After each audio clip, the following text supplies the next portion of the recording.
For a moment, he merely stared at himself, feeling like he had actually done a great job. Then, he turned to Mr. Klin, who looked at him with wide eyes. "Well, how was it?" Jun asked. Mr. Klin shook his head and sighed, causing Jun to feel a bit nervous. "Was it that bad?" Jun asked. The janitor clicked his tongue and held onto his mop once more. "Maybe I actually shouldn't have given you those tips." "Why?" Jun frowned in confusion. Mr. Klin smirked and strongly patted Jun's back. "Because you've already surpassed me. I knew you had that cuteness inside you. You didn't follow after us," Jang Moon said as he entered the practice room. He picked his teeth with a toothpick and then ate the food remnants that he retrieved with the stick. Jun grimaced as he watched him. "I practiced," Jun responded. "Well, you're working harder than anyone else," Daeho said. Jun shrugged. He believed he already had their performance in the bag. After the session with Mr. Klin, his confidence was boosted a lot. However, he felt exhausted afterward. It seemed like he could only act cute for a certain period of time. Jun felt like he needed at least 3 days to recharge after what he had just done. "So, is everybody ready to go back to practice?" Casper asked, stretching his legs. "Yup," Rin exclaimed. "Let's get it done and over with. Let's practice our vocals later in the afternoon." "Sure." Jang Moon's words were cut off when someone suddenly came into the room. They were surprised to see it was Yejin, one of the head producers of the show. They all bowed in respect as they welcomed their superior. "Team Bubblegum Pop," she started off. "It's now your turn." The team looked at each other with confusion. "Our turn?" Daeho asked in confusion. "Weren't you informed?" she asked. "The production mission does not only involve making music. You'll be assigned with your outfits and stage appearance, too." "Right," Casper said. "I forgot to tell the guys. Is it our turn now?" "Yes," Yejin responded. "You have 2 hours in total before another team enters the design room. I wish you good luck." With that, Yejin guided the team to the design room. The guys looked at the room with wonder. It was filled with countless clothing pieces and accessories. After you're done picking an outfit, you can go inside that room and speak with the design team so they can prepare an entire set for your team. You can also talk with them about the stage design.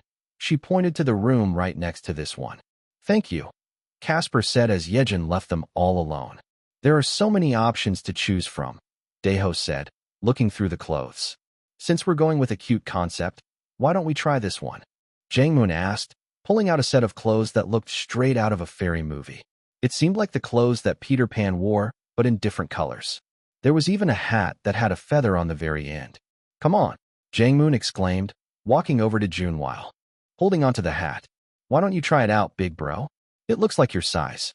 Jun clicked his tongue and shook his head. "Have Casper try it or something." "No, he's not Peter Pan. He's a friendly ghost," Jang Moon stubbornly said. "You need to try it." Jun was about to retaliate when Jang Moon suddenly held onto his beanie and removed it from his head. His teammates all looked at him with wide eyes. "Your hair is pink." Chapter 2:22 Elementary. Jun's teammates couldn't stop looking at him. Their eyes were practically burning holes into his skull, causing him to sigh. "What?" Jun asked. "Since when have you dyed your hair?" Rin asked. Before the field day, Jun nonchalantly responded. Jang Moon's eyes widened in surprise. "It's been that long? So, your hair has been dyed when we went to your house to cry." Casper swiftly turned to him. "You guys went to Jun's house to hang out." Jang Moon clicked his tongue. "Why?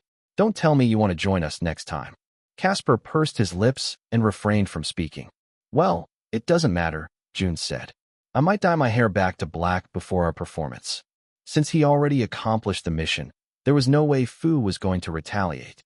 However, much to Jun's surprise, his teammates simultaneously exclaimed, "No." Jang Moon let out a deep breath like something was brewing inside him, and then he jumped up and ruffled Jun's hair. "I was holding back a while ago, but you look really good with pink hair, bro. You're like those tiny, naked dolls that people put on the back of their phones." "Sunny Devils?" Daeho asked. "Yup," Jang Moon exclaimed. "I believe this will be our key to victory. You can't dye your hair back. Pink is your color." "Cute," Casper chimed, but Jun ignored him. Rin nodded enthusiastically. "You really suit it well. It's like we're back in your pink mask era." "And that was an iconic era," Jang Moon said. "But why is your hair so soft even when it's dyed?" "The last time I got my hair dyed, it felt like literal hay. I was balding in 3 spots." "Really cute," Casper repeated in a louder voice this time, but his teammates ignored him again. His hairstylist must have been really good, Daeho said. Jun shrugged. It seemed like Kyumo actually knew what he was doing. Pink is cute, Casper exclaimed even louder, startling his teammates. You look like a little kid. Jun looked at him weirdly before shaking his head. Meanwhile, Casper was thinking if he should dye his cat, Luther, pink too. Just then, Rin started rummaging through the outfits. He pulled out a hanger and placed it before Jun before squinting his eyes. Then, there was a dinging sound in his mind, like he had hit the jackpot. This is it, Rin excitedly said. Little kids. Let's be literal kids. Oof, I don't know if I want that, Jangmoon said. That must be some kind of kink or something. Rin clicked his tongue and showed them the outfit he had put together. Jun looked at the outfit and let out a small smile. This uniform is the type that Minjun wore. That little devil managed to worm his way into Jun's mind again. It was true that Minjun looked really cute in it. So, Jun nodded in approval. I want to go with this one. Casper agreed quickly too. Let's go with this one. Jangmoon groaned as he slumped down on the chair. But Peter Pan, he complained. Daeho shook his head. You're on your own, bud. I'm going with this one too. Jangmoon clicked his tongue and stood up, glaring at his teammates. Fine, he scoffed. But I'll come up with our team name. I already have something in mind. Will that make you quiet? Casper asked. Yes, Jangmoon smiled. Fine, Casper sighed. What's our team name? Jangmoon smiled cheekily at them, and maybe Jun should have stapled Jangmoon's lips close at that point. No takebacks, okay, he excitedly said. We'll be Team Adorbs. The sun beat down on the crowd gathered outside the massive building. A sea of colorful banners filled the air as people lined up to the entrance, where the trainees of Rising Stars were going to perform for their next mission. The amount of starlights waiting outside the venue was already groundbreaking. The line had reached out near the roads, and the parking areas adjacent to Azure were all filled with enthusiastic fans. Even people who were unfortunate to not get any tickets stood outside the venue to cheer for their favorite trainees. The fan gathering had reached the sidewalks, and some grumbling middle-aged men were growing impatient. Jia and her friends weren't able to get to the front of the line this time around. They had come at dawn, but there was already a line of fans waiting even though they came early. What the hell is this even for? A man that smelled of cigarette smoke exclaimed. Then, he glanced at the banner on the entrance. Some K-pop gay shit, huh? Can't believe teens actually line up for something like this. Another man with a beer belly guffawed out loud, some of the hamburger crumbs from his mouth splattering to the ground. Jia grimaced and glared at the imposing group of men. They were wearing suits and seemed to be going to work, yet they looked less respectable than a jobless man. The men noticed Jia's glare, causing them to walk toward her group. Shit, Nari cursed. Don't look their way. Well, what are some pretty ladies doing out here lining up for puny boys? Why don't you join us instead, huh? The third guy with yellowing teeth smiled charmingly at the group of ladies. However, Jia glared at them even harder and then looked away. Oh, what's this? The beer belly guy said. You should be flattered that we're even noticing your presence, you crazy chicks. Move along, Boris said, finally snapping. If I wanted to experience a belly laugh and bad odor, I'd watch a comedy show in a sewer. What did you say? He asked, getting angry. However, before they could create a scene, a group of silver-haired old ladies strutted onto the scene with confidence that would put even the most seasoned idols to shame. Their attire, June 3rd crop tops with sparkly sneakers, glared at the three men. What's going on here? One of them asked. Are these men bothering you, ladies? Jia's group nodded, still looking astonished by the group of ladies. What the hell do we have here? A cougar house, the yellow teeth guy chuckled. Cigarette breath guy was about to disrespect the old ladies once more, but stopped when he saw one of the ladies in the group. He tapped both his accomplices and pointed at the old lady adorned in expensive jewelry with a designer bag on her shoulders. Holy shit. CEO, number 223. Chapter 223 production mission commences. Ji-hyun looked at the crowd of people coming in. Why does it feel like there are more people than usual? She asked. Because there are literally more people who bought the tickets, Woo Jin responded. I heard the production crew had to maximize the seating capacity since there were a great number of fans wanting to watch the live performances. Hyerin shook her head in disbelief. This is the first season where they did that, right? Gun nodded. Well, without a doubt, This has been the most popular season. Even my little cousins are watching the show. What do you think the reason for the success is? Bone asked, joining their conversation. I thought this season would be significantly less popular than the past seasons because of the scandal that happened last year. I think there's a definite reason, Ji-hyun said, her eyes wandering to one of the photos displayed on the LED screen. June. Must be the amount of popular trainees, right? Woojin asked. There are so many great bets for the debut position. Sure, Ji-hyun said, not saying her real thoughts. Maybe people still underestimated June because he doesn't come from a big company. But since Ji-hyun had been observing him from the start, she had become certain. As she looked around the venue, her thoughts merely strengthened. At the beginning of the show, the banners in the venue were dominated by the trainees at the top, those who came from big companies or who had fans even before the show. However, right now, there was a fairly good saturation of banners for different trainees. And from an amateur's eye, they might think that June had no contribution to this. How could a single trainee manipulate the fan ratio of the show? However, looking back on it, some of the trainees who teamed up with June weren't projected to make it this far into the competition. CJ, Jangmoon, Akira, Sehun. All of these trainees would have never made it to the top 25 if they didn't get to meet June and perform with him. In the same light, it seemed like the higher-ranked trainees had been working harder, not being complacent, since the rise of these trainees was now threatening their positions. As Ji-hyun continued looking around, she noticed something. If, back then, Zeth and Casper had significantly more banners than the rest of the top-ranked trainees, it seemed like June's banners were now on equal footing with them. Ji-hyun shook her head in disbelief. He's really amazing, she muttered. Am I the only one who's a bit worried? Hyerin asked, causing Ji-hyun to snap out of her thoughts. Why? Gun asked. Well, after the interim evaluations, we haven't seen the progress of the trainees, she responded. Yeah, Bone sighed. This is also the first time we've done this. I believe the trainees don't have any idea about the other team's stages as well. The production crew is really playing on the surprise aspect of the performances. I think it's best if we trust them, Woojin said. They're already in the top 25, and this is their time to show their independence. I'm actually pretty excited. Me too, Gun said, his mind straying to June. I wonder how they're going to perform their self-made songs. Well, now, I'm not too worried because they all did well during the interim evaluations. I just wish they worked hard for the other elements, too, since some of the songs had similar vibes with each other, Bone added. Ji-hyun agreed. 2 songs stood out for me, June's team and Lin Ji's team. I believe it'll be a battle between them. Just then, loud screams filled the venue, halting the mentors' conversation. They turned to the stage and saw Miho looking as dashing as ever. He stood at the center of the stage, bathed in dazzling lights, with his megawatt smile radiating irresistible charm. Gun sighed as he looked at the glowing aura of the actor. I wonder what it's like to be born like that, he said. Bone chuckled and nudged his shoulder. Let's try harder in our next life. Good morning, ladies and gentlemen. Kong Miho's voice boomed over the roaring applause. The crowd erupted into louder cheers and applause, their enthusiasm shaking the foundations of the building. As the applause subsided, Kong Miho began to speak.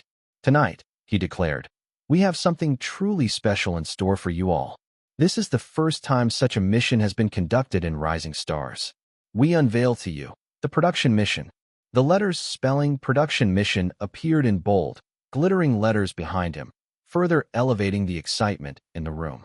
Miho continued, for this mission, our trainees were given complete independence. They were tasked with creating their own songs, lyrics, choreography, and even designing their stage outfits.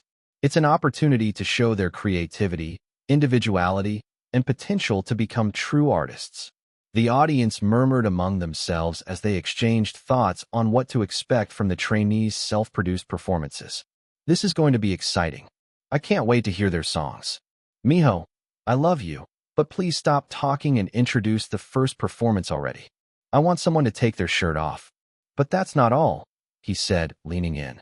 After every performance, we will ask you, our incredible starlights, to cast your votes for the trainee who stood out the most. And trust me, this vote will have a very, very important impact on the competition ahead. So choose wisely. Then, after all the performances, you're also going to vote for your favorite team, and they, too, will win another benefit, he added. The trainees listening in their respective rooms also paid extra attention to what Miho had said. They still haven't unveiled the reward of the highest placing trainee, right? Zeph asked. They haven't, Leo responded. Which is very weird.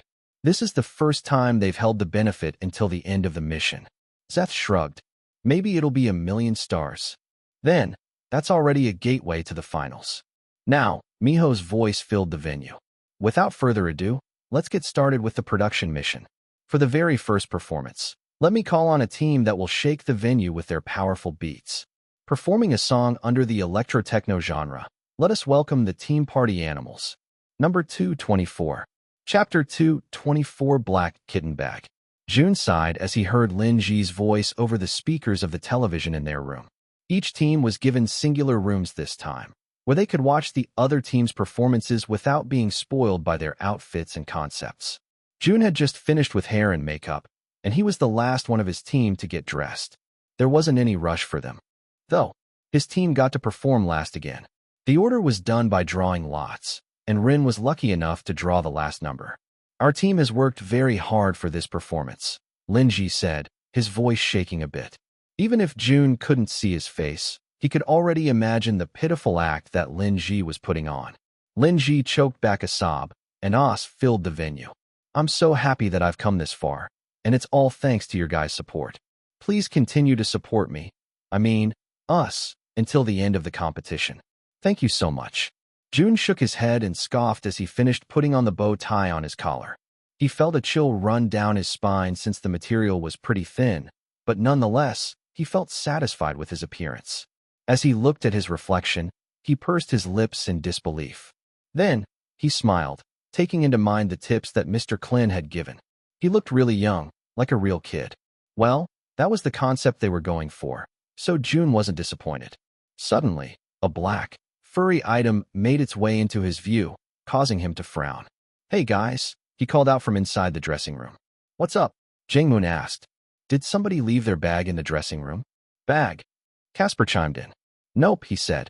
I didn't even bring my bag this morning. Then, how about the others? Jun asked. Oh, Jangmoon said, the realization hitting him. Oh, you're talking about that bag. That's for you, big bro. I ordered it. Specifically for this mission. It reminded me of you, so I got it. I'm not wearing it, Jun said, looking at the bag that was shaped like a kitten's face on the floor. It stared at Jun with its big, googly eyes and wide grin. Oh, come on, big bro, Jangmoon whined. I even paid an extra $12 just to expedite the shipping. It came from overseas, you know? Still not wearing it, Jun said. Just wear it, Daeho and Rin said in unison, causing Jun to raise his eyebrows in surprise. Why were they so adamant about making him wear it? It was pretty expensive, big bro, Jangmoon said, his voice turning softer. Jun felt a pang inside his chest. Was Jangmoon actually sad about it? So, my mom paid for it, he continued. My poor mom gave his 24-year-old son money because he didn't have any. Don't you pity her? Jun groaned in annoyance. He did not just pull out the mother card. Now, Jun had no choice but to wear the kitty bag. He turned to the side to see what it looked like and groaned once more when he saw its small legs dangling with every little movement. Whatever, Jun sighed. It was for Jangmoon's mother. With a final look in the mirror, Jun opened the curtains of their makeshift dressing room and left the tiny era. He dusted off his clothes and made sure all buttons were in place. He also hiked up his socks so they weren't sagging on his ankles. Jun could hear Lin Ji's team performing in the background, but aside from that, the room was dead. Silent. He frowned as he looked up, wondering why his teammates suddenly turned quiet when they were nothing but a group of rowdy kids just a while ago. However, Jun took a step back out of surprise when he saw all of them looking at him with wide, sparkling eyes. What? Jun asked, fixing the strap of the bags, causing the kitten's little legs to move once again. So cute. Jangmoon squealed out loud that his voice even pierced through the wall and was heard by the teams next to them. CJ jolted in surprise when he heard the sound. Shit, he cursed. Did a pig just get slaughtered? Cute. Cute. Cute. Jangmoon continued exclaiming as he shook Jun's shoulders. Let go, Jun exclaimed, glaring at Jangmoon. Oh gosh, this is bad, Jangmoon said. You look like a cute little kid, even when you're frowning. Your fans are going to have a heart attack. You're going to make my fans faint, too. What fans? Daeho asked from the side. However, Jangmoon chose to ignore him and continued fawning over Jun. Casper stared at Jun with wonder, wanting to keep him in a cage so Luther would have a playmate. However, he quickly snapped out of his thoughts since maybe, just maybe, that was pretty weird. Maybe our team might actually win, Ren added softly. It has been a long time since Ren had tasted victory, and he was more than excited. As Ren looked back on his past, he couldn't help but think that all his victories since he became a trainee were attributed to Zeth. Even during the monthly trainee evaluations in their company, Ren never had the chance to take first place when Zeth was his competitor. However, he was able to garner the most positive response when he performed with Zeth. We will, Casper said with conviction, fully believing in their team. Team Adorbs all the way. Jun groaned in annoyance. I still hate our name, though. Hey, Jangmoon exclaimed, offended. Anyone who hates on our name is against peace. Are you against peace, big bro? Shut up, Jun retorted. I think it'll be pretty difficult to win, though, Daeho suddenly said, causing his members to pay attention to him. Huh? Casper asked. Look, Daeho said, pointing at the television. It was only then that they realized the loud screams coming from the fans. However, that was only the tip of the iceberg, because center screen was Lin Ji, standing with a confident smirk and eyes filled with pride. And the worst part about this? He had his shirt off. Number 225. Chapter 225. Lin Ji's life. Lin Ji felt prouder than anyone else as he revealed his well-defined abs to the public. The fangirls screamed at his feet, feeding onto his already high ego. This was the life he wanted to live. He could still remember the days when he dreamed of becoming an idol. You see, Lin Ji never had a lot growing up. He was born in the slums of Shanghai, and his parents both worked low-income jobs. He had a lot of ambitions, but his parents always made excuses. Next time, my child. When I hit it big, I'll buy you something. We're sorry, son. We can't afford to send you to school anymore. Just a little bit more. We can make it. Because of those words, Lin Ji always questioned his existence. Why was he born with parents who weren't ready to raise a child? Why were others born with significantly more while he was stuck with nearly nothing? Life was fucking unfair. So he ran away. He joined the White Tiger Gang to finally live his dream. From a young age, he always wanted to go into entertainment. He wasn't interested in singing, dancing, acting, and the like.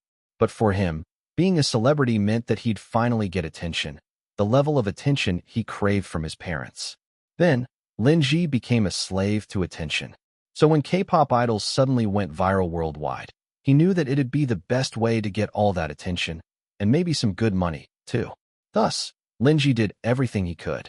Fortunately, Lahu gave him the opportunity to become a drug distributor, and not those measly errand boys in their gang.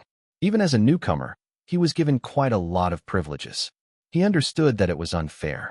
But life was unfair, and his members just had to deal with it. He worked his ass off for more than a year, yet his money still wasn't enough to take him to Korea and have a good life. He couldn't get recruited by a decent company, and he was miserable.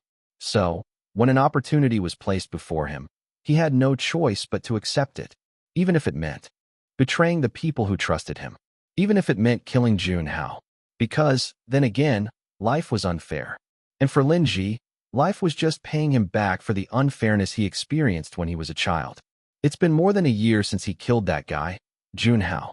For Lin Ji, he was honestly a very good brother, but he understood why Lahu wanted to kill him.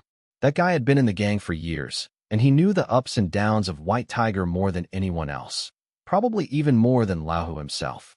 They had their eyes on Jun Hao for a while now, and Lahu even promoted that poor bastard, only to observe him closer. And maybe it was for his own enjoyment too. It was more fun to see people crumble when they were at their highest. So, even if Lin Ji remembered Jun Hao's face from time to time, he just brushed it off and continued with his life. In the end, he was able to live his dream because of his death. A part of him will always be grateful for Jun Hao, but a bigger part of him believed that he deserved to live this kind of life. And now he was so close to it. Top 25, he knew he would get it this far. And taking off his shirt was definitely the push he needed to get him to the finals. With a final bow, his team left the stage with the sound of lingering screams from the background. Lin Ji's heart swelled with pride as most of the audience screamed his name. He got this one in the bag. Meanwhile, inside Team Adorb's dressing room, they all stood watching Lin Ji bathe in all the attention. I think we might actually lose, Jang Moon suddenly said, holding onto his abdomen. How the hell did he get such a well-defined six-pack? It's unfair, Jang Moon continued to whine. That's like a cheat sheet. Their team might just win right now. Jun merely sighed as he continued watching the show. The next team, Jisung's team, started performing on stage.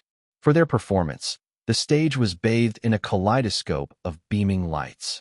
They performed their song, Retro Revive, with a 90s concept. Their well-gelled hair shimmered under the spotlight, and their pastel-colored outfits and neon accessories elevated their performance. As it reached the last chorus, the crowd began to sing along to their easy lyrics. However, even with all of that, it seemed like their performance became lackluster, with the audience already expecting them to do something as drastic as what Lin Ji did. Jun sat at the couch and continued watching the rest of the performances. His teammates, too, turned silent as their performance got nearer. The next team also did well. Zeth's team, Trap Kings, plunged into darkness, punctuated only by the occasional flash of strobe lights. The atmosphere shifted to something more street and cool. Zeth's rap in the beginning, accompanied by the thumping bass, captured the audience in an instant. They were yet another contender for first place. Now, there was only one team left until Team Adorb's performance, and this one was significantly less exciting than the rest of the stages. Hey, Daeho suddenly said as he looked at his phone. That doctor who dissed some of the trainees is posting various shit on his naval account. Dr. Kim. Jun frowned. Yeah, him, Daeho said, showing them his screen. It seems like he came to watch the live show. He has almost 30,000 likes on this one. That's ridiculous. He's spouting nonsense again. They gathered around Daeho and read what the doctor had posted. Dr. KC, I told you this trainee got a lot of plastic surgery. His lips are not even moving. It's because his face is stiff with all the silicone. Dr. K, I think Jun's performance is up next. I'll make an in-depth analysis of his face while watching the performance. He's the one who got the most plastic surgery among everyone, so I wonder how he's going to perform. Casper clicked his tongue and shook his head. Isn't he a doctor? Why is he posting content like this? Jun sighed and turned off Daeho's phone. Let's not waste our time with people like those. Jang Moon and Rin nodded. Just then, the door opened, and a male intern poked his head through the door. Team Adorbs, the intern said, his tone turning hesitant as he read their team name. Please head backstage and get ready for your performance. Number 226. Chapter 226 Pink Mop. As Team Adorbs walked backstage to wait for their time to perform, the crew members couldn't help but look at the pink energy that stood out among his team. Jun was covered by his tall teammates, but his pink hair glared at the onlookers. As he continued walking, he suddenly saw a color similar to his hair in his peripheral vision. He stopped for a moment and glanced to the side.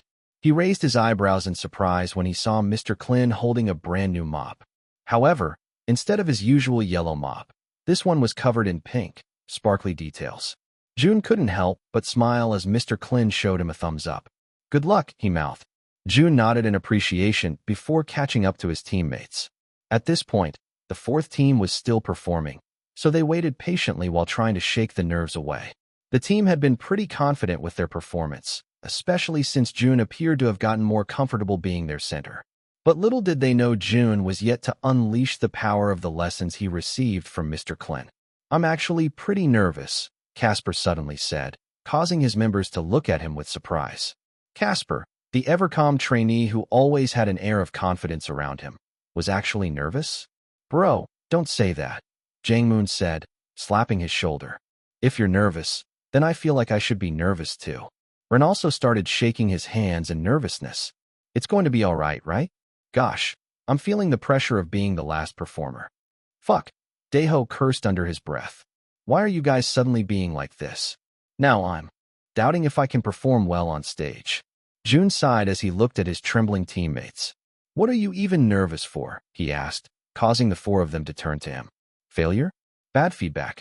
Messing up? Jun asked. You know, you'll most likely mess up if your mindset is already like that. The world gives you what you manifest. That wasn't true.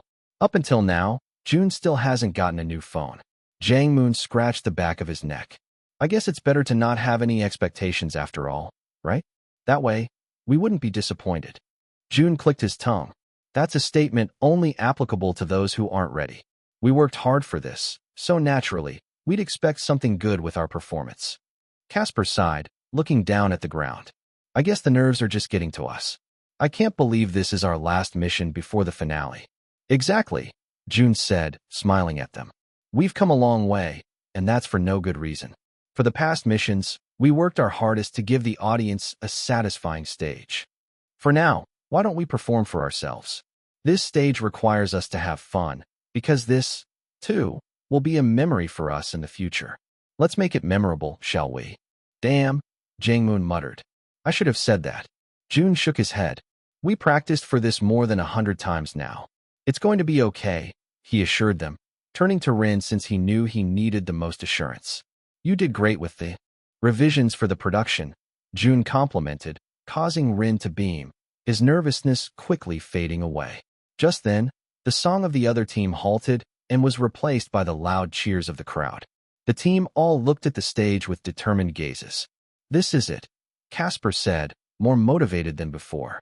Let's do this, Daeho said, clapping his hands as the other team exited the stage. As the other team walked away, they couldn't help but sigh in disappointment. There had been quite a number of mistakes in their stage, and their last practice was also better than their actual performance. We could have done a better job, Leo said, massaging the bridge of his nose. Sehun patted his back. We did the best we can, he comforted their leader. It seems like the audience still loved our performance, so it's all right. Yeah, we did great, his other members chimed, alleviating the heaviness in Leo's chest. However, as they passed by Jun's team, they suddenly halted, looking back at them, who were now standing on the very dark stage. Wait, Leo exclaimed, tilting his head to the side in confusion. Is it just me, or is one of them pink? Meanwhile, the stage was veiled in inky blackness, and all that could be seen were 5 shadow figures standing in a tight-knit group. The starlights, despite not seeing the faces of the trainees, erupted into deafening roars and screams. They already knew who the last performer was. The mentors covered their ears as the cheers continued. Jia, too, couldn't believe what she was hearing. She had been there from the very first live performances, and the difference in Jun's fans was phenomenal. If back then, Jia felt like she was the only one cheering for him, now, it seemed like more than half of the audience held his banners. In the control room backstage, Miho's voice boomed through the speakers, silencing the crowd as they got ready to watch the performance. This is the last, but certainly not the least team, performing one of our favorite genres, bubblegum pop, he declared. Get ready for a burst of charming flavor that will leave you craving for more. Let us all welcome Team Adorbs. The audience once again became noisy after the introduction. Shit, Casper's going to perform a cute song. Nah, Casper can pull it off. But Jun? Jun actually chose to perform this. Did Jun see that post about him not being cute or something? What was their team name again? Even Dr. Kim, who was currently in the crowd, waited in anticipation. He wanted to see just how botched this Jun trainee's face was. His content had been falling for the last couple of months, and he had only gained impeccable traction when he started talking about the trainees, especially Jun. So, Dr. Kim was more than excited to watch their performance and make yet another trending topic. As the sound of their mic checks echoed in the room, the audience turned silent. At that moment, it seemed like the studio was filled with hearts beating as one, waiting for the well-anticipated performance to finally start. Once again, Miho's voice pierced through the air. This is Memories. The lights in the studio blinked, and then burst into dazzling brilliance. Jun smiled as the spotlight illuminated their figures. It's showtime. Number 227. Chapter 227 Memories 1. The teams backstage couldn't deny it. This was probably the most anticipated performance of the night. Since all of them had finished performing, they settled in their seats, their eyes focused on the large television screens that Azure had kindly set up for them. It's finally here, Zeth said, leaning against his knees. Akira and Jaeyoung, too, plopped down on the couch, their eyes never straying away from the television. I wonder how Jun will perform this time, Akira said. I bet this is the hardest performance for him yet. Oh really? Jackson asked, sitting next to them. I watched all the episodes, and Jun had the worst time in all of the stages. Do you remember your first performance? It was fucking disastrous. None of you listened well. Akira clicked his tongue. Well, have you seen the second mission with Zeth? His teammates had such big heads, and they couldn't take any suggestions from each other. And let's not get started on the third mission. These two, he pointed at Zeth and Jae-young, kicked Jun out of their team. Jackson chuckled. He had some of the most bizarre moments in Rising Stars. But they all turned out to be. Okay, Akira said. They were perfect, even. So, I think they'll actually do well. I'm just not sure about the cute aspect. Meanwhile, in the other rooms. Do you think they'll do well? CJ asked. Jisung nodded. They will. Jun always does well. But I haven't seen Jun smile that much, their teammate responded. His forte is on dark, emotional songs. I agree, another teammate said. I feel like this is a recipe for disaster. Even if their team did very well on the interim evaluations. Another chimed. I think Lin Ji's team will actually win this one. The impact of their performance lingered even during our stage. I think he can even beat Zeth with that shirtless tactic. Jisung pursed his lips. I think it all lies upon how they execute their concept. I can't wait to see their performance. Just then, like perfect timing, the stage became fully illuminated, and Jun's smile was the very first thing the viewers saw. Zeth stood up from his seat as Jun's smile and pink hair were revealed. What the hell? His hair is pink. Akira and Jae-young looked at each other with wide eyes. Being a Jun fanatic themselves, they couldn't help but be amazed. Pink. That was totally Jun's color. The other teams weren't any better. They were instantaneously shocked to see the pink, cotton candy hair on top of Jun's head. Cheers filled the studio, startling even the trainees inside their respective rooms. Holy shit, CJ exclaimed. The studio is going to burst from these screams. It was already so loud in their confined rooms. Just how loud was the audience screaming inside the studio? The trainees stared at the screen in disbelief. Jun's smile was natural, like this was his natural state and not the grumpy, blunt, and nonchalant trainee they had filmed with for the past month. Even Jisung and CJ, who had seen Jun smile a couple of times, still felt amazed. He actually looked cute. CJ shook his head as he turned to his teammate who said Jun's forte was on dark, emotional songs. Jun doesn't have a forte, bro, he said. That scary guy is probably good at everything. Meanwhile, the reactions of the audience weren't any different. In fact, it seemed like the venue had gone crazy after Jun's hair was revealed. Even Ji-hyun couldn't hold back a scream as she stared at his face on the large LED screen. Dr. Kim, who was determined to shit on Jun's face as soon as it was shown, halted and merely stared at him. He shook his head and squinted his eyes to take a better look. This boy, he looked better in real life. Dr. Kim's eyes sparkled as he looked at Jun's delicate features. This was the type of face he always wanted to have. However, the audience didn't have much time to dwell on their thoughts as the speakers started playing a bright, melodious tune that instantly engulfed the venue in sweetness. If the past 4 performances felt like fire, the intro of this song sounded more mellow, like a warm hug. The stage was bathed in the soft glow of gentle, golden light. It wrapped around the 5 boys, casting a warm radiance upon their school uniforms, creating a contrast against the backdrop of an old-looking school building. The young lads, each in their shorts and bow ties, stood there with hearts as bright as the sun itself. A hush fell over the audience as they concentrated on the performance. Smiles filled with adoration adorned their faces as they took in the sight before them.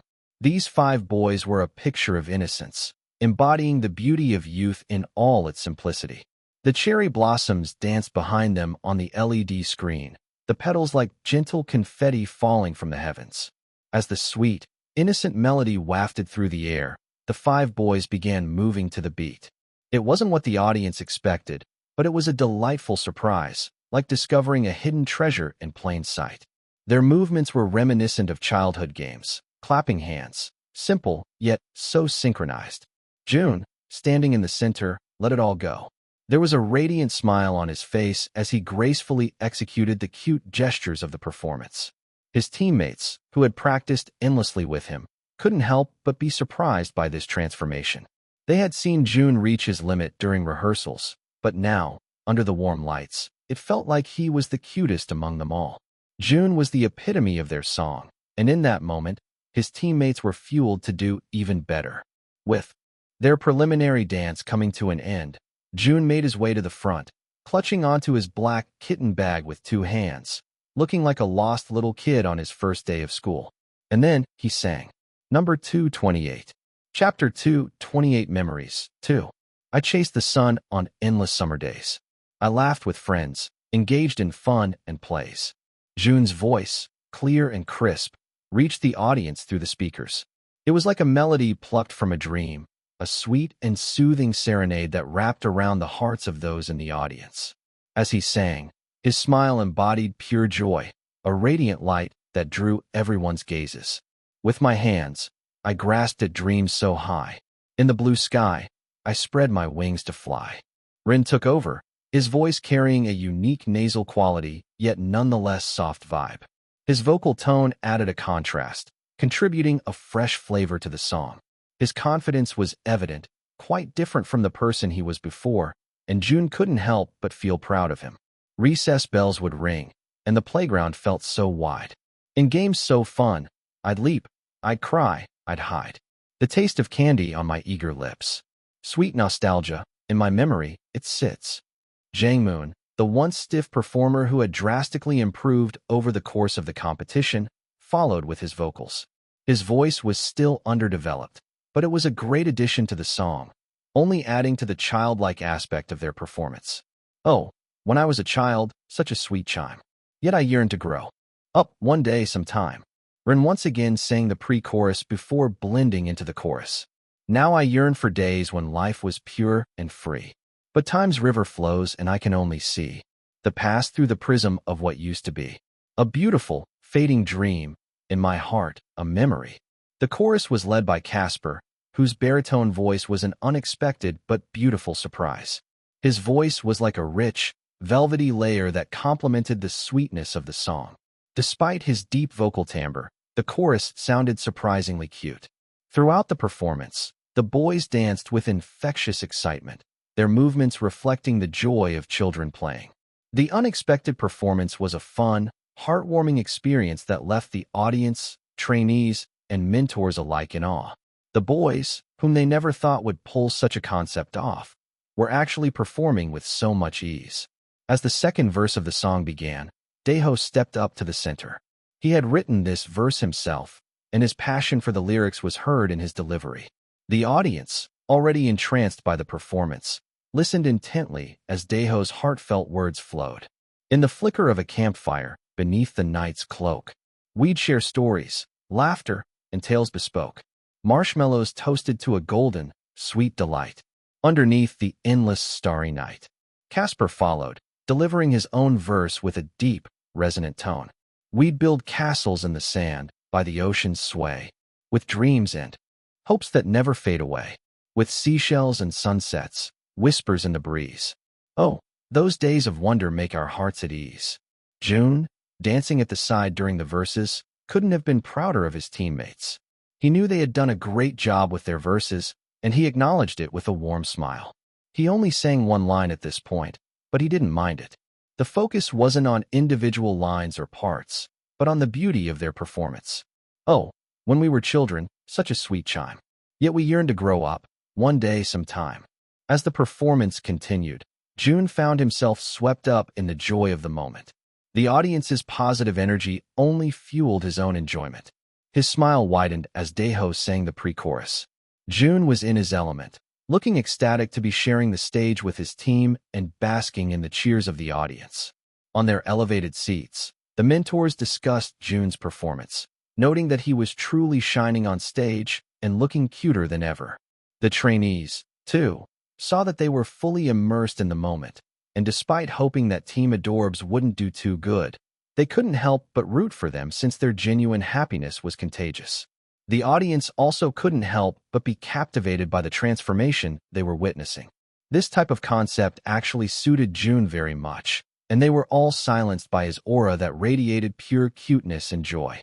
As the next chorus arrived, Ren and Jangmoon took the lead, their voices blending beautifully with each other in a harmonious duet.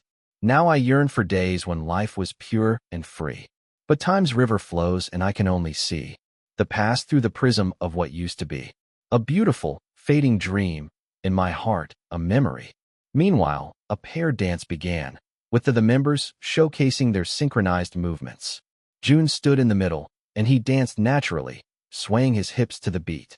He performed a series of cute gestures that added a charming layer to the performance, making the audience go wild with excitement. His playful expressions and endearing moves were like a burst of sunshine, drawing smiles from all who watched. As the chorus ended with its usual sweet and upbeat melody, there was a subtle shift in the atmosphere. The other instruments began to tune down, gradually fading into the background, leaving a sense of anticipation in the air. Then, like a gentle music box that had been wound up, a lone xylophone and piano piece emerged, casting a spell of nostalgia that enveloped the watchers. The ethereal, haunting notes of the music box took people on a journey through time, evoking memories of a bygone era. The melody was bittersweet, like a window into the past, and the bubblegum pop song suddenly felt lonely. It was time. This was the moment that Jun had been waiting for. Throughout the song, he had only one line, but he knew that the bridge and the outro were where he truly belonged. The other aspects of the song, including the verses and chorus, had been brilliantly written by his teammates. However, the bridge and the outro were written by him, and it carried a certain emotional depth that Jun felt a strong connection to. And so, with mellow dance moves, Jun once again stood at the center and sang the lines that came from his heart. Number 229. Chapter 229 Memories 3. The studio, bright as ever, focused on the sparkling eyes of Jun. The lights, devoid of fanciful colors, invited brightness, much like the sun on a lazy afternoon. And at that moment, the crowd turned dead silent. They felt like they should scream Jun's name as his handsome face was shown on screen, but something compelled them to stay silent, to listen. Jun closed his eyes, a smile that seemed happy yet sad adorning his lips. Then, he let out a deep, shaky breath as he thought of the lyrics he had written. Jun's voice, filled with raw emotion, echoed through the venue as he began the bridge. Though years have passed, and we've grown apart, the treasures of my childhood still fill my heart. In the quiet moments, I close my eyes and hope I find my way back to that paradise. When I cried because I fell and stumbled, and not because my mind had crumbled. When happiness was a piece of candy. But now, no matter what, happiness can't reach me. The audience was held captive by the sincerity in his words. The bridge was the heart of the song, and Jun had poured his heart into every note. It reflected the thoughts of everyone in the room, one they always thought about, but never verbalized. And now, Jun had captured their inner feelings and beautifully incorporated it into the song. As the song neared its conclusion, Jun's voice carried the weight of the emotions, and he led the group into the final parts of the performance. Now I yearn for days when life was pure and free. But time's river flows and I can only see the past through the prism of what used to be. A beautiful, fading dream, in my heart, a memory. They sang the chorus once more, the past upbeat melody sounding more nostalgic despite it being the same. Tears glistened in some eyes while smiles adorned others. It was a powerful variation, testifying that their performance had evoked both joy and sorrow in equal measure. The boys on stage seemed to be in perfect harmony with this emotional moment, their voices carrying the complexity of their well-written lyrics. Then, without warning, the music abruptly stopped, leaving the audience in a state of suspense. The silence hung in the air, a breath held by all. But just as quickly as it had ceased, the music began again, sounding even more stripped back and raw. The change was startling, and it brought intimacy to the performance. Then, the stage turned dark, causing a murmur of confusion to sweep through the audience. The trainees watching in their respective rooms became confused, too. Has the performance come to an end? But the speakers were still, playing a sweet yet haunting melody that lingered in the air. Then, just when they thought the performance had ended, the darkness descended, and the studio lit up again. It now revealed a new backdrop, unlike the old-school building from the beginning of the performance. Instead, it was a collage of photographs, photographs of the 5 boys in their childhood. The gasps that echoed through the studio brought immense happiness to the boys' hearts. Even Casper and Daeho, who had never felt emotional during the show, felt pain erupt in their chests, the good kind. The faces of little Casper, Jangmoon, Rin, Daeho, and Jun filled the screen, their childhood smiles captured in time. The audience was enamored, their hearts touched by the innocence and pure joy that emanated from the photos. The images passed by in a flash, holding the boys' memories and emotions. Then, the lights turned on, and the camera settled on Jun's face once more.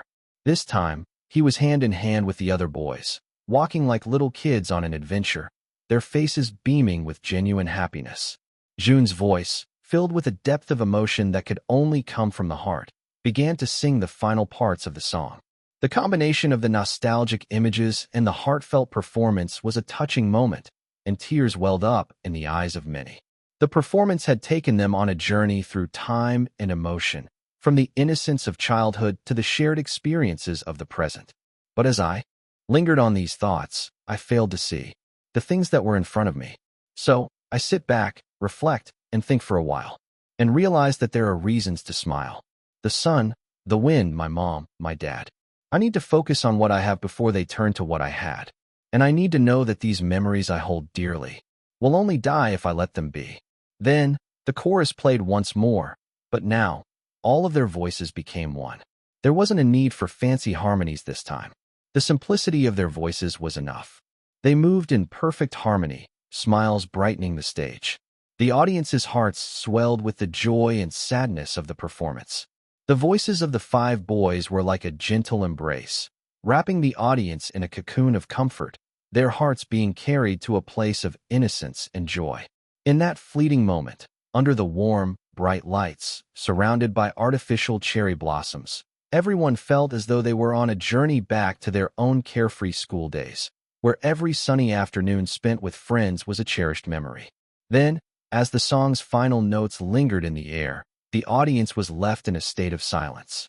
The 5 boys were captured on camera, and their childhood photos were shown once more. Now, they stood side by side, with the images of their childhood selves shown above them.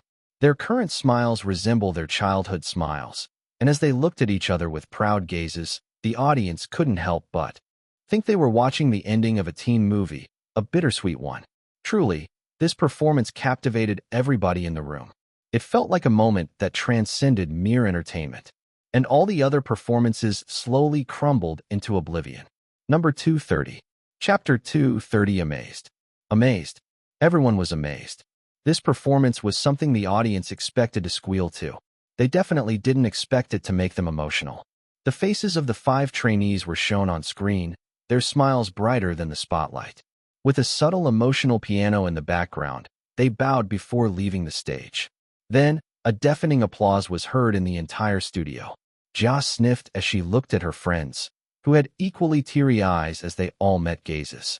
Jun had done it once again. The cute yet emotional performance wormed its way into everyone's hearts. The group of old ladies situated at the very front glanced at each other with nostalgic smiles, the performance reminding them of the good old days. Then, as their lingering feelings started to subside, the addictive tune of the chorus played in their minds, already engraved in their memories. Meanwhile, in the trainees' rooms, in Zeth's team, where the room had turned silent, a lone sniff was heard. Akira felt tears welling up in his eyes, but he halted when the sniffing continued, even when the stage was over. A smirk emerged from his lips as he turned to his side, where Jaeyoung was, appearing to be crying once. Again, that's the 6th time, Akira chuckled. Or maybe 7th. I can't keep count anymore since you've cried so much because of Jun. Akira continued, teasing the crying Jaeyoung, who still couldn't calm himself down. On the other hand, Zeth stayed silent as he kept looking at the screen. The television had turned black at this point, but his mind raced with 1,000 thoughts. For all the missions, he couldn't help but pay more attention to Casper. It was inevitable. Casper was always behind him, on the verge of passing his rank. And in this performance, there were 2 people whom he wanted to focus on, Rin and Casper. Casper for the same reasons as before, and Rin because they haven't talked after the 3rd mission. However, no matter how much he tried to focus on those 2, one person still managed to capture his full attention from the start of the performance. Zeth felt his heart beating faster in his chest, an ominous feeling brewing in his heart. He already felt Jun's potential when they worked together, but now, Jun could be likened to the Trojan horse with how unexpected his growth was. In the other room, CJ and Jisung exchanged knowing glances. Jisung, despite being disappointed by his performance, felt joy in his heart after watching Jun's performance. He was very proud of Jun and his progress. He could even remember the times when Jun would ask him to teach him how to dance. Yet now, Jisung felt like Jun was at par with his dancing skills. CJ, on the other hand, felt regret swell in his heart. Maybe the reason why he mistrusted Jun last week was because of his own insecurities. The two of them were in 0 stars during the start of the show, but now, Jun had come so far. Maybe CJ wanted the reason for Jun's improvement and rise in ranking to be his parents. It hurt his pride knowing they both started from 0, but Jun could now compete with the 5 stars. However, CJ now understood that Jun deserved all of it. There was no one to blame but his own insecurities. On the other hand, in another room, Linji clenched his fists as he glared at the screen. He was sure that this would be his time to shine. Heck, he even took off his shirt just to make the crowd go crazy. As Linji watched the other performances, he felt his confidence swell. In his mind, not even Zeth's team was able to outdo their performance. And when Jun's team took the stage, Linji became even more certain. Fans loved hot and spicy stages more than cute ones. That's a fact he knew about. However, after their performance, it seemed like the audience was only fixated on the cute yet emotional stage. Linji's thoughts snapped back to reality when someone started clapping in their room. He glanced to the side and saw Steele looking at the screen with amazed eyes. "What are you clapping for?" Linji couldn't help but ask. "They were amazing," Steele smiled. "I thought it was a performance by a real idol team. I can't believe they pulled off such a stage." Linji pursed his lips in anger. "I thought we were going to win this time," Steele continued. "But now, I won't be mad if their team wins. I feel like they deserve it." Linji then let out a deep breath as he felt his anger bubbling over. Unlike Steele, he was, in fact, going to be mad if Jun's team managed to win this mission. Linji deserved to win. There were no other options. The mentors, who were left in a state of shock as Team Adorbs exited, all had looks of disbelief on their faces. Gunn glanced around the studio and felt the warmth that the performance left among the audience. The smiles, teary eyes, and hums that resonated with the bubbly tune. Gunn smiled as he shook his head. "Jun," he muttered under his breath, "I really thought wrong of you." Hyerin and Ji-hyun, on the other hand, continued sniffing even after the performance ended. Having experienced being in the entertainment industry at a young age was something the two of them had in common, and they had related well with the message of the song. They had quite a lot of regrets when they were young, but in the end, they were all still memorable. Ji-hyun realized that even during those tough moments, she wouldn't have it any other way. And now, her thoughts of Jun, which she merely felt was infatuation and brief amazement, had shifted into something more, something lifelong. Truly, she had become a fan. And truly, she wasn't the only one. Because at that moment, it seemed like the performance opened the hearts of many, even those who closed their hearts off for Jun from the very start. Number 231. Chapter 231 Sweet Victory. "Single file, please." "Single file," the buck-tooth guard shouted as the fans left the venue one by one. To ensure the safety of everyone, the guards, led by the buck-tooth guy, organized the crowd to exit in a single line. However, one man seemed more hurried than others. Dr. Kim looked down at his phone while biting his lips in anxiousness. His lips, which were filled with fillers, bled as he couldn't stop the nervous action. He scrolled through his naval feed and found countless people, even those who supported his channel, cursing him on his page. When Jun's team performed, Dr. Kim was determined to get an exclusive scoop about the independent trainee's face. However, he was immediately captivated by their performance. He only snapped out of his daze when he saw their childhood photos during the bridge of the song. For a second, Dr. Kim felt touched, and he thought that it was a genius idea to incorporate such elements into their performance. However, he came to realize the implications of those pictures. The childhood photo, it still looked like the current Jun. Dr. Kim felt icy cold after the realization hit him, and now he couldn't wait to go home and make an explanation video. He can just blame it on the user who sent in the wrong photo. Granted, he had been exaggerating other people's procedures from the very start since he realized it garnered more views. So he cursed the bucktooth guard in his head when they was instructed to line up in an organized manner. Dr. Kim clicked his tongue and pulled his hat down to cover more of his face. He couldn't risk getting seen right now. All right, keep the distance. We don't want anyone passing out now, the bucktooth guard said, his lisp resounding in the studio. The guard nodded in satisfaction as the fans listened to his instructions well. However, one person, a man wearing a very suspicious outfit, caught his attention. He was way too close to the girls before him, and it seemed like the group of girls were increasingly becoming uncomfortable. Hey you, the bucktooth guard said, pointing his baton to the man. Dr. Kim froze as the guard confronted him. He cursed under his breath and decided to move even closer to the group of girls, causing them to exclaim in horror. The guard shouted as he pointed his baton to the guy's chest. What the hell is your problem? Dr. Kim pursed his lips. I need to go, he insisted. However, the bucktooth guard was more insistent.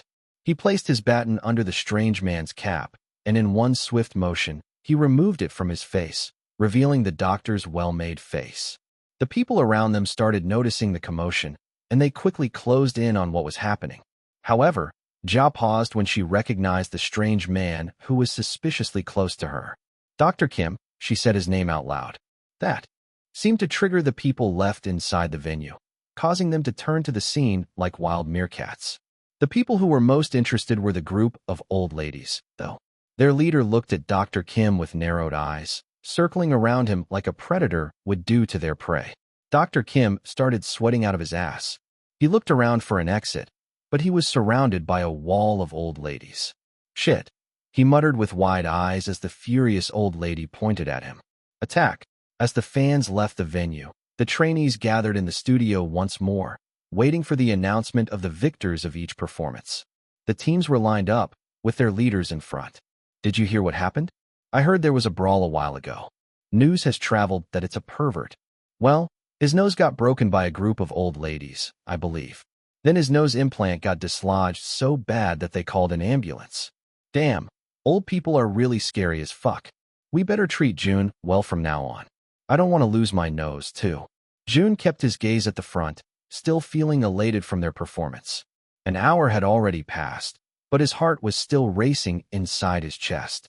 He wasn't tired at all, yet when his mind played their performance over and over again, his heart couldn't help but race even faster. Maybe he should really get that checkup. Maybe he can even get a free checkup from that doctor who wanted to experiment on him. Jun snapped out of his daze when he suddenly felt an arm around his shoulder. He glanced behind him and saw Ren smiling at him. Do you need anything? Jun asked. Ren shook his head. Nothing. He smiled even wider. I just wanted to thank you. Jun shook off Ren's arm and turned to him with raised eyebrows. What did I do? A lot, Ren said. I feel like I'll be happy even if I lose to you.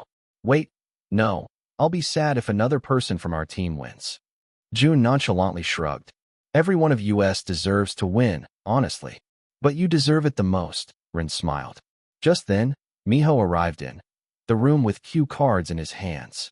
The trainees turned silent as he stood center stage. Good afternoon, trainees. Just like that, the production mission is now over. It hasn't been easy for all teams, so I just want to say I'm very proud of you. Os filled the room along with small teases due to Miho's emotional statement. Miho chuckled as he shook his head. Well, I am here to break some special news for you. It's time for me to reveal the top team of the mission. Murmurs of hope filled the room, all teams wanting their names to be called. In the group of 25 trainees, 2 trainees were having a silent battle. Jun and Linji focused their gazes on the front, but in their minds, they were both talking bad about the other. I need to win, Linji said. No, I have to win. Jun glanced at Linji, but quickly looked away. That guy wasn't even worth it. His performance was lackluster, and if he didn't take off his shirt, Jun was sure that he wouldn't even stand a chance against Steel, who performed the best in their team. At the start, he wanted to win to show Linji that showing off wouldn't automatically mean taking the victory. However, as Jun looked at his teammates' faces, his mindset changed. He wanted to win this one, not to prove that bastard Linji wrong. but to taste sweet victory with the teammates he had worked hard with. Garnering more than 70% of the votes, the team who won the entire production mission is. The trainees held their breaths. Miho silently shook his head as he read the name on the cue card. It was still pretty awkward to say, but he didn't have any choice. Team Adorbs, number 232. Chapter 232, Choice in Your Hands. The stage was ablaze with energy as Team Adorbs emerged victorious in the production mission. As he listened to his teammates' elated screams, Jun couldn't help but feel an overwhelming sense of satisfaction. Jun knew just how hard they worked for this. A part of him knew they were bound to win, but the magnitude of this victory was still surreal. They hugged, high-fived, and exchanged victorious glances. The other teams clapped for the team, most of them thinking they deserved it. Jun also knew how much this victory meant for his teammates. For Jangmoon, this victory was an important motivator. The memories of Xin looking down on him during the past mission still haunted him up to this day. And now, he believed that Xin would finally eat his words. Jangmoon wasn't useless after all. Daeho, the serious guy in the group, also couldn't contain his excitement. As their team's name was announced as the winner, he even leaped into the air, surprising his past teammates. He had always been serious from the start, so it was a new sight to the other trainees. Run, who doubted himself in the beginning, felt genuine happiness and pride in his heart. Personally, this was a very significant moment. It was the very first victory he had achieved without Zeth, whom he had always lagged behind. The ghost of his past failures and insecurities seemed to have been exorcised at this moment. He looked at his teammates, especially Jun, and felt a deep sense of gratitude. They had believed in him when he, himself, didn't. Now, they have finally done it. As Rin continued celebrating, he accidentally locked gazes with Zeth. It couldn't be denied that there was an awkward tension between them, serving as a reminder that they still weren't on speaking terms. However, at that moment, they both smiled, a silent acknowledgement of each other. Meanwhile, Casper saw this opportunity to express his joy in ways he had always wanted to. He moved in to hug Jun, just as he would lift his cat, Luther. With his strength, he hoisted Jun in the air, causing the latter to exclaim in shock. Jun, taken by surprise, reacted instinctively and kicked Casper's jewels, causing him to release his grip. Watch it, Casper, or I might just turn your future babies into ghosts, Jun warned, pointing at him with narrowed eyes.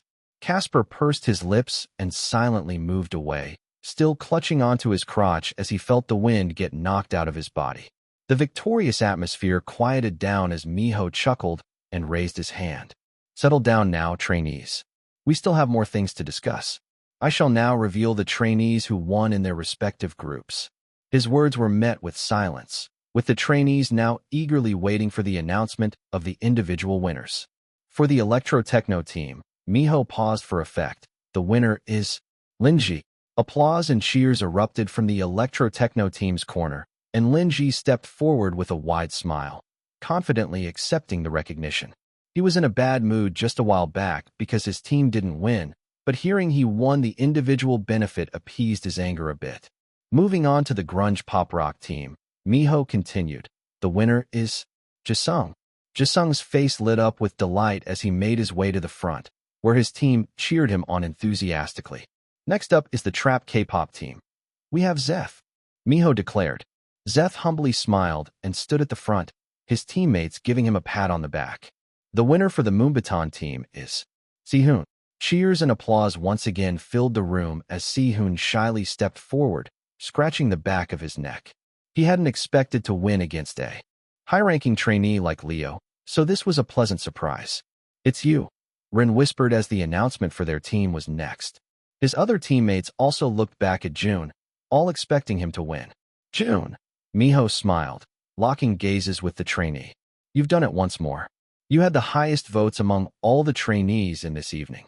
Jun's teammates surrounded him, offering their hearty congratulations with warm smiles. The support from his teammates was heartwarming, but Jun felt a bit overwhelmed by the attention. He simply nodded in gratitude before making his way to the front.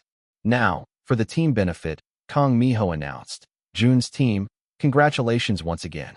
You have the incredible opportunity to have your song posted on Durian, the largest music platform in Korea. The studio fell into envious awe. Fuck, we could have done a better job. I wish that was us. Maybe we should have picked Bubblegum Pop. And give the audience a heart attack? No thanks. Now, onto the individual benefits, Miho said, causing the trainees to turn silent once more. Usually, the benefits would be revealed during the start of the mission. However, the production crew has kept it until now. As a result, the trainees were more curious than ever. Miho's gaze shifted to the words written on his cue cards, and a look of unease passed through his eyes. It was for a mere second, so most of the trainees didn't notice it. Jun, however, frowned when he noticed this. Honestly, Miho began, I wish I didn't have to say this, but I must. Only the top 20 contestants will be making it to the finals. However, we won't be holding a voting this week, so there will be no direct eliminations based on the current rankings. The trainees exchanged puzzled glances, trying to decipher the show's intentions. If not through voting, then how would the remaining contestants be whittled down to the top 20? Do you remember when I said a while ago that the trainees with the highest votes will have a vital impact on the course of the show? He asked, and the trainees murmured in agreement. Jun finally realized what was happening. The trainee who garners the most votes in their team, Miho began, his voice filled with intensity, will have the responsibility of eliminating one of their own members.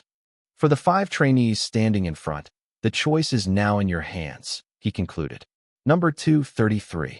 Chapter 233 Dream Crusher. Jun sighed as he stared at the envelope the production crew had handed him. All of the individual winners of the group were gathered in a small room and given an hour to pick someone from their team to eliminate. Jun never expected this to happen. As expected, Azure was just as bad as Fu, who hasn't even given him a mission after completing the last 2. I'm working on it. But right now, it seemed like Azure took the cake. Nothing could beat the twist they came up with. Jun wished baldness for the person who came up with the concept. Meanwhile, in Cindy's office, she suddenly felt an itch on the right side of her head. Jun was having a hard time. No matter how much he thought about it, Jun couldn't think of a member of their team who deserved to be eliminated. He glanced at the other winners and saw that they seemed calmer than he had expected. Lin Ji, who appeared to be in a bad mood, quickly stood up and dropped his envelope inside the clear box. Then, he got up and left the room. All other 4 winners stared at his retreating figure. It seemed like he didn't even have a hard time choosing a teammate to eliminate. Then, a heavy sigh was heard in the room. Si-hoon quickly wrote a name, someone he thought worked significantly less than most of his teammates. Afterward, he stood up and placed the envelope inside the box. Jisung, feeling pressured by the 2 of them, wrote the name of the teammate who had a lot of side comments for the other trainees. The guy who underestimated Jun even after their amazing performance. With that, he stood up and smiled at Jun as he placed the envelope inside the box and left the room. And then, there were 2. Zeth also had a hard time choosing a teammate to eliminate. Akira, Jaeyoung, Jax and Yuri. All of them brought something to the table, and he knew how much their team had worked hard for this. However, there was a reason why they were not at the forefront during this mission, and Zeth knew that one person contributed most to that reason. So with a heavy sigh, Zeth wrote down his name and went out of the room, nodding at Jun in acknowledgement as he left. Now, Jun was the only one left. He sighed in defeat as he slumped on the floor.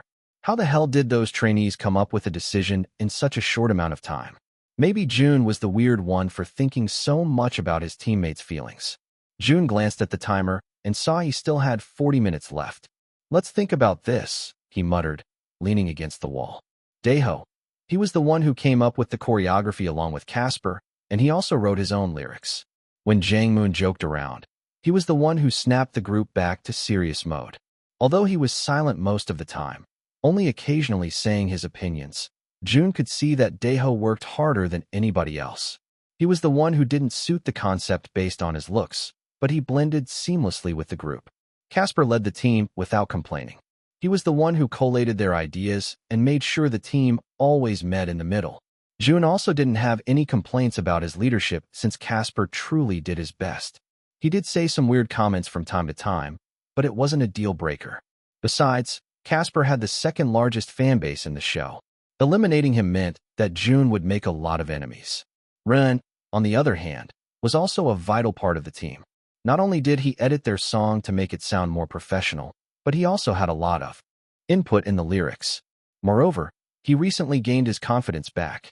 Jun would most likely feel like shit if Ren lost it because of him. And lastly, Jang-moon, one of the people he considered his friend in the competition. There were times when Jun wanted nothing but to hit Jang-moon with all his might.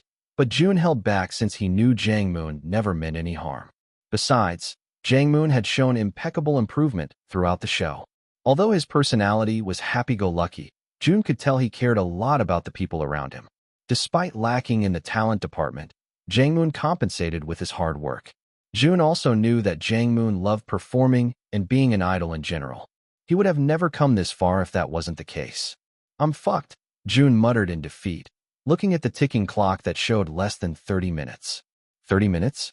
That was still a decent amount of time. He turned to the single crew member left inside the room and stood up. "I just have to turn this envelope in within the time limit, right?" "Yes," she answered. "Then, I can go wherever I want first," he asked. The crew member scratched the back of her neck. Honestly, she wasn't oriented about the details of the elimination process. She only knew that she had to take the envelopes to Yejin and Yina after the given deadline. Sure," she hesitatingly said. Jun muttered a small thanks before leaving the room, quickly running through the hallways and to their practice room. He barged through the doors, wanting to see his teammates so he could finally make his mind. However, Jun froze when he realized their practice room was empty. He looked around the place where they tirelessly practiced for the past week and felt even more conflicted. He would be the reason for someone's dream ending today. And Jun didn't want to make the decision. This should have been an easy decision for him. Being in the gang for so long, he was used to disposing people who didn't have any use for the gang. However, this wasn't the White Tiger gang, and Jun wasn't the same man he was before. Or maybe he had always been this warm-hearted. He just never realized it in the first place. "Fuck," he cursed loudly while staring at his reflection in the mirror. Jun knew time was ticking, but every time he thought of someone to eliminate, that certain someone's smile popped into his mind, and he was back to square one.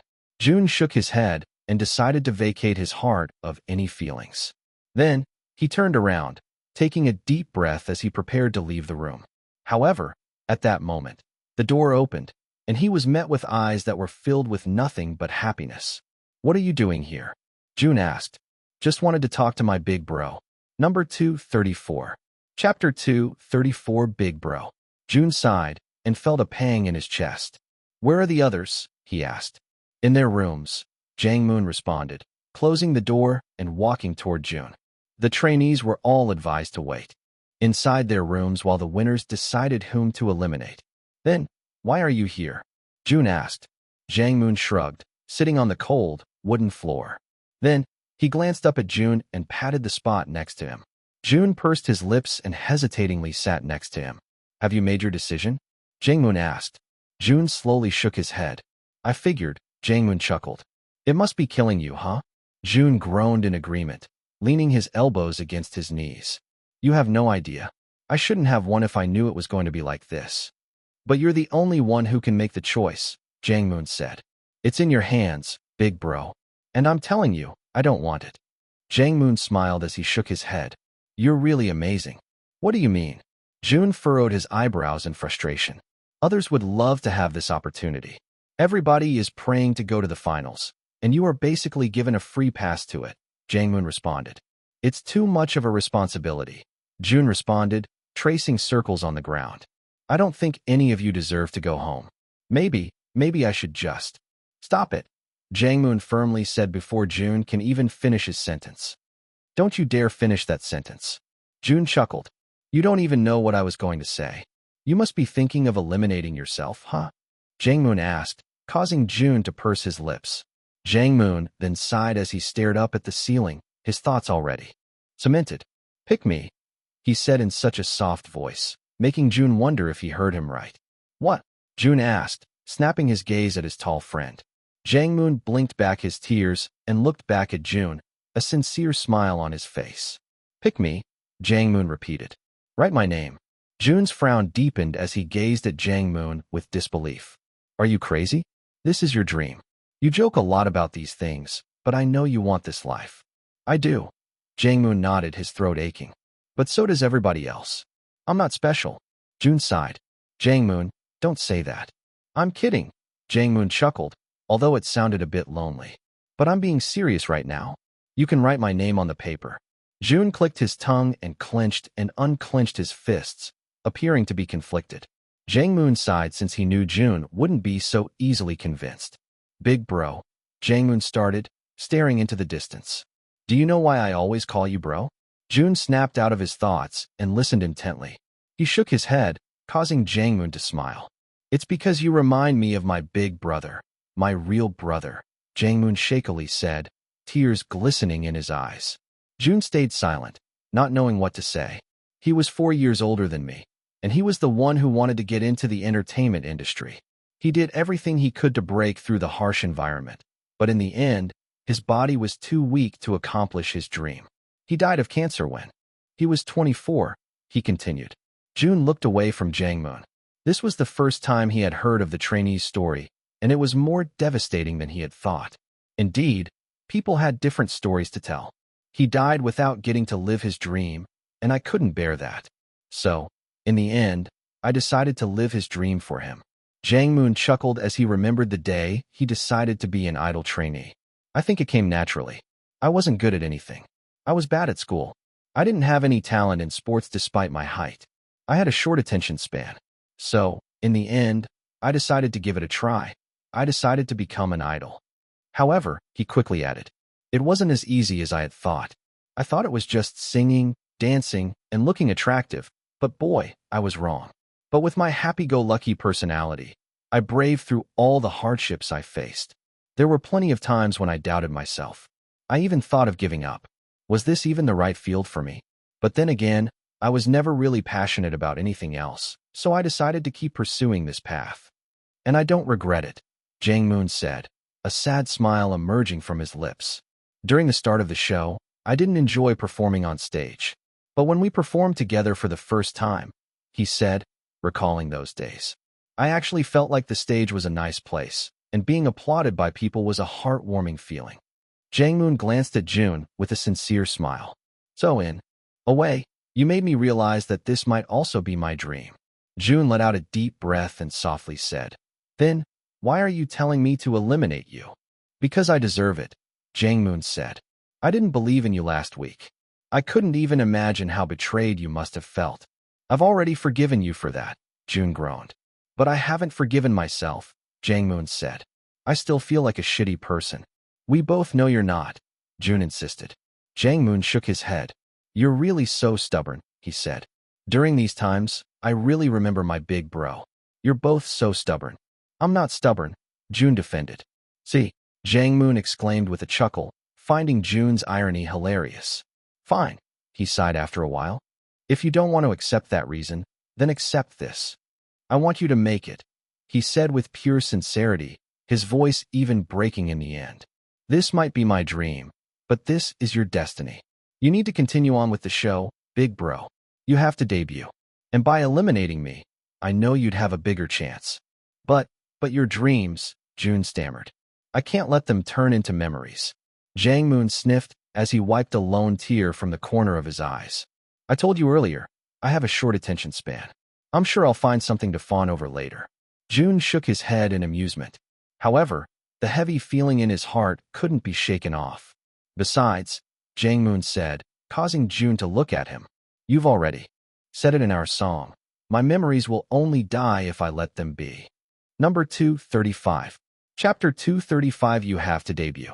With less than a minute left, Jun ran through the doors and walked to the box that contained the names of the eliminated. Jun dropped the envelope inside the box, his heart heavy yet decided. Jang-moon looked heartbroken when he suggested to be the one to eliminate. But Jun knew this was the best choice. He watched as the production crew carried the box away, preparing to inform the eliminated trainees of their fate. Then, the sound of the intercom was heard through the dorms. Trainees, please come to the training center. I repeat, trainees, please come to the training in 10 minutes. Jun sighed as he walked heavily in the direction of the training center. The other trainees, too, seemed to be in a dampened mood. With heavy feet, they all entered the training center. Jun was the last one to enter, and his team was already there waiting for him. He was expecting them to look sad or disappointed, but he was surprised to see them smiling while calling him over. "Make it fast," Jang-moon exclaimed like he had gone back to his previous mood. Jun shook his head and stood next to them. Miho once again made his way to the stage with the envelopes containing the names of the eliminated ones. The remaining trainees felt dread fill their hearts as they prayed for their names not to be called. Miho took the mic and sighed deeply, setting the tone for the awaited announcement. Just then, some sad music played in the background, the slow, instrumental version of their signal song.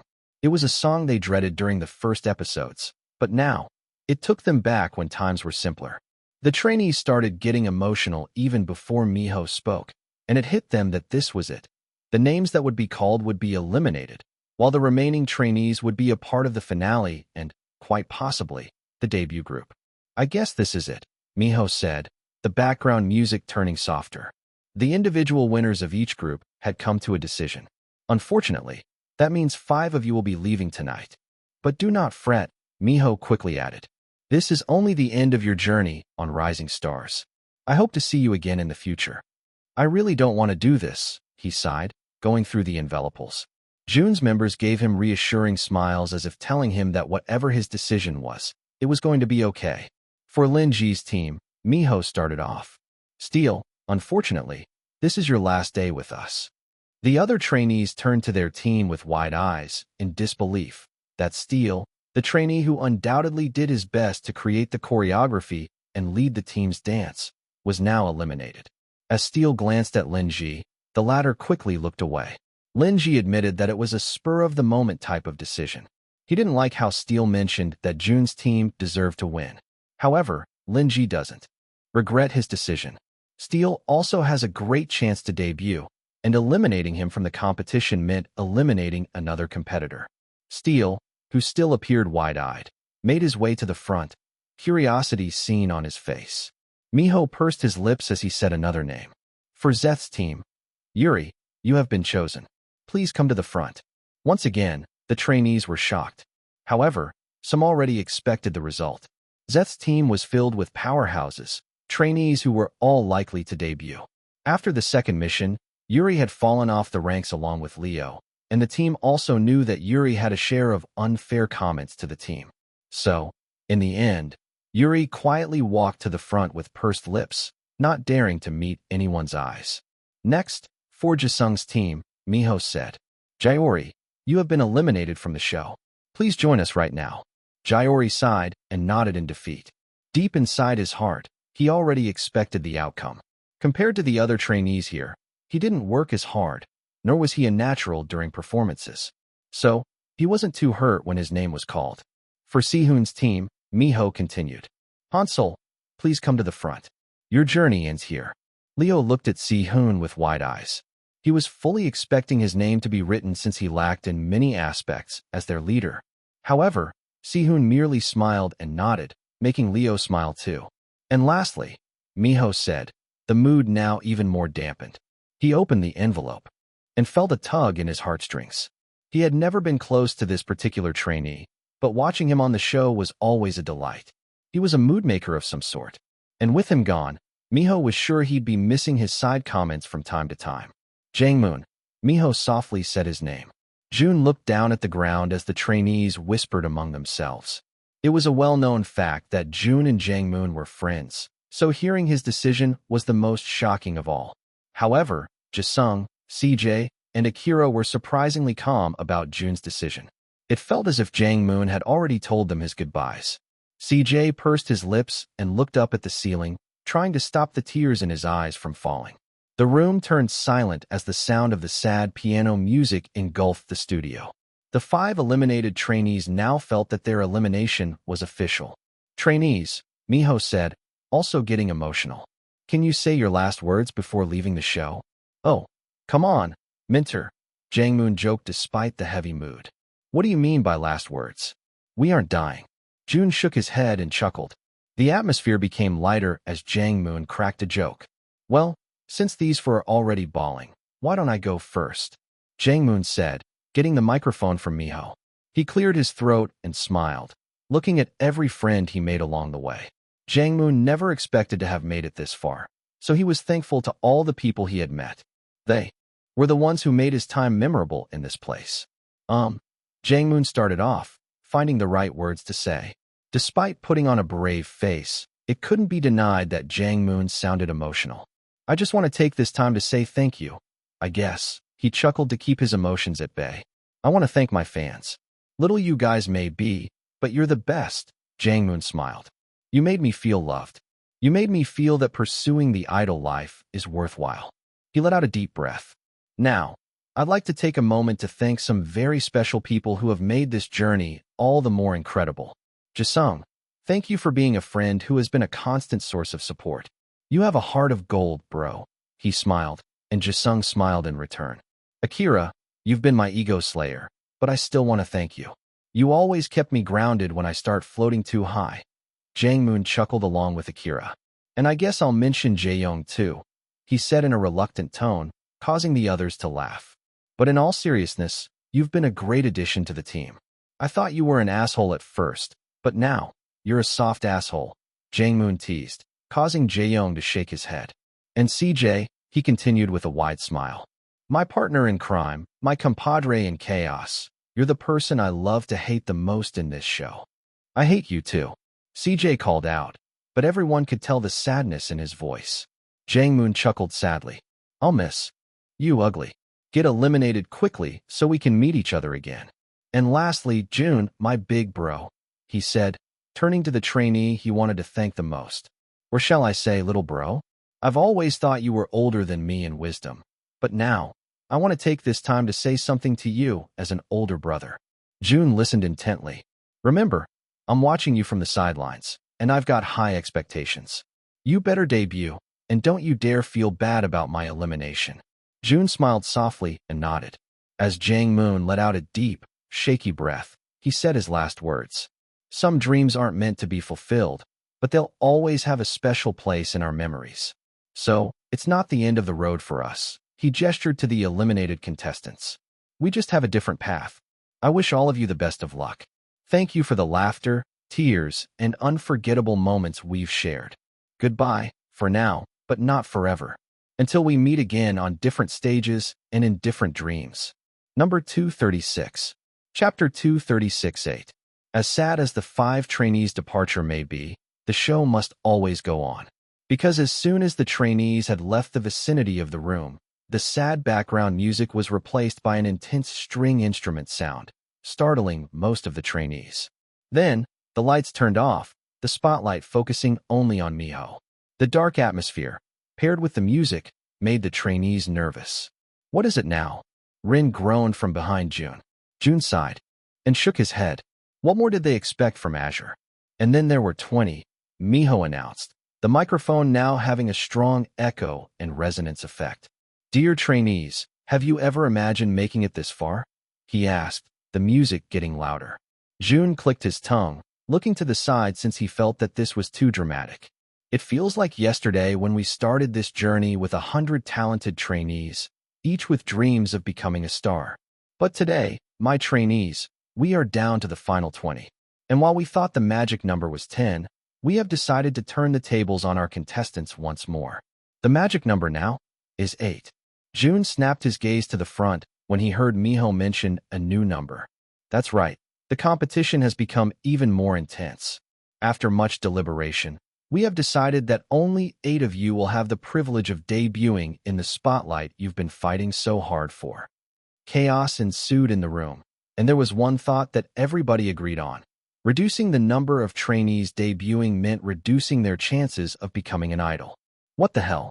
Isn't this unfair? They've always told us that 10 trainees will debut, and all the other seasons debuted with 10 members each. Why are they changing it all of a sudden?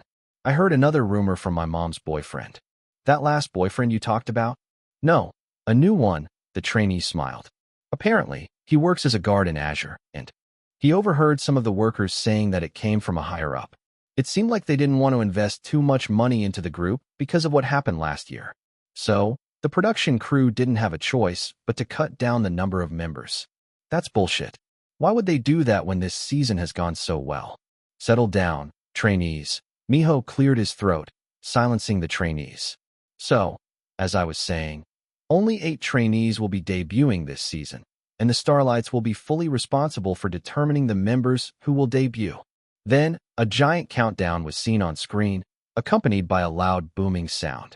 The trainees were once again startled as they stared at the big, bold numbers. The trainees looked at the countdown, confused as to what it was for. Then, when the number 0 was shown, the room turned bright, making the trainees squint their eyes. That, my trainees, was the countdown for the start of the voting. As of the moment, the voting has commenced, and it will continue until next week's live show on Friday at 6 p.m. Korea Standard Time, Miho excitedly exclaimed. The voting will be closed at exactly 8 p.m., and shortly after, the names of the 8 trainees who will debut will be announced. With this change, the stakes have never been higher, and the outcome has never been more uncertain, Miho seriously said. So prepare yourselves next week, Friday at 6 p.m. Korea Standard Time, for a live show like no other, as we unveil the chosen 8, who will make their mark in the K-pop industry. It's time for the real stars to shine. Lin Ji repeatedly cursed under his breath as he walked through the hallways. Some of the trainees he passed congratulated him, but he didn't have the energy to talk to anyone. He needed to talk to one person, and one person only. He arrived at a secluded area where he was certain nobody would catch him in the act. Lao Hu, he urgently said, pacing back and forth. What? Lao Hu snapped, appearing to be as urgent as Lin Ji. I told you to call me only for important matters. I'm in a meeting right now. This is very important, Lin Ji said, his anxiety rising through the roof. Speak, Lao Hu said. It's bad, Lin Ji started off. Lao Hu clicked his tongue. Are you short of money again? I told you to just use the bank account I gave you. Just don't forget to be my puppet once you become an idol. That's the problem, Lin Ji said, biting his lip. I don't think I can become an idol at this point. What do you mean? They changed something, Lin Ji said. Only the top 8 will be included in the debut team. What? Lao Hu exclaimed, his voice lowering an octave. When did you hear this? Just now, Lin Ji responded. It's an official statement. Lao Hu sighed heavily. Do you know how fucking hard it was keeping you in the top 10 ranks? It was a pain to hack into their system just for your rank to be 10th every time. I know, Lin Ji sighed, but I'm trying my best. I even took off my shirt during the show tonight. I must have gained quite a lot of votes from the people who watched the live performances. You're 13th, Lao Hu deadpanned. You're 13th in real-time rankings right now. Lin Ji's eyes widened. You're lying. I'm not, Lao Hu said. I'm in Mintellect right now, that voting company that's responsible for your show and plenty of big corporations. I'm looking at the results. Fuck, Lin Ji cursed, clenching his fist then banging it on the wall, causing it to crack slightly. Lin Ji couldn't believe he was 5 ranks away from the debut spot, even when he already put on such a racy performance. What the hell am I going to do? You're going to do something, right? He asked Lao Hu desperately. We can't let our efforts go to waste. We have something we need from someone in the entertainment industry. Indeed, we do. Lao Hu sighed in frustration. I'll do something. Just give me time. Lin Ji finally sighed in relief. Thank you. I promise to help you until the end. You better. With that, Lao Hu ended the call, and Lin Ji leaned against the wall, feeling more certain. He had to debut. No, he will debut, no matter what it takes. Number 237. Chapter 237 Bribe. Lao Hu entered a small, dark room inside the large building. The hallway should have been empty at this point, but 2 individuals remained. The sound of keyboard clicks resonated in the room, and only the monitor screen illuminated the entire place. I've thought about it, eh? Man with a bowl cut stood and faced the tall guy who had been pestering him ever since Rising Stars started. I don't think I can do it. Lin Ji's rank had been dropping every week, and it's getting harder to keep him in the top 10, much more the top 8. It would be too suspicious, he said. You can just do what you've always done, Joe, Lao Hu said, crossing his arms in front of his chest. You just need to click a few buttons. It's easier said than done, Joe sighed. With the gap getting bigger and bigger, it's harder to make it less obvious that everything's not what it seems. Do you need anything? Lao Hu asked, already brewing a plan in his mind. I don't, Joe shook his head. I just need to keep this job. It pays better than any other office job out there. Besides, I've worked so hard to get to this position. I want to keep it. Lao Hu clicked his tongue. I'll pay you more than 50% of our agreed payment. Joe clicked his tongue, his hand hovering over the mouse. The monitor was showing the real-time rankings of the trainees, and at that moment, Lin Ji's name shifted down, his rank now being 14th. See? Joe gestured to the screen. I can't just move him 6 ranks up. I'm not talking about merely 6 ranks here, Lahu said. Move him even further. You're asking for the impossible, Joe said. Our CEO just came back and did an inspection this morning, so everyone's on edge. He's a very fair-minded man, so if somebody finds out that I'm doing this, I'll get fired. Lahu clicked his tongue as he pulled something out from his pocket. A blank check. Nothing's impossible in this world, Lahu said, a smirk appearing on his face. He knew that every boulder could be moved with the right motivation, and that motivation was usually the same for most people, especially those with weak minds. Here, Lahu said, tossing the piece of paper with numerous zeros in Joe's direction. Joe frowned as he looked at the piece of paper in his hands. The number of zeros was definitely tempting. It was quadruple his monthly salary. Nobody has to know about this transaction, Lahu convinced Joe. No one has ever caught us until now. We're already in the finals, aren't we? Joe bit his lip, his mind racing with 1,000 thoughts. Lahu smirked as he watched Joe's conflicting expressions. Then, Joe sighed, and that's when Lahu knew that his plan had worked. In the end, everybody was truly a slave for money. All right, Joe said. What do you want me to do? In one of Azure's dorm rooms, a small laptop was propped on a low desk. A group of trainees sat in a circle, their eyes focused on the countdown displayed on the screen. The trainees decided to watch the show in this room because it oddly smelled like chocolates. It was Jun's favorite scent, so he had sprayed it all over the room. And maybe that's the reason why Akira, Jisung, CJ, and Jaeyoung decided to watch the 9th episode in his room. It smelled oddly comforting. Or maybe because the other rooms looked like a mess and smelled of wet feet. I thought only the 5 of us would be watching, Jun asked, glancing at the 3 additional trainees in the room. I told them not to come, CJ exclaimed. But that guy, he pointed at Casper, then whispered, was creepy as hell. He kept telling me that he wanted to watch it with us. I can't hear you, Casper deadpanned. Good, CJ smiled. You're really weird, bro. I don't do well with weird people. Jun clicked his tongue. CJ was probably the weirdest in the room right now. How about you two? Jun asked, looking at Rin and Zeth, who appeared to be in a better state compared to the past few days. Didn't you guys have a fight? Jisung innocently pointed out, causing Akira to nudge his side. You can't just ask that, Akira whispered. Zeth chuckled as he shook his head. No, it's all right. We didn't fight. We just had an intense conversation. It was my fault, Rin said. I was too insecure since Zeth kept beating me and everything. It's also my fault, Zeth said. I was insensitive with my words, and I also have a bragging tendency. You don't say. Casper coughed, causing Zeth to glare at him. But we're okay now. We talked it out, Zeth smiled. You didn't answer my question, Jun said, reverting the topic.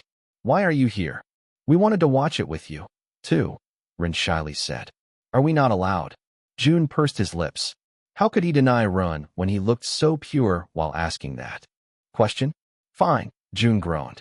You can stay, but we're watching it silently, all right? He said. The other guys nodded enthusiastically, already feeling elated that Jun agreed to watch the episode with him. The happiest in the room was undoubtedly Casper, who reached out his hand to try and pet Jun's pink hair. However, Jisung quickly saw the action and slapped his hand away before it could touch Jun's hair. Casper looked at Jisung with wide eyes. The younger trainee narrowed his eyes at Casper before placing 2 of his fingers in front of his eyes, like an "I'm watching you" gesture. Casper felt a shiver run down his spine as Jisung continued looking at him. Then, he turned away his gaze and focused on the small screen. Damn, these people are scary, Casper said in his mind. Shoo, CJ exclaimed loudly, startling the other boys. Keep quiet. The episode is starting. Akira weirdly looked at CJ. We weren't even talking. Shoo. CJ covered Akira's mouth with his salty hand. Wait, salty? Akira pushed his hand away and drank some water, glaring at the oblivious trainee. Fuck, CJ suddenly said, holding onto his stomach. This diarrhea is killing me. I swear the cafeteria ladies have it out for me. I'll be back in a bit. Just need to use the restroom. Akira looked at CJ with wide eyes as he ran to the bathroom. It's starting, Jaeyoung said, making the wide-eyed Akira face the laptop screen. Then, Kong Miho was shown on screen. The comments burst just in time with CJ's diarrhea, causing the others to exclaim in disgust. Oh, that felt good, CJ sighed in satisfaction. I present to you the production mission. Number 238. Chapter 238, 9th episode 1. Minjun sat on the wide, soft couch. It was definitely softer than the couch they had in Grandma's apartment. It must be more expensive, too. But for some reason, Minjun liked their cheap couch better. What are we watching again? His dad asked, sitting next to him after he finished preparing snacks for his beloved child. Minjun sighed. I already told you a while ago, Dad. It's Rising Stars. You don't pay attention to anything, he softly muttered. Minjun's dad scratched the back of his neck, feeling a bit guilty. Somehow, what Minjun said felt like it held another meaning. He never paid attention. And while it was true that he focused on his career more than he focused on his child, he still loved Minjun very much. Minjun noticed his dad's silence, causing him to bite his lips, wondering if what he said was too far. But thanks for the snacks, Minjun quickly said. These are all my favorites. He popped a piece of candied chocolate in his mouth and gave his dad an awkward smile. The older man smiled, feeling satisfied that he finally got something right. Rising Stars, huh? Where have I heard that again? His dad asked, his curiosity piqued. That name sounds oddly familiar. Because it's very popular, Minjun said. It's starting. The intro song played, and the older man tried his best to pay attention. Wait, he said. This is an idol survival show? Minjun slowly nodded. Since when have you been into idols? His dad asked. Do you want to become an idol? Minjun grimaced as he quickly shook his head. No, he denied. Of course not. But our neighbor is participating in the show. Your neighbor? His dad raised both eyebrows. Your neighbor in that shabby old place that I want you to move out of? Yes, that apartment, Minjun said. The place that I'm never leaving, he emphasized. His dad smiled and shook his head. You really got your mom's personality. Oh, thank goodness, Minjun said, looking relieved. I was lucky then. The man chuckled and ruffled his son's hair. Well, why don't you give me a bit of a background on this neighbor? I don't want to, Minjun stubbornly said. You're a harsh critic. I don't want my big bro to be criticized by you. Minjun's dad was even more surprised. His son actually took a liking to somebody else. Big bro, he asked. Minjun enthusiastically nodded. Don't tell him this, but I really like him. I want to be like him when I get older. Not that I want to be an idol. I just want to be as cool and kind as him. Again, Minjun glared at his father. Don't tell him any of this, all right? It's not like we're ever going to meet, his dad chuckled. Besides, you don't even want to divulge his identity to me. Minjun smirked, leaning back against the couch. Right, I almost forgot about that. Whatever, his dad said. I'll just watch your face. I'm sure it's bound to change if you see him. Minjun shook his head as he locked eyes with his dad. Hiding my feelings is one of my strongest fortes, Dad. That's one thing I got from you. Why is she with us again? Nari asked as she pointed at Bora, who looked unbothered even as she intruded into their friend group again. You guys have met already, Jia sighed. She's a fan of Jun now, so I called her over so I can have someone I can fangirl with. I'm a fan of Jun too, Wei exclaimed. You like Linji. You don't have taste, Bora deadpanned, remembering how the girl screamed Linji's name during the live shows. Wei pouted. But it's true. I've come to like Jun too. Linji's just my favorite because I feel a strange connection to him. We're both Chinese. I'm just supporting my fellow countrymen. Valid, Bora said. But Linji's trash. Well, let's see if he's actually trash in this episode, Wei said, putting her chin up high. The episode started with them filming the field day, and the comments were already bursting through the seams with just the first game alone. Ah, Princess Jun is so fitting. I can't believe Jun is this competitive. He's got the moves down. How can he run that fast with scuba flippers? The group of girls couldn't stop laughing as they watched the boys engage in games. Jia, who didn't like the show at first, was now enjoying every second of the episode. It seemed just like yesterday when she was reluctant to watch the first episode. And now, there was only one episode left until the finale. Whoa, is it just me? Or is Jun actually athletic? Sumin asked. Yeah, I noticed that too, Nari responded. He looks clumsy, but he may be onto something here. I was expecting Casper and Daeho to carry the games, Bora added. But it looks like they won because of Jun. Yeah, Zhao muttered. Then, that's when the thought hit her. If their team actually won, Then does that mean that they got the privilege of choosing their song genre first? Wait. Jia said as Jun was shown to be deliberating what genre to pick. He's going to pick Moonbaton. Or electro-techno. I want to see bubblegum pop, though. Girly, that's almost impossible. Jun will never deliberately choose to be cute. Just then, Jun walked over to the bubblegum pop cue card and took it off the stand.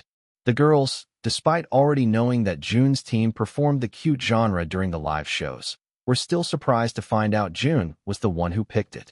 The comments were in a frenzy after Jun's selection, and there was one emotion that lingered in the air: excitement. Cute Jun? Cute Casper? Cute Daeho? Cute Rin? Cute Jangmoon? What the heck? This is going to be a disaster. Look at them, Kiki. They look like a circus act right now. A very handsome circus act. Come on, Jun. I love you, but will you be able to pull off this kind of concept? Number 239. Chapter 239, 9th episode, 2. After the shock brought by the genre selection died down, the practice time of the different teams was now being shown. Lin Ji's team was the first to be shown on screen. From the start, it seemed like their team was doing pretty well, with Lin Ji even taking the lead in making their song. Wei exclaimed in joy when she saw her favorite trainee, causing Bora to scowl at the girl. You really don't have taste, Bora muttered. But Wei was too busy ogling Lin Ji to even hear her comment. A compilation was shown, with Lin Ji clicking a few buttons, and then a song being produced. When he first played it to his team, the girls were surprised that it sounded so professional. Did Lin Ji actually produce that? If he did, then he's very talented in music production. It's kind of iffy, though. He made all that in just a day? Is that even possible for professional music producers? Shut up. Don't question Lin Ji's talent. Nah, man. I replayed the scene just now. He was just pressing the spacebar for most of the time. Who the hell uses that to edit music? It's not like the entire scene was shown. You don't know what you're talking about. See, Wei exclaimed. He's actually talented. Bora narrowed her eyes in suspicion. Whatever. I still don't like him. The scene progressed, with Lin Ji taking the lead most of the time. However, there was another person who stood out, Steele. There was no doubt that he poured his everything into this performance. And when their performance was shown, even though Lin Ji was in the center, Steele stole the scene with his all-out performance and great dance skills. Alright, fuck it up. This is actually a good performance. Good song, too. Lin Ji did a good job. Are you guys seeing Steele right now? He's killing it. However, just as the compliments for Steele started pouring in, it was all buried in the sea of comments when Lin Ji ripped his shirt off at the end of the performance. Wei screamed even louder while Bora grimaced. For Bora, seeing it live was atrocious. Such an action was out of place in the song. Their concept wasn't even sexy like the Tie Me Up performance that Team Aglet had. However, it couldn't be denied that the audience loved his plan, and even the online viewers couldn't stop themselves from complimenting Lin Ji's body. He's buff. Damn, boy. Ooh, some eye candy. This is what I'm looking for. Kaya. I'm going to vote for Lin Ji starting today. Shaking my head. We lost them, fellas. As their performance finished, the viewers continued talking about Lin Ji's abs. It was a similar situation during the live shows. And Lin Ji, who was watching alone in his room, smirked when he saw the comments praising his body. He sighed in satisfaction as he leaned against the wall. Being praised was definitely his favorite thing in the world, after money, of course. When the hell are they going to stop talking about his body? CJ asked, frustrated that the people still weren't over their performance. Sehun's team is already performing, for fuck's sake. It's been 4 performances already. Get over it, he ranted. Rin chuckled and patted CJ's back. Relax, he said. Oh, our team is on now. Thank goodness, it's almost over, CJ sighed in relief. However, when he saw Jangwon's face on the screen, he couldn't help but smile. That bastard still looked annoying, but he strangely missed him. Akira nudged his side and smirked. You miss him, huh? What do you mean? CJ scoffed. My time had been quieter after he left. The others shook their heads. It was obvious that CJ missed Jangmoon. In fact, most of them did. And even if Jun tried to deny it, he, too, missed the goofy trainee who called him Big Bro. I'm most curious about your production process, Seth said. Nobody knew what you were cooking up. That's because we weren't cooking up anything for the first 3 days, Casper chuckled. It was only after the break that we had started producing the song. Really? Seth asked. I thought you would have come up with something then, he nudged Rin. I thought so too, Rin said. But I was having a hard time, okay? We even fought about this. Right? Zeth scratched the back of his head. Sorry. Rin chuckled and shook his head. I'm fine now. I was even able to make a new beat yesterday. It looks like the viewers are thinking the same, Jisung pointed out. Yo, Ren. Carry this team. Again. I just know their team is settled. Ren's the GOAT. Ren will make another hit song. Ren looks like he's having a hard time, though. He's been awfully quiet throughout the show. You okay? Zeth asked, patting his friend's back. Ren nodded, looking unfazed. I'm great, he responded with a wide smile. I already told you. I'm fine. Comments like these don't even faze me anymore. Damn, you're strong, CJ said. I would have started bawling if people expected so much from me. And that's the reason why I broke down last week, too. People expected too much from me, but I felt like I never lived up to everybody's expectations, including myself. However, I've come to realize that it's okay to not meet your expectations sometimes. And people who talk shit like this are people who never supported me in the first place. Here, Akira exclaimed in agreement. I'm just glad that Jun was there to help us make a song, Ren added. He looked like a genius when he first revealed that song to us. The scene on the screen continued, with Jun looking more concentrated than ever. His editing scene was longer, courtesy of Cindy, and it was believable that he composed the song itself. When did you learn how to edit music? Jisung asked, amazed at how great Jun's music was. Jun shrugged. Tried it out the first time during this mission, actually. Akira clicked his tongue. You're really unfair. It's like you've been blessed with the demigods or something. Did he just call me a demigod? Omo. Jun shook his head. You only come out at times like this? I'm not, Jun said. Fu was definitely not a demigod. He was an intern, at most. Then, you must have been born to do this, Jae-young chimed. I really like the song, and the lyrics. Akira chuckled as he slapped Jae-young's back. This dude cried again after the performance. Whoa, you're worse than me. I almost cried, but held it back. Jisung, the official crybaby of their friend group, said. It was an emotional song, okay? Jae-young snapped, causing the others to chuckle. I was just wondering where you got your inspiration from, Jae-young added, diverting the topic. Ice cream, Jun said without any hesitation. Ice cream? They exclaimed in unison. All right. I almost forgot, Jun said, bringing out his century-old phone and typing something into his naval account. He didn't forget to attach the photo he took of the atrocious truck. Hi_I'm Kitty JunXR1S1INGSD 4R5 has a new post. Hi_I'm Kitty JunXR1S1INGSD 4R5. If you're anywhere near Jongyo Street, do visit the pink ice cream truck with a banana split on top of it. Forgot its name, but it's really good. Don't miss the chance because it's Jun approved. Number 240. Chapter 240 Never on Our Level. Jun thought that his haters would have gone down at this point, but it seemed like more people had it out for him. This loser is still acting like Jun? What does he mean by Jun approved? He's more of an August if we're being honest. Loser. Stop acting like Jun. The ice cream truck looks pretty nice, though. Maybe we should actually visit the ice cream place. This guy must be doing some reverse psychology type of shit for us to stop supporting a business. Jun scoffed and shook his head. They were reading too much into the situation. Yeah, let's do that. I was actually craving ice cream. I might go there tomorrow. But, in the end, Jun shrugged since his objectives were seemingly met. Sure, they threw insults toward his way, but at least they were still going to support the ice cream truck. It's your performance already.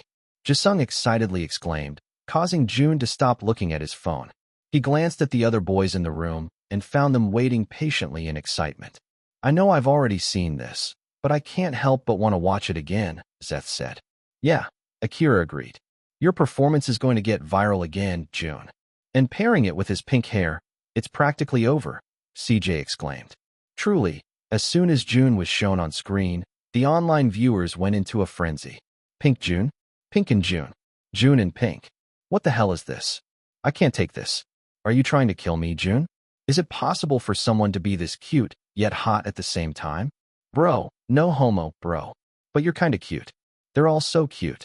They're wearing the uniforms we used to wear when we were younger. Yeah, this was legendary, Jae-young said. Who even thought of a school concept? Jun thought of the memories concept, Rin said. But I came up with the schoolboy concept. That was a genius move, Zeth whistled. I should have brought you to our team. If you had done that, we still wouldn't be on speaking terms, Rin chuckled, causing Zeth to chuckle too. I chased the sun on endless summer days. I laughed with friends, engaged in fun and plays. Mimi, who didn't have the opportunity to watch the live shows because of a personal schedule, watched their performance intently as she snacked on some peas. She was all alone tonight since Sasha and Lala were both busy. However, Mimi wasn't complaining. Now, she could scream in peace as Jun continued to act cute. It felt like only yesterday when seeing him smile was a rare occurrence. Now he looked like the cute high school boy who everyone had a crush on, but was too shy to admit it. Fuck, I'm falling. Is everyone hearing these lyrics? How can Jun turn such a cute song into a sad one? Bro, he always makes things emo, I swear. True. He got me grinding while trying to tie me up, too. Now, I'm skipping around the house with tears streaming down my face. Mimi was so focused on the cute aspect of their performance that she didn't even notice the depth of their lyrics. However, as Jun's part came up, she was stunned to silence by the amount of emotion that came from his voice and lyrics. Though years have passed, and we've grown apart, the treasures of my childhood still fill my heart. In the quiet moments, I close my eyes. I hope I find my way back to that paradise. When I cried because I fell and stumbled, and not because my mind had crumbled. When happiness was a piece of candy. But now, no matter what, happiness can't reach me. I still can't believe you wrote these lyrics, Rin pointed out. You wrote all of this, bro? Jisung asked with wide eyes. Jun nodded nonchalantly. No wonder it made me cry. Jaeyoung whispered, but Akira still heard it. How do you even come up with these lyrics? CJ asked. It's like you've lived more than one life with how you write. Jun smirked as he shook his head. They had no idea. Is someone cutting onions?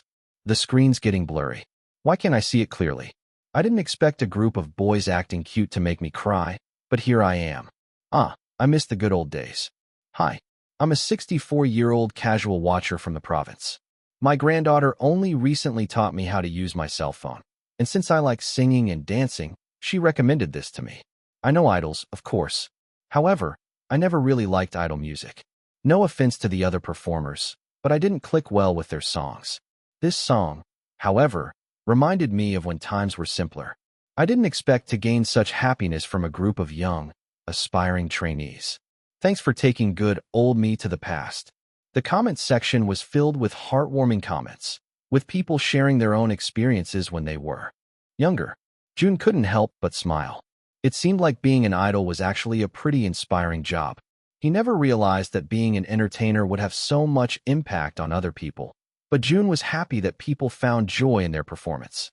Even after the song ended, the feeling of happiness still lingered in the air. People who were watching the show over their dinner tables, courtesy of their daughters who had the biggest say in the household, felt a heartwarming vibe in their homes. It was a song that could be enjoyed by people who weren't even fans of idols. In another building, similar to Azure, a group of 5 boys were hanging around the lounge room, their luxurious outfits appearing to have come out straight from the magazines. Can you turn that off? The blonde-haired guy, who had shining blue contacts, snapped. Why are you even watching that? It's my first time watching this show since you told us not to watch it, but it's actually pretty good, a handsome guy with bunny-like teeth said. They're getting so popular, so I just got curious. Popular? A red-haired boy scoffed.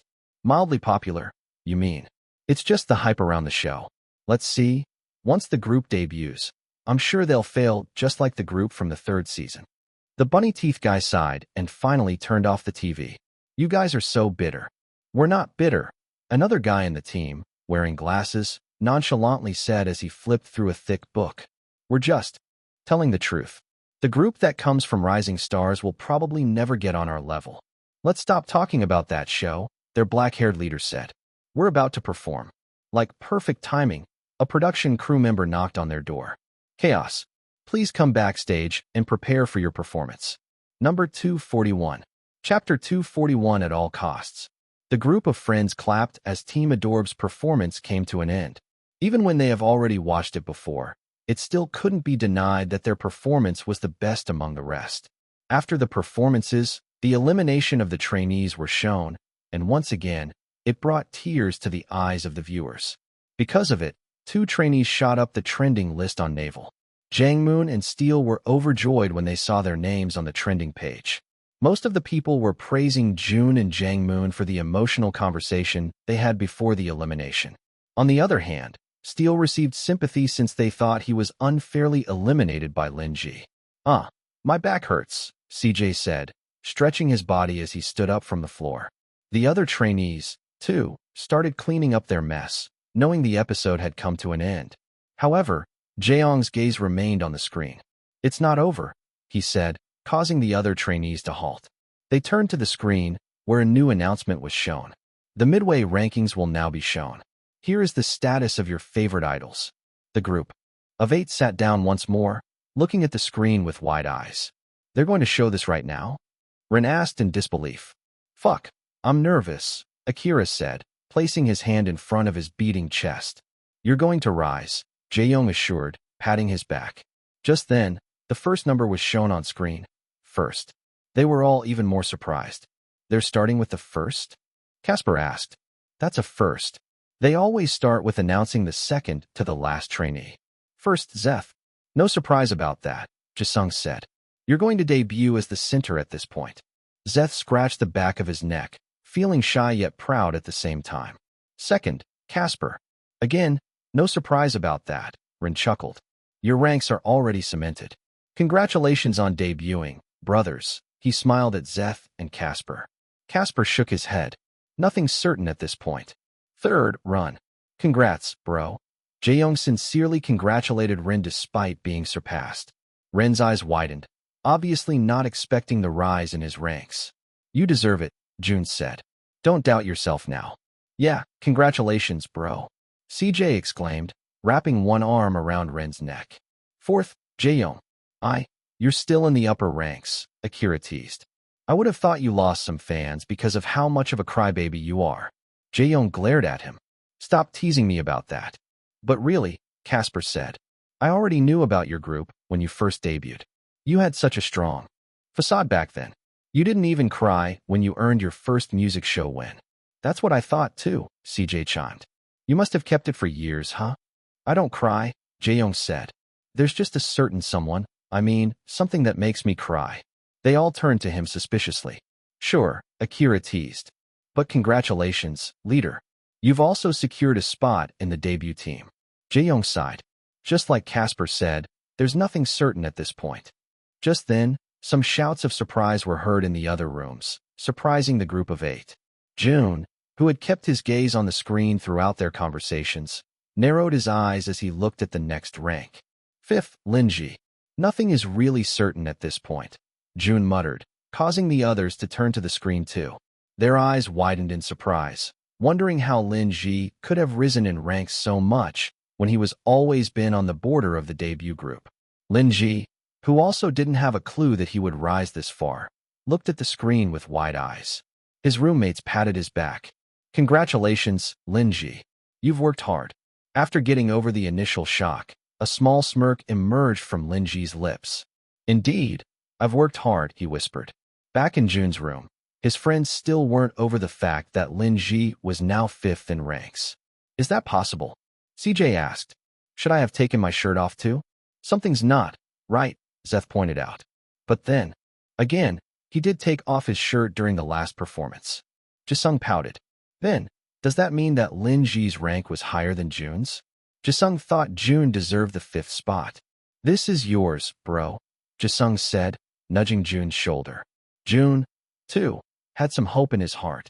He knew he wasn't as popular as those in the top 4, but he also gained quite a number of fans during his time in Rising Stars. Again, his goal was to debut in at least the last debut spot, which is now 8th place, since he knew how much pressure the higher-ranked trainees would be in.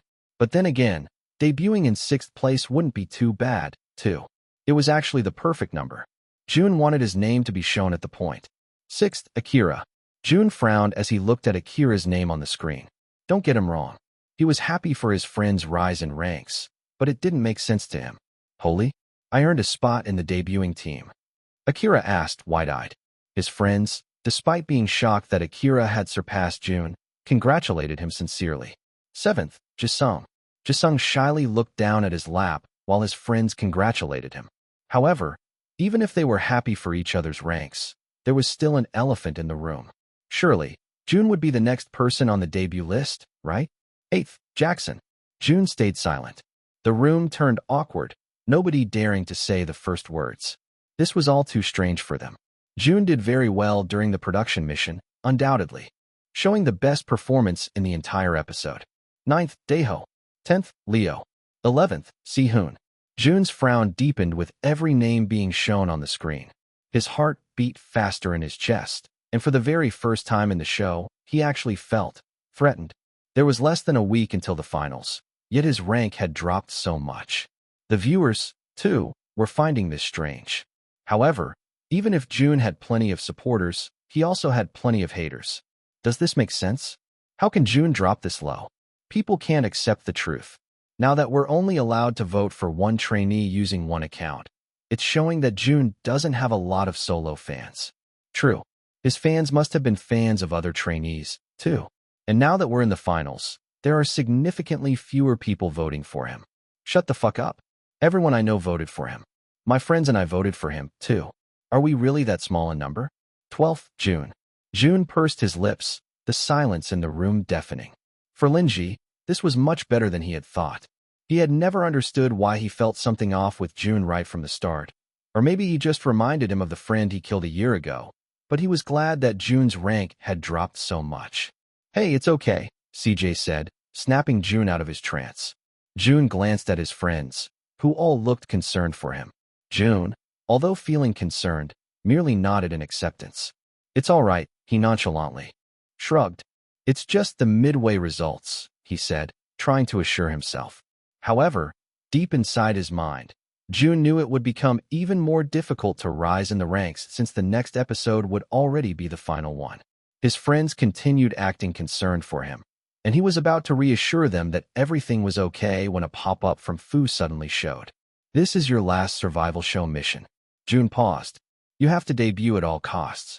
Otherwise, there will be consequences. Jun frowned. He wasn't used to Fu speaking in this tone, so whatever this next mission was, it must be vital. The title of the mission is Project A+. Lin Ji must not make his debut in Rising Stars. Stop his debut at all costs. By accomplishing this mission, all skill aspects will be increased to A+. Failure to accomplish the mission will make the host go back to his original state, before all of the upgrades. Number 242. Chapter 242 Tattoo. 6. There were 6 days left until the finale, the event everybody was waiting for. Jun also had 6 days to accomplish his, quite possibly, last mission in Rising Stars, to stop Lin Ji from debuting at all costs. However, as he stood one line behind him, he realized how tough of a situation he was currently in. Hey, are you alright? Si-hoon asked, nudging his shoulder. Si-hoon, ranking 11th during the midway results, was naturally next to Jun. He had a concerned look on his face like he was the one who dropped in ranks rather than Jun. Peachy, Jun said. I don't deserve to stand next to you. Si-hoon sighed. Jun frowned as he looked at Si-hoon. What do you mean? You don't deserve to be here. You're supposed to stand over there, he said, pointing to the first line, where the top 5 currently were. Jun pursed his lips. He'll get there, he hoped. Their conversation halted when all the mentors came on stage. The trainees cheered as they stood in a line. It was a rare occurrence to see all the mentors during normal days like this, and it just emphasized the fact that they were truly near the finale. Ji-hyun looked around the room until her eyes landed on Jun. She frowned because he was too far from her view right now. Jun should have stood at the front. She was already planning to buy more stars for him when she got home later. Trainees, Miho greeted. Such a small number you are right now. And you're only going to get smaller, Gun said, looking proud of the group of boys. There's 6 more days until the 8 of you will venture into another world. But before that, we'll have to stick to our traditions, Ji-hyun said. We will still have to prepare for your final stages. The trainees listened intently. A lot of them already expected to prepare for another stage. Again, during the past seasons, they were usually divided into 3 separate teams for their last stage, the final signal song performance. This season, you will be divided into 2 teams, Hiren announced. And each team will arrange the signal song to their liking. It could be sexy, sweet, emotional, anything you like. The stage will only be revealed during the final stages. This means there won't be an interim evaluation this time. So, surprise us during the finale, dear trainees, Bones said. Do you have any questions? Miho asked. CJ bravely raised his hand. Are the teams going to be randomly picked like the last seasons? Right, Miho said. We almost forgot about that. The teams have already been decided. In fact, you're already standing with your teams. Jun looked around. They were standing in 4 rows, with 5 people in each row. Jun pursed his lips. So, it was going to be like this? Rising Stars values ranks very much. And from the very beginning, everything has something to do with your ranks. So, we won't be wasting any more time by dividing you into groups. Instead, you'll perform with the trainees in your rank bracket, Miho announced. The top 10 will be performing as one team, and the others will form another team. Jun silently scoffed. Others? Great. He was being referred to as merely others right now. He looked at his teammates and saw the dejected looks on their faces.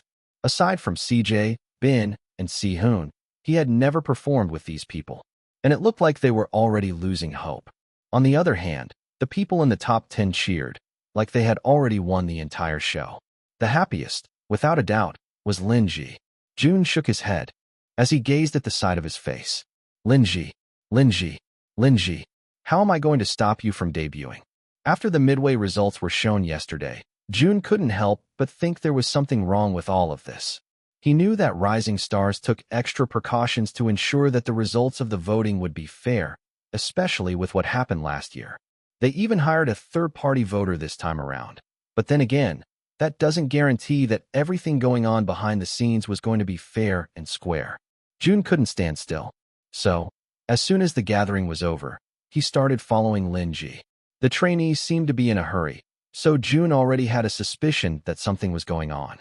Jun trailed behind Linji, careful so he wouldn't be caught. Linji was talking to someone on the phone, and although Jun couldn't hear their conversation, he knew that it was something urgent. Linji had now gone outside using the back door, and Jun was about to follow him when the buck-tooth guard suddenly spotted him. Hey, you, the guard said, pointing at Jun. You're a trainee from Rising Stars, right? Jun pursed his lips. Out of all times, why did he have to run to the buck-tooth guard right now? No. Jun tried to lie, but he was wearing their official shirt, so it wasn't very convincing. The guard clicked his tongue. Go back to the dorms. The trainees aren't allowed to leave the building for the time being. Jun sighed. I'm going to. Come back after a few, he said, tapping his foot on the ground. And I'm telling you that it's not possible, the guard stubbornly said, sticking his chin up high. Jun sighed deeply and was about to make a run for it when a loud sound was suddenly heard in the comfort room. Help! Help! I've collapsed. Please help! A familiar scream was heard. The buck-tooth guard's eyes widened in surprise. And being the righteous person he was, he decided to help the person in need. The guard narrowed his eyes at Jun. Go back now, all right, he said in a threatening manner. However, he was as threatening as a hamster with food stuffed in his cheeks. As the guard ran in the direction of the comfort room, Jun smirked. Thanks, Mr. Klin, he muttered before going through the back door. He opened the door gently, trying not to make a sound just in case Linji was there. And indeed, he was there. Linji stood in the corner of the building, just parallel to the door. However, he wasn't alone. Linji was with a man Jun had never seen before, or at least that was what he thought. Jun wasn't able to make out what the man actually looked like because he was in the midst of leaving. However, Jun didn't miss the mark on the man's lower posterior arm. A white tiger tattoo. Number 243. Chapter 243. Next big thing. Your debut is certain, Lahu said, causing Linji to smirk. Did I actually rank 5th last night? Linji asked, hope swelling in his heart. Lahu scoffed as he shook his head. Of course not. You ranked 12th. I had someone swap your rank with that popular trainee Jun. Linji, despite feeling disappointed that he wasn't remotely close to the debut spot, felt satisfied that it was Jun he exchanged ranks with. That's good, he smiled. Continue swapping our ranks from now on. Lahu shook his head. That can't be. We can't do something like that again. It's too risky. There are already some people questioning why you rose in ranks so much and why Jun sank down. Then, why did you do it in the first place? Linji asked. You're really not the brightest, aren't you? Lahu asked through gritted teeth. This will make people believe that Jun isn't as popular, while more people will start paying more attention to you. It's a tactic. People like to jump on the bandwagon. People who don't have conviction will more likely jump on the winner's side. You're a genius, Lin Ji complimented. Then, why can't you do it during the finale too? Don't bite off more than you can chew, he responded. You're already set to debut at 8th place. Be thankful for that. 8th, Lin Ji muttered under his breath. Then does that mean there's a possibility I'm going to be debuting with Jun? Lahu shrugged. I don't know. Why? Do you have something with that kid? Lin Ji clicked his tongue. I don't know. I just don't like him for some reason. He reminds me of someone I know. Well, that's not my problem, Lahu snapped. I don't care who your teammates are. After you. Debut. We're going to continue with our mission. The briefcase.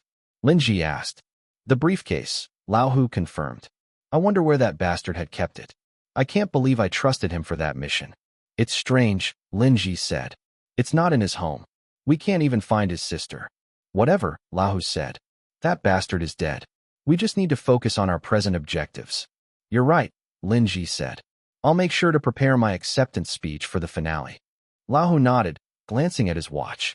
I need to go, he urgently said. Lin Ji nodded in agreement. Then, Lahu left. However, something pink entered his peripheral vision as he left. He stopped in his tracks as he felt the impeccable aura from that pink object. Weird, he muttered as he walked to his luxury car. Jun felt like his world stopped right then and there. He had been so caught up in the competition, actually enjoying the performances, that he almost forgot how he got here in the first place. Laohu, that was what their boss was called. Laohu, meaning tiger in Chinese, was the most powerful man in their region. Anything he says goes. And now, as Jun looked back on it, maybe he should have predicted his death after he was promoted to become his right-hand man. There were plenty of them, dispatched to every district of the region. While the others followed Laohu religiously, Jun Hao was the brave soul who wanted to fix the flaws of the White Tiger Gang, flaws that Laohu never deemed as flaws. However, his gang members couldn't hate him because Jun Hao, in that short year that he became the right-hand man, had the most achievements out of every right-hand man in their gang. And now, Jun felt like he was back to those times. That tattoo, he couldn't be mistaken. That was the tattoo of the man who had ordered to kill him. Lahu was actually in South Korea, and worse, he was with Lin Ji. For Jun, that only meant one thing. There was something going on behind the scenes. Well, what do we have here? Jun's thoughts were snapped back to reality when he heard Lin Ji's voice not far away from him. Shit, he cursed under his breath. Whoa, Lin Ji raised his hands, chuckling as he observed Jun. I was expecting a greeting, not to be cursed at. This was the first time they interacted so closely after performing together during the second mission. And while they were civil during their practice and performance back then, there was an undeniable tension between them right now. Lin Ji's aura suddenly turned serious as he narrowed his eyes at Jun. How much did you hear? He asked. Jun pursed his lips as he subtly reached for his pocket, where his phone was. Nothing much, Jun said, crossing his arms in front of his chest. But aren't you ashamed? Lin Ji frowned. What do you mean? What it's like paying your way to the top? Jun cryptically asked, causing Lin Ji's frown to deepen. You've been listening this entire time, Lin Ji said, a small chuckle escaping his lips. Jun merely shrugged, looking as relaxed as ever. In reality, he didn't hear what they talked about. In fact, he was boiling with rage right now. After seeing Laohu, the man who brutally killed him, he wanted nothing more but to run to where he was and kill him, too. However, Jun knew that was a rash decision. He wasn't Jun Hao anymore. But he still had great instincts. And his instincts told him that there was, indeed, some foul play going on. And based on Lin Ji's response, Jun must be right. Jun was expecting to see Lin Ji crumble. The latter always had a weak personality. He was easily swayed by varying situations. That's probably the reason why he killed Jun Hao too. However, what was scary about Lin Ji was that he would do everything to reach his objective. But then again, Jun was the same. So, in this battle of wits, they stood there in silence, gauging each other's minds. They both wondered what the other was thinking about, yet nobody dared to show their weakness. What are you going to do about it? Lin Ji asked in a deep voice. Do you have any proof that I've paid my way to the top? Jun smirked since he knew his phone was recording the conversation at the moment. I don't, Jun said. But you already know, cheaters will never reign. Oh, I think we both know you're wrong about that, Lin Ji smirked. While I'm here, reigning in victory, you're here thinking whether you're going to be debuting next week. That's right, Lin Ji admitted, walking closer to Jun, his finger poking his chest. However, Jun didn't back down, equally matching Lin Ji's intense eyes. I'm going to debut, Jun. That's already certain. And you might not, or you might. But one thing's for sure, you'll see a lot more of me in the future. Jun clenched his fists in anger, wanting to knock the shit out of Lin Ji. Jun closed his eyes and let out a deep breath. However, that seemed to have been a mistake because Lin Ji quickly sneaked his hand into his back pocket and reached for his phone. Jun's eyes widened as he reached for his phone. However, it was too late. Lin Ji threw his old phone to the ground, the shitty electronics shattering to 1,000 pieces. To add fuel to the fire, Lin Ji stepped on the debris, crushing even the memory card and rendering it useless. Lin Ji clicked his tongue and shook his head. I didn't know you had such petty tricks up your sleeves. I guess I'm not the only cunning person in this competition, he winked. Then, Lin Ji walked away, but not before patting Jun's shoulder. It was an insulting action, and Jun felt like he had gone back to the days when Lin Ji had killed him. Behave now, Jun, Lin Ji said, his voice low next to Jun's ears. You don't want to mess with the next big thing. Number 244. Chapter 244 Team Spirit. I don't think I've ever seen him act this way, Akira whispered to CJ. I've seen him like this, CJ said in an equally quiet voice. When he was frustrated with us during the signal song and the first performance. However, it wasn't to this extent. How many chocolate bars has he eaten right now? 8, Jisung responded. The others turned to him with raised eyebrows, causing his cheeks to heat up. I was counting, he chuckled. Akira clicked his tongue. Is he frustrated because we aren't on the same team? I would have liked to perform the signal song one more time with him too. We're in the same team, CJ butted in. That's even worse, the other two said in unison. I can't hear you, Jun said, his voice hoarse after all the chocolate bars he had eaten. He took every sweet thing he could find in the cafeteria. It was his guilty pleasure, something he does when he was frustrated. And he was very frustrated right now. Enraged, even. Not only did Lin Ji step on his pride, but he also stepped on his phone. The phone he wanted to vanish but was secretly addicted to. Now, how was he going to scroll through his favorite topics on Naval? What are you doing here? Jun snapped, wondering why the three were bothering him in such a frustrating time. Didn't you hear the announcement? Akira asked. It's time to start practicing for the last performance. Jun sighed. Right, they still have to redo the signal song once again. And on top of that, his mission with Fu was still pending. Are you worried, bro? CJ asked, walking over to Jun and wrapping an arm around his shoulders. Don't worry. We'll destroy the top 10. They won't even get close to us. Jun pursed his lips and pushed CJ away. Let's just go, he said in a quiet voice. With that, he left the room, leaving his three friends to gaze at his back with confused expressions. Sure, Jun looked angry, but he also looked determined. Jisung and Akira glanced at each other, a shared thought running through their mind. They had to step it up. It seemed like Jun was ready to bring his A-game.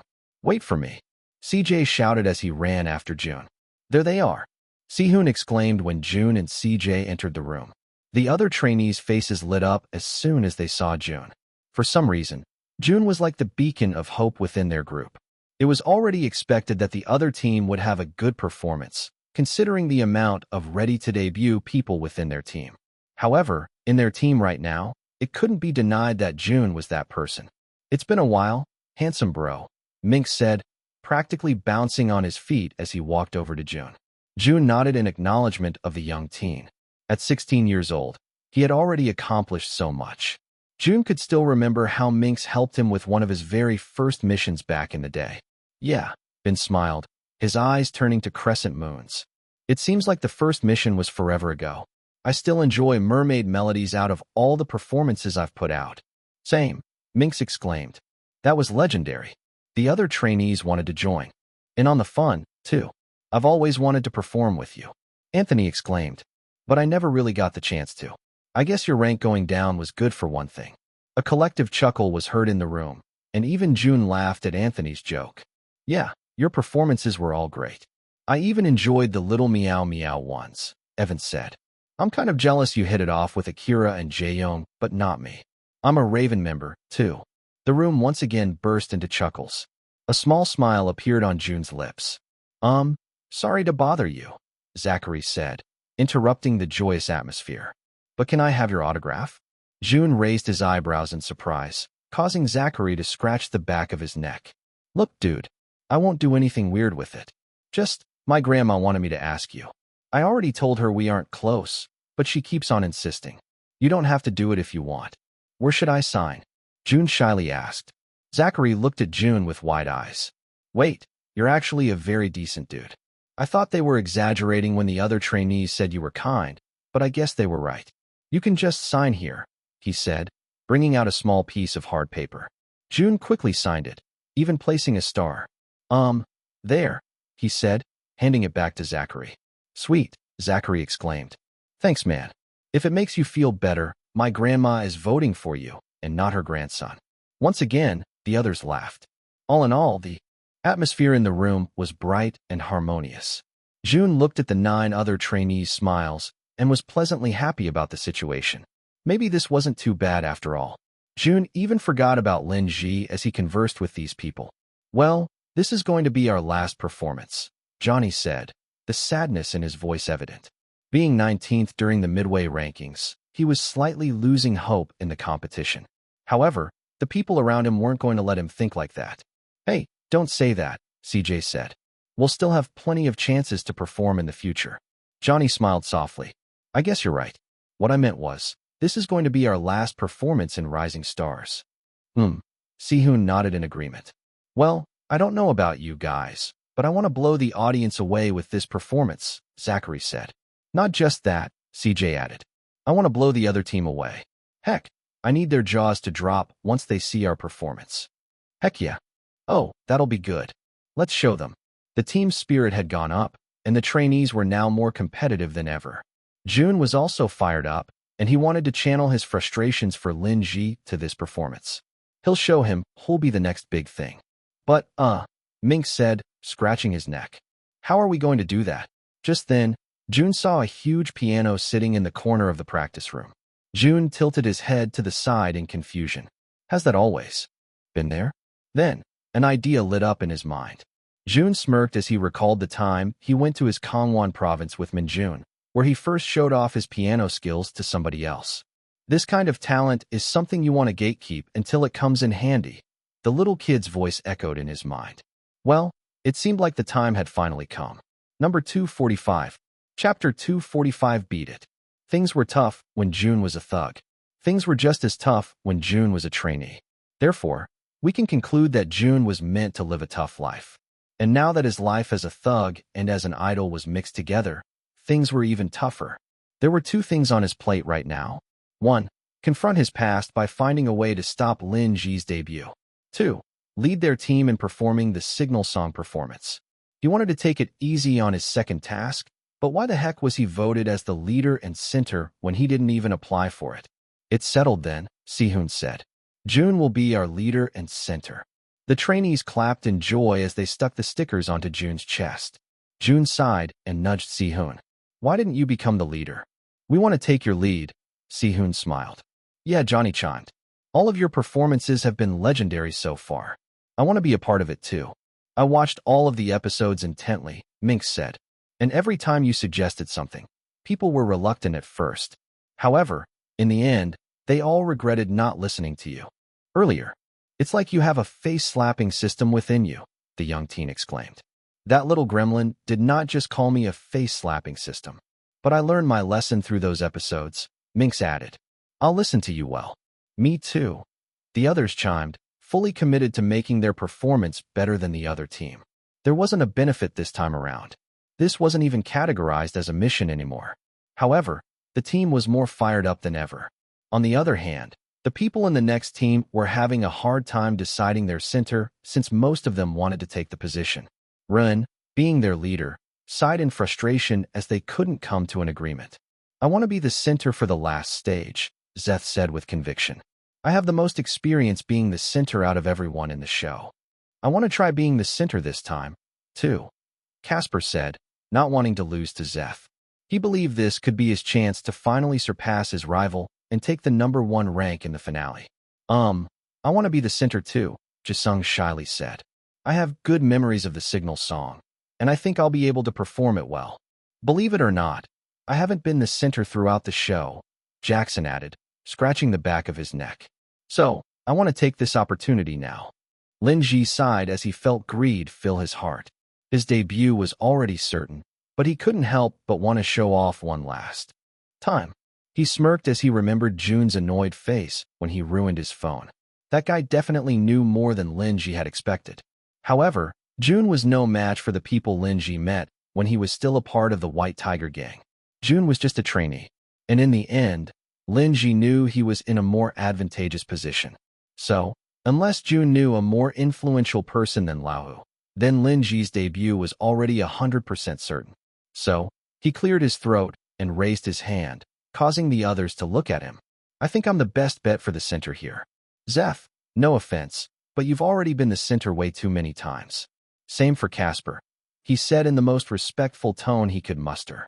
I think it's best you give chances to others. Casper and Zeph looked down at the ground, suddenly feeling ashamed. However, we also don't want someone who doesn't have any experience being the center to take this spot, Lin Ji added, pertaining to Jackson. It's already the last stage, and we don't want to go in blindfolded. Jackson pursed his lips, not wanting to become the center anymore. And we also need someone who is confident enough to take the center position, Lin Ji said, hitting Jisung's ego. So, in conclusion, we need someone confident, who had experience being the center, but not to the point where they've been the center numerous times, he said, all signs pointing toward himself. In the end, the only person left in the criteria was him, and that was his plan all along. So, you want to be the center? Ren asked. Yes, Lin Ji said, a confident smile on his face. And I already have an idea of what to do with our stage. What do you have in mind? Zeph asked, still feeling uneasy about how Lin Ji seemed to have gaslit their team. As much as they tried to deny it, Lin Ji was damn charismatic. Somehow, at that moment, Casper was reminded of Jun. However, Lin Ji seemed like a copycat of Jun, one who was less genuine. It was true that Lin Ji adopted one of his members' personalities in the gang. That guy was damn cool despite being a loser. We just need to trace who the people are in that team. Lin Ji started his speech. There's one person in that team who had been dubbed as a person who comes up with great concepts. Jun, he said. Jun's friends within the group were weirded out by how Lin Ji was talking about him. I acknowledge that he comes up with great concepts, Lin Ji said. But by watching all his performances, we can already predict how they're going to perform. It's going to be emotional, he said, and the others couldn't help but think that Lin Ji was actually right. The dark concept, the sexy concept, the cute concept, all of them had one thing in common: they were all emotional somehow.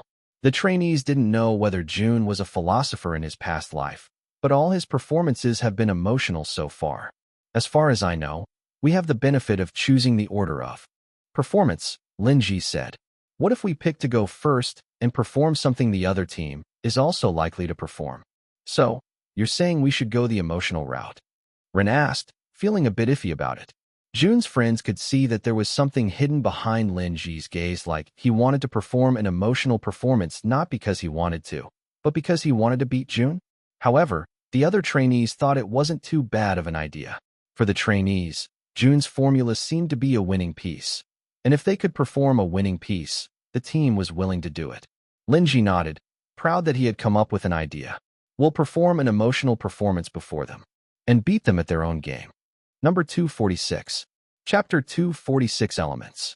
We're not going to do an emotional performance. What? Anthony exclaimed. But I was looking forward to making the audience cry already, he pouted. Why aren't we going to go the emotional route this time? Ben asked. I also wanted to perform another stage like that with you. Jun sighed, not expecting such an uproar when he said he didn't want to perform an emotional this time around. Honestly, the main reason was that he was tired of coming up with an emotional concept. Making people cry was more taxing than he had thought. However, as Jun thought about it, there were plenty of reasons why they couldn't perform an emotional song. He thought back on the finales of the past seasons of Rising Stars. Jun remembered the 4-hour episodes that made him feel sleepier than a math class on a Monday morning. However, he had no choice but to pay attention since Mei Ling would literally slap his cheek if he fell asleep in the middle of the show. But it seemed like that was actually beneficial for Jun right now. His teammates were still trying to convince him to perform an emotional performance. However, Jun shook his head, imposing his leaderial authority. "Listen to me," Jun said. "We need to take things into consideration." Jun sighed in relief when his teammates finally quieted down. "First," Jun said, placing his elbows against his knees. "Timing. The signal song performances are going to be performed first thing in the show. After the introductions of the mentors, Jun started off, recalling the times he used to watch the finale episodes of Rising Stars. The finale episode is the most nerve-wracking moment for the trainees. Everybody's on edge at that point, especially in the beginning. We'll also be performing in a large venue, which will only heighten our nervousness. So, no matter how much we try to channel our emotional spirits, I'm sure our nervousness will be more apparent, especially during the first few moments. That's why most idols don't start their concerts with a ballad. It will only dampen the mood." Moreover, Jun continued, crossing his arms in front of his chest, "the audience will be nervous too, and an emotional performance wouldn't resonate well with them. Instead, it will look more mundane, forgettable." It seemed like Jun wasn't just a philosopher. He must have been a debater in his past life, too. "Second," Jun said, "impact.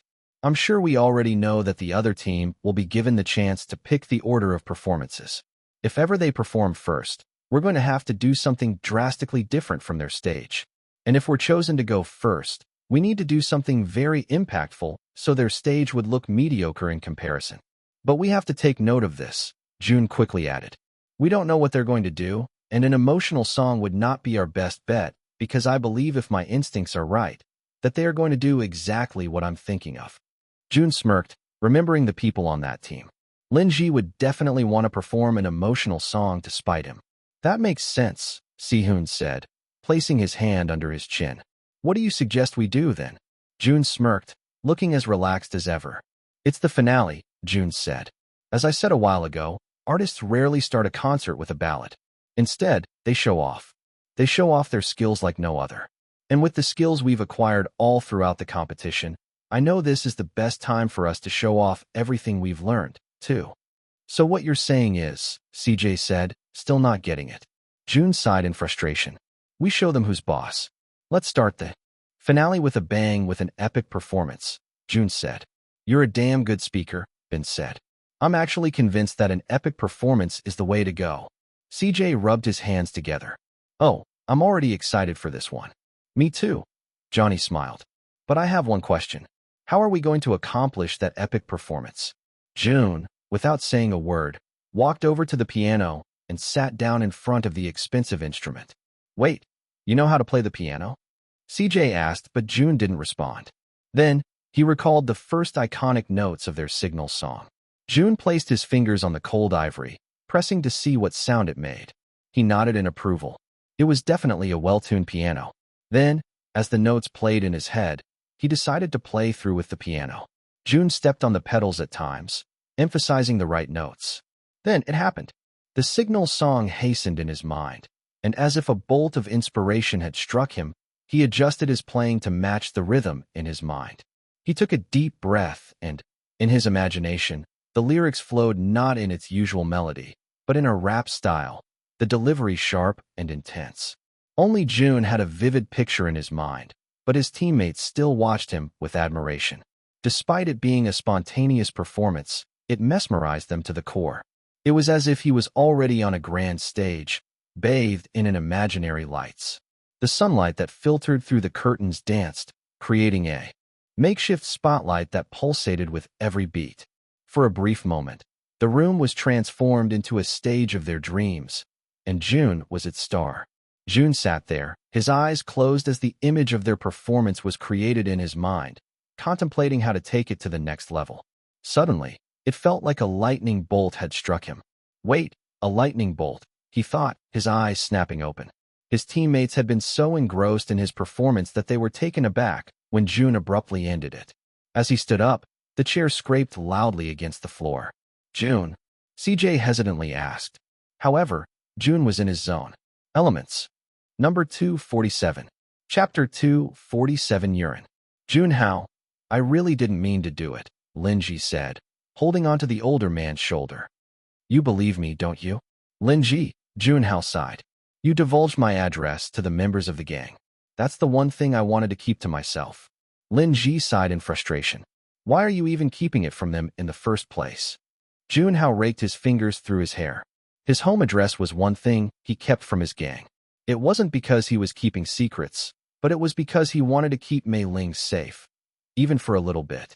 Despite Jun Hao being in this dangerous life, he doesn't want Mei Ling to be involved in it in any way. However, when Lin Ji was kicked out of his apartment for not paying the rent, Jun Hao was kind enough to bring him into their home.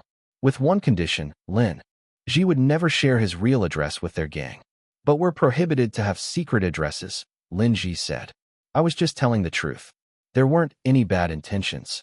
I know, Jun Hao said, trying to stay calm. But I was kind enough to let you stay in my home while you could have stayed in this rotten place. Lin Ji looked down at the ground, looking somewhat guilty. Jun Hao sighed in frustration, about to scold Lin Ji, when Bowen suddenly came in. Jun Hao, the boss is waiting for you in the basement, he said in a shaky voice. So Jun Hao knew that the news had already reached Laohu. I'm sorry, Jun Hao, Lin Ji apologized. Jun Hao stood up. It's all right, he said in the end. Just don't do it again. Jun clicked his tongue when he suddenly remembered that memory. From the start, Laohu had definitely favored Lin Ji. How could he have missed that piece of information all this time? Jun Hao was beaten for hours that day, acquiring scars that would put every man to shame. That didn't stop the old Jun Hao from having another secret address, though. Being beaten was bad, but putting Mei Ling at risk was worse. In the end, he had to rent 2 properties, a small, shitty apartment in the city where he stayed from time to time, and a humble unit located in a gated community that was mostly resided by old, retired couples. It was quite expensive, but it kept Mei Ling safe. And as Jun thought about it, Mei Ling must still be staying there right now. However, Mei Ling wasn't Jun's focus right now. It was Lin Ji. Jun sat alone in his room, trying to come up with something that would have Lin Ji kicked out of the competition or have him drop out of the debut spot. Jun reached out for his phone. Then, he realized that his old phone, the one he hated so much, was now gone. You truly don't see an item's importance until it's gone. It was the key to him exposing Lin Ji's rigging incident, too. Jun stood up from the bed and walked through the hallways. He tried to look for something, anything, when he was suddenly pulled into a small room. His eyes widened in surprise, and he raised his fist, ready to hit the person who had pulled him inside the janitor's closet. Mr. Klin squealed, letting Jun go and covering his body with his arms. Jun relaxed when he saw the shining bald head before him. Oh, Jun said. It's just you. The janitor sighed in relief when Jun brought his fist down. I almost died, the bald-headed, buff man said.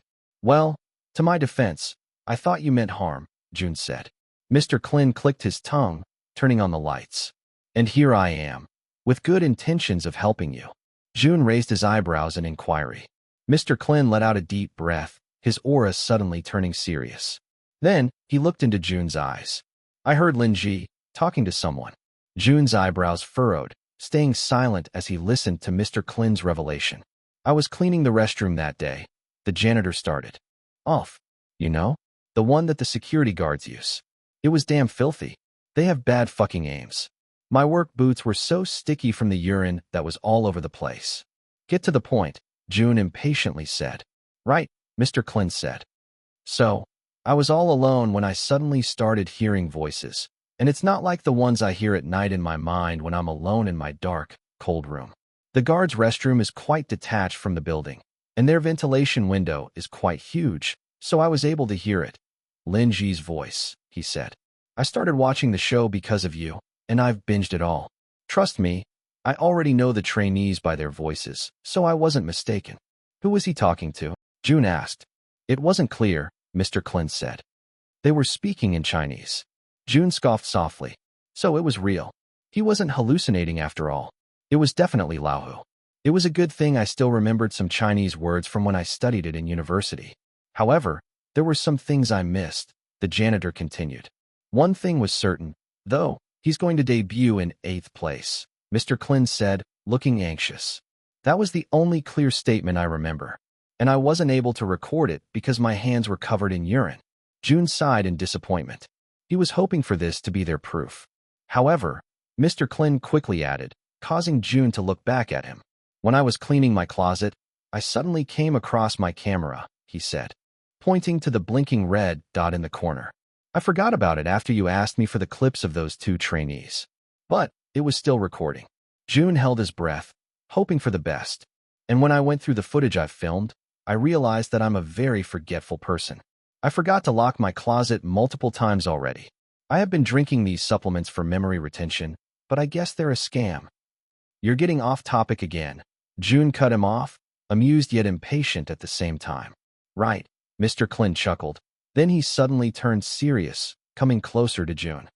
Back to what I was saying. However, even if I left it close, only one person came into the room, he whispered. And it seems like my closet is a magnet for crimes because it just turns out to be Lin Ji and his crime of having their song during the production mission produced by a professional producer. Number 248. Chapter 248 going down. 248 going down. Jun grasped on the flash drive tightly. Since his phone was now gone, Mr. Klin took the liberty to transfer the needed videos to the flash drive, with the original copies of the videos remaining in the janitor's closet. Nulb, 5 days. There were 5 days left until the finale. And with their practices still going on, Jun had no choice but to accomplish this particular mission at night after their practices. Thankfully, their practices were going smoothly since most of the trainees in the top 20 were already talented. CJ, too, didn't seem to be having a hard time keeping up with their choreography. All right, in this section, we'll be embodying fire, Jun said, leading the team. So, we're going to incorporate some rock elements into the song. The movements during the bridge are actually perfect for this part, but it still needs some tweaking. Anthony, Jun said, do you want to be in charge of this part? Anthony raised his eyebrows in surprise. This is the very first time someone had asked me that. Jun frowned. What do you mean?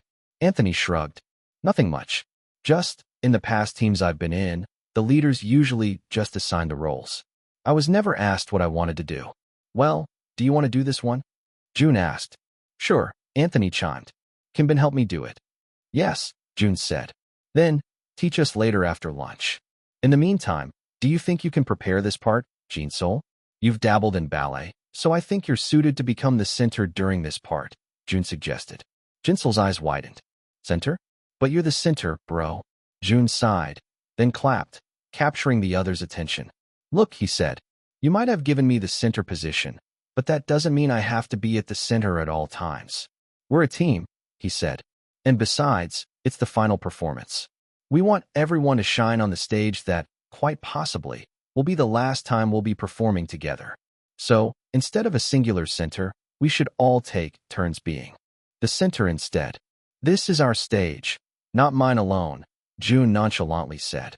And we'll make this last stage memorable. In reality, Jun just didn't want to take full responsibility for becoming the center. He already had a lot on his plate, with Lin Ji's situation and all. However, his teammates were touched by his words, and before he even knew it, he was attacked by none other than CJ, rubbing his head on Jun's shoulder like a cat in heat. What the heck? Jun exclaimed, pushing him away. We'll do our best, bro. Jun closed his eyes for a moment, resting his head against the wall. He was damn tired and wanted nothing but sleep, but he still had another objective to fulfill. With the help of Mr. Klin's janitor pass, Jun was able to enter the headquarters. He went straight to the person he knew inside the office. Jun didn't bother knocking and just entered her room. Cindy jolted in shock when Jun entered her room. What are you doing here? Cindy asked, placing her hand in front of her chest. I wanted to see you, Jun teased, causing Cindy to glare at him. However, it couldn't be denied that the young trainee was very charming. Nully, there was no wonder Jia liked him so much. You shouldn't be here, you know, Cindy said, crossing her arms in front of her chest. How'd you even get here? That's not important, Jun said. I need to see Yena and Yejin. Cindy's frown deepened. The main producers of this show? They're very hard to meet, even as the head editor of this show. There's something I need to bring up, Jun said, bringing out the flash drive from his pocket. It's about Lin Ji, the trainee who's in 5th place right now. Cindy asked. Jia hates that guy. Jun smirked, a small chuckle coming out from his lips. And rightfully so. Why? Is there a problem with him? She asked. Long story short, Jun said. There is some foul play going on behind the scenes. Lin Ji employed a professional's help during the production mission, and there's also an issue with his present rank, but I don't have any proof of that just yet. What? Cindy exclaimed with wide eyes. How did that happen? Cindy was about to question the genuineness of his accusation, but she remembered the last time she questioned Jun. In the end, Cindy decided to believe in him. Lin Ji has people behind him, Jun vaguely said. And it's unfair for the other trainees if he gets to stay despite these anomalies. Well, how can I help? I don't have much say on the trainees' eliminations and disqualifications. I also can't evil edit him right now since the final episode will be live, Cindy said. I'm aware, Jun said. I just need to talk to Yena and Yejin and show them my proof. Cindy sighed. Their office is located in the opposite wing. I cannot assure you that they'll be there since everything is so hectic with the finale coming up. Thanks, Jun said before quickly leaving the room. With a determined look on his face, he walked toward the opposite wing of the building. It was already late at night, so there weren't a lot of employees around. However, the people who were still there halted when they felt someone walk by, and in turn turned to the side to see if someone truly did pass by. But there was no one there aside from his other coworker. A chill ran through his spine, goosebumps arising from his skin. Nully, a pink ghost. Meanwhile, Jun had already arrived in front of Yena and Yejin's office. Similar to Cindy's, their room was definitely on the fancier side. It seemed like Azure took care of their employees well despite being shitty at times. With a determined look in his eyes, Jun knocked on the door, the flash drive tightly gripped in his other hand. He waited for a while. However, nobody responded. So, without any hesitation, he placed his hand on the door handle, turning it until the door creaked. Then, he saw a figure sitting in the corner of the room, illuminated only by a weak office lamp. Jun smirked as he played with the flash drive in his hand, walking discreetly toward that person. Nully, Lin Ji was going down. Number 249. Chapter 249 for real. 249 for real. The skies were usually filled with smog, occluding the view of the Earth to the other galaxies above. However, tonight, the dark skies were clear. The moon and the stars lit up the sky, and it was perfectly seen from the windows of the producer's office. However, Yena and Yejin weren't there to enjoy it.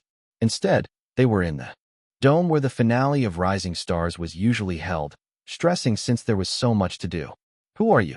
Jun and the unfamiliar man said at the same time, looking at each other under the moonlight. Oh, the unfamiliar man said when he recognized the trainee with the pink hair. Jun cautiously nodded. Yes, sir. And you are? The unfamiliar man chuckled. Well, I guess I haven't been as vocal as Yena and Yejin. My name's Tony Park. I'm one of the main producers of the show, along with Yena and Yejin. But I handle the more internal side of the production, speaking with the authorities in Azure and all. Jun's eyes brightened as soon as he heard Tony's introduction. He thought he was unlucky for not finding Yena and Yejin in their office, but instead, he must have landed on the right person after all. Wait, Tony said, narrowing his eyes. What are you doing here, young man? Trainees usually don't have any access to come here. I was granted permission, Jun vaguely said. I'm sorry, but you weren't granted permission in this office. I have to call security, he said, his finger hovering above the security button. Wait, Jun said, showing Tony the flash drive in his hand. I have a report. That's a valid reason to go here, right? Tony pursed his lips as he looked at the flash drive suspiciously. And since you said you're involved in the internal affairs of the company, Jun continued, I'm sure you can't miss this information since it involves a trainee unfairly getting help from outside sources when it wasn't allowed for us to do so. Tony raised his eyebrows in surprise before crossing his arms in front of his chest. Elaborate. I think it's better for me to show you, Jun said. Do you mind if I use your laptop? Tony, although still a bit suspicious, slowly nodded. You better not be wasting my time here, kid. My aunt loves you, but that doesn't mean I'll cut you some slack. Jun chuckled as he inserted the flash drive into his laptop, quickly opening the videos inside it. Lin Ji's voice was heard in the room as Jun played the video. Nully, I'm still waiting, Lin Ji said, pacing back and forth inside the janitor's closet. Nully, it's sending. A voice that Jun recognized as Lahu said. You're so impatient. Nully, I'm just nervous. I'm sorry, Lin Ji quickly apologized. My teammates are shit. They don't even know anything about music production. Nully, Lao clicked his tongue. And you can't do shit, too. Just be thankful that I already have a song for you. Nully, Lin Ji smiled sheepishly. Nully, it's sent, Lao said. Nully. After that, Lin Ji ended the call, and he was seen scrolling frantically through his phone. Then, a small smirk appeared on his lips as he tapped his phone, the song they performed during the production mission reverberating in the small closet. Tony gasped softly, causing Jun to smirk. This is unacceptable, he stammered, looking at the now black screen in disbelief. This action is subject to disqualification, am I right? Jun asked. Tony nodded frantically. Absolutely. I have to take these clips to my superiors. Are these the only ones you have? There's more in the flash drive, Jun said. It proves how Lin Ji truly got help from a professional producer during the production mission. Tony smiled in appreciation, patting Jun's back. I'll be talking to Yena and Yejin about this first thing in the morning, he said, getting the flash drive. Then, we'll talk with our superiors about the consequences of Lin Ji's action. This is absolutely unacceptable, Tony said with a clenched jaw. I'm sure Lin Ji wouldn't even make it to the finale once they find out about this. Jun bit his lip to hide his smirk. Then, I'm expecting the proper repercussions, producer. Tony nodded. Absolutely. Jun woke up with a smile on his face. However, when he remembered he still didn't have a phone, his smile was quickly replaced with a frown. It's been 2 days since his phone was destroyed by that bastard, Lin Ji, and he has been so bored ever since. He wondered how the #gangs topic had progressed now. However, as Jun remembered his conversation with Tony yesterday, he was suddenly brought to life. He stood up from his bed, freshened up, determined to see Lin Ji suffer the right consequences. There wasn't anything too strange when Jun walked through the hallways. But then again, it was early in the morning, so the higher-ups were probably still coming to a decision. Jun wanted them to make it fast, though. Not only did he want Lin Ji to be kicked out of the show, but he also wanted to upgrade all his skills before the finale. Aside from that, he wanted to give the other team some time to adjust their performance if Lin Ji was going to be kicked out. Speaking of the devil, Jun found Lin Ji near the janitor's closet, scrolling through his phone. Without any hesitation, Jun walked over to him. Lin Ji, hearing Jun's footsteps, lifted his head. He had an air of superiority surrounding him, and he smirked as Jun settled before him. Well, there's my favorite rival, Lin Ji mocked. Jun merely raised one eyebrow, causing Lin Ji to chuckle. You know, Jun, Lin Ji began, his voice dripping with sarcasm. Maybe you should spend a little more time practicing with your group of substandard trainees if you want to stay in this competition. Being in 12th place isn't exactly a reason to be so relaxed, don't you think? Lin Ji said those words to gain a reaction from Jun, something like anger or annoyance. However, Lin Ji was surprised when Jun mirrored his smirk. It was a smirk not born of insecurity, but of confidence. Jun leaned closer to Lin Ji, and for the first time, the latter actually felt a chill run down his spine. There was something unsettling about the way Jun held his gaze. It's over, Jun whispered, his voice low and icy. Lin Ji's eyebrows furrowed in confusion. He couldn't comprehend what Jun meant by those words, but he had a feeling he was about to find out. Jun took a step closer, and in a tone that sent shivers down Lin Ji's spine, he continued, I know what you did. Lin Ji gulped as Jun continued speaking. You had your song in the production mission made by a professional producer. You should have been more careful where you were having conversations about your little crime. You didn't think anyone would notice, did you? Lin Ji's eyes widened in shock as the realization of what Jun had uncovered washed over him. With a triumphant smirk, Jun leaned in even closer, his voice a menacing whisper.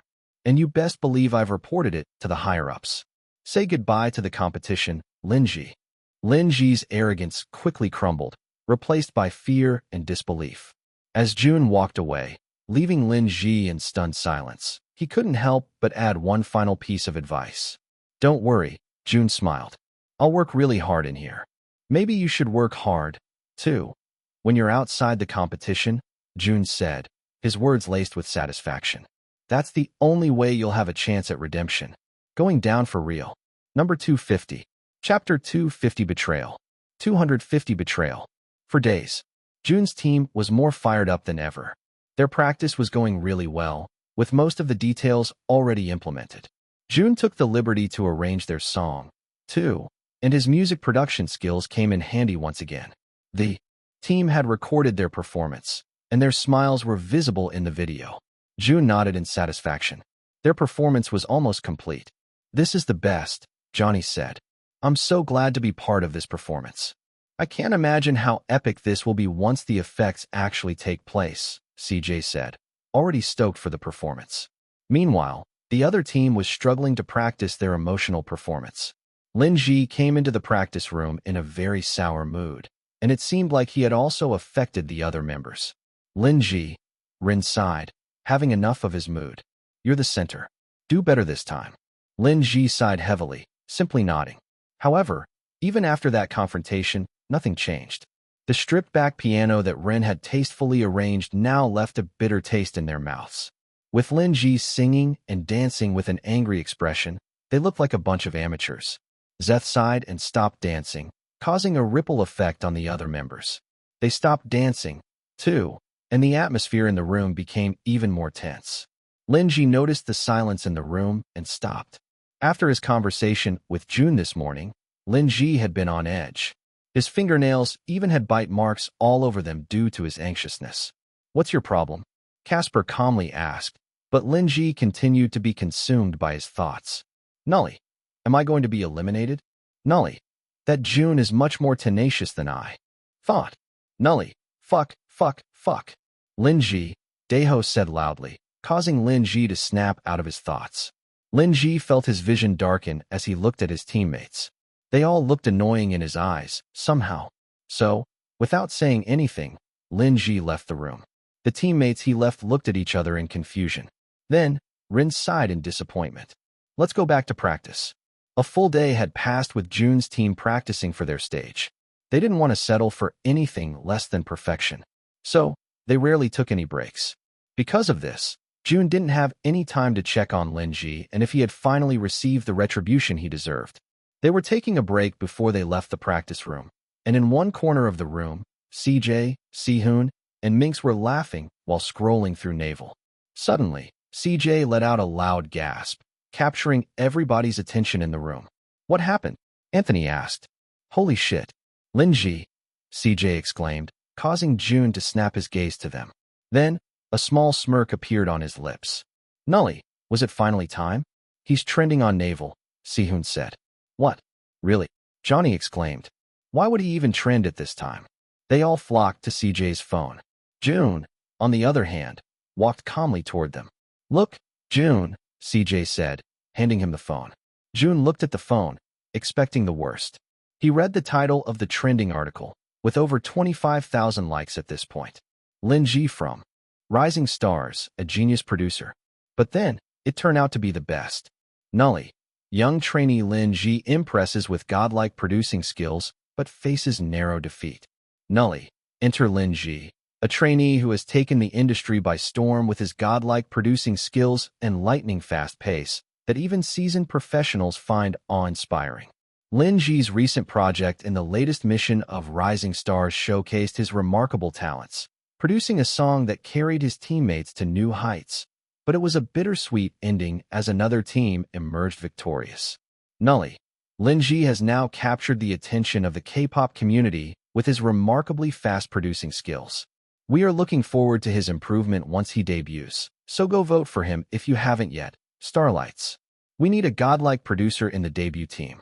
It was posted by one of the largest fan bases of Rising Stars, dating even back to the very first season. The comments were disabled, though, which was once again strange. Jun's eyebrows furrowed as he continued looking at the article. Meanwhile, his other teammates were discussing its contents. "It's kind of strange that he's the one who got the article," Sihoon said. "It isn't an official account. Anything could be posted," Anthony said. "But then again, this account has more than 500,000 followers." "I meant, it should have been Jun," Sihoon said. "His song was the best, but it seemed like the article was saying that their team didn't deserve to win." Jun couldn't hear anything except for a ringing sound that seemed to only grow louder with every passing second. "Right, Jun?" Every voice was muffled by the sound of his thoughts. "Jun, Jun snapped back to reality. He stared at his teammate's eyes and suddenly felt like he couldn't take it. "I'll see you guys tomorrow," Jun said, a murderous intent hidden in his voice. It sent shivers down everyone's spine, and they couldn't breathe until Jun left the room. Damn, that was scary. Mink sighed in relief as soon as he was gone. Jun's hurried footsteps reverberated through the dimly lit hallways, casting long, eerie shadows with every step he took. The building was already silent, and it had dawned on him that their team had practiced until night. He had one purpose in mind, one person he needed to confront, Tony. Doubt not at him. Perhaps trusting Tony had been a grave mistake. Jun pushed forward, determined to find Mr. Klin so he could get a pass and reach the headquarters once again. As he turned a corner, his heart leaped into his throat. Two shadowy figures stood at the end of the path, their features concealed by the enveloping darkness. An unsettling feeling of dread washed over him.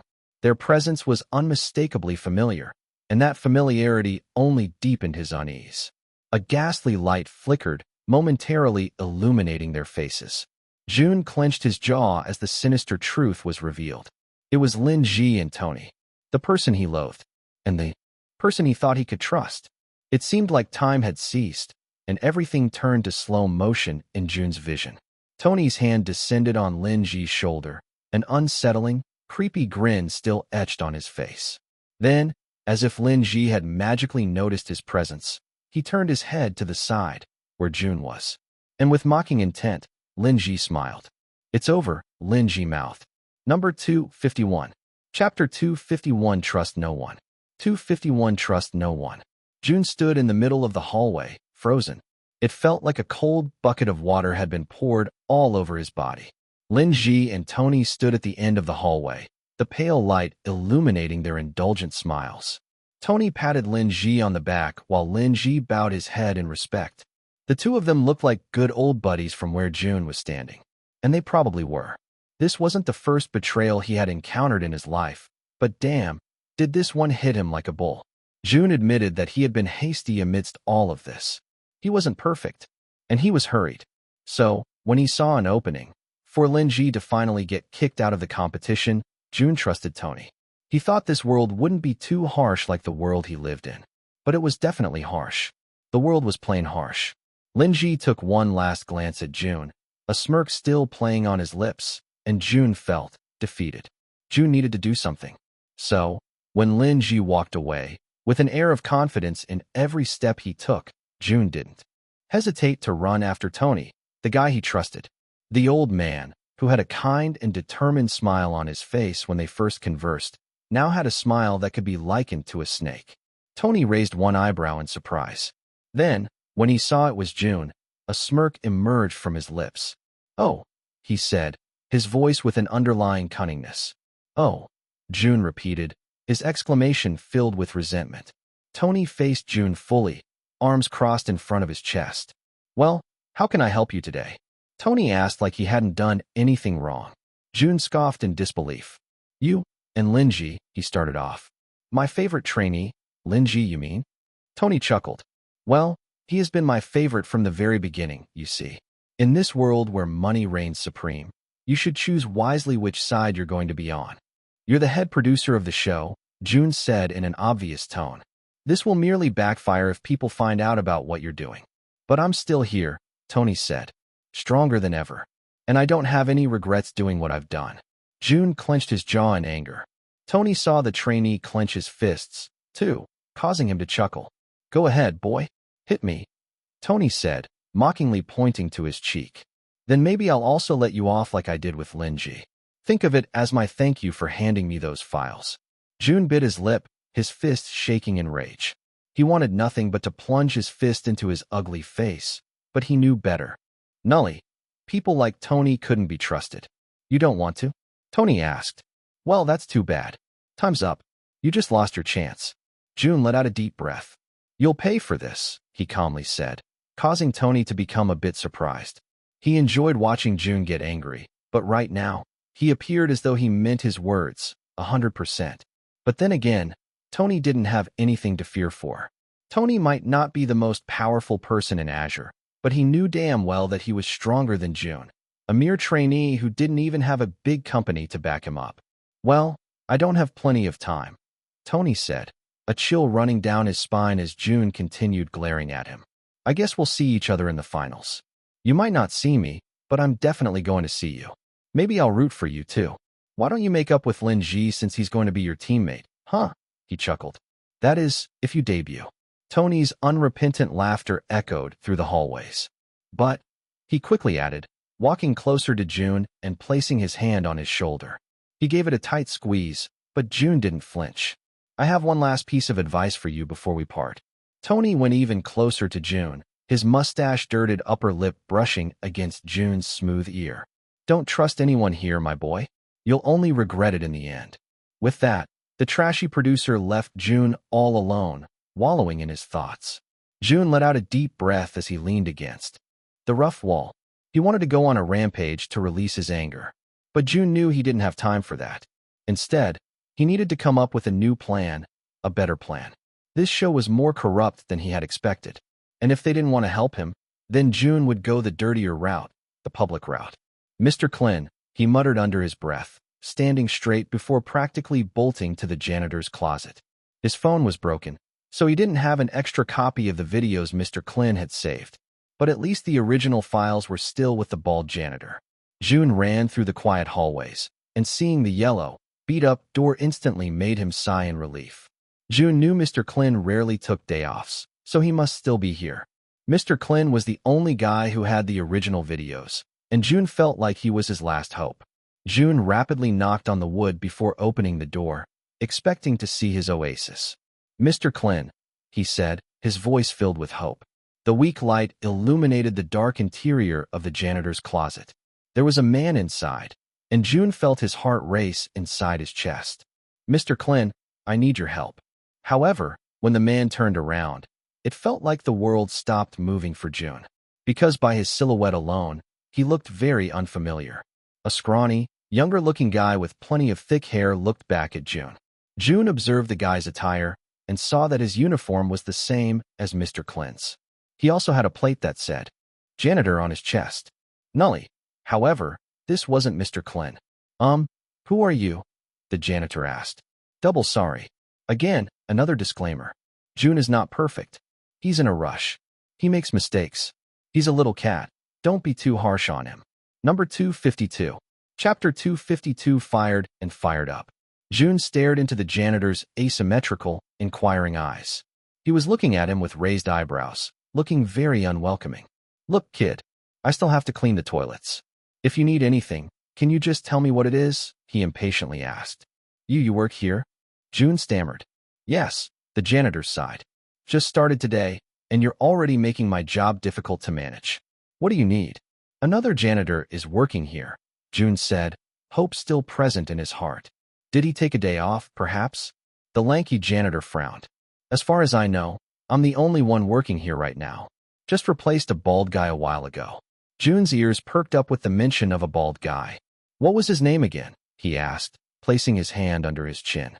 It was a weird name. Clinton? Clint. Mr. Klin, Jun whispered. Right. That man, the janitor exclaimed. He made quite a scene a while ago, so the guards had to drag him away. I've never found a person who loves cleaning so much than him. Jun was in denial. Without saying anything, he bypassed the new janitor and went to where the cameras were originally hidden.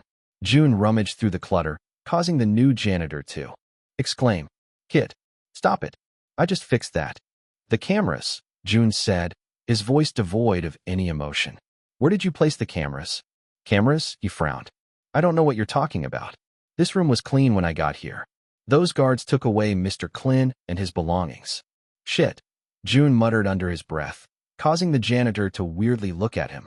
Well, are we done here? He asked. As I said, I still need to clean the toilets.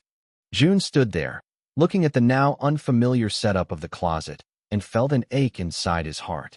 What's your name? Jun quietly asked. The janitor sighed. Will that make you leave my closet? If so, then my name is Dorothy, he said. Jun frowned. I know, the janitor chuckled. It sounds like a woman's name, and I resent my parents for that. That's why I don't go by that name. You can just call me Mr. Dorothy. Nully, Mr. Dorothy. Jun shook his head. Nully, Mr. Klin was better. How about you? The janitor asked. What's your name, kid? June, he said, still without any emotions. Mr. Dorothy raised his eyebrows in surprise. June, huh? Then it must be you. That bald guy actually left me with something. June felt hope swell in his heart as he turned to Mr. Dorothy. Mr. Dorothy reached for his pocket and pulled out what appeared to be a crumpled note. That weird guy asked me to hand this to the trainee whose name was a month. I'm guessing that's you. June unhesitatingly took the note from Mr. Dorothy. Well, I guess I'll be leaving, Mr. Dorothy said. Those toilets wouldn't clean themselves. Just lock my closet, will you? June nodded, not even bothering to look at the new janitor as he opened the crumpled note. Nully, dear June. June smiled as he read the messy handwriting of the janitor. It hasn't been long since they've met, but it felt like they had been friends for a long time already. As much as June tried to deny it, he had grown attached to the janitor who helped him during the most unexpected moments. The smile on his face quickly dropped, however, as he continued reading the letter. Nully, if you're reading this right now, I must be long gone. I never thought I'd find myself penning this letter, but the janitor has to say goodbye. I arrived at work today and found my closet empty, and shortly after, they handed me a notice that I was fired. They didn't even give me a choice, June. They kicked me out mercilessly, just like that. Nully, I want to apologize to you, June, because I couldn't keep the cameras and the footage of Lin Ji's incident. It was my responsibility, and I failed you. You see, at first, I wasn't too fond of you. June chuckled softly. Nully, I thought you were just another idle trainee passing through, but something changed along the way. I started to see the fire in your eyes, your dedication, and your spirit. I couldn't help but become your fan. Nully. So, as I write this with a heavy heart, I want to tell you to fly high, June. You've got all it takes to be an idol, and I'll be watching every step of the way, even if it's from a distance. Nully, I am a janitor through, and I'll continue to be one, no matter what life throws at me. Nully. So, you must be an idol, no matter what. Keep chasing your dreams because you have the talent and heart to make them come true. Nully, I'll miss the days when I taught you how to be cute, when you gifted me bleach, and how we accomplished missions like detectives. Those days will surely be missed and never forgotten. Nully, take care, my dear friend, and never forget the janitor who believed in you from the bottom of his heart. Nully, from my pink mop to your pink hair. Nully, Mr. Klin. June closed the letter with shaky hands. He had never expected a letter from the janitor to affect him so much, yet here he was. June felt sad. He suddenly remembered the people he had been with during the course of the competition. June suddenly felt that he was not only carrying his mission with him, he was carrying the dreams of plenty of others. June had already come this far, and the people he met along the way all believed in him. Min Jun and Grandma. Jangmoon. The janitor. Mei Ling. June's journey to becoming an idol wasn't for him alone, and now, he was more determined than ever. June clenched his fists, then stared at himself in the tiny mirror pasted on the wall of the janitor's closet. He had one thought in his mind. June will avenge these people. Number 253. Chapter 253, 3 days. But, then again, that was easier said than done. Nulb, 3 days.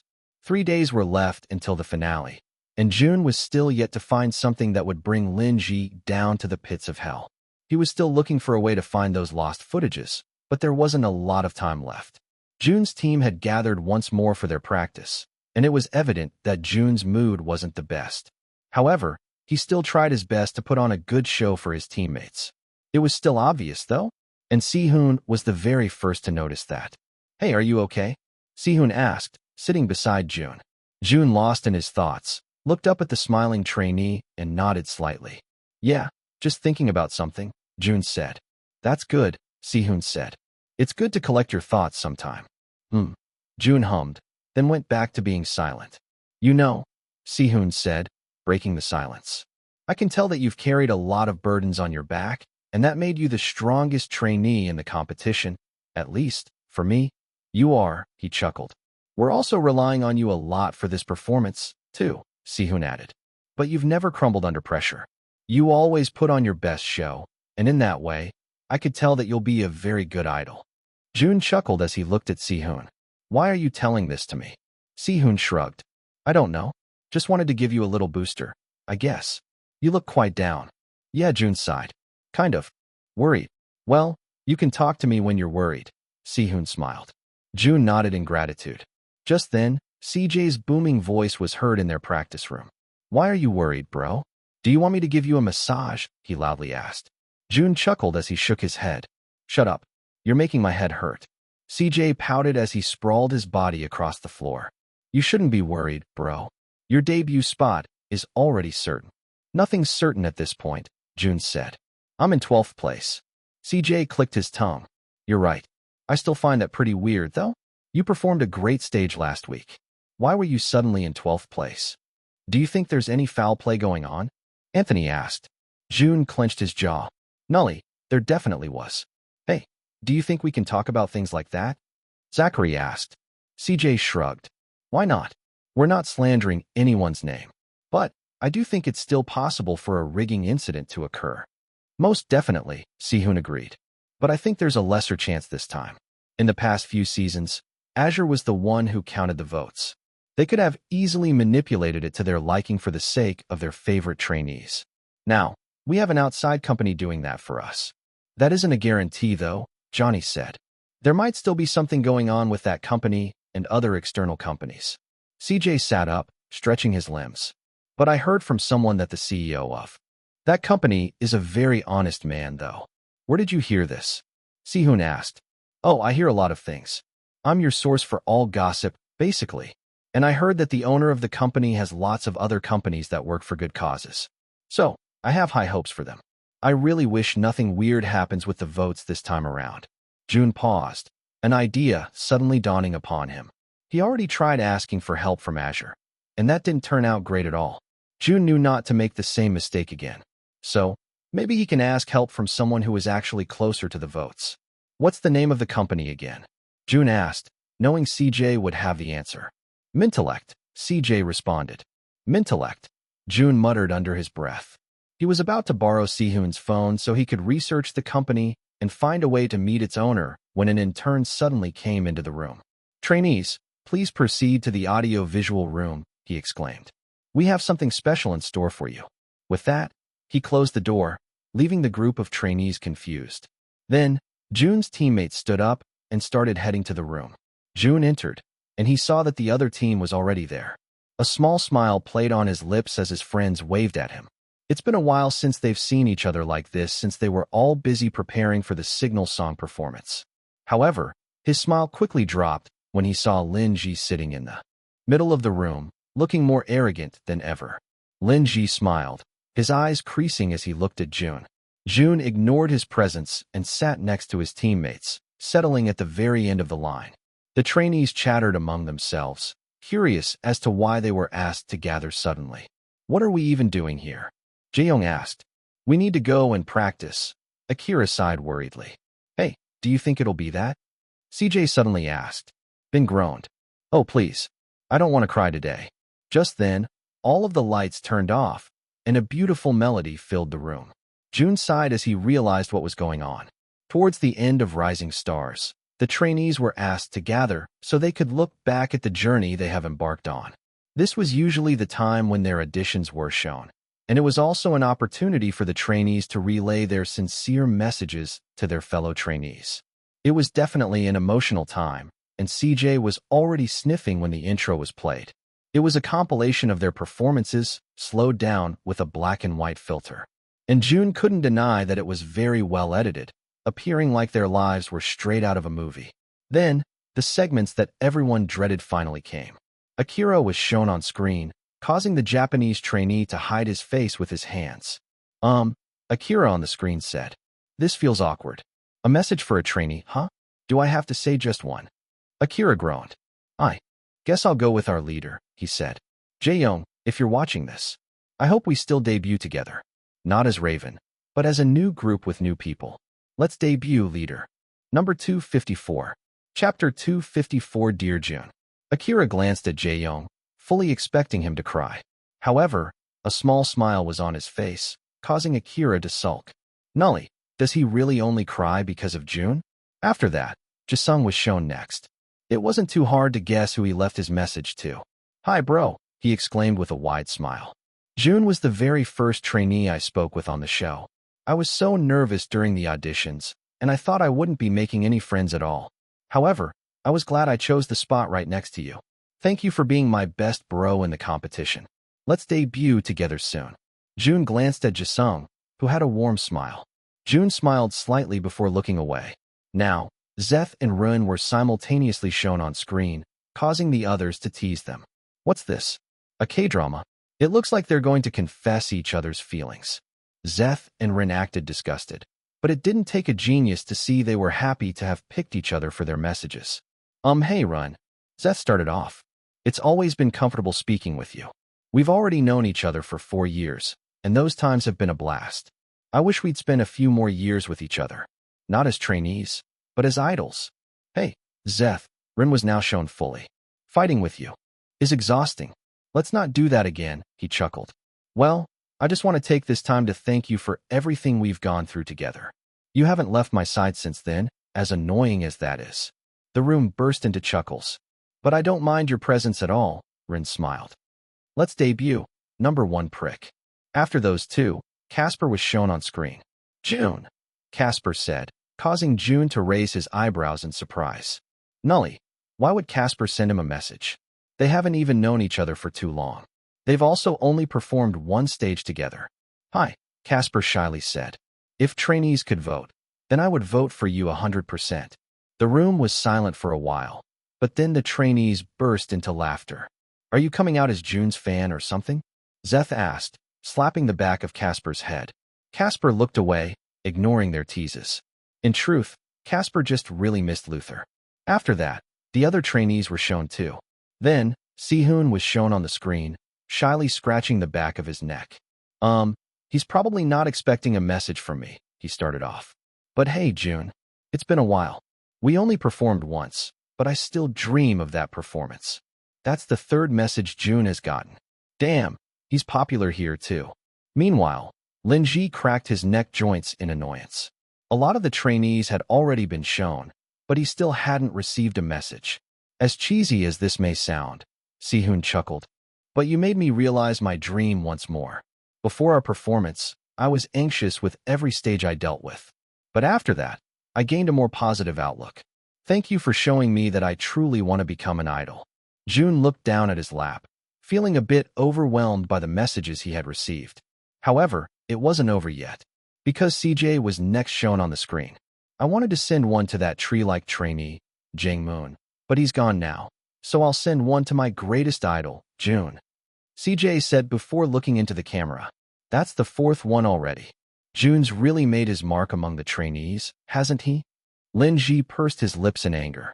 It was getting harder to control his facial expressions, but since a camera was filming him directly, he had no choice but to keep a neutral face on. "I still remember when you scolded our zero-star team for losing hope all too quickly," CJ chuckled. June shook his head, vaguely remembering their past conflicts. During that time, June thought they were the greatest enemies he'd have to face, but they turned out to be his great friends instead. "Being in the zero-star class, I really thought I was bound to go home. Now, I still can't believe that I'm part of the top 20. Every time I wake up, I feel like I'm stuck in a dream. However, I realized that if I can stand during the finale, then a lot of people can." June made me realize that, CJ chuckled. "From being in 0 stars together to now being in the finale. You've really made such a great impact in my life, bro. Let's walk together toward the debut stage. Thank you for snapping me out of my misery back then. Love you, bro," CJ shouted, causing the others to laugh in amusement. June reciprocated CJ's smile, causing the latter to beam. Since 4 people had sent their messages to June, they were looking forward to seeing June's video message. However, the screen turned black, signaling the end of the video messages. "What the heck?" CJ exclaimed. "Where's yours, bro?" June shrugged. He wasn't interviewed at all. At that moment, the interns looked at each other in horror. "We forgot June, and would have never made that mistake." The others, too, sighed in disappointment since the video messages were now over. They started fixing their things, preparing to leave the room when the screen suddenly lit up again. "What's this?" Johnny asked. In the past seasons, it usually ended after the video messages were over. However, a new compilation was shown on screen, some footage they hadn't seen before. Then, a video of Zeth, who looked a bit innocent compared to his current looks, was shown. Hi, I'm Zeth, a trainee of Top Star Entertainment. I'm going to be rapping today. Wait, Zeth said loudly, his eyes filled with horror. Not my preliminary audition. The trainees laughed at Zeth, amused by his humiliation. However, their laughter quickly died when a collage of introductions followed after. Zeth's. Nully. Let's take it back to the start. The screen showed some text. I present to you the auditions of the trainees before they become a part of Rising Stars.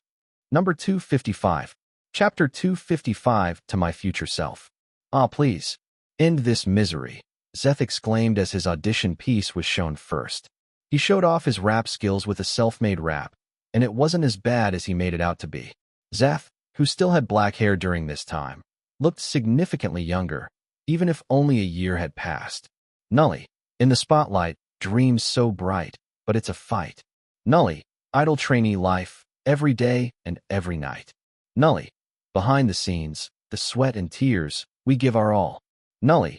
It's not as easy as it seems. Don't want to fall. What are you embarrassed for? Jackson chuckled. You did great. You've always been great. True, Daeho said. I don't even remember what I sent, but I don't want it to be shown at all. The next person to be shown was Run, causing him to cover his face in embarrassment. However, like Zeth, he had an impressive audition piece. He had a full setup in front of him, with synths, a keyboard, and those loop recording equipment. Rin pressed some buttons, played some instruments, and then recorded and looped it to his liking. The other trainees grooved to the beat he had made. Whoa, this is really good, bro, Jisung shyly said. Teach me how to do it sometime. Sure, Rin said, equally shy. The next person shown was Casper, and he didn't even bother introducing himself. Instead, he went straight to showing one of his specialties, breakdancing. The other trainees were impressed by his powerful yet precise movements. Every turn was powerful, and it appeared like he didn't even break an ounce of sweat after the performance. Zeth nodded in acknowledgement. Casper was truly his rival. However, the impressive stages ended right then and there because the next person to be shown was CJ. The others burst into laughter from the sight of his outfit alone. He was wearing the stereotypical rapper's outfit, with fake grills, a bandana wrapped around an inverted baseball cap, a basketball jersey on top of a white shirt, and big sneakers. What were you even thinking? Akira called out from the other side, stifling his laughter. CJ scratched the back of his head. I thought it was cool at that time, he defended himself. However, his embarrassment merely escalated when he started rapping to the beat. Or maybe, away from the beat. Nully. Yo, mic check. 1, 2, check mic. Nully, give me a bike. Nully, don't want a trike. Nully, just got me a like. Nully, CK. People don't like me. The room was filled with laughter as CJ continued rapping. Even June couldn't contain a chuckle. His words were so poorly written that they could be mistaken for a grade schooler's poem. Are you afraid of the beat or something? Zachary teased. How can you be so bad at this? Shut up, CJ said. I've improved a lot. That's because June rebranded you as a singer, Anthony said. You must be glad you've met June. Otherwise, you'll still be a wannabe rapper. I know, CJ scoffed. That's why I'm very thankful for him. The other additions weren't as impressive as the first 3, but it wasn't as bad as CJ's, too. June was increasingly getting more curious about his audition piece. He had never really seen it, but he guessed it must be at least decent for him to make it into the show. It seemed like they were saving his audition for last, though. Fortunately, the other auditions passed by quickly, and June's was the only one not shown. Just then, a new video was shown on the screen. The trainees were also expectant for it since they knew it would be June's. However, when the video was flashed, they couldn't help but squint their eyes. Why is it so blurry? Sehun asked. Is that really you, June? June, however, knew it was him. Not only because they had the same body build, but because this was the quality his old phone had. It's me, June muttered under his breath. However, he quickly regretted saying those words when the music suddenly played. His eyes widened in surprise, and the others, too, were perplexed by his music choice. A girl group song? CJ asked. It was so out of June's personality to choose a bubbly girl group song. But there he was, dancing cutely to the beat of Girls' Evolution's hit song, Geez. The trainee on the screen appeared to be doing his best. However, it was obvious. that he was far from natural. The other trainees were cracking up in laughter as Jun's cute, yet clumsy movements were shown on screen. So, you're actually a Girls' Evolution fan? You must have been happy when we performed it during the first mission, Minx teased. This must be why you chose to perform Bubblegum Pop, too, huh? Akira also teased from afar. Jun sighed and looked away from the screen, massaging his temples. Choi Joon-ho was more brazen than he had thought. Nully, how could he send this as an audition piece? The other trainees continued laughing and teasing Jun, clearly enjoying his misery. Meanwhile, behind the curtains, the interns were currently panicking since they weren't able to include Jun's interview during the video messages. How can we forget about that? Xiao asked. The fans are going to be upset if we don't include his footage. Should we include these ones then? Jumi asked. The videos were actually pretty touching when I first saw it. But this hasn't been done before, Xiao responded. Do you think we can just add it? Jumi shrugged. Why not? The editors can just edit them out if they don't like it. Xiao bit her lip before nodding. Let's do it then. Let's start with Jun's. Jumi nodded, cueing the video she edited tediously right after this one. Coming into this room, the production team expected the trainees to cry their eyes out because of sadness and nostalgia. However, now, they were crying with laughter because of Jun's audition. Jun sighed in relief when the video finally ended. Thank goodness, he whispered, not bothering to look at the other trainees. Jun knew he was just going to be teased about it, so he kept his gaze on his lap. However, he was surprised when his fellow trainees suddenly started praising him. You've improved so much, Anthony said. You're like a monster now. How can you transform your skills in such a short amount of time? Johnny asked. Zeth and Casper glanced at each other, the two of them having the same thought. Jun was truly scary. If he had improved this much in just a span of a few months, then who knew how much he could improve even further? The trainees were about to leave once again, but another video was shown. A collective groan was heard in the room. What now? They asked, looks of exhaustion etched on their faces. Once again, a soft, steady piano melody began to fill the room, each note resonating with melancholy and hope. The trainees exchanged curious glances. Nully, wasn't the emotional segment over now? Then, the black screen flickered to life, revealing bold white writing in an elegant script that read, Nully, to my future self. Jun's eyebrows furrowed. Now, he had no clue about this one. Just as Jun was about to voice his questions, his own face appeared on the screen, illuminated by a soft, glowing light. His eyes widened, and he watched, captivated, as a genuine smile slowly spread across his own face. This wasn't him. This was Choi Joon-ho. Number 256. Chapter 256, Let's Make It. The person on the screen was almost unrecognizable. Yes, Joon-ho merely looked like a younger, more tired, and more miserable image of the present Jun. Still, it felt like Jun was looking at a completely different person. And he really was. This was the very first time he had met Choi Joon-ho, even if it was through a video. Why does he look so sad? Jisung muttered under his breath, looking at the moving image of Jun. Is that really you? CJ asked. You look so innocent and cute. You're fidgeting too, Sehun said. Were you nervous? Jun didn't respond. It still felt surreal that he was watching the person he was before.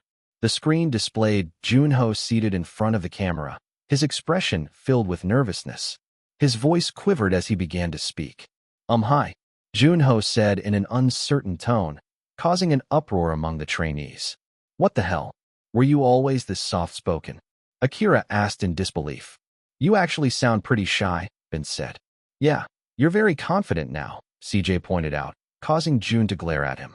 CJ raised his hands in surrender. It's a compliment, don't worry. Shoo, Jaeyoung exclaimed, causing the others to stop talking. He wanted to pay attention to Jun's words. He felt something bubbling inside his heart, but he ignored the feeling and continued watching. Jun, too, focused his eyes and ears on the screen. Joon-ho cleared his throat. Hi there, future me. He began, his eyes darting away from the camera. I know this might be strange, but I've always wanted to do this, to talk to you, my future self. He paused for a moment, his fingers fiddling with the edges of his shirt. I guess you already know how much this means to me. The dream of becoming something more. It's been with me since I was a kid. He continued, his voice trembling. It felt like the room held its breath as the former Jun continued speaking. Even Lin Ji, who resented the current Jun, felt pity for the man speaking on the screen. There have been so many times when I thought it was impossible. Countless failures, rejection, and missed opportunities. It must have been tough. Tears welled up in Jun Ho's eyes, but he blinked them away. But here I am. I made it this far, and I guess that counts for something. I've tried my best, you know? Even when there were moments I wanted to give up, I thought of the young, hopeful me, the one with dreams and ambitions, the one who had sacrificed so much, the one who my parents were proud of. He let out a shaky breath. Jun, at that moment, let out a shaky breath, too, like they were one. The feelings in his heart right now weren't his alone, but he felt like the former, innocent Jun Ho was with him at that moment. Jun Ho's voice grew steadier as he continued. I hope you're like that too, future Jun. I hope you've held on to our dreams and ambitions. Because, honestly, it's getting really hard right now, and I'm not sure how much longer I can hold on. Jun pursed his lips. He knew Jun Ho didn't hold on longer after that. But it's okay, Jun Ho sighed. I'm Jun. And June is also coming. Maybe even now. Maybe he'll become a better month, a brighter month. Jun started piecing the timeline together. This must have been taken just a month before he transmigrated. Because, as he could recall, he transmigrated into Jun Ho's body by late June. A sad smile touched Jun Ho's lips. For the future, Jun, I hope you still have your dreams. I hope you haven't let them slip away, and I hope you're living a life that you're proud of. I hope that, despite all the struggles, you've found the happiness you've been searching for. He took a deep breath, his voice quivering once more. I hope we make it. With that, Jun Ho wiped away the single tear that had escaped, and the screen went dark, leaving the room filled with a profound, heavy silence, each trainee deep in thought, touched by the words of the nervous trainee. From the first video messages alone, when the trainees sent videos to each other, the production crew was already expecting the trainees to bawl their eyes out. They wanted to create a touching, sad moment for their last moments in the competition. However, only a few of the trainees cried, causing the production team and interns to become disappointed. But their disappointment didn't last long after Jun's message. Sniffs were heard all across the room. Even the people behind the curtains sniffed as the video finished. "Aw, fuck. I don't remember this being so emotional," Jumi, the intern, said. Jun stared at the black screen, the former Jun Ho's voice still lingering in his mind. He felt that they were so different yet similar at the same time. Jun almost cried after Jun Ho's message, but he held himself back. He could feel the pain behind the trainee's voice and words, and it became yet another driving force for Jun. His thoughts were cut off when he felt a strong nudge on his shoulder. Jun glared at the culprit, but raised his eyebrows in surprise when he saw snot running down CJ's nose. It seemed like the former Jun Ho had a talent for making people cry, too. I told myself I wouldn't cry when the production team pulls off something like this. But look at what you've done, he blamed Jun. Si-hoon, too, looked down at the ground, feeling touched by Jun's words. It made him reflect on his journey, too, and now, he was more than determined to make it into the debut team. Jisung sniffed, using his sleeve to wipe the tears from his eyes. His admiration for Jun shot through the sky, and now, he wanted to call Jun his role model. Zeth pursed his lips to keep his tears from falling down. Casper looked to the side since he felt that if he looked at the others crying, then he'd cry, too. There was one person who couldn't control himself, though. Akira sighed as he gave Jae-young his handkerchief. You didn't even cry during my personal message, he sulked. Jae-young ignored him and continued to cry. After that, the others' messages were shown too. However, it wasn't as emotional as Jun's. But since they were already in an emotional state, the cry fest continued on, and the production team was more satisfied than ever. By the end of it all, most of the guys looked like puffer fishes with their swollen eyes, red noses, and quivering lips. Jun smiled in amusement. You didn't cry? CJ asked, looking the puffiest of them all, after Jae-young, of course. Jun merely shrugged, causing CJ to groan. That's unfair. We look miserable while you still look handsome. Oh gosh. Please, enough, Jisung shyly said. I really can't cry anymore. However, that wasn't the end yet. Rising Stars still had one last surprise for the trainees, one that would make the ball even harder. The next thing they knew, The white curtains to their side were suddenly let down, revealing familiar silhouettes. Then, the lights turned on, illuminating these people. The trainees looked to the side, surprised. Mom? Dad? Number 257. Chapter 257 Family. Jisung was the very first one to stand up and run to his parents, the tall couple, a splitting image of their shy child. Then, the other trainees started standing up, too. Run, a kind voice called out.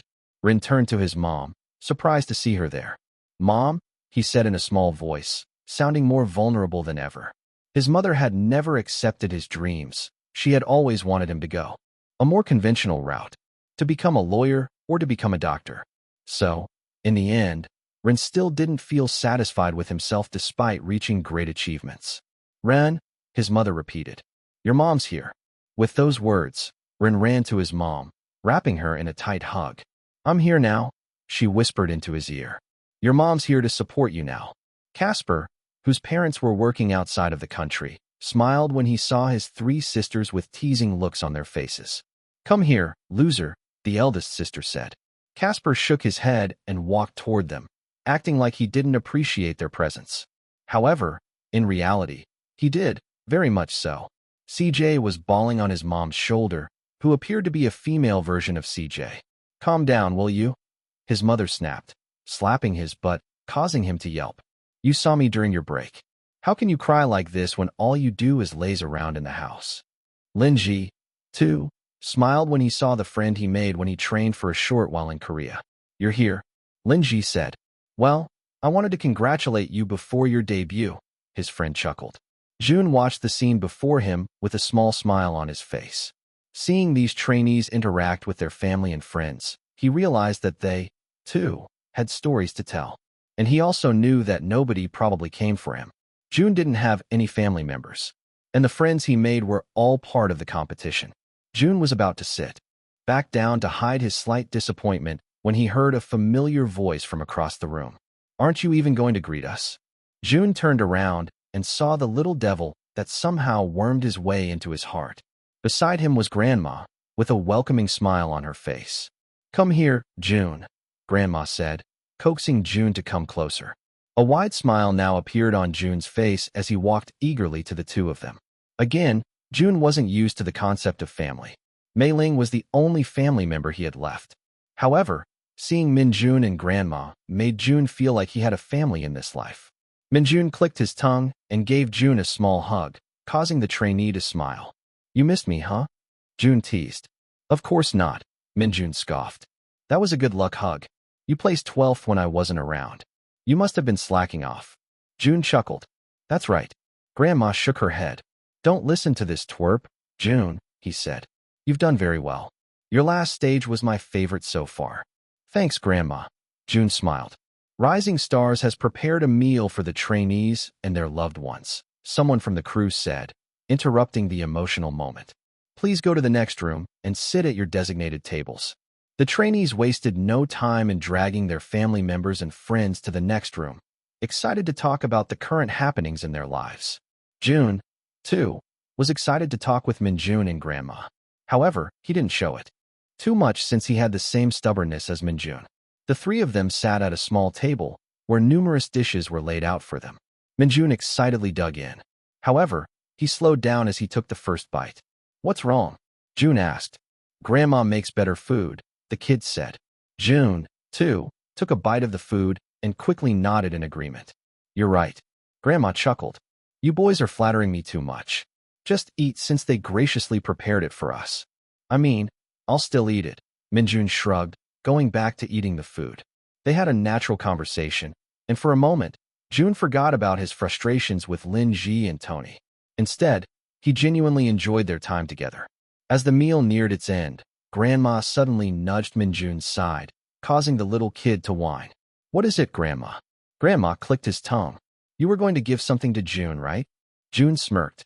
You prepared a gift for me, twerp? Min Jun shyly looked down at the table, but he quickly regained his composure and glared at Jun. I didn't. You weren't answering my calls, Min Jun stammered. So I thought your ancient phone must have exploded or something. Well, it did explode, but not in the way Min Jun thought. You're quite right about that, Jun chuckled. I knew it, the kid muttered under his breath. Well, I went to my dad's last week. Yeah, I heard from Grandma, Jun said. That's why I felt like we hadn't seen each other in a long time. Just a disclaimer, Minjun said.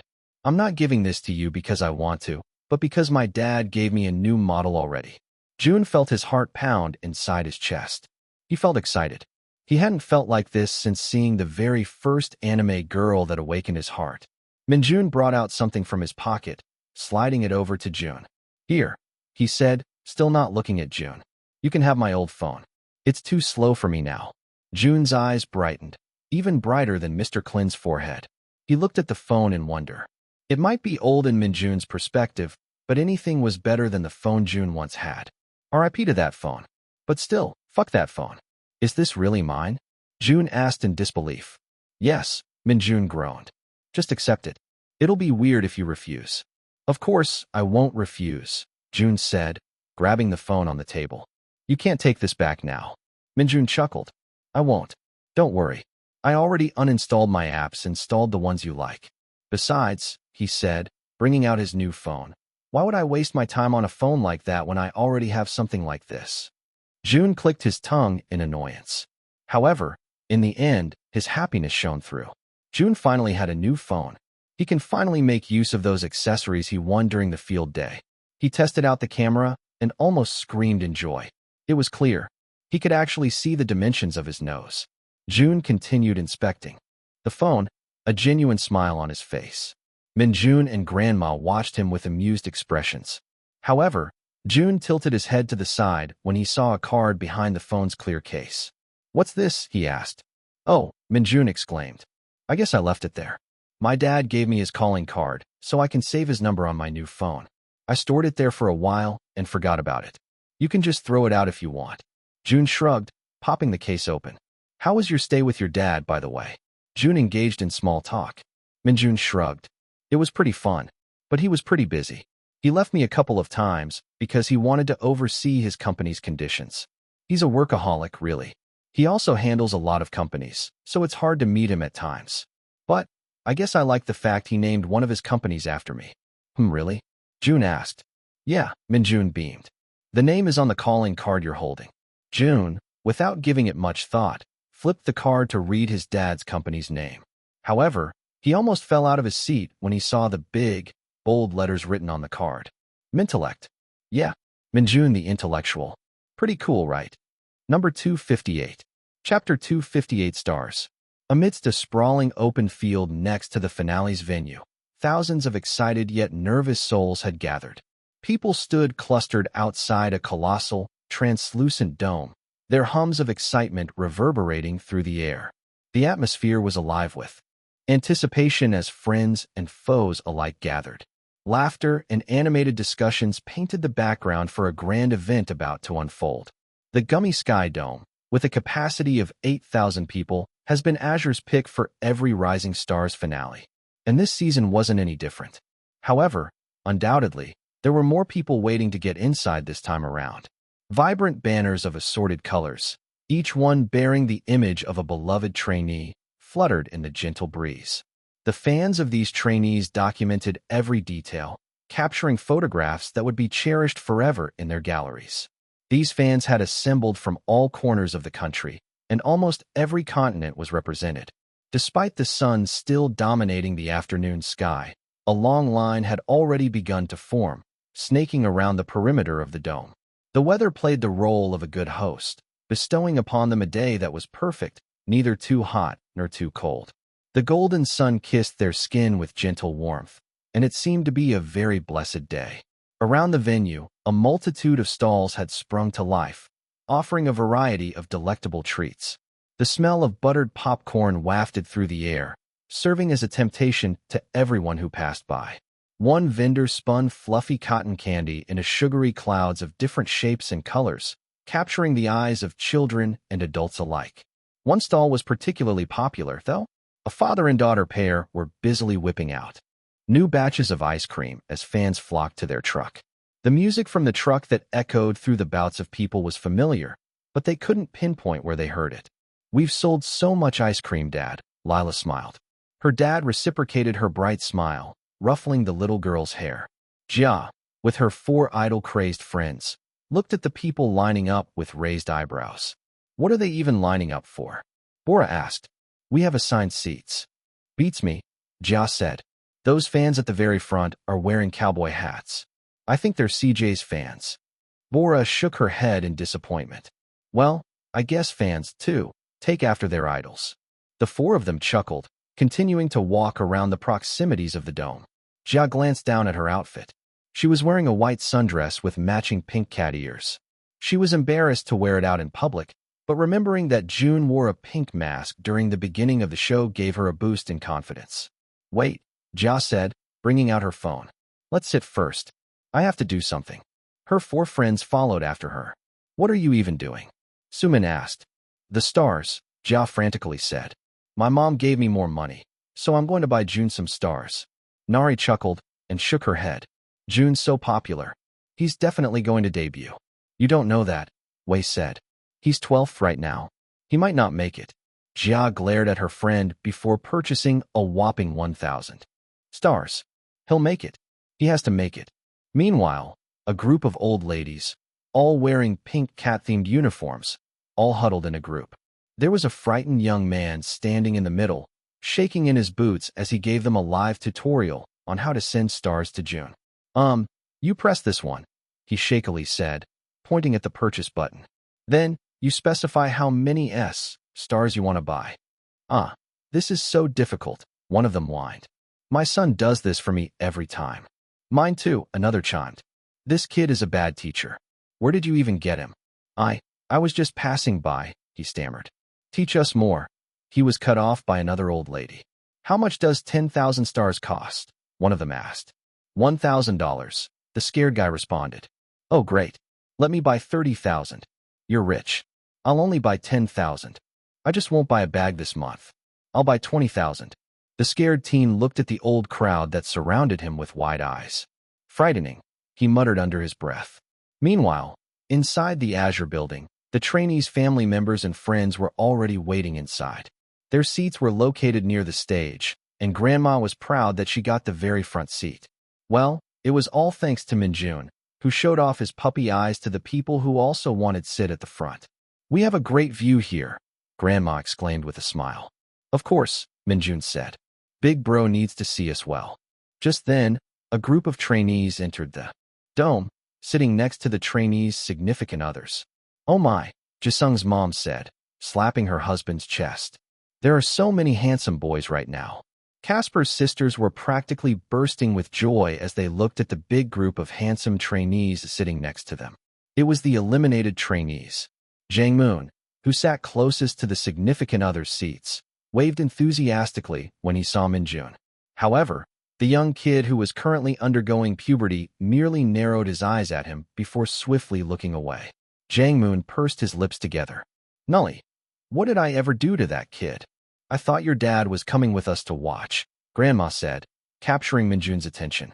Oh, he can't come right now, Minjun said. Why not? Did something happen? Nope, Minjun said. I told him not to come. Grandma raised her eyebrows in surprise. Why not? I thought you wanted to watch it with him. Minjun smirked as he leaned back against his seat. Well, I changed my mind. Right now, he has to do something more important. Grandma suspiciously looked at her grandson. Did you do something? I didn't, Minjun innocently said.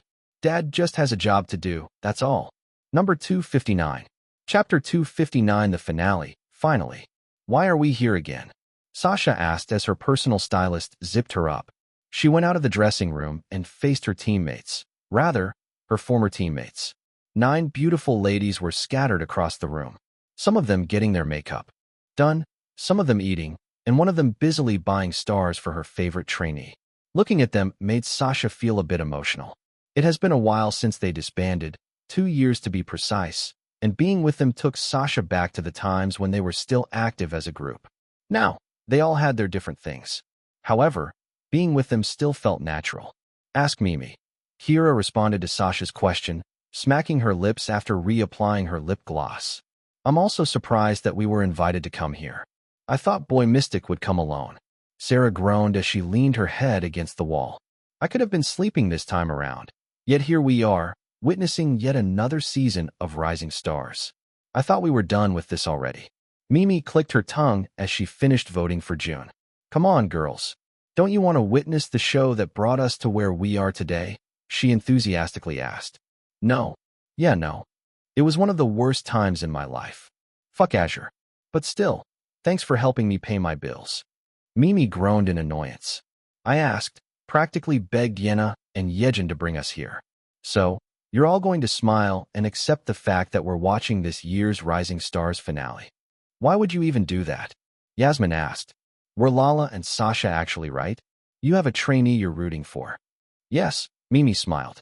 And you're all going to cheer for him, too. June, was it? Sarah asked. I was. Too busy to watch the show, so I searched him up. He's pretty cute. Yeah, Sasha agreed. I didn't expect much before starting the show, but that June guy grew on me, too. His rap skills are really good. Oh, more reason to like him then, Sarah smiled. Mimi glared at her former teammate. What? Sarah raised her hands in surrender. You told us to support him. That's what I'm doing right now. Yes, you can support him, Mimi snapped. But don't call him cute. Kira shook her head in amusement. Just wait until Nico hears about this one. Oh, don't mention that guy's name, Mimi scowled. Bro, why are you peeking outside the door? You look like a creep, Jordan, the current center of Boy Mystic, said to his teammate, Nico. I haven't seen Mimi yet, Nico anxiously said. I thought they were going to come here too. They're here, Sunwoo said. Mimi just probably doesn't want to see you. The group of 10 boys chuckled, finding joy in teasing their love-struck teammate. Fuck off, Nico said, plopping on the couch. You've been chasing her for over a year now, Moon teased. Don't you think it's time to stop? Nico shook his head. Unless Mimi finds someone who genuinely loves her for who she is, then I'm not going to stop. Gosh, you're truly a fallen soldier, Jordan said. Well, that's not my problem. You just have to behave while we're filming, all right? I don't know why we're here, though, Sunwoo whined. We still have a festival to attend tomorrow. It's mandatory, Jordan said. We came from Rising Stars, so it's only fair we support the new group it will put out. That's why Girls' Evolution came during our finale, too. Yeah, but after that, they disbanded, Moon retorted. We'll disband soon, too. Our contract is ending in a year. Jordan nonchalantly shrugged. I have a solo career already, brothers. I'm set for life. Nico clicked his tongue. Arrogant bastard. Whatever, he said. If this new group isn't as successful as Azure had projected, then they're bound to give them fewer resources. We already have an established fan base, so they might extend our contract once more. Well, have you seen the episodes? Moon asked. Nico shook his head. Nope, and I don't plan to. I don't want to give our future competitors even more exposure. I haven't watched a full episode either, Sunwoo said. I know about those famous trainees, though. Zeth and Casper, I think. But I've also seen some of the viral clips on Naval and You Watch. Somehow, one guy always snakes his way into the trending spot. What was his name again? Jun Hao. June, Jordan said, suddenly turning serious. For some reason, when he first met the trainee when he was a special MC during one of the elimination episodes, Jordan already felt that June was special. June was the underdog of the competition. But as Jordan continued watching the other episodes, he couldn't help but feel scared of June's immense improvement. Jordan quickly shook his head to get rid of such thoughts. Hey, you okay?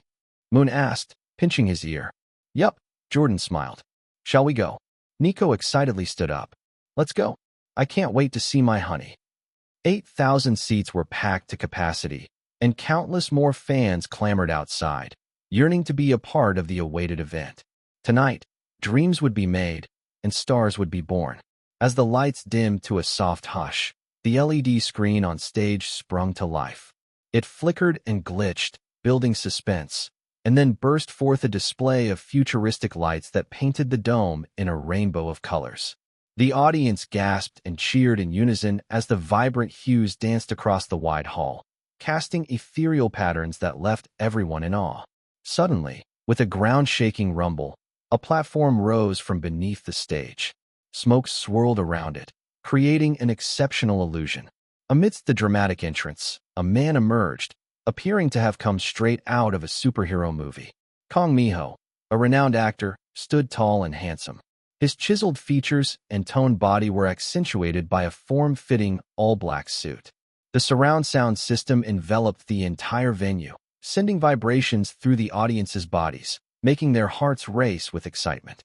The cheers grew louder, echoing within the walls.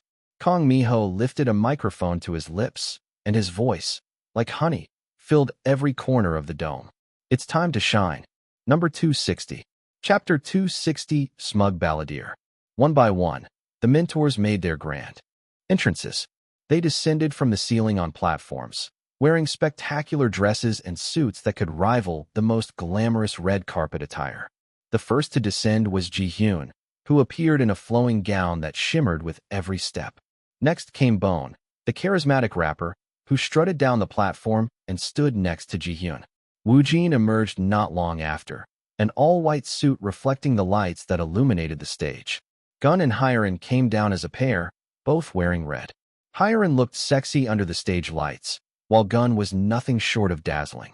The 6 mentors stood on the stage, their presence overwhelming. Even those seated at the topmost floors strained their necks to catch a glimpse of mentors on the LED screen attached to the ceiling. The screams and applause were deafening, almost drowning out the music playing in the background. It was already so loud with the mention of the mentors alone. What more if the trainees were actually going to be shown? Meanwhile, some of the trainees backstage were already shaking in nervousness. CJ let out a deep breath, gazing at the audience with wide eyes. The others, too, weren't used to this large of an audience. The studio center in Azure, where they usually held the missions, only had a 1,000-person capacity at most. Having more than quadruple of that number was nerve-wracking for the trainees. Even Zeth, the experienced trainee, felt his hands tremble as he took the handheld mic from one of the interns. They were going to perform first, and they couldn't wait to show their performance to the public. "Good luck," Jun said, patting Jisung's back. The shy trainee turned around and smiled. "Thanks, bro. I really needed that." "I'm looking forward to your performance," Jun genuinely said. "Me too," Jisung responded. Meanwhile, the trainees from Jun's team started hyping up their competitors too. Although they wanted to have a better stage than them, they still wanted to wish them luck. As they conversed, Jun's gaze locked with Lin Ji. A smirk appeared on the latter's face, causing Jun to internally scoff. Lin Ji slowly walked to where Jun was, weaving through the sea of trainees. "Hey," Lin Ji said. "Surprised to still see me here?" "Nope," Jun nonchalantly responded. "It would be more surprising if you didn't make it here with all the connections you got right under your belt." Lin Ji chuckled, not even ashamed of the dirty tricks he had played. "These connections will also lead me to the top 8. Don't forget to congratulate me, okay?" he boastfully said. "Sure," Jun smiled fakely. Lin Ji shook his head in amusement, feeling like Jun had finally surrendered to his game. "The first team, please get ready," one of the crew members said. The top 10 trainees gathered near the stage while those in the bottom 10 watched intently. As expected, the crowd burst into a thunderous roar once they made their way to the stage. The other trainees even had to cover their ears. "Gosh," CJ said. "Will we have cheers like that?" "If we get even half the amount of cheers they have, I'll be happy," Johnny said. "Don't settle for less," Jun said. "That's right," Sehun backed him up. "Besides, I'm sure the cheers will subside after they finish their performance," Jun said. CJ frowned. "How are you so sure, bro? Will they really perform an emotional version of the song like you had predicted?" Jun smirked as the top 10 trainees assumed their positions. They stood in a single file, with handheld mics in their hands. "Just watch," Jun said, gesturing to the screen. The stage was bathed in a mesmerizing sea of blue lights, casting an enchanting glow on the handsome trainees. The audience held their breaths, excited to hear the upbeat, energetic intro of the signal song they've come to love. However, instead of an energetic opening, a lone violin began to play, its slow notes filling the vast space. The bottom 10 trainees suppressed the gasp that threatened to escape their lips. However, CJ had no shame. He gasped loudly, pointing at Jun like he was some kind of psychic. "It's just as you predicted." Jun shrugged, his eyes focused on the screen. Lin Ji, to an extent, was still predictable. The unexpected choice slightly dampened the excited atmosphere, but the audience's love for their chosen trainees prevailed, and they still erupted in supportive cheers. The person at the center of the stage, Lin Ji, stood with the confidence of a lone star.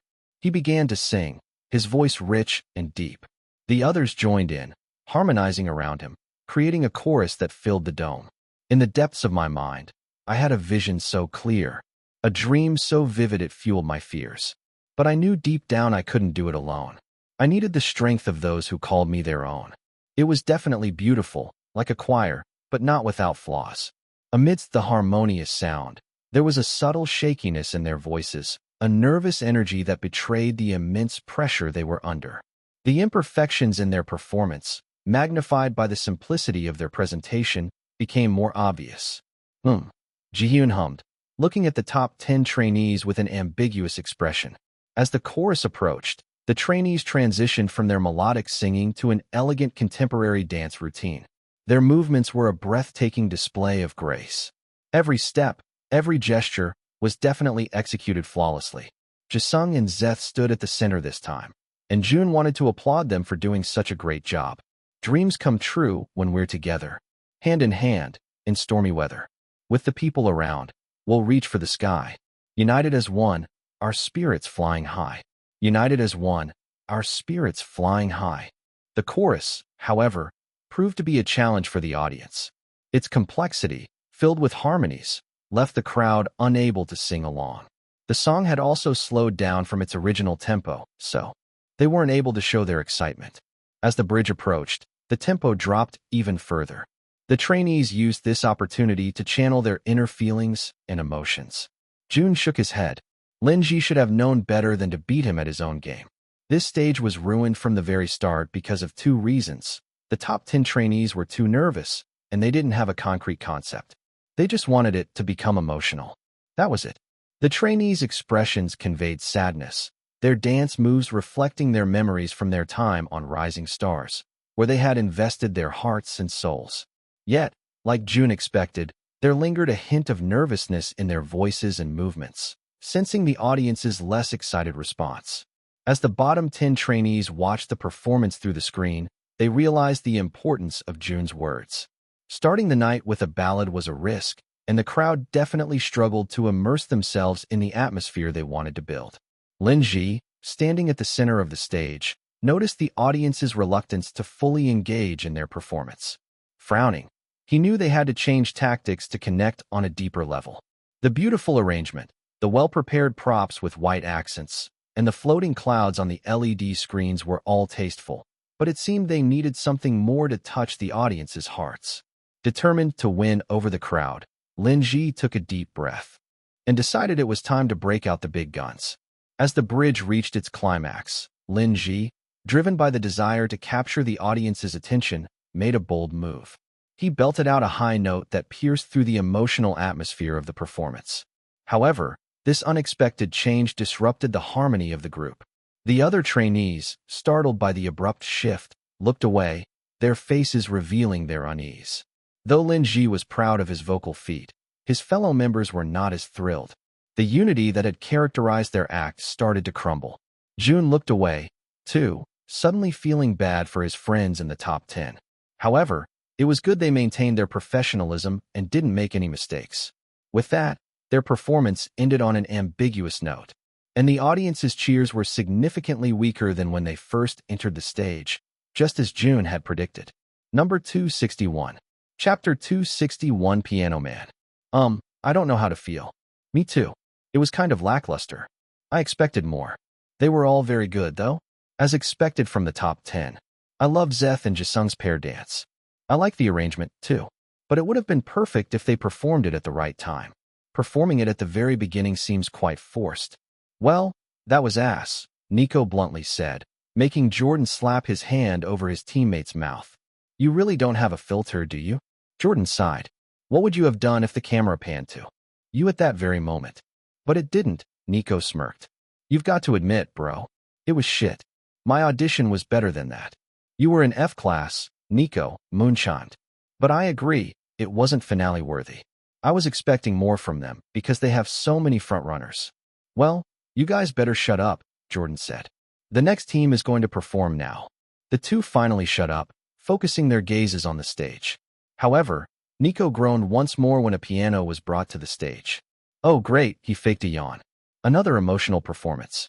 When are they going to learn that starting a show with a ballad kills the mood? But I guess this team's a bit better.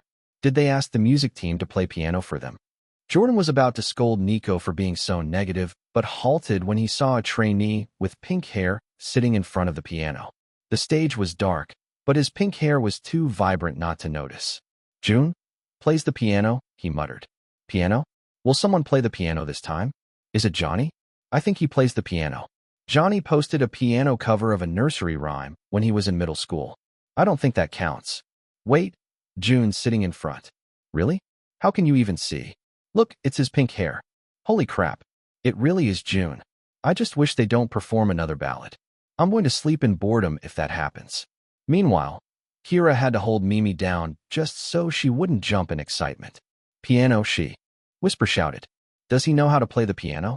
The audience started murmuring to themselves, too, wondering if the trainee actually knew how to play the piano or if it was just part of their concept. I haven't researched about this, Jia panicked, looking through her notes app for all the facts about Jun she had jotted down. Does he play the piano? Oh gosh, I'm a sucker for men who play musical instruments. Calm down, Bora chuckled. We'll know once the performance starts. Minjun crossed his arms in front of his chest and leaned back against his seat, a proud look on his face. Show them, big bro. Meanwhile, the top 10 trainees, who were still feeling disappointed in their performance, watched the screen with serious expressions. Hey, does Jun play the piano? Akira asked Jisung. Jisung shrugged. I don't know. Bro has never mentioned it. It would be insane if he knew how to play it, though, Akira said. It would be unfair, too, Jackson whined. He already has level 1000 charisma. If he even knew how to play the piano, then it'd be a sin to humankind. Linji pursed his lips as he wiped the sweat off his brow. Then he smirked. Linji couldn't care less if Jun knew how to play the piano. He knew that Jun had lots of skills up his sleeves, ones that he hadn't revealed yet. He was merely happy that he had predicted it right. With the piano on stage, it was most likely that Jun's team was going to perform an emotional performance. It's going to be a ballad, too, Linji loudly said, capturing the others' attention. Huh? Casper asked, still annoyed by Linji's high note a while ago. It's just as I expected, Linji smirked. We beat them at their own game. His teammates didn't say anything. Instead, they focused their full attention on the screen, wondering what kind of stage the bottom 10 trainees had come up with, and if Linji was actually right about his assumptions. The stage was shrouded in darkness, plain obsidian. Then, a lone spotlight slowly poised at the center of the stage. In the glow of the solitary beam, Jun sat in front of a grand piano. Hushed whispers swept through the audience, doubt and intrigue in their minds. Many had presumed the piano to be a mere stage prop, only a decoration for their performance. However, Jun scooted forward, placing his fingers on top of the cold ivory keys. Then, his lips settled on the microphone propped on top of the piano. He let out an audible exhale, and in contrast, the audience held their breaths. He'll really play the piano, Mimi whispered to herself. The enchantment began. Jun's fingers danced across the keys beautifully, caressing the ivory with a gentleness that resonated throughout the dome. Akira shook his head as he watched his fellow trainee.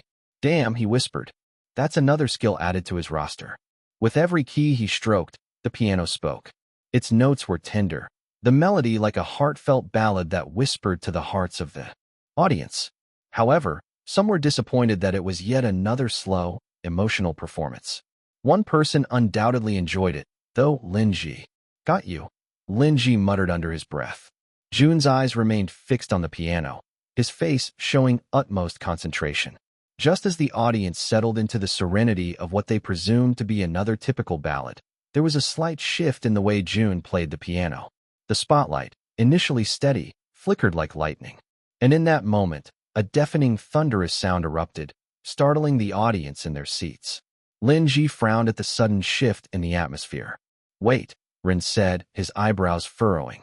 The gentle piano, once a soothing accompaniment, transformed into something far more intense. The thunderous sounds that had startled them earlier now served as the commanding bass line to a crescendo of musical madness. A hurricane was brewing, and the audience found themselves caught in the eye of the storm.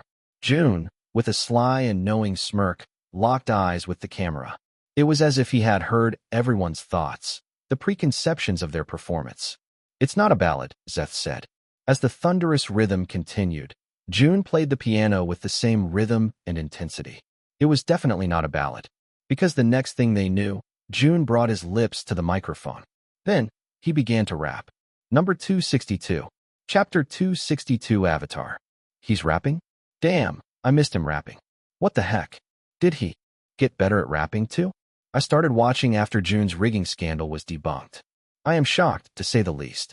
He can rap? Bro, he's even playing the piano while rapping. Do you know how impressive that is? In the depths of my mind, I had a vision so clear, a dream so vivid it fueled my fears. But I knew deep down I couldn't do it alone. I needed the strength of those who called me their own. June struck the keys with intensity. One could even compare it to the sound of a drumbeat echoing through the hall. Each note he played was an explosion of emotion. And as the melody flowed from the piano, he continued to rap, spitting out the lyrics in a clear, powerful voice. He kept up with the rhythm flawlessly, as if he wasn't multitasking after all. And then, just when they thought it couldn't be more impressive, June began to rap in triple beats. His words poured out like a waterfall without pausing for breath. Yet, it didn't look like he was having any trouble at all. "Genius," Casper whispered, gazing at the screen with sparkling eyes. The lightning bolts that momentarily illuminated the stage now fully lit it up, casting the team with a brilliant light. At that moment, other instruments joined in, too, with drumbeats and electric guitars dominating the sound. There was a slight pause, with the other members waiting for June to assume his spot. However, it wasn't awkward at all. It just gave the watchers more time to appreciate the beautiful, well-arranged instrumentals they'd never expected to come out of the signal song. As the chorus approached, CJ assumed his position in the center. Then, with a hard stomp of the feet, the LED screen behind them began to crack like ice, sharp and stunning. The icy cold atmosphere was enhanced by the fog effect that danced at their feet. Dreams come true when we're together, hand in hand, in stormy weather. With the people around, we'll reach for the sky. United as one, our spirits flying high. United as one, our spirits flying high. Like ice, they moved like stiff robots, their movements perfectly synchronized. None of their dance lines were out of place, and it seemed like their hours of practice had really shown through. They looked like a group performing in a mega dance crew competition. As the performance transitioned into the second verse, the tempo slowed down, yet the electric guitar continued to add a rock-inspired edge. However, the drumbeat was now replaced with a delicate harp sound. The crowd gasped as Johnny and Jean Soul took center stage, performing ballet movements that defied gravity. The members behind them employed simple movements, which made their performance stand out even further. Their every step was like poetry in motion, and the added wind effect gently touched their hair, adding an ethereal quality to their performance. Sehun joined in for a mesmerizing combination, their movements resembling a tug-of-war between three opposing forces, three elements. Then a trio of piano sounds resounded, filling the air with a haunting melody. The stage transformed as if the very earth itself was responding to the music. For the second chorus, platforms rose and fell like majestic mountains. Yet even when the members were on varying platforms, their dance was still very synchronized. Dreams come true when we're together. United as one, our spirits flying high. Their stomps and powerful footwork reverberated like thunder, and it was in time with the beat of the song, accentuating the arrangement further. In the determination to showcase all of the elements, a fiery display burst forth during the bridge, startling the audience as an explosion illuminated the stage. At this point, their movements became even more intense, and it felt like the very stage would shatter under the power of their dance moves. They say dreams are just fantasies, illusions we chase. But with the right people, they become our saving grace. Together, we rise, we conquer, and we soar. As dreams come true, we'll shout it out, and so much more. So let's celebrate the dreams that come true. With faithful friends, there's nothing we can't do. My dreams and I forever entwine. My dream to be an idol on cloud 9. Despite the intensity of their movements, their vocals remained live, and Jun's voice, in particular, resonated with clarity even as he reached the highest notes. The last chorus arrived, with all previous effects being stripped down. But it was precisely what the audience needed at that moment. It allowed them to catch their breaths and enjoy all of the elements they'd watched previously. With only a few lines left, they stepped forward, giving it everything they got. They exchanged looks with each other, and it was a touching moment as all of them had smiles on their faces. The team wasn't nervous at all. Instead, they were actually enjoying the performance. And for Jun, that was more than enough. Oh, who was he kidding? Jun wanted to take a peek backstage and take a look at Lin Ji's face so he can scream, "Suck it, fucker." Dreams come true when we're together. With the people around, we'll reach for the sky. United as one, our spirits flying high. For the people in the bottom 10, they felt like they had nothing to lose. Some of them had already stripped the hope in their hearts, knowing that debuting would be like reaching the stars. However, with this performance alone, they already felt satisfied. Instead, they wanted to root for the person who made this stage possible. With the performance reaching its end, all of them stood on the stage, their chests heaving. They stood in one line, delivering their last line with intensity. Now and tomorrow, remember my name. Starlights shine bright, our flame. Through every trial, I've come this far. I'm your rising star. Number 263. Chapter 263 Legendary. Jun made a legendary performance once again. However, this time, not only the trainees were satisfied with their performance. The crew, and all of the people involved in creating the effects on the stage were satisfied with themselves, too. It was a performance that had a lot of elements, which the props and special effects team had worked hard for. The screams were deafening as the bottom 10 trainees bowed their heads, smiling and waving at the fans who appeared to have lost their minds. Now, that's how you open a show? I like this one better, even if the other team had higher-ranked trainees. Kind of wished they performed first. Well, that totally woke me up. The Boy Mystic members were speechless as soon as the stage was finished. Jordan, who already had an idea of Jun's talent, was surprised nonetheless. He believed none of the performances during their season could even come close to this one. Meanwhile, the members who hadn't watched the show before or merely saw clips online were more surprised than ever. "That Jun guy," Moon whispered to Sunwoo. "I thought he was just a meme." "Damn, he's really good," Sunwoo said. "I remember his audition. How did he improve so fast? I thought Nico had the most improvement out of all the trainees in every season. But it looks like someone beat him now." Nico, who was awestruck by the performance, snapped out of his daze when he heard his name. Then, he glared at his teammates, scoffing. "I'm definitely better," he boasted. The girls' Evolution members weren't any better. Kira clapped gracefully, very fitting for her prestige and elegant image. Mimi, on the other hand, held her breath so she wouldn't scream so loud. "Let me go, please. I'm going to burst in excitement," Mimi shouted to Sasha and Lala, her cheeks red from warmth. "Mimi, you're a celebrity. Keep it down," Sarah chuckled. "But I do agree that it was very impressive. And that Jun guy is much cuter in real life." Mimi glared at Sarah, causing the latter to chuckle even louder. "I told you not to call him cute. I'm the only one who can call Jun cute," she reprimanded her teammate. However, it seemed like Mimi had failed to control her voice. She felt someone burning holes in the back of her head, so she turned around. Mimi's eyes widened when she locked gazes with Nico, who appeared to have heard what she just said. Mimi quickly looked away, focusing her eyes on the stage instead. Meanwhile, Nico was fuming in his seat. "Mimi likes that guy?" he whispered, fire almost coming out of his nose. "Oh," Moon said.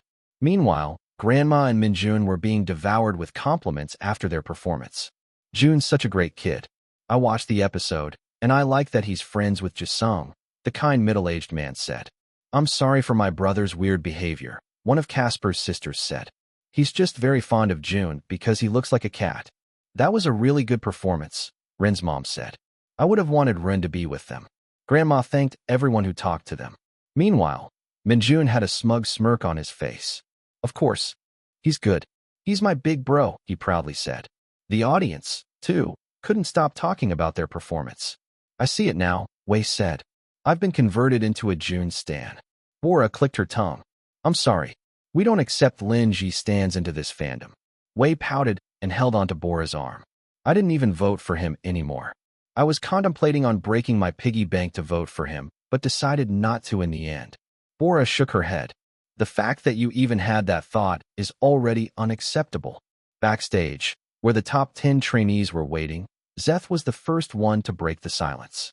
He clapped while his gaze was still focused on the screen. We lost, Zeth chuckled.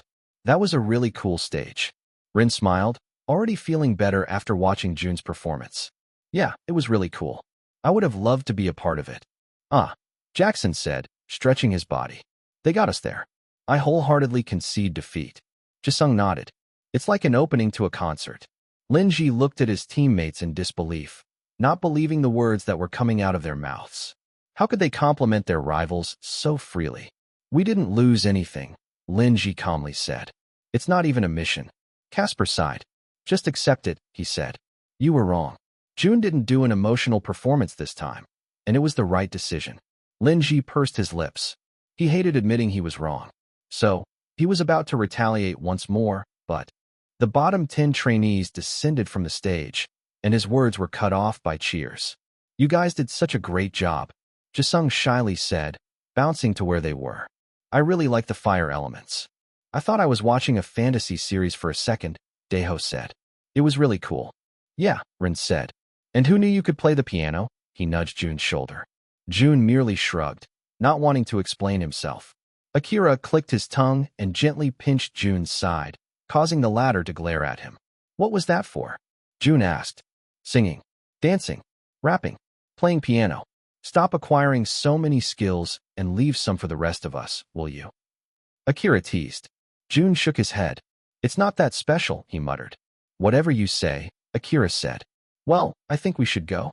Some clips are going to be shown before the announcement of trainees, I believe. Let's go? I want to see what they're going to show, Johnny chimed. The group started walking to their designated seats backstage, where they could watch what was happening with the audience. Meanwhile, Jun stayed at the very end of the line, where Lin Ji currently was. Jun nudged his side while Lin Ji glared at him. Jun smirked. It wasn't what you expected, huh? Lin Ji didn't respond. Sucks, Jun teased. I totally expected you'd go for an emotional concept. It was pretty obvious, actually. I didn't even have to think too hard. Lin Ji bit his lip in anger before closing his eyes, trying to calm himself down. There was no way he was letting Jun say the final words. You can talk shit all you want, Lin Ji calmly said. But that won't change the fact that I'm still going to debut at the 8th spot. Number 264. Chapter 264, My Visual Pick. Lin Ji walked away before Jun could say anything. Jun shook his head, following after him nonchalantly. He entered the room and sat on the seat that had his name. They were seated according to their ranks, so he sat at the second seat on the second row. There was a wide screen before them and numerous cameras capturing their reactions. Then, the screen lit up, revealing the stage they just performed on. Miho stood at the very center, a proud smile on his face. Truly, the trainees have come so far, he started off. I still remember when they struggled to sing the signal song and complained about the difficult dance. However, now, they sang and danced with ease. Proud is an understatement of what I'm currently feeling. Let us give them a round of applause. The audience cheered loudly, and the trainees backstage, too, clapped for themselves. Well, the night is still young, and we still have plenty of time before the voting officially closes, Miho said. The time right here, he pointed to the leftmost screen, is indicative of the time left when you can send stars for your favorite trainees. Make use of this time well, Starlights. One vote can make a huge difference. Now, Miho said, to ease your nerves a bit. Rising Stars has prepared some clips for you, dear Starlights. Unreleased clips you have never seen before. With that, the lights on the stage turned dark, and the LED screen lit up. The television for the trainees showed the video, too. I wonder what it is this year. I hope they do that ranking thing again. Oh, they're definitely doing the ranking again. It's iconic. Whimsical and playful music filled the dome, and the screen showed the photos of the 20 trainees, all cut in circles and displayed on the wall. One by one, the trainees entered the room, each with their unique personality. The audience laughed when CJ entered doing a moonwalk, and not even a second later, Daeho came in, stopping when he saw the dirty trail that CJ had made. Who's the loser who did the moonwalk? Daeho exclaimed. CJ pouted and pointed at the tall trainee. You're just jealous you can't do a moonwalk. The trainees' faces were shown in a collage, then blurred out. Right after, the words, "Who's your visual pick?" were shown on the screen. I knew it. I love this segment so much. True. It's as important as a debut spot, if we're being honest. Each trainee would pick one trainee, one they found the most handsome. Then, the top 5 would only be revealed today. CJ smiled mischievously as soon as it was announced. Can I pick myself? After all, I am quite handsome. No. The crew member deadpanned, causing CJ to sigh in disappointment.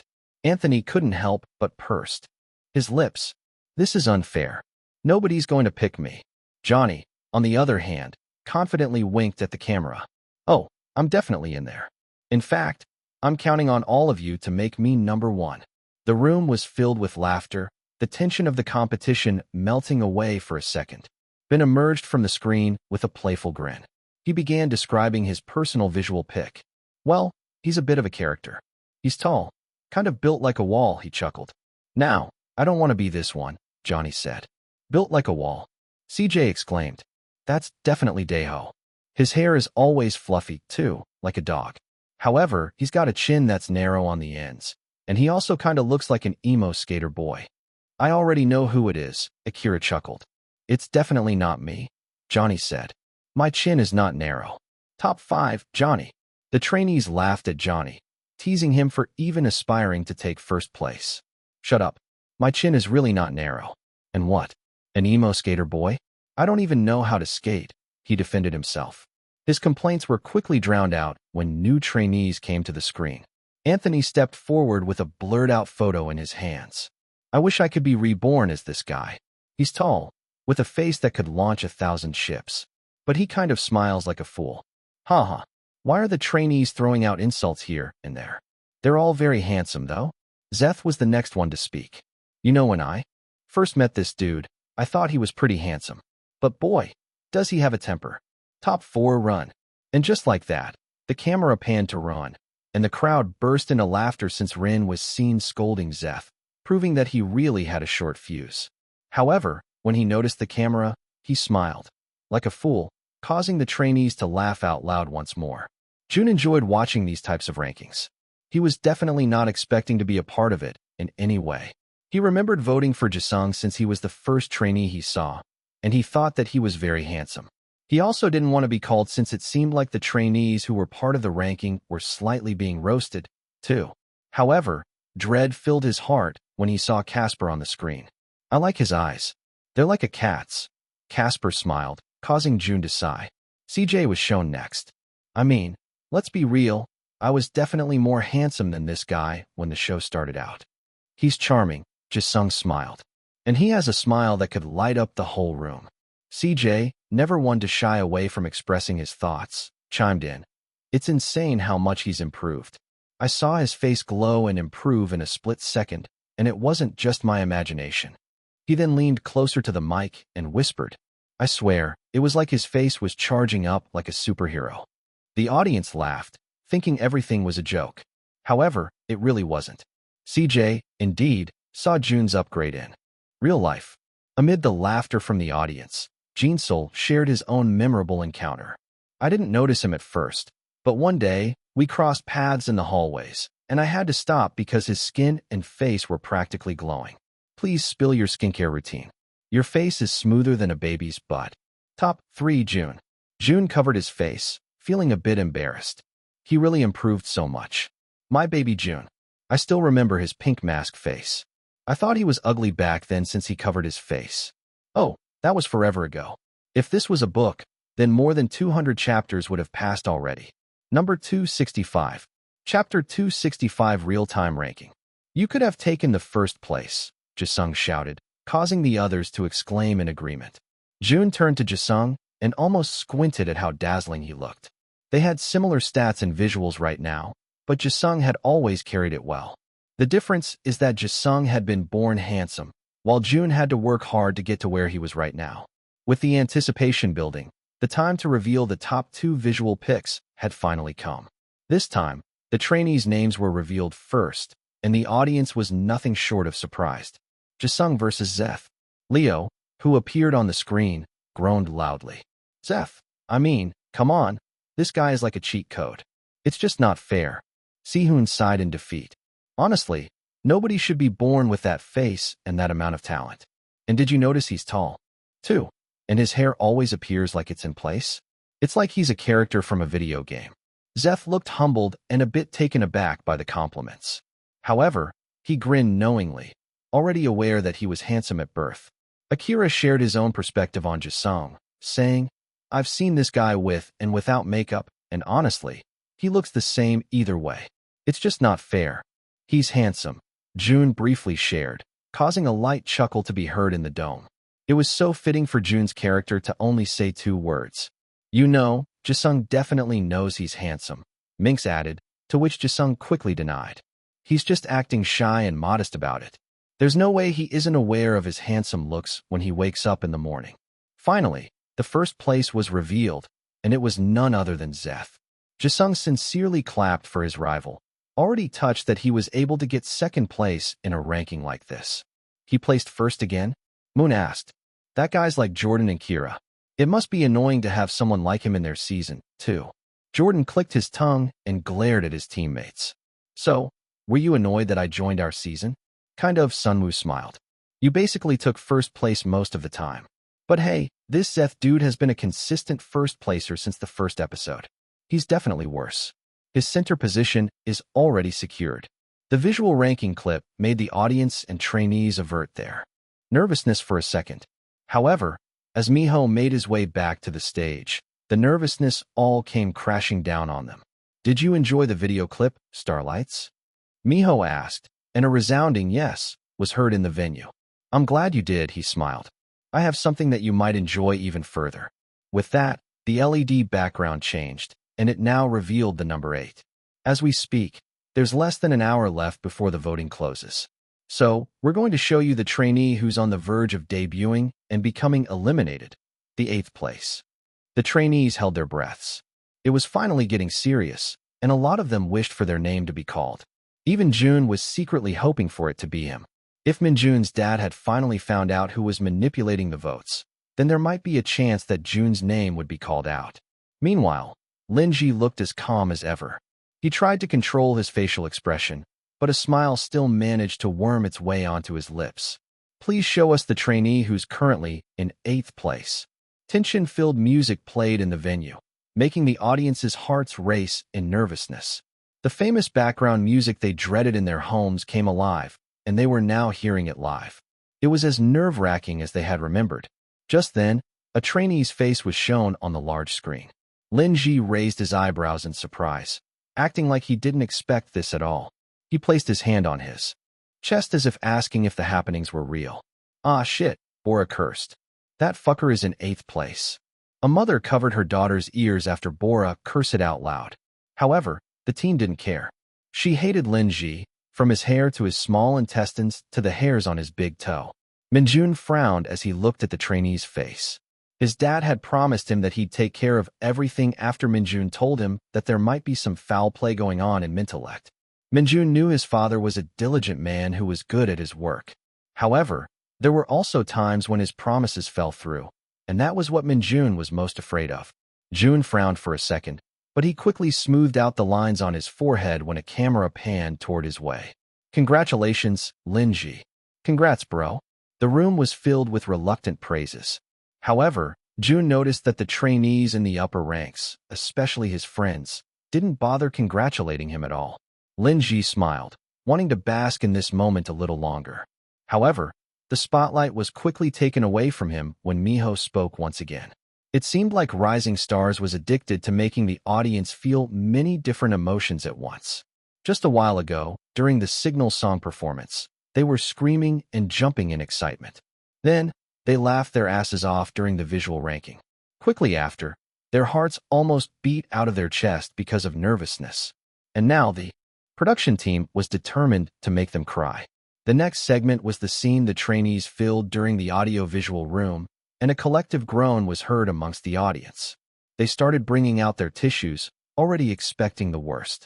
Jun shook his head as soon as they were shown to be entering the audio-visual room. He just wished they wouldn't show his preliminary audition piece. Hey, Si-hoon nudged his side. Why is the camera focusing so much on you? He whispered, subtly pointing to the camera that was supposed to film 5 trainees at once. Jun paused. Then, he heard a familiar Girls' Evolution song play on the screen. They're starting out with the preliminary auditions? Zeph asked. Jun's eye twitched. Cindy, he muttered under his breath. Number 266. Chapter 266 Soft Spot. Girls' Evolution was surprised when they suddenly heard their hit song play inside the venue. They never expected it to play at a time like this. Mimi secretly hated that song since it was one of their early releases. Not to mention the fact that it was an overly cute concept, but with sexy undertones, a concept she hated. She pursed her lips in annoyance as the familiar intro played. However, when she recognized the trainee on the screen, she quickly halted. Jun? She whispered. Oh gosh, that is him, Lala whispered by her side. The others also couldn't believe what they were seeing. The trainee, although a bit blurry, appeared to have the same body build and features as Jun. He looked younger then, and it only made his fans squeal in excitement. So cute. So baby, Jia exclaimed, losing her sanity. The group of grandmas pulled out their latest phones, zooming in to take pictures so they could fangirl a little later in their homes. Guys, Sasha said. Mimi has stopped working. Again, she wasn't able to modulate her voice well, so Boy Mystic was able to hear her. Nico, on the other hand, had been watching Mimi from the very start. He was hoping that his hunch was wrong, or that he heard wrong a while ago. But it was definitely real. Mimi liked that month guy, and Nico was not having it. He's so cute, Mimi muttered continuously. Sarah nodded in agreement, also being sucked into Jun's vortex. I want to steal him and then make him into a little charm for my bracelet. Oh gosh, Kira muttered. We've lost both of them. This is so cute. But he was such a bad dancer then. It makes me look back on the times when Jun was a really bad dancer. Remember when he was being scolded by Gun back then? Yeah, he couldn't keep up with the beat. Now, it seems like Gun has a soft spot for him. The trainees backstage still laughed despite this being the second time they had watched the clip. Cindy took the liberty to add effects such as hearts, bouncing cats, and over-the-top sound effects to his performance, so it only added to the bizarreness of the scene. Jun looked down at his lap, drowning out the sound of the music and laughter. Did he have to suffer through this again? Once was already enough. Jun sighed in relief when his turn was finally done. The spotlight now was on Zeph, but his audition wasn't bad at all. So Jun didn't know why he was reacting like he had performed a bad song. It was like comparing a past band kids' teen photos to the guy who had always been part of the football team. These auditions were so precious. These can be placed in a museum with how ancient they are. This was literally months ago. But I get it. They look so young. They've really come so far. I'm so proud of these boys. 3. 1. After the never-ending laughter, the waterworks finally came. It started off with the video messages, which were edited more drastically to elicit an emotional response from the audience. Joss sniffed as CJ spoke. Why did her mom have to edit it in such an emotional way? They thought that would be it, similar to what the trainees had felt when they first gathered in the audio-visual room. So they were surprised when the video clip continued on, with a younger-looking Jisung shyly looking down at his palms. Omo, what's this? Was there anything like this in the past seasons? I don't think so. Azure is kicking it up a notch this year. The past contestants of Rising Stars were also curious as to what it was. They didn't have anything like it during their season, so they paid extra attention. Then, the words, "To my future self," were shown. Os and curses filled the venue. It was time to bring out the tissues once more. Hi, Jisung, he stammered, still not looking up to the camera. You've always been a shy person, and that's okay. It's a part of who you are. But I hope you've found the courage to be more confident in yourself and in your abilities. Jisung smiled shyly, finally looking up. The current Jisung looked embarrassed to see himself, but he also felt proud since he definitely gained more confidence throughout the competition. One of your wishes was to make more friends. I hope you've reached out to people who appreciate your true self and have formed meaningful connections. Remember, it's not about having many friends, but having the right ones who support and believe in you. You've met them, right? He asked. I have. Jisung whispered to himself, looking at the people he met along the way. Next was Si-hoon, who still had a bright smile. It was awesome to see that his smile hasn't changed until now. Dear Si-hoon, he started off, chuckling since it sounded ridiculous to address a video message to himself. I know you've faced many challenges and made sacrifices on your journey towards your dream. I'm sure you're wondering if you've finally reached it. I hope that the answer is yes. Because if not, you should shave your head and prepare to go to the military now, he lightheartedly joked. And although the audience laughed along with him, they also couldn't help but feel sad about its connotation. Please let Sihoon debut. We can't waste his talent like this. Sihoon needs to debut, please. He's not as popular, but he's really good too. Sihoon had left the audience with bittersweet feelings. CJ was the next to be shown, and as expected, he made the audience laugh with his first line. Crush your opponents. He started off, looking more determined than ever. You're a rap god. You're worth more than what they tell you. You're basically a mentor at this point. Just how big-headed is this guy? Moon cracked up. Surprisingly, I don't hate him at all, though. However, his speech quickly took a turn when he let out a deep sigh. But, in all seriousness, don't lose your humor, okay? He chuckled, although sounding a bit sad. It's the very essence of who you are. And it's also what keeps you sane. Stay true to yourself, and don't change. Make friends, even when the pressure is high. And lastly, do your best. This year, we're going to show our mom that our dreams have finally become a reality. Fighting. This guy can actually be serious when he needs to be. Now, I don't know what to feel. So few stars, so many trainees to vote for. The letters of the others were also edited sadly, and the audience was already sobbing by the end of Ren's speech. Cindy incorporated some scenes in the middle of it all, which added to the dramatic effect of the video. However, when Jun's scene was shown, they couldn't help but sob even harder. It seemed like Cindy had paid extra attention to Jun's scene, in particular. His words were the same. They still made his fellow trainees emotional. However, in the middle of his speech, clips of his hard work were shown, and the audience gasped when they saw the never-before-seen clips. Jun, too, frowned in confusion since he had never seen those scenes before.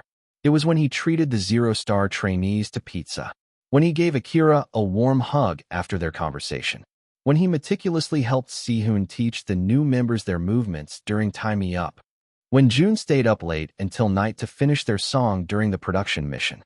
It showed the difficult yet beautiful journey that Jun had been on.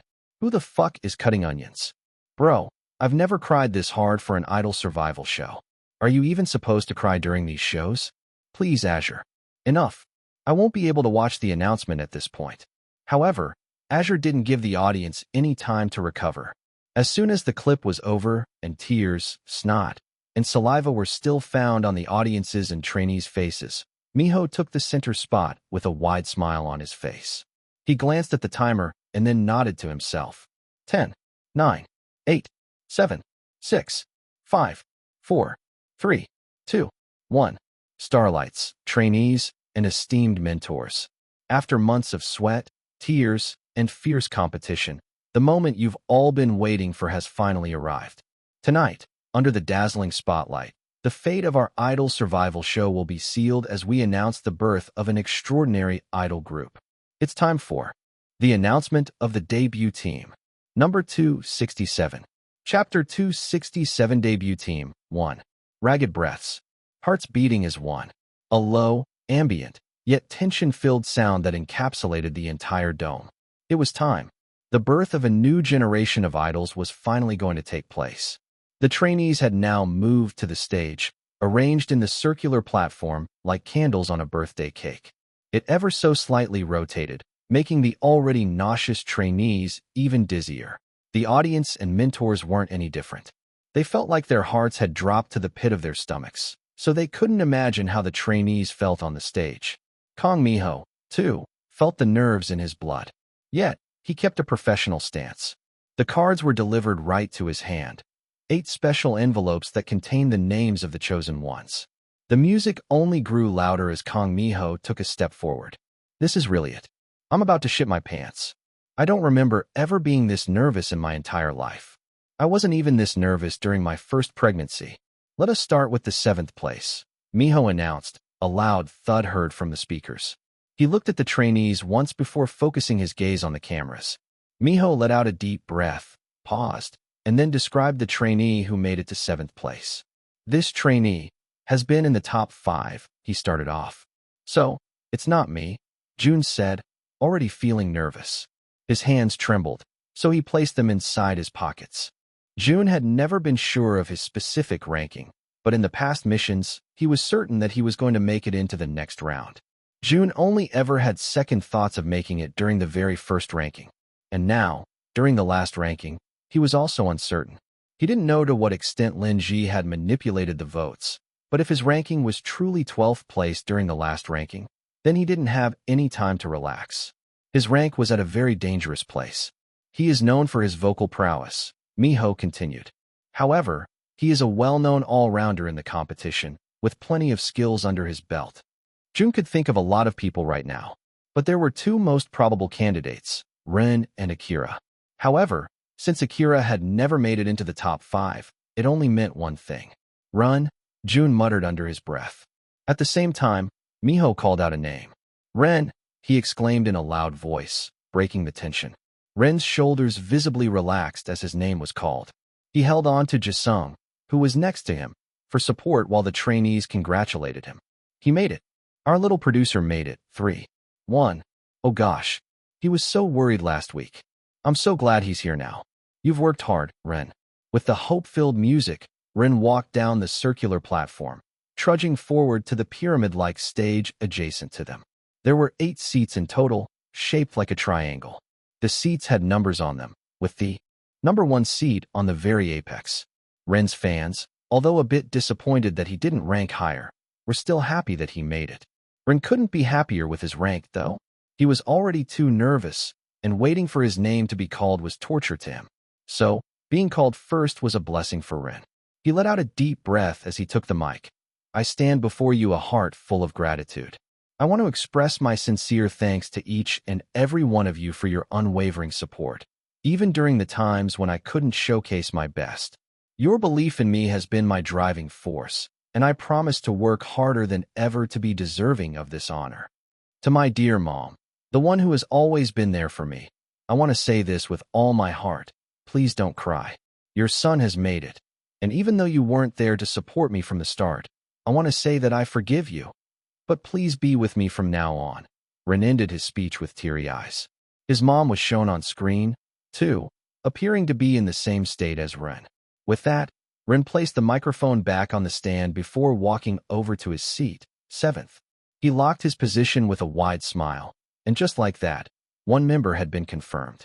The hope-filled music abruptly stopped, and the tension-filled music came back. Let us now move on to the 6th place, Miho said in a serious voice. Nerves once again rose as the drumbeat filled their hearts. This trainee started with a rank below the 20s. Miho started off. The trainees chattered, hope filling their hearts. It was a sign that it wasn't someone they expected. Most of the trainees in the bottom 10 had ranks below the 20s, so Jun couldn't guess who it would be. Jun was still hoping for it to be him, though, since he had also experienced being in the 30s ranks at the beginning of the show. For Jun, 6th place was the perfect spot to debut. It wasn't too far from the last place, and it wasn't near the first place. There wasn't a lot of pressure for 6th place, and if he was going to be an idol, he wanted to live a peaceful life. Akira, you have earned a spot in the debut team, Miho loudly announced, shattering Jun's hope. Nonetheless, he clapped and smiled at his dear friend, even giving him a pat on the back. You've worked hard, Jun mouthed as the tearful Akira turned around. Jae-young and Evan, who were his past bandmates in Raven, encased him in a hug, whispering words of encouragement. I'll see you on the stage, Akira emotionally said to his teammates before turning around and walking to the stage. His family, who traveled from Japan, waved their banner in the air, wide smiles on their faces. Akira turned to them with a grateful smile. I want to extend my deepest thanks to all of you for giving me what some might call a second chance. But I refuse to see it that way. This, to me, is not a second chance, but my first real opportunity to show you the true passion of a new idol. He said with conviction. I promise to approach this with the same fire and enthusiasm as if it were my very first time. Thank you to you all. Raven hugged y'all. I'm crying.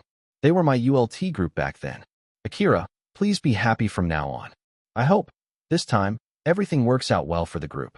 With that, Akira took a step back and went to his seat just right beside Ren. They meaningfully smiled at each other. Moving on to the 5th place, Miho exclaimed, surprising the people who were still emotional about Akira's debut. Jun turned serious once more, his head calculating the possibilities of him debuting. The highest rank he has gotten was 8th, which was just the border of the debut line this time. There were still a lot of trainees to be called, so Jun was feeling more anxious. In the end, he concluded that he needed to be called for this rank. Otherwise, he might not be able to make it. For 5th place, we have none other than Jae-young, number 268. Chapter 268 Debut Team 2. Fuck, Jun said in his mind. Jae-young took 5th place, which only meant one thing. Jun had to wait until the 8th rank for his name to be called. He knew he was popular, but he also knew he wasn't popular enough to get into the top 4. However, Jae-young being in the top 5 was quite shocking since he was only ever been 3rd or 4th all throughout the competition. Akira burst into tears as soon as his teammate was called. Jae-young, too, didn't expect his name to be called so early on. However, he was grateful to be a part of the team nonetheless. He turned to his fellow trainees with a grateful smile. However, his smile quickly fell when he locked gazes with Evan. There was acceptance in the latter's eyes, causing Jae-young's breath to get caught in the back of his throat. Evan patted his shoulder. "I know the two of you would make it," he said. "Bro." Jae-young couldn't even formulate a sentence. He knew it would be difficult for Evan to debut, too. "Good luck to the both of you," Evan said, his voice hinting at closure. Pursing his lips, Jae-young nodded, giving his teammate one last hug before going to the pyramid-like stage. Each step he took was heavy, yet it also felt like he was going through a different portal, a new beginning. Jae-young took the mic and looked around the wide dome, smiling to himself. He made it. From the very beginning, being an idol has been my lifelong dream.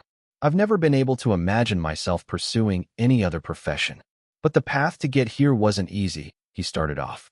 Even when I finally captured my dream, I realized that it could still be snatched away at any moment. It's in moments like these that we truly understand the value of what we have and the importance of the people who stand by us. Today, I want to express my deepest gratitude for allowing me to keep pursuing my passion. I also want to take a moment to thank my dear past teammate, Evan. He pointed at his past teammate. Evan smiled, gratefully, posing for a camera. Please continue to support him as well.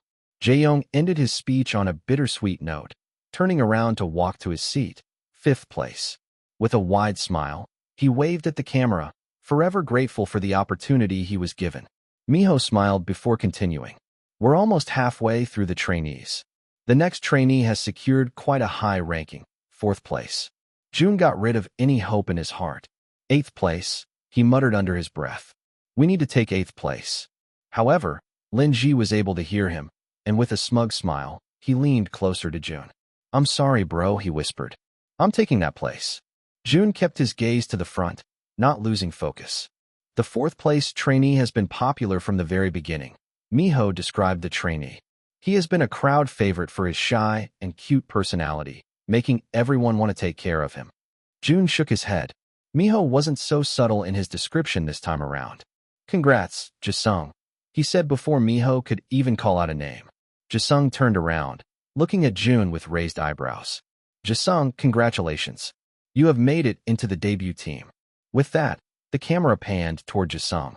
However, he was looking straight at Jun, so Jun quickly pointed to the camera. Jisung turned around with a surprised look, causing the audience to coo at him. My baby boy made it. His mom fawned over on her seat while his dad had a proud smile. The other trainees chuckled in amusement as Jisung still appeared like he couldn't believe it. CJ quickly pushed him to the front, and that's when he snapped out of his trance. With a shy yet determined smile, he walked to the front. He took the mic with shaky hands and began to speak. Hi. He started off, causing another round of ahs to go around the dome. You see, I've always been a person of a shy and reserved nature. I rarely believe in myself, and I'm my harshest critic. Jisunji, don't be so hard on yourself from now on. There's nothing to critique about you. You're perfect. Who made my son feel this way? It's been a long, challenging road, and even right now, I can't help but wonder if I truly deserve this high spot I find myself in. Even now, I struggle to accept that I did well. But deep down, I know I did my best, that I poured my heart and soul into every performance. Jisunji did well, he cutely said, making the audience squeal in excitement. After that, he went back to his shy self, taking small steps to his designated seat, just right above Akira. And just like that, we have 4 members of the debut team. And 4 more to go? We finally arrived at the upper ranks, the top 3. The music seemed to be getting faster and louder with every passing moment. Jun racked his mind on who could be taking the 3rd spot. There were 3 trainees Jun could think of. The trainees who were currently in the top 8, except for Akira, had always been in the debut range. However, there had been some unexpected mix-ups, with Jae-young and Rin ranking lower than expected. So, by logic, the trainees who were in the lower ranks of the debut line most likely made it to the 3rd spot. Leo, Jackson, Daeho. These 3 had been popular since the very beginning, and it wouldn't be strange if they rose in ranks. As Miho opened the envelope, he couldn't contain his surprise. It was definitely a surprising twist. Nonetheless, he felt happy that the trainee made it into the debuting team. Taking the 3rd spot, we have. The trainees held their breaths, especially the 3 trainees Jun had enumerated. They were getting more nervous by the minute since their names still hadn't been called. They knew they had to secure this spot since Casper and Zeth would take the first 2 spots. Otherwise, the only chance they had left was the 8th spot. Casper, number 269. Chapter 269 Debut Team, 3. The moment Casper's name left Miho's lips, a strange silence swept through the dome. Casper, who had been 2nd throughout the competition, had now slipped to 3rd. Many couldn't believe their ears. For the first time in the night, the audience was stunned to silence. It wasn't too big of a drop, but it was something they didn't expect at all. Casper at 3rd? Who the hell is 2nd then? Holy shit. I never expected this. The eliminated trainees couldn't believe it, too. Jangmoon almost fell out of his seat as Casper walked to the front. What if? Jangmoon whispered to himself. Stepping forward, Casper took the microphone with grace. His voice was steady as he addressed the hushed crowd. Thank you, everyone. It's an honor to be standing here tonight. You've all worked hard to get me to reach this point. However, I just want to say that it's not about the rank we've achieved, but the journey that brought us here. Casper said those words, but in reality, he wanted to scream in agony. He was aiming for 1st place tonight, but now he has dropped to 3rd. At the end of the day, we'll all be one team, Casper continued. So, I encourage all of you to support our team and to cheer for us as a collective, because we're only as strong as the support we receive from you. 3rd? This dude definitely does not deserve just 3rd place. Oh, come on. He's still in the group. Whoever replaced Casper should get ready to be hated. Oh gosh. The dude just told us to support their team as a collective. I guess the battle of the solo stands has now started. After Casper's speech, the silence that had fallen over the audience now shifted into applause and cheers. Casper sat at his seat, taking his place on the left side of the apex of the triangle. Jun, still bewildered by Casper's unexpected 3rd-place finish, tried to piece together what had happened. His predictions had now turned to dust, and he wondered who had risen so high to overtake the former frontrunner. Miho stepped forward, his voice filled with excitement and tension. Starlights, it's the moment you've all been waiting for. The center position, the heart of the team, will now be announced. Let me share with you the contenders for this position. The mentors had started creating theories among themselves. I don't know anymore, Hiron said. I was certain about 2 ranks. The 1st and 2nd. However, now, I'm thrown away. Who do you think got Casper's spot? Bone asked. I can't think of anyone right now. Gun pursed his lips. I can think of someone. Jun, too, racked his mind for some theories. He hadn't given much thought to the center position, as it was Zeth to begin with. Aside from that, he had his eyes firmly on the 8th seat. However, he still couldn't help but grow curious about who the contenders for the centers were. Miho continued. The first name we're calling is no surprise to anyone. He's been a constant presence in the top rankings. Zeth. The audience erupted in applause as Zeth made his way to the stage. This is already expected. Please, just reveal who the next trainee is. Guys, what if it's CJ? Stop dreaming, kid. The trainees, too, couldn't keep silent as they looked around the group. Jun's eyes strayed toward Jackson, whom he believed could make it to the top 2. He was, undoubtedly, very popular. However, he feared a bit for his sanity since Casper's fans were also known to be brutal creatures. And they wouldn't be too kind if Jackson took their favorite trainee's place. Jun's thoughts were abruptly cut off when he heard a familiar name. His heart raced, and for a moment, he stood frozen. Nah, he shook his head. It was probably just his imagination. This announcement was making him hear things. However, as he felt everybody's eyes on him, he started feeling more anxious. It's you, Si-hoon said, making his ears ring. The spotlight now shone on him, and the other trainees urged him to walk to where Zeth was. Jun, Miho repeated, chuckling. Please join Zeth on the stage. Jun's eyes widened as he pointed at himself. Me? He exclaimed, looking almost comical. Jun? My Jun is top 2? WTH. I was about to get mad at the person who took Casper's place, but now I can't get mad at Jun. Jia and Bora screamed so loud that they busted the eardrums of the people next to them. It was an exhilarating moment, one they had never expected before. Mimi, too, couldn't help but stand up from her seat when Jun's name was called. Sasha quickly pulled her down before the camera panned to her, though. Hannah, who was watching in the luxury of her home, spilled her popcorn all over the couch when her childhood friend's name was called. Jun, you made it.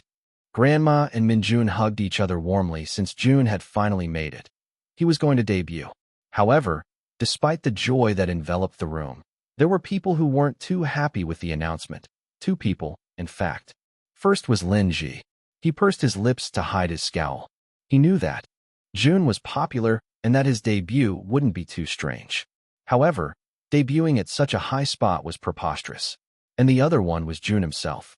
He didn't want to debut in such a high rank, and now he was thrust into a spotlight he wasn't prepared for. Yay, you're second. Shut the fuck up, foo. Numb and still surprised, Jun walked to where Zeth was.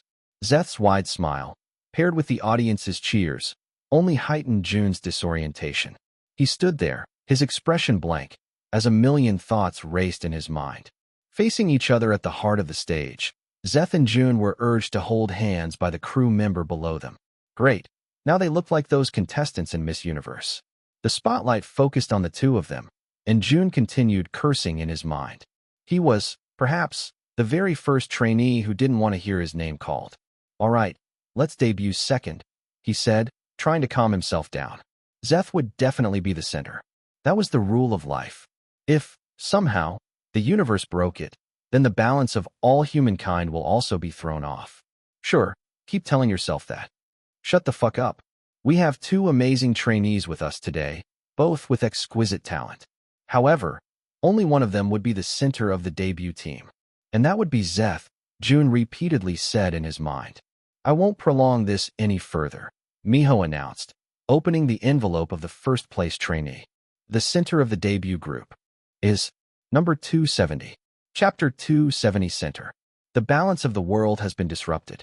You know that iconic moment in Miss Universe when the host mixed up the names of the contestants and accidentally announced the wrong winner? Yeah, Jun was still hoping for something like that to happen. Jun sat at the first seat, on the very apex of the triangle. Meanwhile, Casper and Zeth sat below him, the 2 unstoppable forces during the entire show. Jun sat there, still wide-eyed from the announcement. He could still hear Miho's voice lingering in his mind from a while ago. The center of the debut group is Jun, Miho announced, and for the second time of the night, the crowd was silenced. However, the screams became deafening when it hit them that Jun had taken the first place. Jun stood there, not believing his ears. Then, he felt someone's strong arms wrap around him. Zeth patted his back and whispered in his ear, "Congratulations. You deserve it."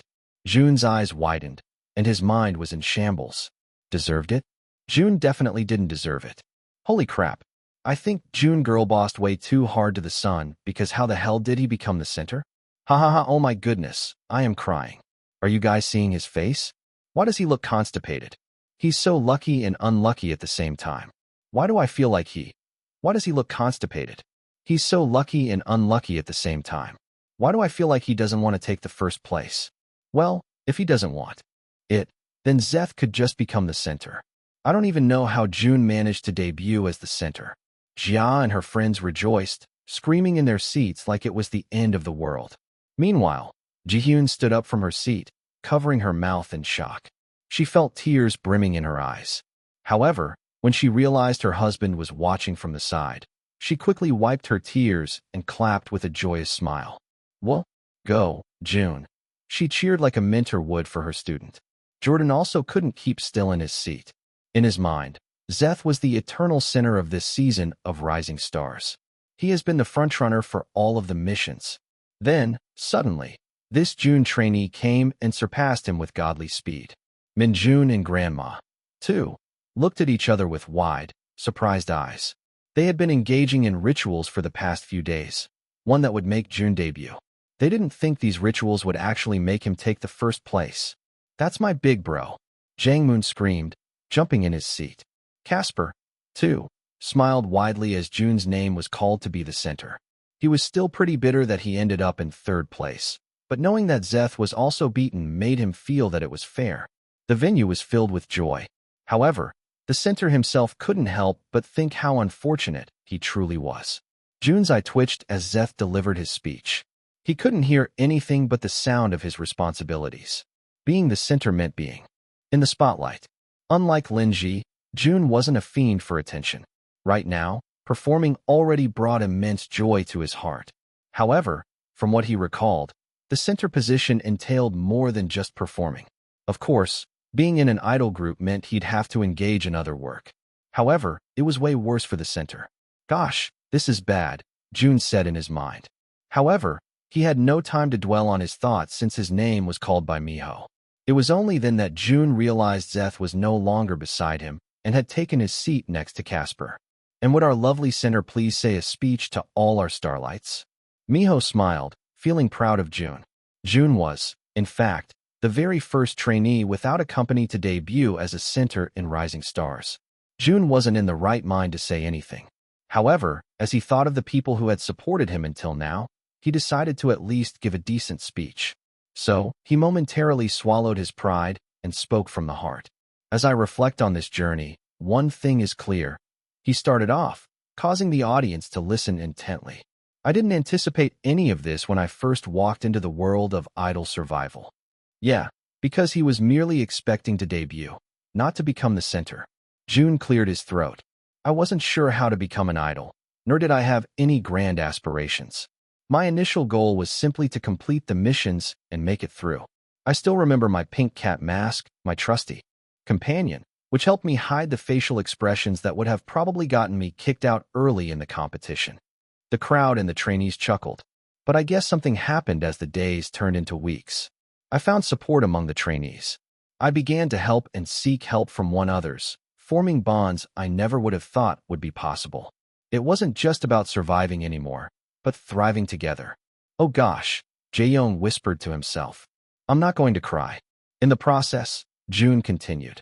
I found satisfaction in creating stages that resonated with the viewers' hearts. The joy of performing, the connection with the audience, and the shared dreams we carried are only a few things I will cherish deeply. That was supposed to be the end of his speech. It was something Jun had carefully written last night, even if he wasn't sure if he would debut. However, he continued to speak his mind before he could stop himself. Jun wanted to say something to someone who was probably not listening. He wanted to say these words to himself, or in this case, to Choi Joon-ho. The current Jun wanted to respond to the words Choi Joon-ho had said to his future self. To my past self, I didn't give up. We grew, we learned, and we met friends in the process. I hope I've made you proud. We made it, against all odds, he smiled, looking up at the translucent ceiling of the dome. From his view, he saw the stars, and one of them twinkled brightly, more than the others. And as I stand here today, I want you to know that your hard work wasn't for nothing. Thank you, my past self, for never giving up. This is our victory, Jun said. We made it, Jun-ho, he whispered. Then, he snapped out of his emotional state, looking a bit disgusted with the words he had just said.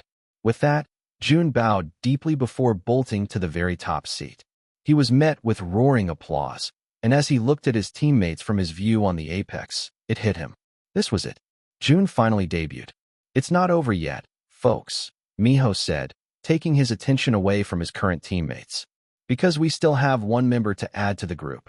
Right, it still wasn't over. He looked at the remaining trainees on the circular stage, his gaze hardening.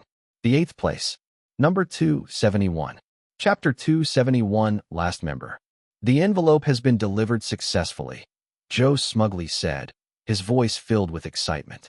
He watched from his seat, one where the Mintellect employees were assigned to, and he narrowed his eyes at the stage, reflecting his satisfaction. Excellent, Joe. You've done well. In one of the dimly lit areas of the dome, Lahu smiled in satisfaction. He sat back in his seat, a wicked smile curling his lips. Just right before him, Tony remained a stoic and loyal accomplice, monitoring the scene through the screen. He smirked and nodded in approval, confirming that the critical phase of their plan was underway. Laohu's smile grew wider as he imagined the imminent success of their grand scheme. Tonight, everything will fall into place, and Lin Ji will finally make his debut. At this point, Jun's rank had just been called, and Laohu watched the pink-haired trainee with curiosity. This was the trainee that Lin Ji wasn't fond of. He had been monitoring the show closely because of Lin Ji, and he understood why Lin Ji averted away from him, from Jun. Jun felt like the type of person who was blessed with natural charisma, someone born to be in the spotlight. Those types of people were definitely annoying. However, since this pink-haired trainee had made it into the debut group, even as the center of it, Lin Ji would need to learn how to get along with him, or at least pretend to. Jun kept his gaze at the front, where the remaining uncalled trainees were. He still couldn't believe he debuted as the center just moments ago, but he decided to forego the thought since an important event was about to happen, undoubtedly even more important than his center position. I will be announcing the 3 trainees who are in the running for the last place on the debut team. Miho announced, the music behind him escalating even further. Gosh, I'll feel so bad for the trainees who aren't going to make it. I'll close my eyes and ears for a second. Please call for my attention when everything's over. I don't know who to root for, guys. There are still so many good trainees left. I hate this so freaking much. Jun groaned as he leaned back against his seat. He always found this segment of the show to be insufferable. Why call 3 trainees when only one was going to make it? It was like they were giving the 2 other trainees false hope. Something to hold on to for a couple of moments before completely obliterating that hope. It was cruel. But then again, Azure had always been cruel. Sihun, Miho announced, causing the oldest trainee in the competition to cover his face. The other trainees turned to him, surprised. He had never come close to the debut spot, and in his mind, he had already given up. However, now, he wanted nothing more but to debut and live his dream. Sihun took a step forward, tears brimming in his eyes. CJ, Miho exclaimed the second name, shocking the watchers once more. Me? CJ asked, pointing to himself in disbelief. The first 2 contenders weren't who they envisioned, and honestly, Jun wouldn't mind having either of them in the group. And last but not the least, Lin Ji. Miho loudly said. Lin Ji took a step forward, a smug smile on his face. Compared to the other 2, it seemed like he already expected to be called. Lin Ji's gaze locked with Jun's, and he quickly smirked, throwing the newly crowned center a subtle thumbs up. Jun clenched his fists in frustration, and then he glanced at Minjun. The little kid appeared to be in the same state as him, and that made Jun nervous. His dad would have fixed it by now, right? Shit. Jun cursed under his breath. I can't choose. I didn't vote for these 3. Who's the best among them, guys? Gosh, it's over for the other trainees. Daeho, you've worked hard. I also don't know who to root for right now. CJ, please debut. Your personality will be a great addition to the team, especially in variety shows. I don't think CJ is ready to debut with the team yet. He significantly lacks talent than the rest. Don't get me wrong. I like him as a trainee. But if we're talking about skill sets, Sihun deserves this spot. Nobody deserves it more than Lin Ji. He's also in 5th place right now, so he's definitely making it in. I think so too, sad face. I liked Lin Ji before, but right now, why don't I want him in the group? Miho looked at the 3 trainees on the front of the circular platform. He also couldn't predict who would make it into the group, but he had a trainee he was secretly rooting for. Miho had always been a fan of underdogs, and he wanted rising stars to have some kind of twist. He opened the envelope, holding his breath as he brought out the sturdy card, which contained the name of the last-place trainee. As he silently read the name on the card, Miho's eyebrow twitched, feeling a bit disappointed. It was just as expected. It wasn't the person Miho was rooting for. Maybe he felt too hopeful for a show that rarely had twists. Sometimes, things do go as expected. Jun had given him some hope, since someone without a company actually debuted as a center. However, he must have gotten his hopes a little too high this time. Trying his best to sound as excited as possible, Miho brought the microphone to his lips. His little thinking session had prolonged further than he had imagined, and almost everyone in the venue and in the comment section was already cursing him and his ancestors. Miho, I am praying for your future work because a lot of people are against you right now. Please, it's been more than 3 hours. End my suffering. Miho, just announce it. You're never going to have a wife. Miho cleared his throat with a smile. Let me announce the last ranked trainee. Linji subconsciously took a step forward. The last member of the debut team is number 272. Chapter 272 beginning. Hey, do you remember that Miss Universe moment that Jun was waiting for? Maybe it wasn't too late for that. It didn't directly involve him, though, but Jun felt hopeful nonetheless. Just as the tension in the dome and in the online streaming platforms had reached its peak, someone from the crew stopped Miho's announcement. Shit. Who the hell is that? Why are they stopping Miho in the middle of an announcement? Can't they wait until later? I'm going insane. Whose daddy is that? Dad. Minjun's eyes widened when he saw the familiar man's back on the stage. The middle-aged man quickly handed Miho a new envelope, took the old one, and then trudged away from the stage. It is Dad, Minjun muttered, a small smile appearing on his face. He didn't miss how his dad winked at him before he left the stage, causing the little kid's smile to grow even bigger. Meanwhile, Joe, who had been chilling peacefully in his seat, straightened his posture when he saw his boss on stage. What the fuck? He muttered under his breath. And then, he felt his phone go off, a notification. Joe froze as he dreaded the mysterious man's message. Now, he didn't know why his boss went to the stage or what he handed Miho, but he didn't have a good feeling about it. Joe shakily opened his phone and clicked on the latest email he had gotten.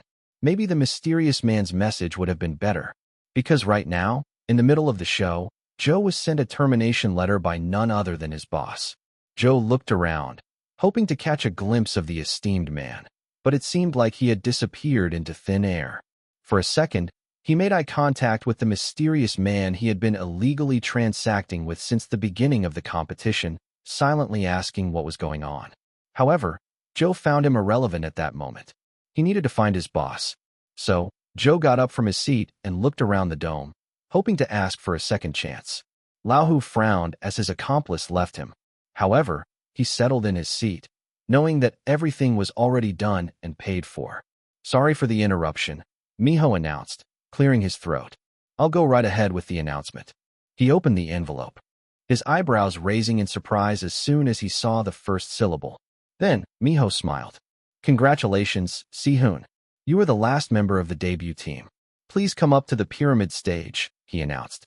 Si-hoon felt his ears ring as his name was called. However, he wasn't the only one. Lin Ji took another step forward, ready to surge to the pyramid stage and claim his title. Then, he quickly stopped when Si-hoon went before him, surpassing him and leaving him in his shadows. Tony almost fell down as soon as Si-hoon's name was announced. Then, he glanced back at Laohu. However, he frowned when he saw that the Chinese man was already out of sight. Then, Tony felt a chill run down his spine. Does that mean he wouldn't be getting his cut? Si-hoon walked over to the pyramid stage, his 7 other members welcoming him with bright smiles. This was it. This was their team. With tears streaming down his cheeks, he faced the audience and shakily took the microphone from the stand. It's me, Si-hoon, he started off, his voice cracking right away. I have never voted for this guy, but why do I feel that he deserves this slot? Bro, I'm so happy right now. Si-hoon actually fits the debut group so well. Si-hoon, I'll be a fan from now on. There were a lot of people who were happy about the outcome of the results. However, as much as there were supporters, there were also a lot of fans who were angry that their favorite trainees weren't able to make it. I'm just waiting for the rigged accusations at this point. Jun at first? This dude at 8th? Is that even possible? I can't accept the fact that Jackson isn't here. I just can't. Fuck this lineup. These are absolutely Azure's favorite trainees. Si-hoon continued his speech. I stand before you today as someone who, to be honest, never quite believed I'd make it to this stage, he started off. I've had my doubts along the way, questioned my abilities, and wondered if I truly deserved to be here. However, It's your support and belief that has kept me going. You guys inspired me, challenged me, and made me a better artist. I would also like to acknowledge my fellow teammates, especially Jun, he said, glancing behind him at the highest seat. Jun was pleasantly surprised by the personal call-out. Our time as a team may have been short, but it was with you that I had my greatest stages. I'm so glad you debuted as a center. You truly deserve it. Jun smiled and gave a thumbs up. However, deep inside, he still felt unlucky that he ended up as the center of the team. Sihoon sighed deeply before he continued. I may be the oldest one in the group, but I swear to be the greatest older brother to them, to guide and protect them as we continue this amazing journey together. He looked at each of his teammates and felt emotional. As I look to the future, I'm filled with excitement. The stages that lie ahead already spark my heart with fire. I can't wait to share our music, our passion, and our art with you. It's a journey that's just begun, he softly said, and we promise we'll give it our all. With those words, Sihoon ended his speech.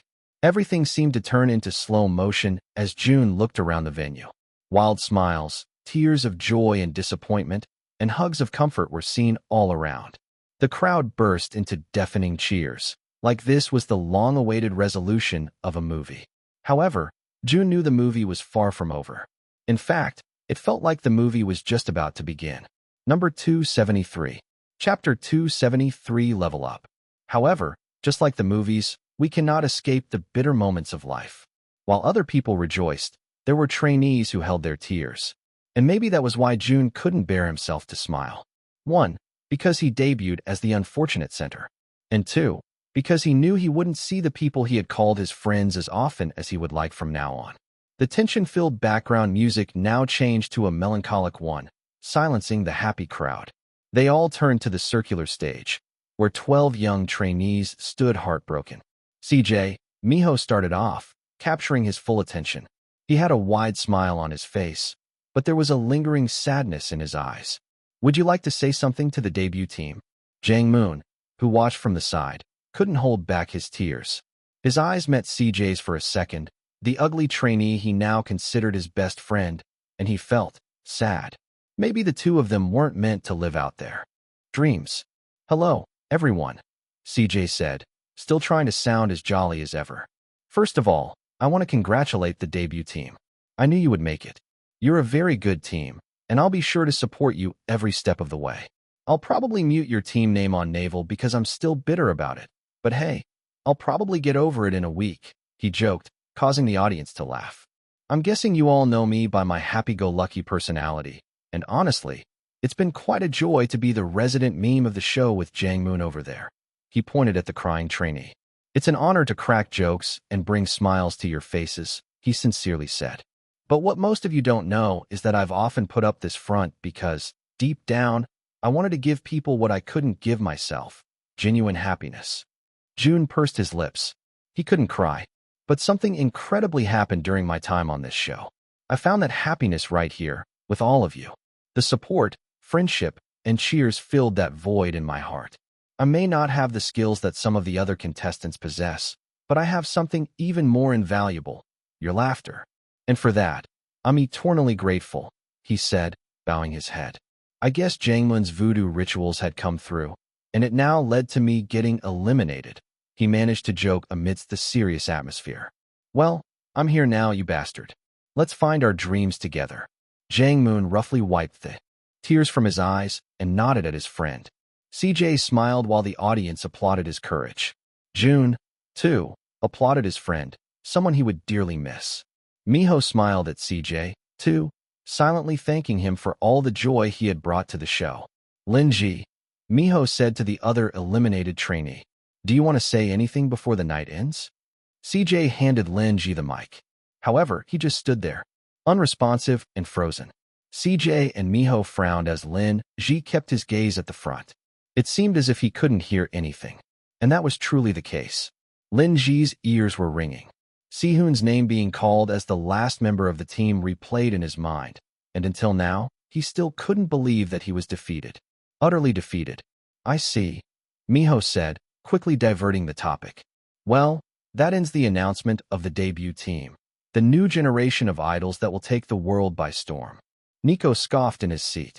That's what they said about our group, too. We didn't become as big as those idol groups from bigger agencies. Jordan glared at Nico. Stop being so bitter, dude. Be thankful we were given an opportunity like this. Nico crossed his arms in front of his chest and sulked in his seat. In reality, he was just feeling more bitter since that June guy debuted as the team's center. It was supposed to be Zeth. Now, Mimi looked even more interested in that puny, little, pink-haired guy. Jia and Bora were now bawling in their seats. They held each other firmly, tears streaming down their cheeks. They couldn't believe their favorite trainees had made it into the debut group. Jia also couldn't believe that Jun was called to be the center of the team. It seemed like yesterday when he was an unknown trainee whose face was covered with a pink mask. Minjun gazed at the screen with bright eyes, where the pyramid-like seats were shown.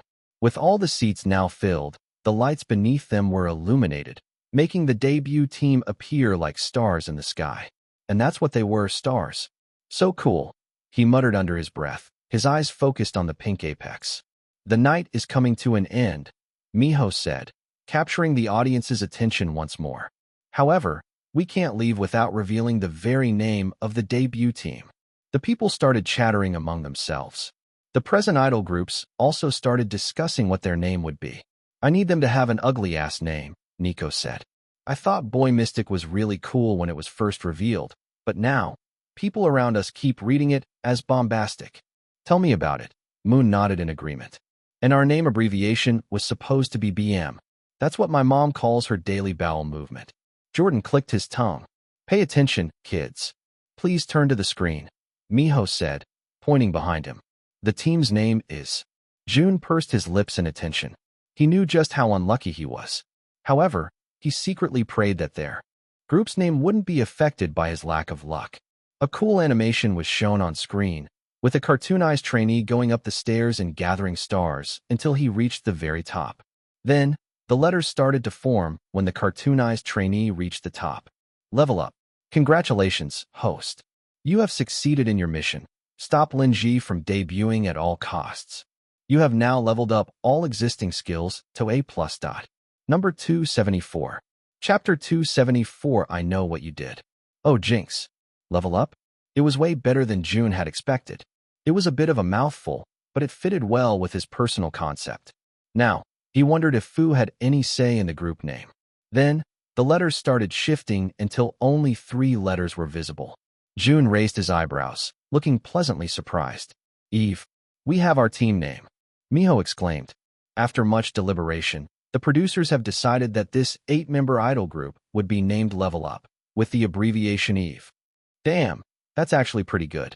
Easy on the mouth, too. Eve, consider me a fan from now on.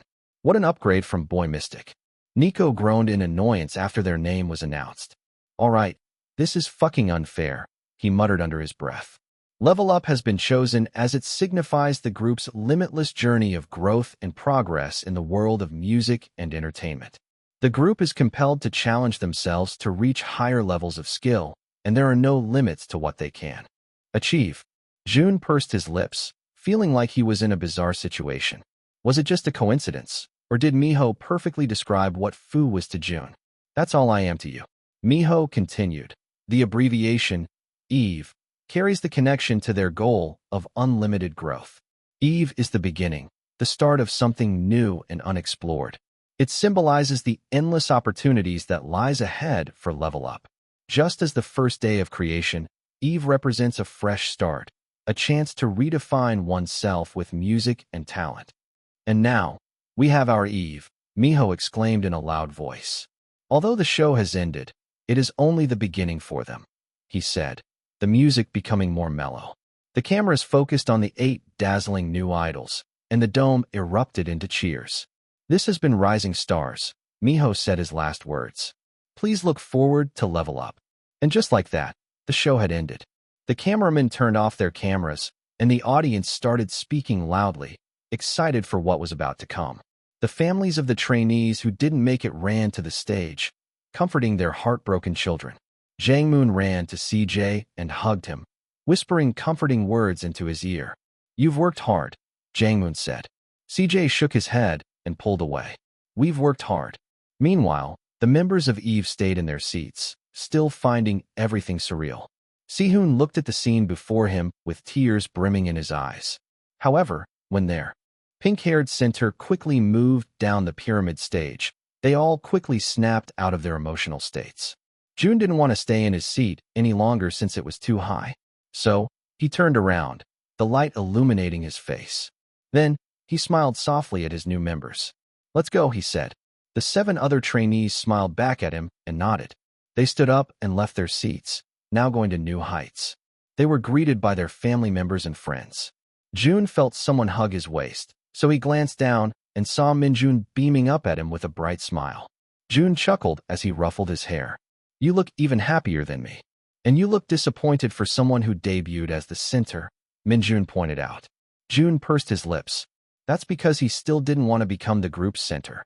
"You made it, dear child," Grandma said, snapping him out of his thoughts. Jun turned around and smiled at the old woman, opening his arms so she could also give him a hug. Grandma, with tears in her eyes, wrapped her arms around the handsome young man. Jun chuckled, his shoulders shaking, as Grandma continued to sob against his chest. "Why are you crying for, Grandma?" he asked. Grandma sniffed, wiping her tears with a floral handkerchief. She moved away for a second and proudly smiled at Jun. "I'm just really happy," she sincerely said. "I can't believe the skinny kid who always ate over at our place now became an idol." "I can't believe it too," Jun muttered. "We're going to be seeing each other less often now," she smiled sadly, and Minjun, too, slumped his shoulders.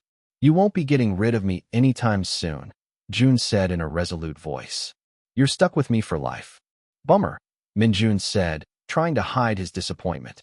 "You should really get busy, so we'll only get to see each other on special occasions." "Oh, you'll definitely like that, won't you?" Jun sarcastically asked.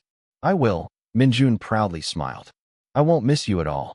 Meanwhile, in the corner of the stage stood Lin Ji. No one came for him for the finale, and that was fine for him. He didn't need his real family anyway. However, as he glanced to the side where Lao Hu should be sitting, he frowned in disappointment when he saw that he, too, wasn't there. Lin Ji felt alone and defeated. It still didn't hit him that their foolproof plan actually failed. That man, the one who gave the envelope to Miho at the very last moment, was definitely the one responsible for his failure. But now, Lin Ji wondered who that man could be and if there was someone involved behind it all. As he continued gazing in the distance, his eyes met a pink item. Lin Ji's eyes focused on Jun, who was staring right at him with a smug smirk. Lin Ji clenched his jaw. "So, it was probably him, huh?"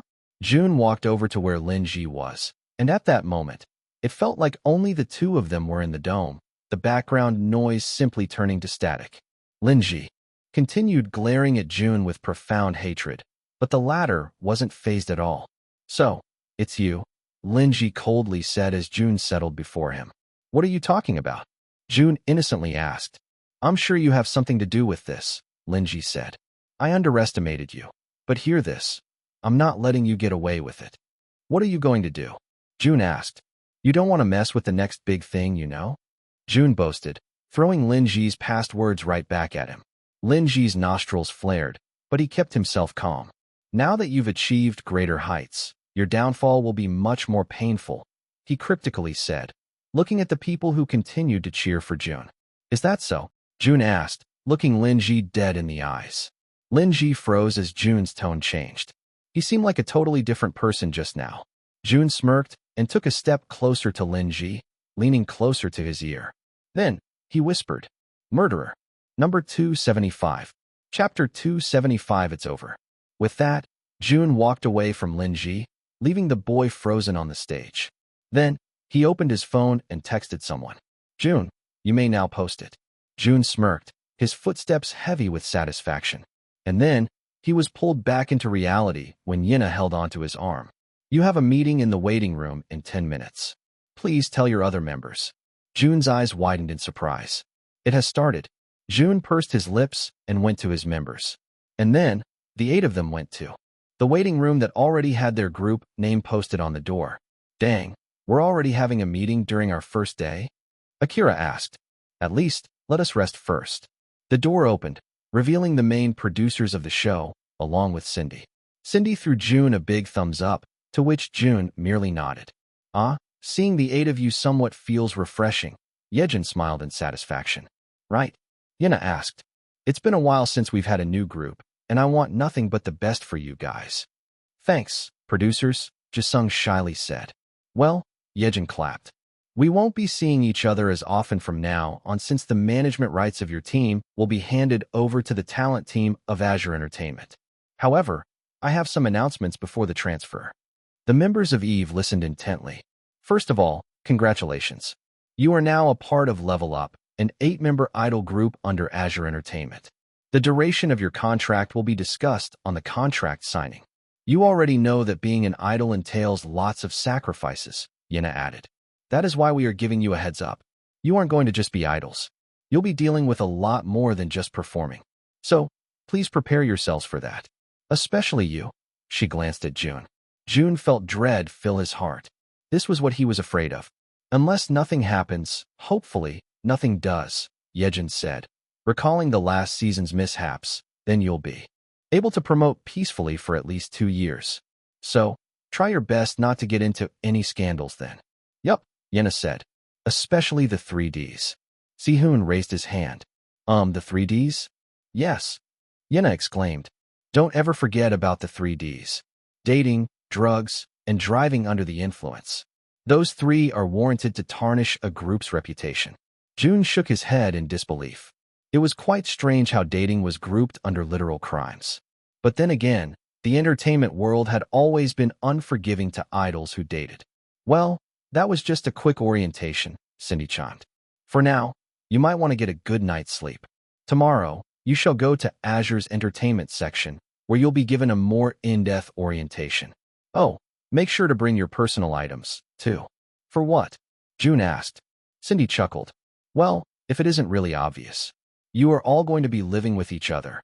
Jisung and Casper perked up while Jun felt horror fill his veins. Yay! Akira exclaimed. Lin-ji entered the luxurious apartment, shutting the door with a loud bang. The air smelled like whiskey and cigarette smoke, so he knew that Laohu was already inside. I told you not to barge inside without my permission, a deep voice said. Lin-ji halted in his tracks. However, since his anger was already through the roof, he opened the lights and stared straight into Laohu's angry eyes. Jun Hao, Lin-ji said, still shaken up. I saw Jun Hao. Just now. Laohu frowned, straightening his posture. You're insane. That guy is buried God knows where. He's not going to come back from the dead. But he knows. Lin-ji exasperatedly exclaimed. That Jun guy knows that I killed someone. That we murdered someone. Laohu looked at Lin-ji, gauging his honesty. Then, he let out a small chuckle, which eventually turned to full-blown laughter. You've gone crazy, kid, he said amidst his laughter. I was about to scold you for coming in here without my permission, but I'll let you off since you gave me a good laugh. I'm being serious, Lin-ji exasperatedly said. I don't know how Jun knows, but he does. And he stared at me just like Jun Hao did when he knew I did something wrong. I'm not going crazy. Lin-ji, Laohu calmly said. Don't let him get into your head. That's exactly what he wants. I can't believe a mere idol trainee was able to manipulate a gang member like you. I'm telling the truth. Lin-ji softly defended himself. Well, I'm also telling the truth, Laohu said. Don't let him get into your head. You should be more level-headed. Your pride is the reason why you didn't debut tonight. My fault, Lin-ji asked. I thought everything was taken care of. We both know that my debut will be beneficial for both of us. But you left your post. You left me hanging alone. That's because I know my limits, Laohu said, taking a swig of the whiskey. That guy who handed the envelope a while ago, he was the owner of Mintellect. Lin-ji froze. Oh, owner, he stammered. Then, does he know that my rank had been switched? He does, Laohu confirmed, making Lin-ji sit down. How does he know? We don't know, Laohu said. But it's a good thing only Joe was caught in the act. It'd be more difficult for us if they also found out that you had something to do with the rigging of results. So, that's why you didn't do anything? Lin-ji scoffed. But it's not over yet, right? We can still fight back. It's impossible for Jun to be the first-ranked trainee, he rambled, sounding insane. We'll find something against that Jun guy, then we'll use it to destroy his group. I can't bear to watch the group that I was supposed to debut in being successful. I just can't, Lin-ji, Laohu calmly said, downing the rest of his whiskey. It's over. Lin Ji's body stiffened as he gazed into Laohu's eyes. It's over. Number 276. Chapter 276 for now. What do you mean? Lin Ji asked. We aren't even going to fight back? I need to be on Eve. Laohu sighed, bringing out his phone and showing it to Lin Ji. I'm assuming you haven't seen this, Laohu said. Lin Ji narrowed his eyes and looked at the post that Laohu was referring to. His eyes widened in horror as he took the phone from him. He turned the volume to the highest setting and watched the video of him inside the janitor's closet. It was the video of him getting help from Laohu during the production mission. I thought you got these deleted? Lin Ji exclaimed. See, Laohu said. It's over.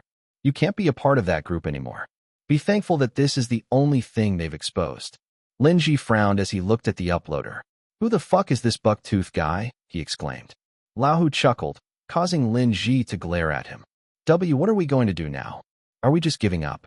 Laohu stopped mid-chuckle and then looked at Lin Ji with a blank stare. The way his lifeless eyes bore into Lin Ji's made the young guy shiver and look away, unable to hold his gaze. Give up?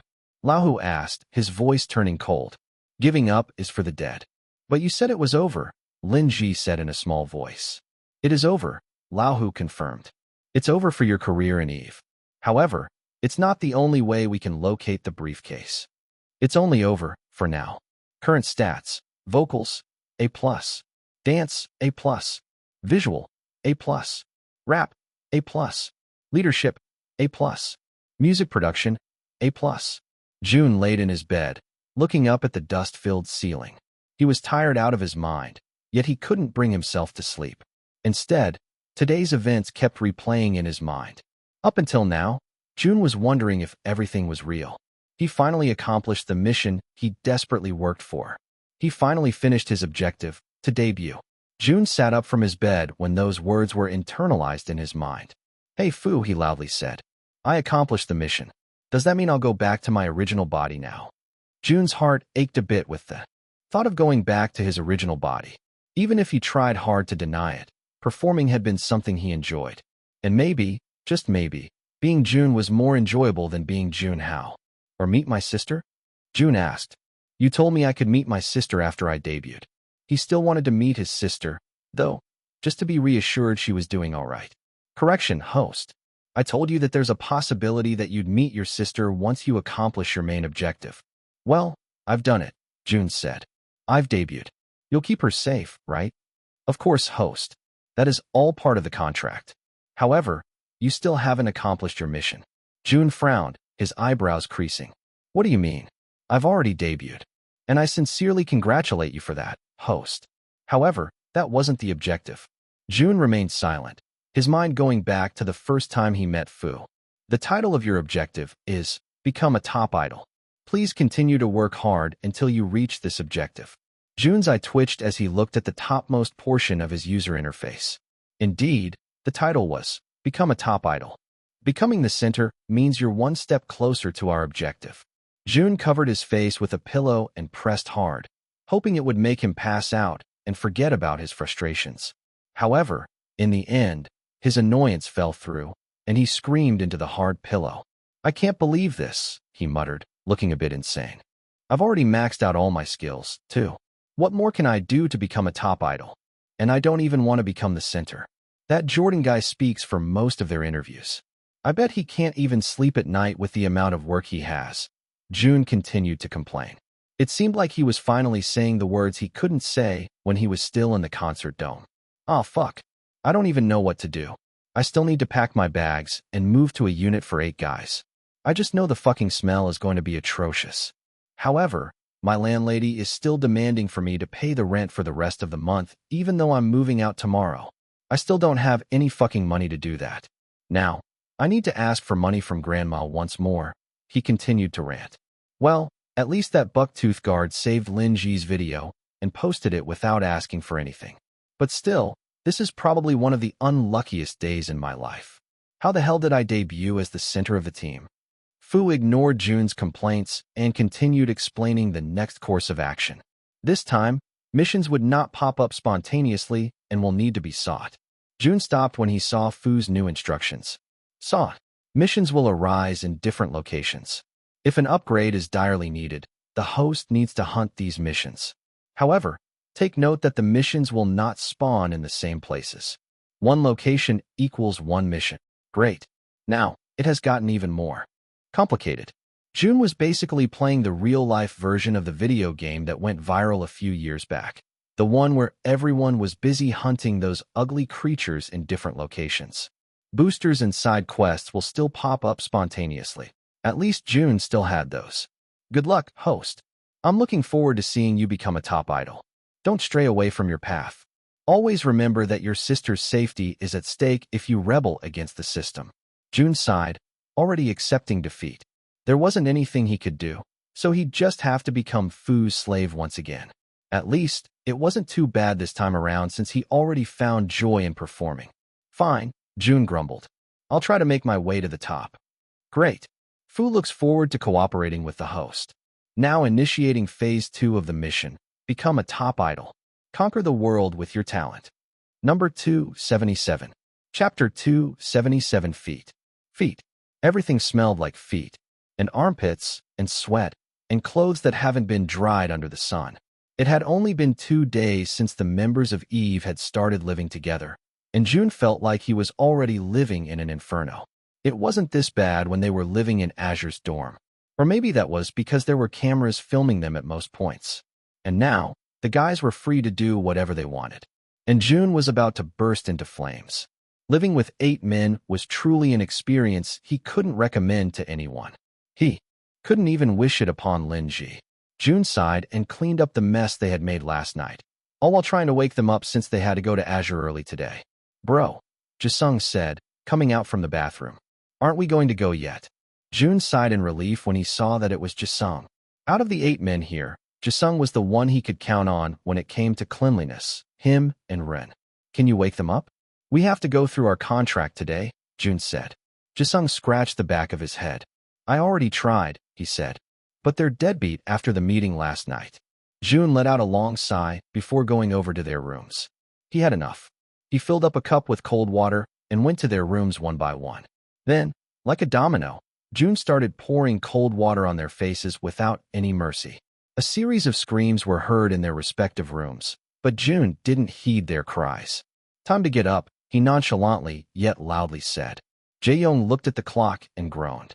It's so early in the morning. Jun clicked his tongue. You've been an idol before. I'm sure you already know that we have more extreme schedules than this. Now, get your asses up and get dressed. We need to go to the company. Jae-young pursed his lips, sitting up. Honestly, Rising Stars had just sucked out every last bit of their energy, and it felt like the tiredness was finally catching up to them. So, now they didn't even have any energy to unpack and clean their dorm. However, knowing that Jun was right, they reluctantly got up and started getting ready. Well, there's our next big stars, the middle-aged man with a receding hairline named Mr. Ong, the CEO of Azure Entertainment, greeted from his chair. Azure was divided into 4 enterprises: Azure Entertainment, Azure Broadcasting Station, Azure Foods, and Azure Electronics. Rising Stars was under Azure Broadcasting Station, and now their team would be under Azure Entertainment, which Mr. Ong was the CEO of. The other subsidiaries also have different CEOs, but the team was informed that the company was part of a larger corporation that was based outside of the country. In short, Azure was one hell of a complicated system. Mr. Ong used the wheels on his chair to go to the front of the table. He had a height complex, so it was rare to see him standing up. The group had met him the day after their team had been formed, but it was only for a brief moment. Now, they were going to tackle what was needed for their debut and what courses of action they were going to take next. Take a seat, my big stars. Mr. Ong buttered them up. The members of Eve shyly took their seats. They all didn't want to sit next to Mr. Ong, so Jun was left with no choice but to sit next to him. There were other employees inside the room, but they merely took notes and photos of the important event. Today is a very important day, Mr. Ong started off. We will now go through your contract, and we'll also be talking about the important preliminaries before your group officially debuts. Will you pass this around? He said, handing Zeth a set of folders. Zeth nodded and passed it on to his members. Jun quickly took one that had his name on it. Let's get started, Mr. Ong said, opening the folder. So, you'll see your job description here. Jun looked through the clause. Then, he paused when he saw the phrase, and all other tasks that encapsulate being an idol. Jun shook his head. It was already predatory from the beginning. However, seeing that his members didn't think much about it, Jun also didn't speak. He already expected to be doing a whole lot of shit, even though he was just an idol.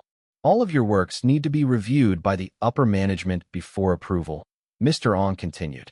That means you cannot accept any brand deals, acting gigs, or any other work outside of our knowledge. The rookie idol members nodded. And the duration of your contract will be 3 years, he said, going to the last page. Jun raised his eyebrows in surprise.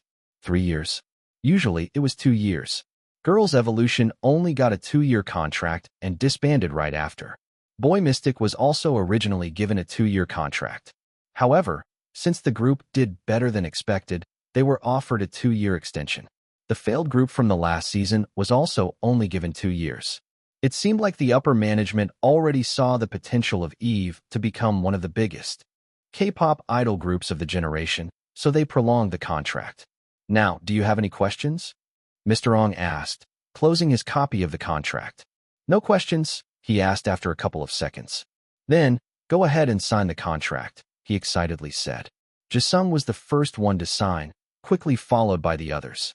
Jun looked at them and sighed before signing his name on the contract, too. Before he could close it himself, an employee took it from behind him, surprising him. Yay! Mr. Ong excitedly said, clapping loudly. Welcome to Azure, my boys. Now, we have our next courses of action, he said. We have already launched your social media platforms, and you are set to have a live stream tonight. After the live stream, you will be discussing as a group who will become the leader. Afterward, you'll also decide the name of your fandom. Oh, before all of that, we'll also be discussing your personal social media accounts as well as your stage names. There are people here who need their names tweaked. Mr. Ong continued, speaking with no signs of stopping. His spit had already accumulated on the table, and Jun couldn't help but stare at the white bubbles on the corner of his mouth. It distracted him a bit from how much work they needed to do. We need to settle those until tomorrow because the day after that, we need to meet with the producers of your first mini-album. You'll listen to a bunch of songs and pick your title track. Wait, everything's going so fast, Akira chuckled. Don't tell me we're going to debut right away. Oh, it's not right away, don't worry, Mr. Ong smiled, causing the idols to sigh in relief. It will be next month. Number 278. Chapter 278 Stage Name.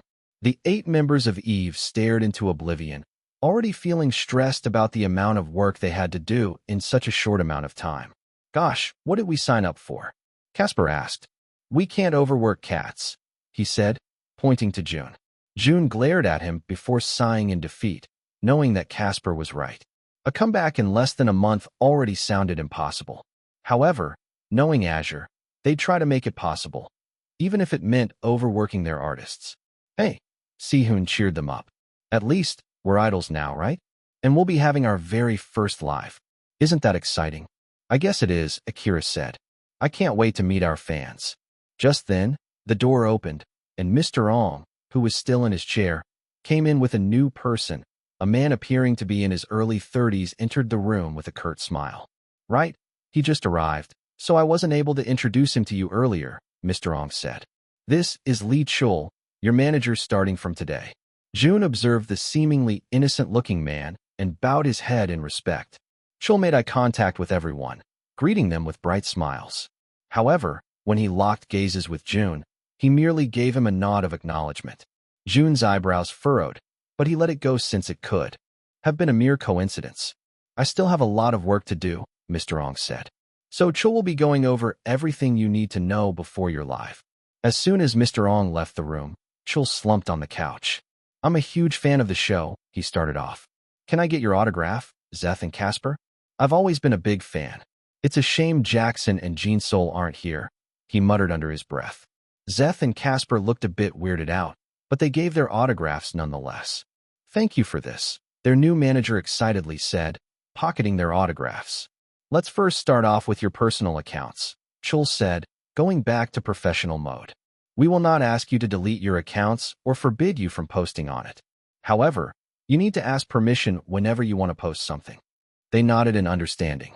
As far as I know, All of you have personal accounts except for Jun, right? Chul asked. I have a personal account, Jun said. Oh, you do? What's your name? Jisung excitedly asked. I can't say it, Jun said. I need to write it. Let's talk about that some other time since we have a live scheduled in half an hour. I'm assuming it's only for your personal endeavors. Chul inquired. If that's the case, then I suggest you don't use it anymore. Jun frowned, feeling like Chul became more hostile when he talked to him. Did this guy not like him or something? Now, we're going with your stage names. Some of you have similar names to existing idols, so we need to change it a bit. First, Jisung, Chul said. We'll go with G. It's short, straight to the point, and it's also your nickname. Jisung smiled and gave Chul a thumbs up. G sounded pretty cute. Next, Si-hoon. Chul continued. I don't think we need to change your name, actually. It's all right. You can keep your name. Si-hoon sighed in relief. The other members can also keep their names, Chul said. I quite like your names. But wait, he quickly added. We need to change your name, Jun. There are a lot of active idols with similar names, Jun, to be precise. Jun frowned. He always thought his name was fitting for his image. Besides, most idols weren't plain Jun. They had prefixes before it. Renjun, Junwi, Jumian, Jun. So Jun, Choi Joon-ho. Your stage name is going to be Ho-ho. Yup, this dude definitely had something against Jun. Ho-ho. Jun thought the challenges would dial down a bit once he secured a debut spot in Rising Stars. However, that seemed to be a misconception. His members couldn't stop laughing after their manager left the room. Jisung wiped his eyes after a great round of laughter, almost falling out of his seat. Are you done now? Jun asked, not finding the situation enjoyable. Oh gosh, Akira exclaimed amidst his laughter. Ho-ho, are they serious about that? The center of a new idol team is actually going to be named Ho-ho? I don't know about you, but that sounds quite iconic, Zeth chimed. I'm glad I'm not in the center now. Jun glared at Zeth, causing the latter to laugh even harder. I thought they were great at making names. Nico, whose name was originally Paul and I Paul benefited from getting a good stage name, Si-hoon said. Where'd you even learn that? And is he mixed? Ren asked. From CJ? That kid knows everything. And yes, I believe.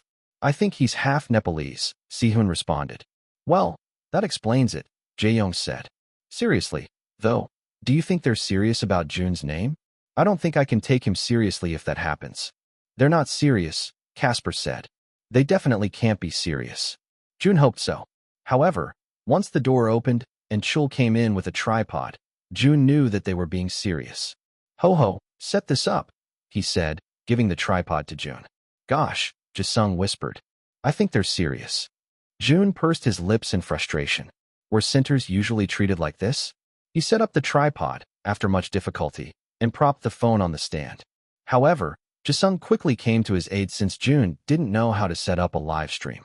We're rolling, Jisung exclaimed, pulling Jun back to the couch. The members of the new idol group perked up, looking at the camera like lost meerkats waiting for their next prey. How does this work again? Jun whispered to Jisung. We're waiting for people to come in, Jisung whispered back. Oh, I think they're here. We have 10,000 viewers now. Let's greet them. Zeth looked around and cleared his throat. Hi guys, he exclaimed. We are the members of Eve. Thanks for tuning in to our first live.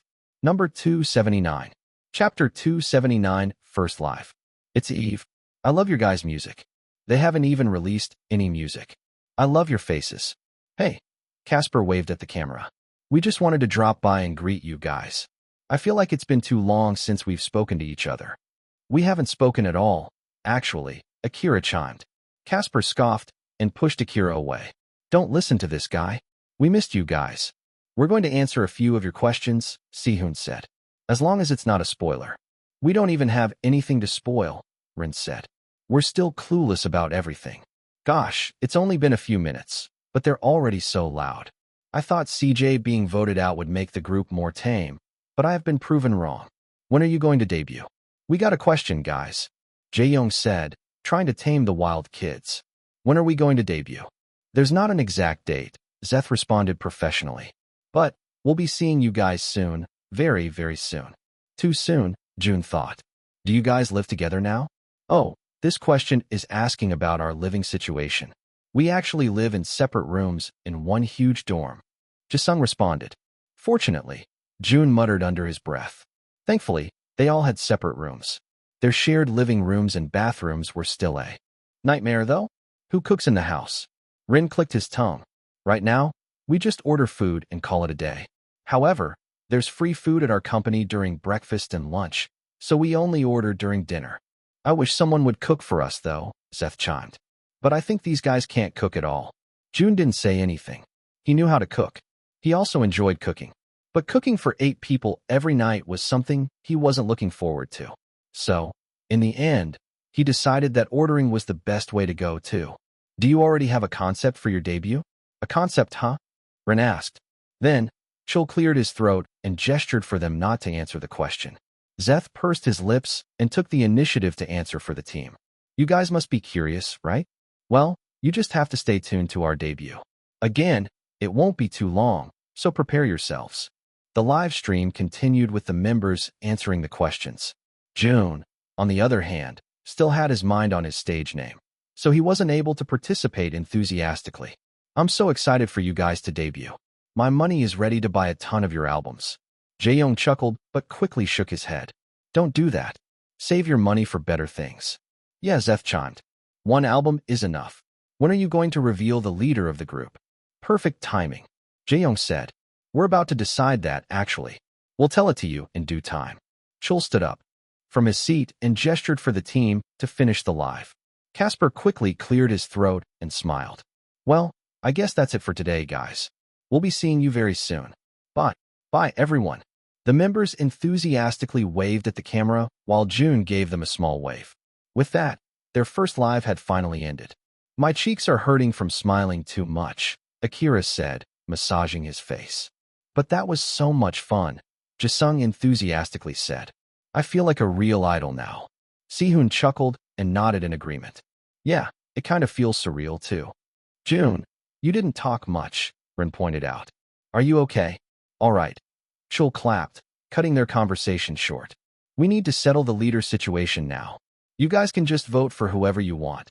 Then we'll see how it works out. Jun raised his hand. Are the stage names final now? He asked. It's final, Chul said. Your names will be revealed once the teaser images are posted. Jun clenched his fists and restrained himself from punching their manager. Their team name might have been pretty good, but if his stage name was going to be Ho-Ho for the next 3 years, then Jun might rethink becoming an idol after all. So, let's not dwell on that, Chul said. Who do you vote for as your leader? Jun continued to stay silent while his members meaningfully looked at each other. From their living situation now, it seemed like Jun was the most fit to become their leader. It wouldn't be too strange for him to become the leader too. Kira was the leader of Girls Evolution. Jordan was the leader of Boy Mystic. It would only make sense for Jun to also become their leader. Jisung raised his hand. I think Jun would be best fitted to become our leader. Yeah, I think so, too, Akira said. I'd like Jun to become our leader, too, Jae-young chimed. However, there were people who weren't too fond of that idea. 2 people, in fact, Chul and Jun. Do you guys have other nominees? Chul asked. Jun quickly raised his hand. I think Jae-young should become the leader, he quickly said. He's one of the oldest here, and he also has experience becoming a leader in Raven. Jae-young turned to Jun, surprised to hear his suggestion. It couldn't be denied that he was quite touched, too. Jae-young definitely missed being the leader of their group, and it made him feel flattered to hear Jun acknowledging it. Chul quickly nodded in agreement. All right, he said. We'll go with that. Jae-young's going to be the official leader then. Jun sighed in relief, leaning back against his chair. Okay. The others quickly agreed, not minding the decision. However, Jisung nudged Jun's shoulder, looking a bit concerned. You okay? He asked. Jun gave him 2 big thumbs up. He has never felt happier knowing he wasn't going to be their leader. Being the center was already tough. He didn't need another title to go along with it. I don't like our new manager, Jisung whispered. Jun frowned and glanced at their manager, who was subtly looking at Jun with a weird expression. Do you need anything, Ho-Ho? Chul asked, raising his eyebrows when he caught Jun staring at him. Jun pursed his lips and looked away. Nothing, he muttered. Jun doesn't like their new manager, too. Number 280. Chapter 280 Debut Song. In the dimly lit yet wide recording studio, the 8 members of Eve gathered to listen to the probable title track of their debut album.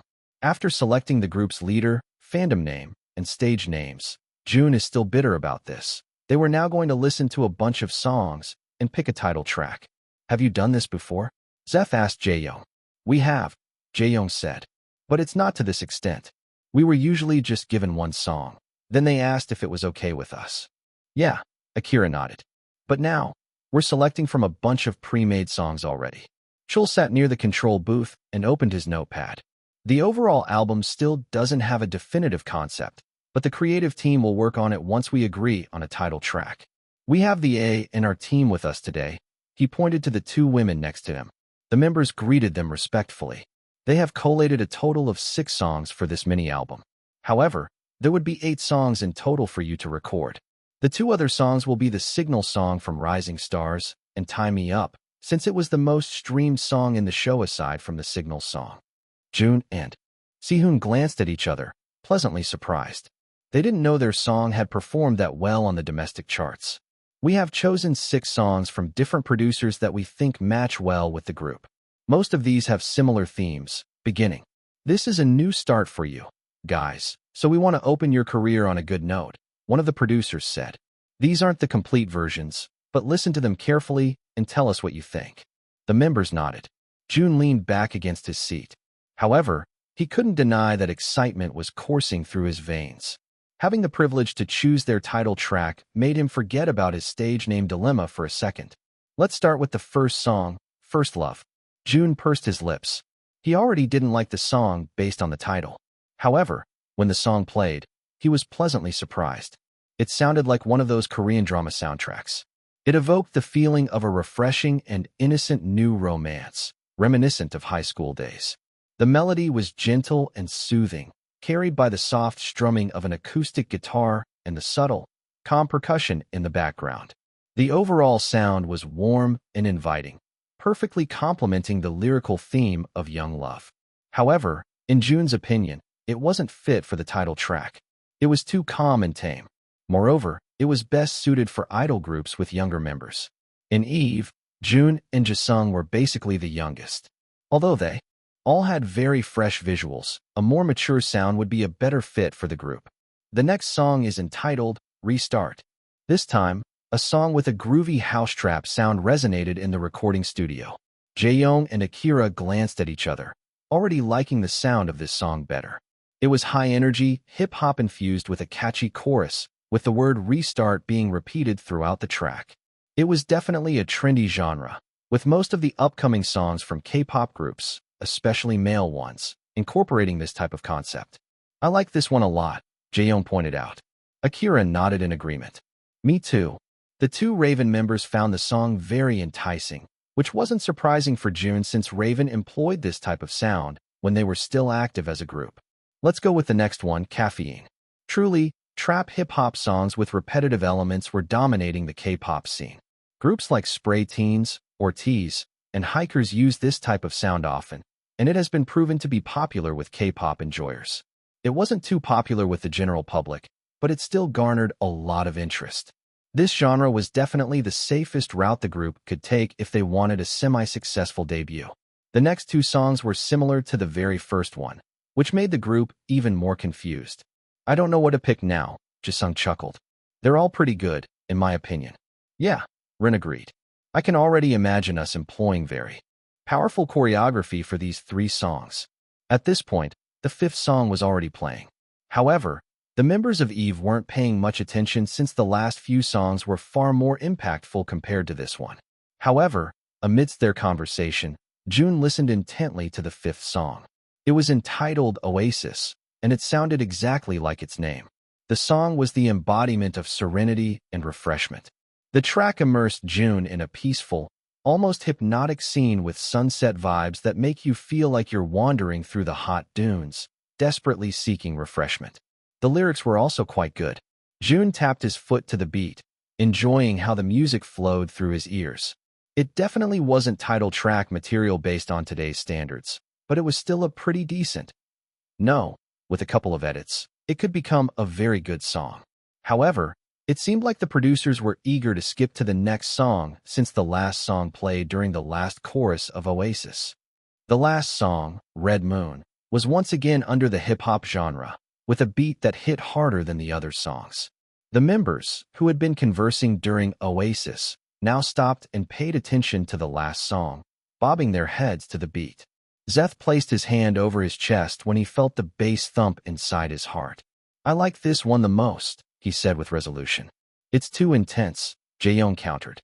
"I think we should still go with the second song." Rin pursed his lips. "Caffeine actually sounds the most addicting. I think it's best suited for us." Multiple opinions were heard in the room, none of them yielding. Jun looked around, observing the mess. He thought that choosing the debut song would be one of the easier tasks. It turned out he was wrong. Number 281. Chapter 281 Mini Contest. Things started getting more hectic. The group was divided into 3 groups with 3 different song options: Restart, Caffeine, and Red Moon. "Red Moon is literally the perfect debut song for us," Zeth said. "It's epic. It's addictive, and the possibilities for the choreography are endless." "You can say the same thing about Restart," Jaeyoung argued. "It was the second song we heard, and it left the most impact. Red Moon is too intense for a debut song. Restart is just the perfect mix of hip-hop and chill." "Restart is pretty repetitive, though," Rin countered. "Red Moon is too. And although they sound like hit songs, they're not necessarily artistic?" "Yes, that's the right word. It merely sounds like a popular genre. Caffeine is both hype and artistic." "I agree," Jisung said. "I like that Caffeine makes you feel like you've dunked some shots of espresso." "Art?" Akira asked. "The real art here is Restart.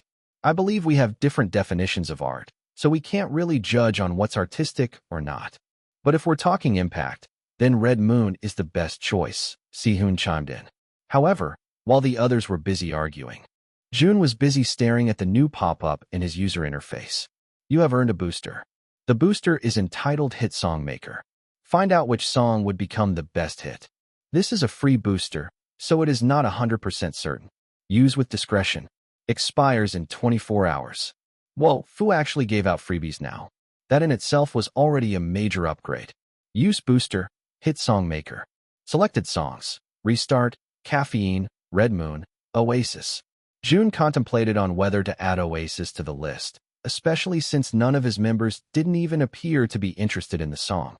However, Jun felt something special about the song, so he decided to add it. There was no harm in trying, right? "Jun hasn't spoken since earlier," Casper pointed out. "I'd just go with whatever he chooses." Seth groaned. "Oh, come on, man. Just pick a side so we can have a majority." "Let's ask Jun," Casper said. However, Jun was too busy watching the graphics on his user interface. "Jun, what song do you prefer?" Casper repeated. "Integrating songs, analyzing." "Analyzed. The hit song from the group is Oasis." "Oasis," Jun unconsciously said, causing his members to turn to him, surprised. Jun finally snapped out of his thoughts when he felt their gazes on his face. He raised his eyebrows, silently asking why they were giving him such weird looks. "Oasis?" Seth asked. "You want to go with Oasis?" Jun nodded without any hesitation. He already felt something when he first heard the song. However, knowing the system had told him that it was the most probable hit song out of the 4 merely strengthened his belief. "Yes," he said, "Oasis will be a great title track." Chul frowned, interrupting the conversation. "Oasis, this song was merely added to the list as a filler. Right, producers?" he asked. The long-haired producer scratched the back of her neck.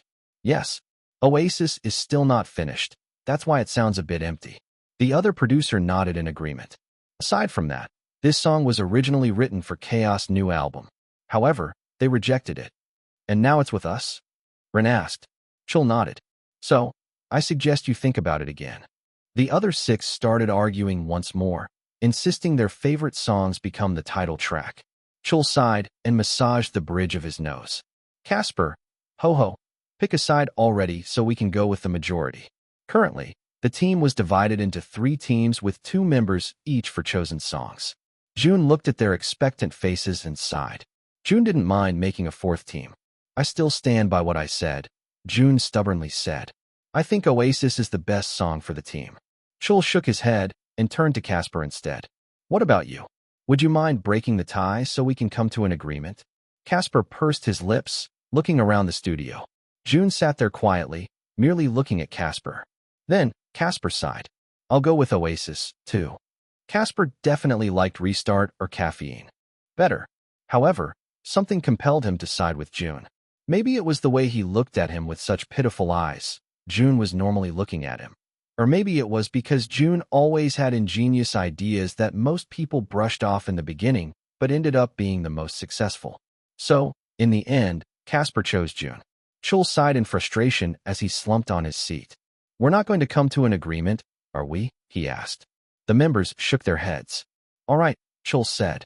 Since we are given until tomorrow to choose the debut song, I suggest we have a mini competition. Tomorrow morning, we're going to gather in Conference Room A and discuss the title track of the album. Since you're divided into 4 sides, I'll be giving all of you 15 minutes each to discuss why your chosen song should become the title track. Chul continued. The members looked at each other, feeling a bit competitive. I'll be calling some members from the creative team, A&R team, and marketing team to oversee the mini competition. Then, we're going to hold a vote on what the title track will be. Is that all right with all of you? Chul asked. Exclamations of agreement were heard in the room. And while you're on it, Chul continued. Think of a concept for your chosen song, too, okay? So that we'll better visualize what you want with the song. The other members already started excitedly discussing their songs and concepts. Meanwhile, Casper and Jun sat silently in the corner of the couch. Casper cleared his throat and nudged Jun's side, breaking the silence. Hey, I'm sure you already have a clue about the concept, right?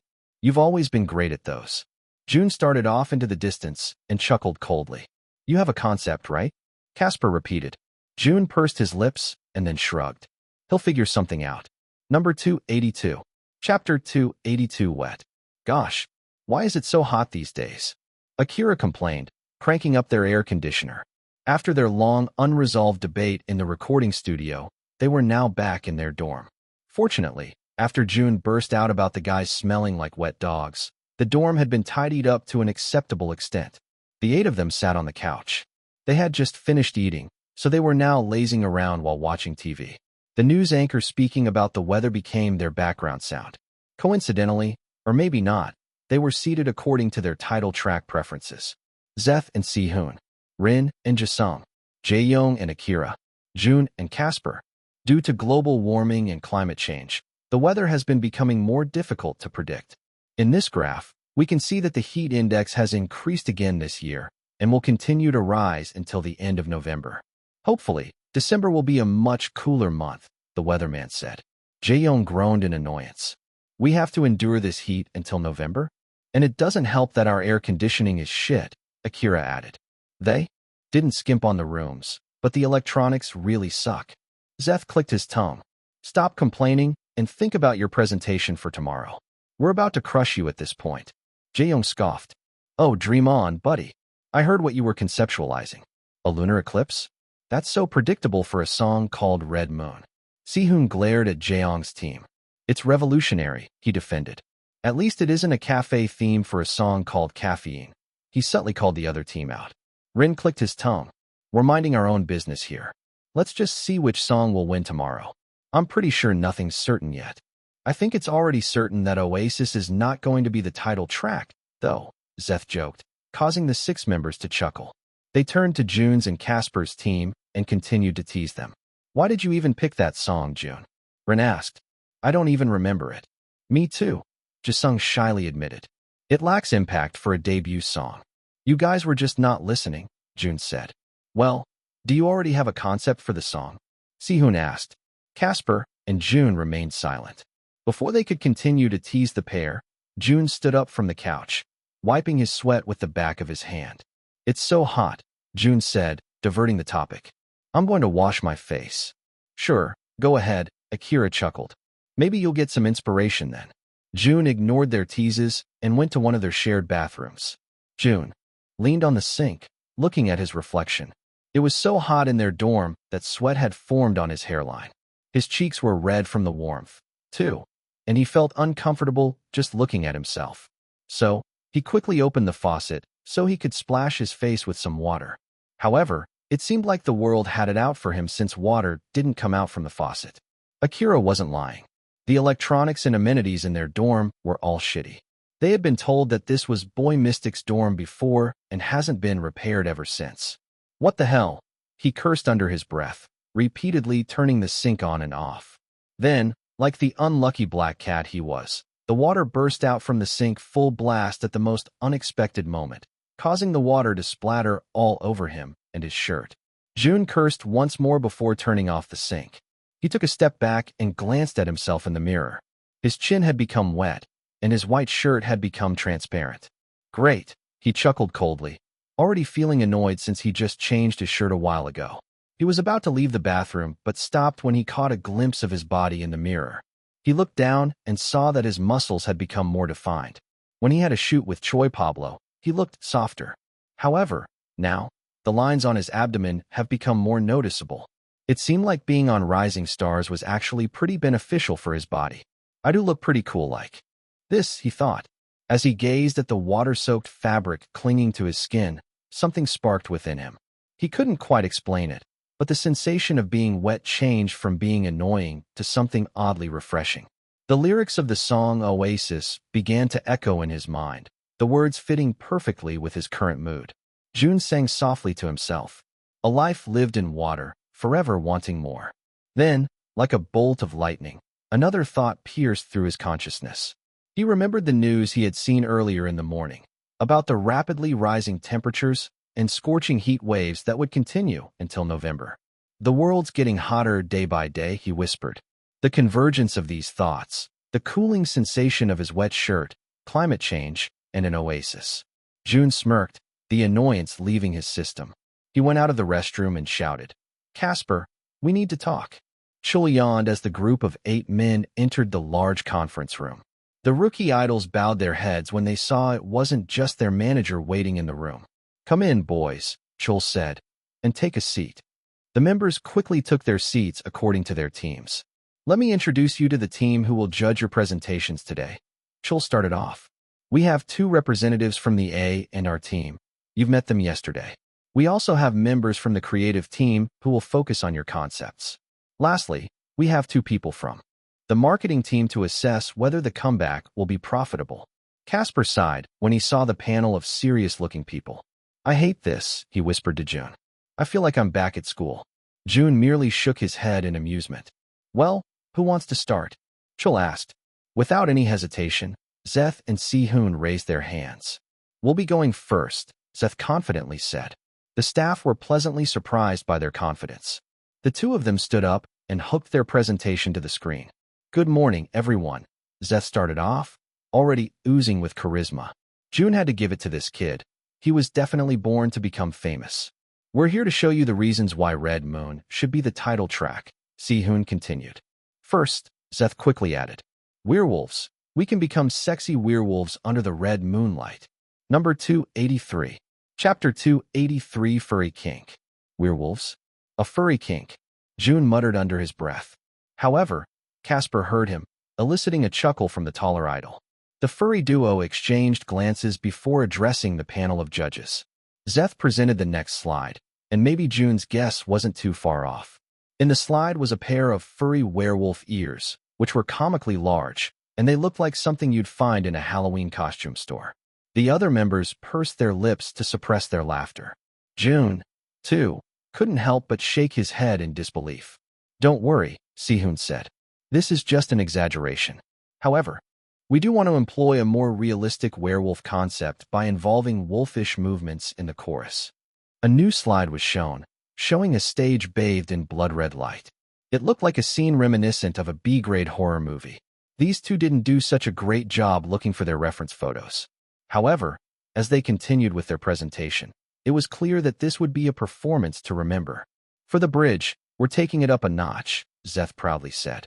Then, he crouched down, surprising the members and judges. Then, he leaped around the room, imitating wolves with exaggerated movements. Once again, this kid was blessed by the gods. He actually looked pretty epic while executing the move. However, as Jun imagined the 8 of them doing the movement on stage, he shivered in disgust. It was a sight not fit for the eyes. And that's why Red Moon should be our title track, Sehun ended before taking a bow. The other members clapped, yet they still held back their laughter. The judges merely talked among themselves, not saying anything about their presentation. The next team, please, Chul said. Rin and Akira quickly stood up, quarreling to take the stage. However, Rin reigned in the end, causing Akira to sit in a bitter mood. Judges, fellow members, allow us to present the best option for our title track, Caffeine, Rin confidently said. They showed a photo of a cafe in a warm, cozy setting. They then showed barista uniforms, complete with aprons and colorful berets. They had gone for a somewhat more predictable approach, but it had its own charm. Jisung, despite feeling a bit shy, addressed the judges. Ladies and gentlemen, we're taking you to the edgiest cafe in town. Caffeine, like its bitter name, will show a story of a rebellious part-timer who's had enough of the corporate evils. And we're here to stir things up with a cup of strong brew, Ren mischievously added. We're going to embrace the angsty teenager vibe, and our cafe will be all about breaking the boundaries. Jun raised his eyebrows in surprise. It was actually a pretty cool concept, but still, debuting as angsty teenagers while the group came from a show like Rising Stars didn't feel too appealing. The rebellion should burst during the beat drop, Ren continued. And we can thrash this cafe, throw coffee cups all around, and break the walls, he excitedly said. It seemed like the judges were pleased by their suggestion, though, nodding while conversing quietly. All right, thank you for that. May we have the next team? Chul asked. Should we go? Casper asked. Before Jun could even answer, Jaeyoung and Akira had already raced to the front. Jun shrugged. Let's just go last, he said. Team Restart definitely took a more serious route, which was evident because of their experience being real K-pop idols years ago. They started with an all-black backdrop, setting their presentation for the powerful and fierce concept they had chosen for their title track. It can't be denied. Restart already sounds like a hit. Similar to the trending songs in K-pop today, Jaeyoung started off. It has a strong bass line and an impactful drop, which is why we have chosen these outfits. They showed black leather outfits, complete with studs and spikes. Akira stepped forward. We're going all in with fierce and dark aesthetics. Picture an all-black leather-clad gang ready to conquer the stage. If Jun had cat ears, they would have definitely perked up. Gangs, he whispered. With a synchronized, powerful dance, we can show that we are more than eager to show our talents, Jaeyoung continued. The two of them continued to show photos that they described to be part of a gangster's lifestyle, and Jun couldn't help but shake his head in disappointment. If this was how a gang lived, then he would have been a happier gangster. They presented a gangster's life to be so glamorous. It definitely wasn't an accurate representation. They showed motorcycles, aesthetic warehouses, and chandeliers. In reality, gangsters had cars from junk shops, actual warehouses, and busted lights. To drive their point home, Jaeyoung played a video on the big screen, showing a group that had already debuted with a similar concept. The video depicted a group clad in all black, performing intricate and intense choreography that perfectly complemented the dark, fierce theme. They watched attentively as this other group successfully captured the essence of the concept. Team Restart was proposing. That song was nominated by an American award show, Akira boasted. So, we'll leave you with that. Zeth groaned after their presentation. It couldn't be denied that they had convincing points. Okay. Chul sighed, looking a bit tired. He didn't even bother looking up as he called the next team. The last team, please make it fast. Jun and Casper stood and hooked their presentation to the large monitor. Fortunately, Casper was literate with media and gadgets, so they were able to create a nice presentation. Most of the members were passively watching the two of them, looking particularly bored since they didn't like the idea of Oasis being their title track. The judges, too, didn't seem to like the song as they conversed among themselves, not even bothering to look at the presenters. Chul, on the other hand, appeared to be laughing at something on his phone. Jun pursed his lips and looked at all the inattentive people in the room. So, with annoyance coursing through his veins, he banged his fist on the table before them, startling everyone in their seats. Even Casper was surprised by his sudden outburst. Then, when he finally got their attention, he put on a fake smile and said his opening statement. The world is fucked. Number 284. Chapter 284 Oasis. If they weren't paying attention just moments ago, Then they were definitely paying attention now. They looked at Jun with big, wide eyes. Despite the smile on his face, there was an underlying annoyance in the tone of his voice. Everyone was stunned to silence. People are starving, dying, and the economy is slowly turning to shit, he continued. We are also currently facing a very apparent problem, global warming. Casper, despite still feeling shocked, chimed in when Jun nudged his side. That's right. The refreshing autumn should have started by now. However, we are still in the midst of the hot summer, and the heat will continue until November, Casper said. That is why, for our debut, instead of bringing the heat with intense songs like the other members had presented, why don't we bring the people what they want, to feel refreshed? They fully paid attention to their presentation. Oasis, Jun boldly said. The planet is heating up, and it's time for us to provide an oasis, a refreshing escape from the heat. We have devised 3 reasons as to why Oasis needs to be our title track, Casper said. And the first reason is the lyrics. The lyrics of Oasis are meaningful, and the timing is perfect for the hot weather. It exudes a beachy vibe that can transport the audience to a tranquil paradise, Casper charismatically said. The members haven't paid attention to the song before. However, as they read the lyrics from the papers the employees had kindly provided, they found out that Casper was right. It was, indeed, very well written. Second, Jun said, walking back and forth in a relaxed manner. Impact. Seth raised his hand. Jun nodded in acknowledgement, silently allowing him to speak. I don't remember this song at all, actually, Seth said. So, how can it be impactful? That's because you weren't paying attention, Jun truthfully said. You guys were dead set on having a fierce concept, a trending concept. However, these days, most groups opt for epic and strong concepts, but we're daring to be different. Our refreshing concept will stand out. The catchy melody and easy-on-the-ear tune is the key to our success. It will, if done well, become a hit song, Jun confidently said. His confidence was backed up by Fu's analysis. The last reason, our concept, Casper said. We're a young group, but we're not the youngest. The members and judges were once again intrigued by this statement. Most of the members merely looked at the surface level, and they didn't take these issues into consideration. In our group, Si-hoon, the oldest, is 25, Casper said, pointing to Si-hoon, causing the latter to slump his shoulders since he knew he was considered old as a rookie idol. And our youngest members, which are Jisung and Jun, are both 21. In other rookie groups, 21 is already the age of their oldest member, as more companies are now debuting minors. The judges nodded in agreement. However, that's not something we should be ashamed of, Jun continued. Instead, it's our edge. Oasis is a refreshing song.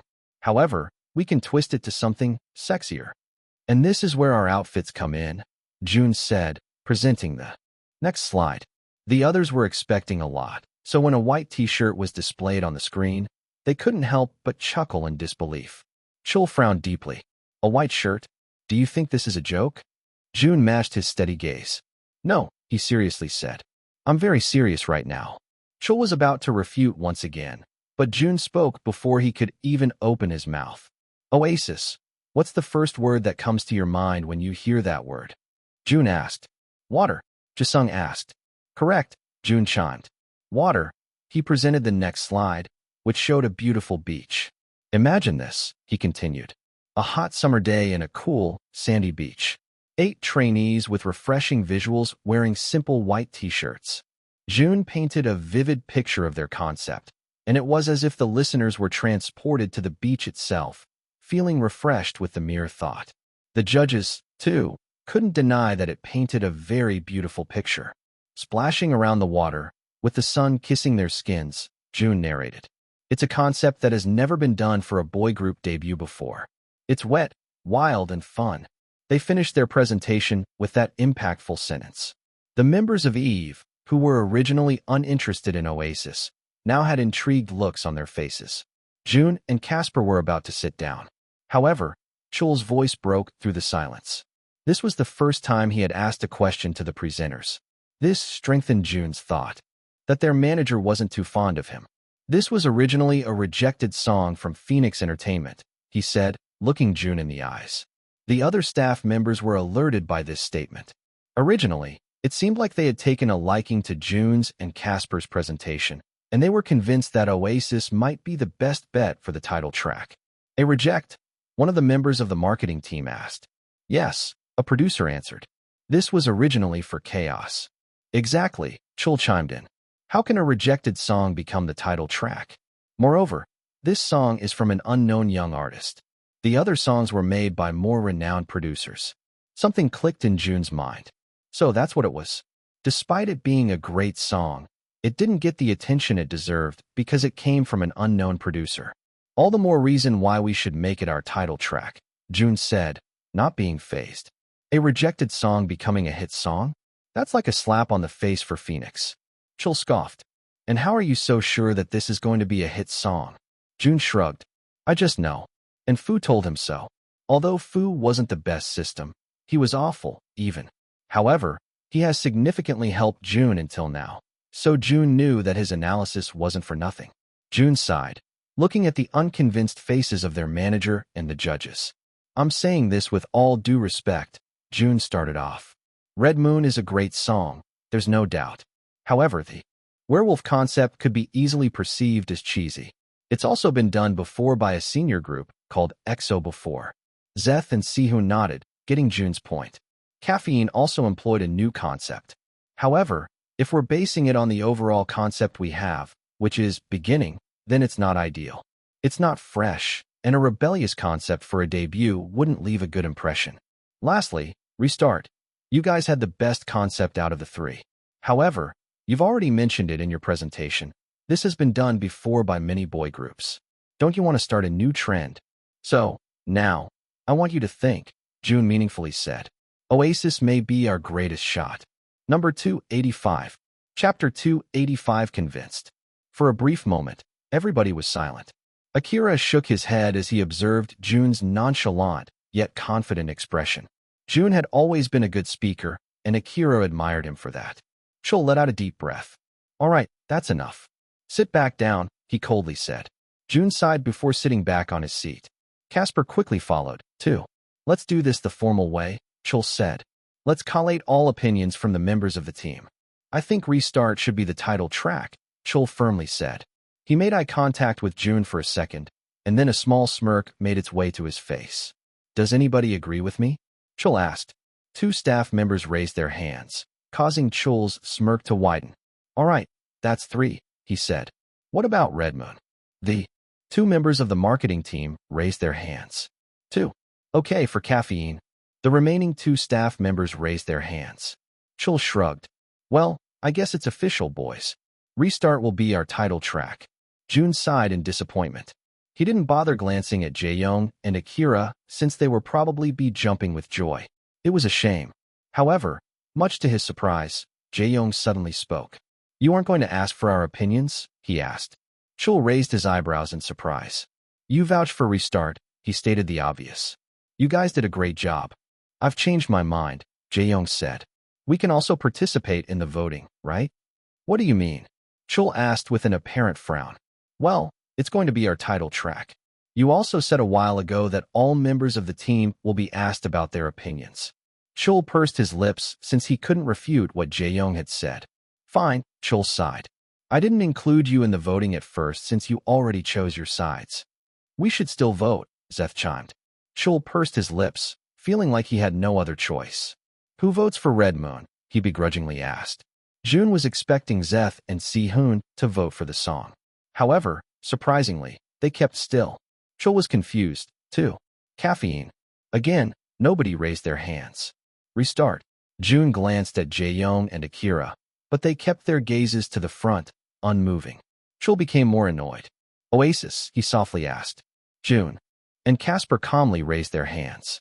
However, surprisingly, his 6 other members also raised their hands. Jun looked at his teammates in disbelief. Chul was stunned to silence. The other staff members uneasily glanced at each other. Then someone from the marketing team raised their hand.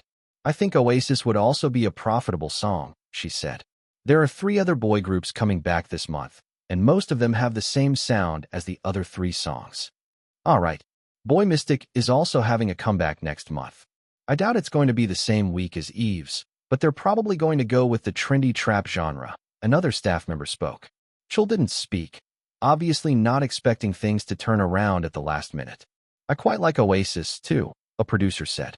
But it's still not finished. The ending isn't impactful compared to the rest. I'll take responsibility, Jun suddenly said. They all turned to them, surprised. If you give Oasis a chance, then I'll take responsibility with the outro. I think that sounds good, one of them chimed. Being involved in the album can increase its popularity, too. So Jaeyoung said, does that mean that Oasis will be our title track?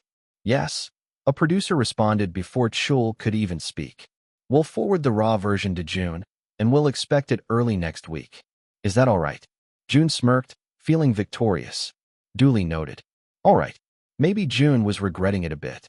June didn't have a clue what to do with the outro of the song. He has always been good at this. All of his outros and Rising Stars were considered iconic. Yet now, he couldn't think of anything. He glanced at the clock and saw that it was already 4 a.m. They had a schedule at 6 a.m., so he got up early since he didn't want to fight his members for the bathroom. They were going to have their jacket shoot, and June was already dreading it. June really didn't like his photos being taken. June had just gone out of the bathroom after a long shower. He was currently drying his hair, a white towel wrapped around his waist. He walked through the living room to get to his room when he felt a chill run down his spine. June paused, then he frowned. Someone was inside their dorm. He slowly turned around and saw a shadow near their shoe rack. He frowned. It definitely wasn't his members since they were still dead asleep at the moment. So, there were only two options. 1, an intruder. 2, a ghost. But since June didn't believe in ghosts, it was most definitely an intruder. He took a cautious step forward, his wet hair clinging to his neck as he glanced around the room. The dawn's moonlight seeped through the curtains, causing the shadow to become even more evident. That's when he noticed it, the faintest hint of movement by the shoe rack in the corner. June froze in his tracks. With painstaking care, he inched closer, his bare feet making no sound on the cold tiles. That person seemed to be rummaging through something. He remembered placing his MJ shoes on that rack. Was it because of that? Those MJ shoes were damn comfy. It became June's favorite pair, so it couldn't be taken. He saw the guy's figure from where he was standing. Then, with a swift, expert motion, June lunged at the intruder. He grappled with the dark silhouette, aiming to suppress him. Their bodies collided, and for a moment, June was the predator, his thug instincts taking over. As the struggle intensified, June had no choice but to step on the intruder's head, causing him to groan. Who are you, and what are you doing here? June asked. The man struggled to speak underneath him. June continued to press down on his head with his foot, making sure it was painful. However, much to his surprise, the intruder actually didn't make a sound. Was this guy a masochist or something? June's frown deepened as he tried to make out the intruder's face. Then, June paled as the moonlight illuminated the supposed intruder face. Manager. June quickly removed his foot from their manager's head and took a step back. Chul stood up and glared at him, dusting off his clothes. Well, if the manager already disliked June, then he definitely hated him now. Number 286. Chapter 286 Beach Lover. June warily walked through the living room. Chul was seated on the couch, holding a bag of peas on his bruising temple, and he subtly glared at June whenever he passed by. It was already 5:30 a.m., and the boys were almost ready. Some of them were already in the car, while June just had to place his shoes on. He had already prepared his socks the night before, but when he reached inside his shoes, he frowned when he noticed that one of his socks was missing. June frowned and checked once more. However, his sock was really missing. Jisung stood beside him and had the same dilemma. Bro, do you know where my sock went? He asked. I also lost mine, June said. Weird. I'm missing a sock too, Zeth said, already putting on his shoes. But I don't think it's weird since I lose my socks all the time. True, Jisung said, putting on a new pair. Socks disappear for some reason. June sighed and went back to his room to get a new pair. They were yet to receive their first paycheck, so June was poor with socks. Most of them were in his dirty laundry, too. So, he decided to wear different pairs instead. The sun cast its golden rays upon the coastal paradise with the clear, blue water that shined like a radiant appetite along the shoreline. The sand, almost as white as snow, glowed like silver, rivaling the brilliance of the sun itself. The smell of salt hung in the air while the sounds of the waves served as serene background music. The air was thick with humidity, wrapping around rookie idols like a warm, loving embrace. Well, we're on the beach, Akira rejoiced, jumping around and kicking the sand with his feet. Jisung quickly followed him, and the two of them chased each other around on the warm sand. Jaeyoung sighed and shook his head. Sometimes, I feel like those two absorbed Jangwon's and CJ's personality. Casper looked at them with horror. Oh, please, no. Jun shook his head and looked around the beach. It had been a while since he went to the beach. Actually, it felt like he had never gone to one before. So, this was his first time. And he actually didn't like it. You know how Jun doesn't like the cold? Aside from being cold, Jun, too, doesn't like the feeling of wet heat and pesky sand. He was already sweating despite not doing anything, so he went under the shade while his members played around. Chul gestured for them to follow him to a tent, and Jun sighed in relief when he saw an air conditioner inside. He sat on his seat while Chul briefed them on what they were going to do. All right, Chul started off. Oasis had been approved by the higher-ups to become the title track. Surprisingly, he muttered the last word under his breath. So, they have decided to employ a beach theme for the album that symbolizes your beginning. There would be solo shoots and group shoots. These photos will be posted by the first week of November after your music video shoot. You've received the timetable, right? Chul asked. Jaeyoung nodded. We've already gone through it. The comeback will be on the third week of November. Yes, Chul said. Boy Mystic and two other decent boy groups are going to be coming back in the same month, so make sure to do your best. Rising Stars already gave you good leverage, so you just have to live up to their expectations. Got it, Zeth enthusiastically said. We'll definitely blow them away. Good, Chul nodded. Now, go ahead and get changed into your outfits. I'll be seeing you outside so you can meet with the crew and the photographer. With that, Chul left the tent. The 8 members excitedly went to their clothes rack, where their respective outfits were hung. I really like this concept now, Zeth said. And my outfit's really cool, too. Their outfits were all variations of white. Zeth had a loose white tank top with light-wash denim jeans and an embroidered scarf. Meanwhile, Casper had a loose white shirt, linen shorts, and a beret. Just looking at their outfits was already refreshing. However, when Jun got to his, he immediately frowned. It was a long-sleeve white button-up with a navy tie and navy shorts that had the same material as work trousers. It wasn't a bad outfit. However, compared to the others, it was a little bit out of place. Jun would look like an intern if he wore this outfit. The others excitedly put on their clothes. Meanwhile, he already felt suffocated when he tightened the tie around his neck, so he loosened it a bit. Still handsome, he thought. The members stood in front of the large mirror, observing themselves. At least Jun didn't look too far out of place since his outfit was still white. Let's go, Jaeyoung said, gesturing for them to go outside. The members followed after him, like little chicks, and the crew members all turned toward their way as the 8 of them walked. Dazzling, Ray, a newly hired employee in the creative team, whispered as she looked at all of them. Too dazzling. Chul pursed his lips when he saw them. How is he still so handsome, he whispered. The other crew members couldn't help swooning, too. Azure had definitely hit the jackpot with these boys. They already looked straight out of the magazine, even without getting their hair and makeup done. Boys, Chul called them over. They walked to where Chul was standing. Before you go to hair and makeup, let me introduce you to the crew members. These are the boys, he said, gesturing to the 8 handsome men. The members bowed while the crew members continued to gush at them. Where's the photographer? Chul asked. Ray looked around. He was just here seconds ago. Jun looked at the crew members and didn't find anyone familiar. That was until he caught a glimpse of a black aura standing in the very back. Wait, that girl actually looked familiar. Esther, he muttered. However, before Jun could even confirm his thoughts, he was suddenly tackled to the ground by a big, heavy dog. My muse. Jun's eyes widened when he saw the big dog gazing at him with bright eyes and a wide smile.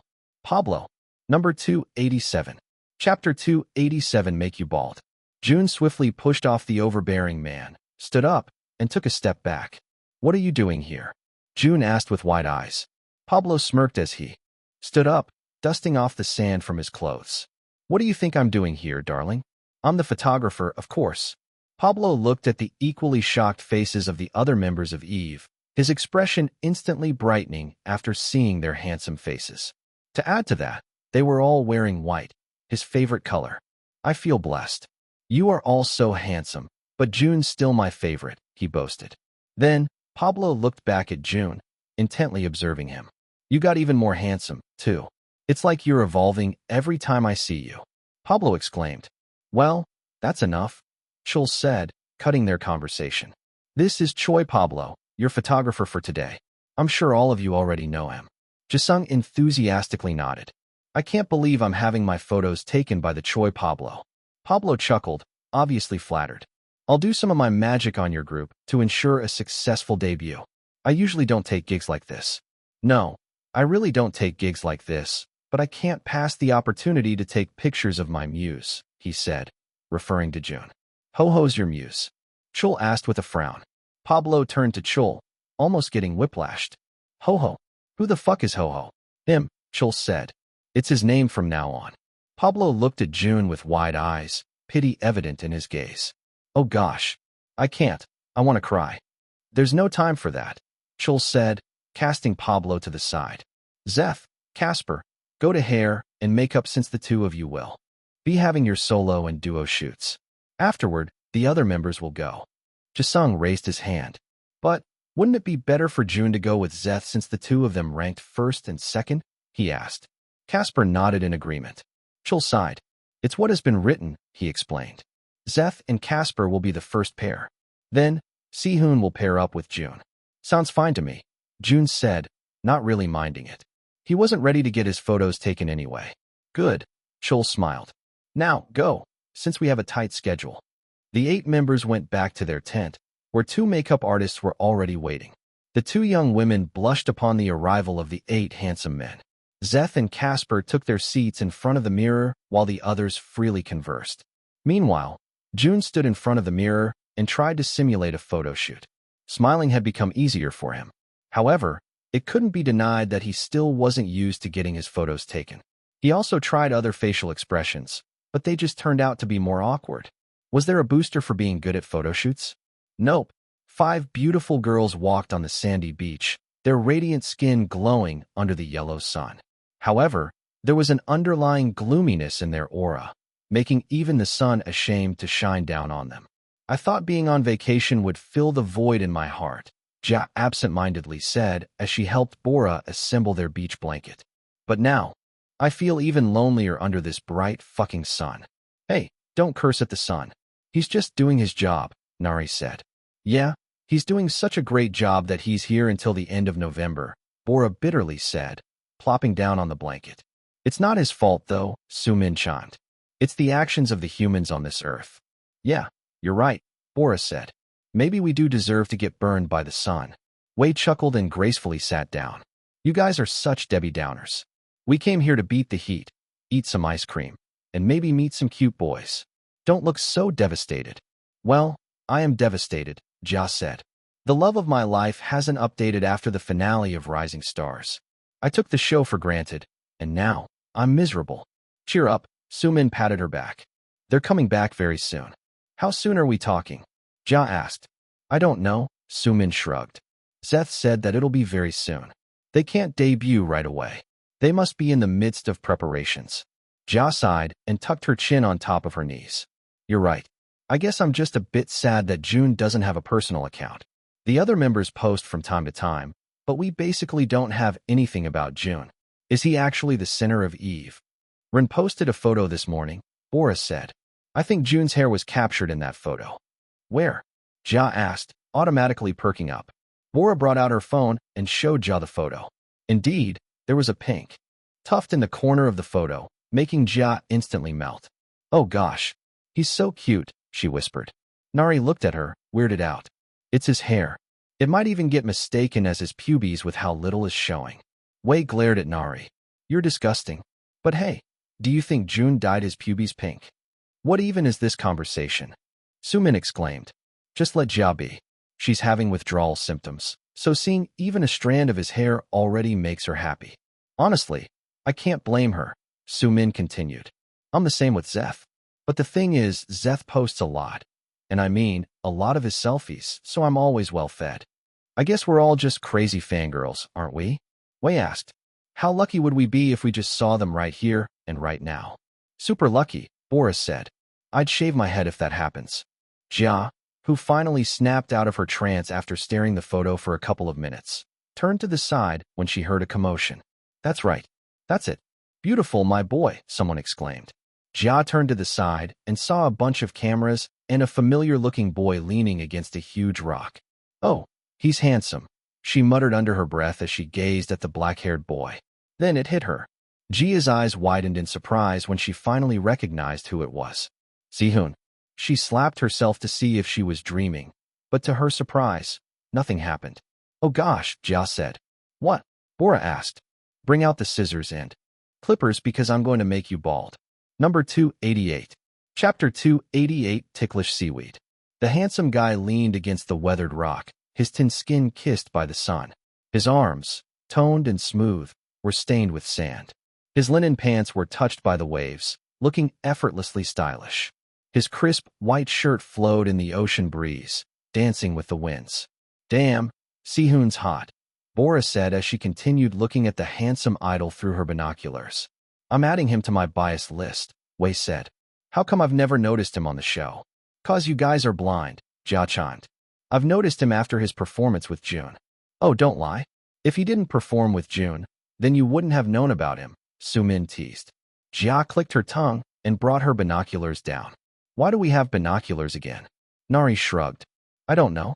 Ask Wei. Well, Wei said, I was thinking we could go stargazing later at night. But I'm already looking at a star, she cheerfully said, continually observing Si-hoon. Oh my gosh, Boris said, causing the others to turn to her. What? Jia asked. There. 9 o'clock, she exclaimed, pointing to the direction she was pertaining to. Jia froze as she looked through her binoculars. Walking over to the set was Jun, his pink hair flowing through the wind. His eyes were squinted due to the sun, and it seemed like he didn't want to get his photos taken, but he looked handsome nonetheless. Jia's hands shook as she followed him with her eyes. Nari looked at her in horror before holding onto her shoulder. Guys, I think Jia's malfunctioning, she exclaimed. Yo, are you alright? Bora asked. Jia repeatedly shook her head. He's so precious. My precious little guy. Gosh, talk about luck, Su-min said. Our favorite idols are actually here. I've definitely used up all my luck for this moment, Wei said. Should we go up there and talk to them? No, Bora and Jia said at the same time. Su-min raised her eyebrows in surprise. Don't you want to meet them? Jia shook her head. Although she loved Jun to the core, she knew the boundaries of their relationship. Jun was an idol. She was a fangirl. They have a professional schedule, it seems, Jia stated, still looking at him through the binoculars. I don't want to put any burden on them. They came here to work, not to meet fans. Wei sighed, nodding in agreement. You're right. Besides, watching them from afar is already enough. Yeah, Jia whispered. Watching from afar was already enough. You did a great job, Jun said as Si-hoon left the set. Si-hoon smiled brightly and patted Jun's back. I'm sure you'll do even better, Si-hoon smiled. I highly doubt that, Jun responded. I'll call the others so we can cheer you on, Si-hoon excitedly suggested. Wait here. Si-hoon, no. However, Si-hoon already ran back to the tent before Jun could refute him. He already felt uncomfortable with getting his photos taken, and his teammates watching him would just be an added pressure. Jun was the last person to get his photos taken. He was told that their photos would be posted based on the time they had been taken. So, Zeth, who was the first on the set, would also be the first one posted. Jun found it weird that they were going to post their photos by consecutive ranks, but he didn't mind it at all. Being posted last meant he still had time to get his atrocious stage name changed. Jun, darling. You, come here now, Pablo exclaimed, calling him over. With a sigh, Jun turned around and walked to where Pablo was. They were currently moving the cameras to a different location, so Jun walked with them. Where will I take my photos? Jun asked. Over there, Pablo said. It's a bit plain, but I'm sure you'll pull it off, Pablo said. Right here? Jun asked, settling right next to the shoreline. The beach and the sun were behind him, casting a warm glow onto his skin. Yes, Pablo said.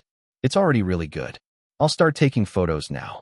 Pablo clicked away while Jun stood where he was, practically unmoving. To make matters worse, He saw his members walking toward the set, all with wide smiles on their faces. "We'll go, Jun," Jisung cheered, causing Jun to become even more stiff. However, his handsome and pretty face saved him since the photos were still decent. Still, Choi Pablo wasn't satisfied with them. "Jun, remember when we had our photo shoot last time?" Pablo asked. Jun silently nodded. "Can you think about the thing that made you happy again?" "Bimbin gummies?" Jun outgrew them. It's because they didn't make him grow. He thought constantly eating those yummy red gummies would make him taller. However, it betrayed him and merely gave him a toothache. In the end, he was still the shortest in their team. Again, he wasn't short. He was almost 5 feet 10 inches. His teammates were just giants, with Casper, the tallest, standing at 6 feet 3 inches. The thought made him frown, which wasn't what Pablo wanted. Pablo sighed and put down his camera. "Do you want to take a break?" "Break?" Jun asked. "But we just started?" "Well, I need one. I'm craving a cola," Pablo said. "So, why don't we take 5 while I drink my refreshing soda?" Jun shrugged. "Sure." Pablo sat on his seat and waited for Esther to fetch him a cola. Meanwhile, Jun sat on the sand and watched the bright sun. The afternoon was already nearing, so the sun wasn't as harsh as before. Instead, it felt more relaxing, which eased Jun's mood a bit. However, his peace was instantly broken when Jisung and Akira sat next to him. They had mischievous looks on their faces, which made Jun back up a bit. "What are you planning?" he asked. Just then, the two of them stood up and started chasing Jun around. Esther came with a can of cool cola, handing it to Pablo before sitting next to him. She observed his eyes and clicked her tongue. Pablo was currently watching the scene before him with a wide smile. "You're enjoying this a little." "Too much," Esther said. "What can I say?" Pablo asked. "That kid," he said, pointing to Jun, "is definitely going to be a star someday. I just feel it. You say that about every person you've photographed. And what happened to them?" Pablo boasted. "They became stars just like I predicted." Just then, Jisung placed a long piece of seaweed into the back of Jun's shirt, causing Jun to shriek in panic. It was a manly shriek, of course. "What the fuck is that?" he shouted, trying to get it off his body. Jun loosened his tie and wriggled to get it out of his shirt. However, it clung to him like a second skin, causing him to struggle even harder. Then, he couldn't control it. He laughed when the seaweed brushed his abdomen. Jisung and Akira looked at him in surprise, confused as to why he was suddenly laughing. Here's another fun fact about Jun. He was extremely ticklish. So he struggled to get it off, all with a smile on his face. "Jun, watch out," Jisung exclaimed. Amidst his struggle, Jun tripped on his own feet and fell into the shallow water. The world seemed to freeze as he sat, drenching in the salty water. Half of his white, thin polo was drenched with water, making the lines on his abdomen visible. Akira and Jisung looked at each other in horror before bolting to help him. However, Pablo's voice suddenly broke the silence. "Wait," he shouted. "This is genius." Number 289. Chapter 289 Golden. The sun was dipping low on the horizon, casting a warm, golden hue across the beautiful beach. The gentle waves lapped at the shore, accompanied by the soft breeze. Jun stood waist deep in the crystal-like water, his milky white skin glistening under the sun. His white polo shirt, now completely drenched and almost transparent, clung to him like a second skin. The waves gently kissed his body, leaving behind droplets that sparkled like diamonds in the golden light. The tie, once neatly knotted around his neck, now hung loosely, teasingly draping over his abdomen like an invitation. However, it also covered his abdominal muscles, leaving many things to one's imagination. Jun's hair, once meticulously styled, had been drenched by the salty water, making it look wavy. The salt-streaked locks framed his face, making him look more natural. However, amidst the serene beauty of the beach, Jun's expression showed annoyance and indifference. His brown eyes held exasperation, a silent complaint about the sand and water infiltrating his underwear. This is going to be a pain to remove later. He already felt particles of sand going to places where they shouldn't be. Perfect. "Oh gosh, I want to keep this for myself," Pablo exclaimed, pleased by the outcome of the photos. A bemused smile made its way to Jun's face. At least, it seemed like everything was going well. Pablo gasped and quickly snapped a photo when Jun smiled. "This is it," he exclaimed, looking at the shot with wide eyes. In the photo, the warm sun cast a diffused light that created a soft glow around Jun. The illumination enveloped him, accentuating the contours of his form while, at the same time, casting a subtle shadow on the waters behind him. His face was slightly to the side, but his captivating eyes, which appeared more golden, were locked onto the camera lens. It was as if he could see through the camera and into the soul of the viewer. Each hair strand appeared perfectly disheveled, only adding to his ethereal charm and making him look like a mythical being that had risen from the depths of the ocean. Jun's bemused smile was the cherry on top. It felt like an invitation to join him in this secret moment of beauty, to drown in the enchantment of the sea. Meanwhile, his teammates silently watched at the side, sitting on the sand. "Hey," Akira said, breaking the silence. "Isn't it peculiar to silently watch your homie get photographed while wet?" Jisung looked down at his feet and sighed in relief. "Good thing I'm wearing socks." The group photo shoot had just finished, and the boys were all exhausted. "Good job, boys," Chul said, clapping. The other crew members quickly followed. "That is the end of your jacket shoot. We ended later than usual, and since we still need to travel 2 hours to get back to the city, we decided to book a nearby hotel for you to rest. We'll be going back to Seoul tomorrow, where you'll start recording the songs on your album."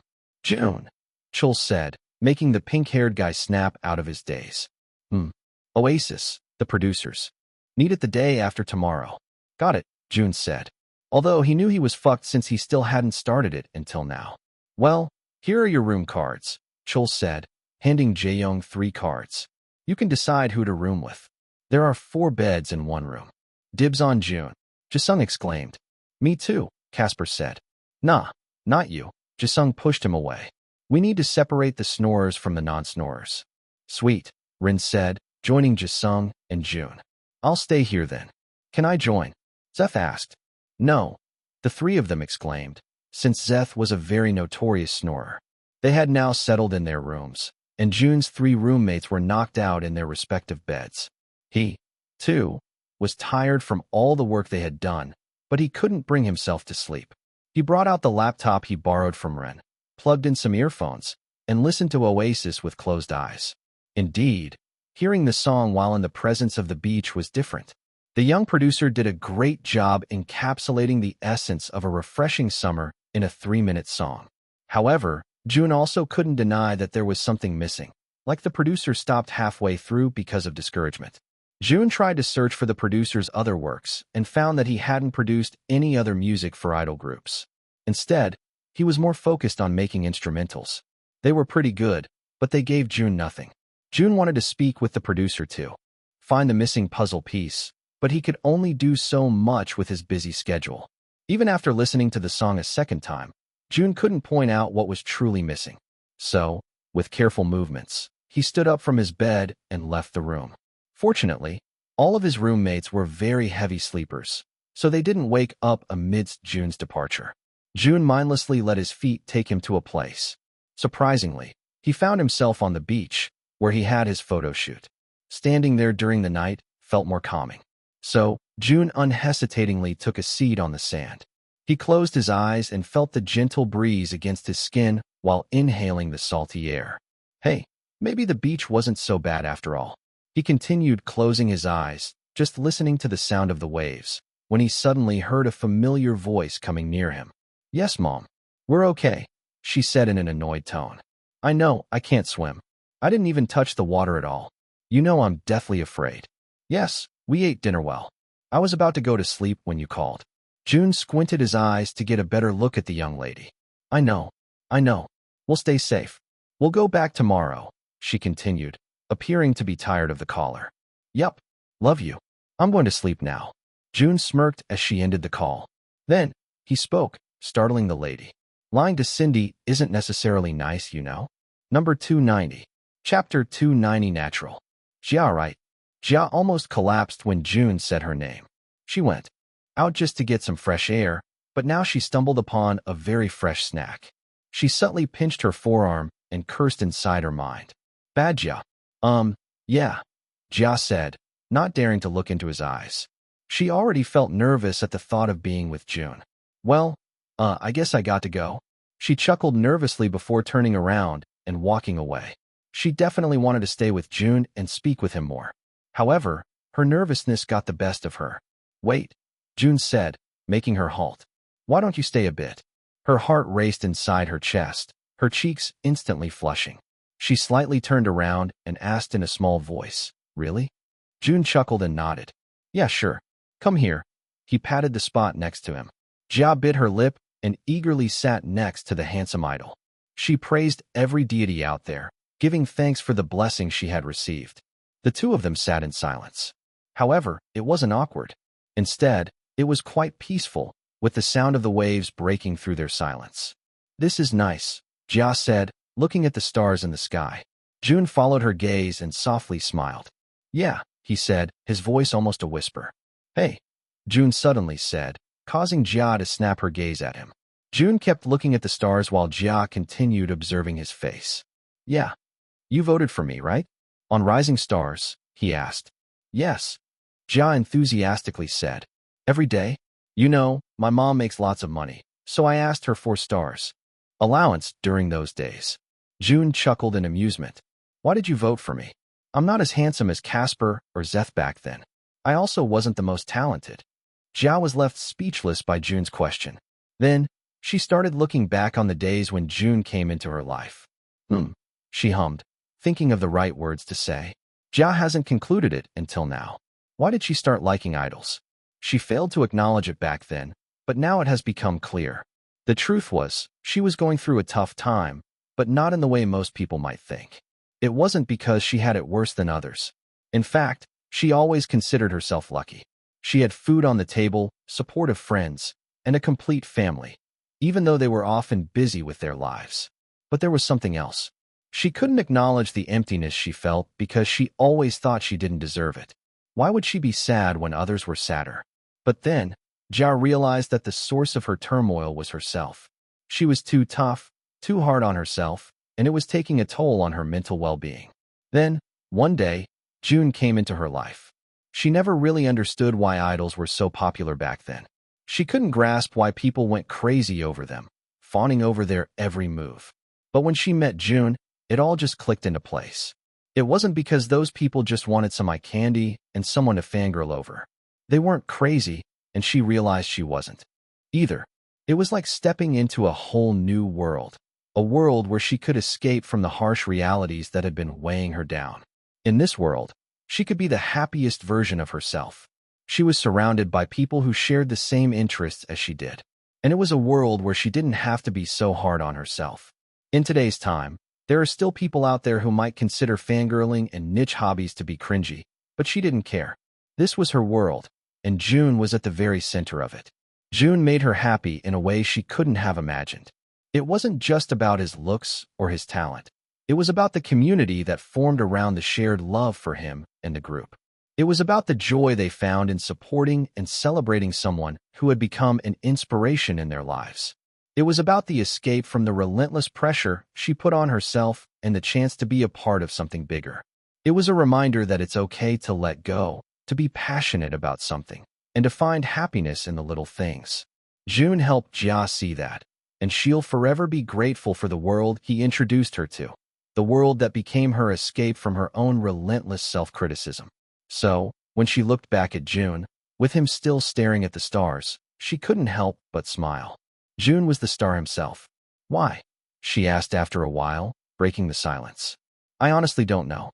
It came naturally, I guess. Naturally? Jun asked, finally snapping his gaze away from the stars and staring into Jia's eyes. Yeah, Jia smiled, avoiding his gaze and looking at the waves. You're like the waves of the sea? Jia chuckled at her metaphor. I've always thought I was lucky, but beneath the surface, there was a storm. Then, you came into my life, naturally. You're like a gentle wave. I don't know. Is that weird? Jun stayed silent for a moment. No, it isn't weird. Just, you're not hard to like, Jia said. I feel like you were born to be a star. You're a natural. Jun nodded, feeling a bit flustered with her touching words. A natural, he whispered to himself. Then, at that moment, everything became clear. The sound of the waves. The sand trickled along with the wind. the melody of the trees of the leaves that ever so lightly danced to the rhythm of the gentle breeze. Natural, he repeated, sounding sure. Then, he stood up, surprising Jia. Where are you going? She asked. Jun looked down at Jia and smiled. Thanks, you just gave me an answer. You're welcome? Jia asked. Natural. That's what he was missing. Number 291. Chapter 291 Male Genitalia, Poop, and Luther. Jun didn't get a wink of sleep last night. He was so busy editing their song that morning had come before he even noticed. So, when they drove back to Seoul, he was knocked out the entire trip.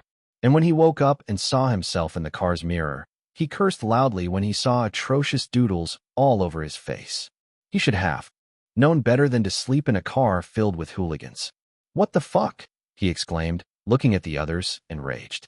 He observed his face once more and felt his eye twitch. Fucking boys, he cursed, looking at the poorly drawn male genitalia on his right cheek. The others held back their laughter while looking at him. His forehead was also drawn on with poop and flies. Then his other cheek had an identified black blob. That's Luther, Casper said, confessing his crimes. Jun clenched his fist and couldn't hold himself back. He drove his fist to the person next to him, who, by ugly coincidence, was their sleeping manager. Right then and there, it felt like the world had stopped. Chul woke up and felt like his internal organs were bleeding. He looked at the boys with wide eyes, then turned to Jun. Chul was about to scold him when he saw the state of his face. Chul looked at Jun with a disgusted expression and shook his head. You know what? I don't even want to talk about it. Jun pursed his lips, smoke almost coming out of his ears, and stayed silent until they reached their destination. They didn't have any wipes nearby, so he was stuck with that kind of face for the rest of the car ride. Jisung looked through the tinted car window and frowned. Wait, we're not going back to the dorms. I already told you yesterday, Chul said, flinching when he fixed his posture. His damn head and abdomen were hurting because of Jun, and it only fueled his dislike of the pink-haired idol. We're going to be recording some of your songs today. We only have less than a month until your comeback, so we're in a rush. Akira groaned and thrashed around his seat like a little kid. But, I'm so tired, manager. We haven't even had breakfast yet. Eat there, Chul said. We have sandwiches prepared for everyone. And you, he pointed to Jun. Wash your face before you go to the recording studio. Jun merely nodded, still angered by the situation. With that, Chul left the car while the others quickly followed. Jun pulled his hood down so his entire face wouldn't be visible. Then, without saying anything, he went to one of the restrooms to wash his face clean while the other members headed straight to the studio. After washing his face, Jun quickly followed after them. They were already eating their sandwiches while the producers briefed them on what they were going to do. So, we'll take it easy with the first song and record First Love. We'll normally start with recording the title track first, but since it's still not finished, we'll go with the easiest track on the album. I've finished it, Jun said, interrupting their conversation. He was still standing near the doorway, so they all turned to him, surprised, when he spoke. Chul frowned. You've already finished it? Your teammates said you haven't started it. Yeah, Rin said, confused. You told me you haven't even started on anything yet. Jun shrugged, bringing out Ren's laptop from his backpack. I just finished it yesterday night. I recorded the lyrics for the outro, too. And you did that in just one night? Rhodey, one of the producers, asked. Jun nonchalantly nodded. Ren looked at Jun in disbelief. He always thought Jun had the potential to become a great producer after the production mission. However, he never expected Jun to improve this fast. Well, let's hear it. Cody, the other producer, said. Do we even have time for this? Chul asked. We do, Cody said. We're going to be doing this tomorrow anyway.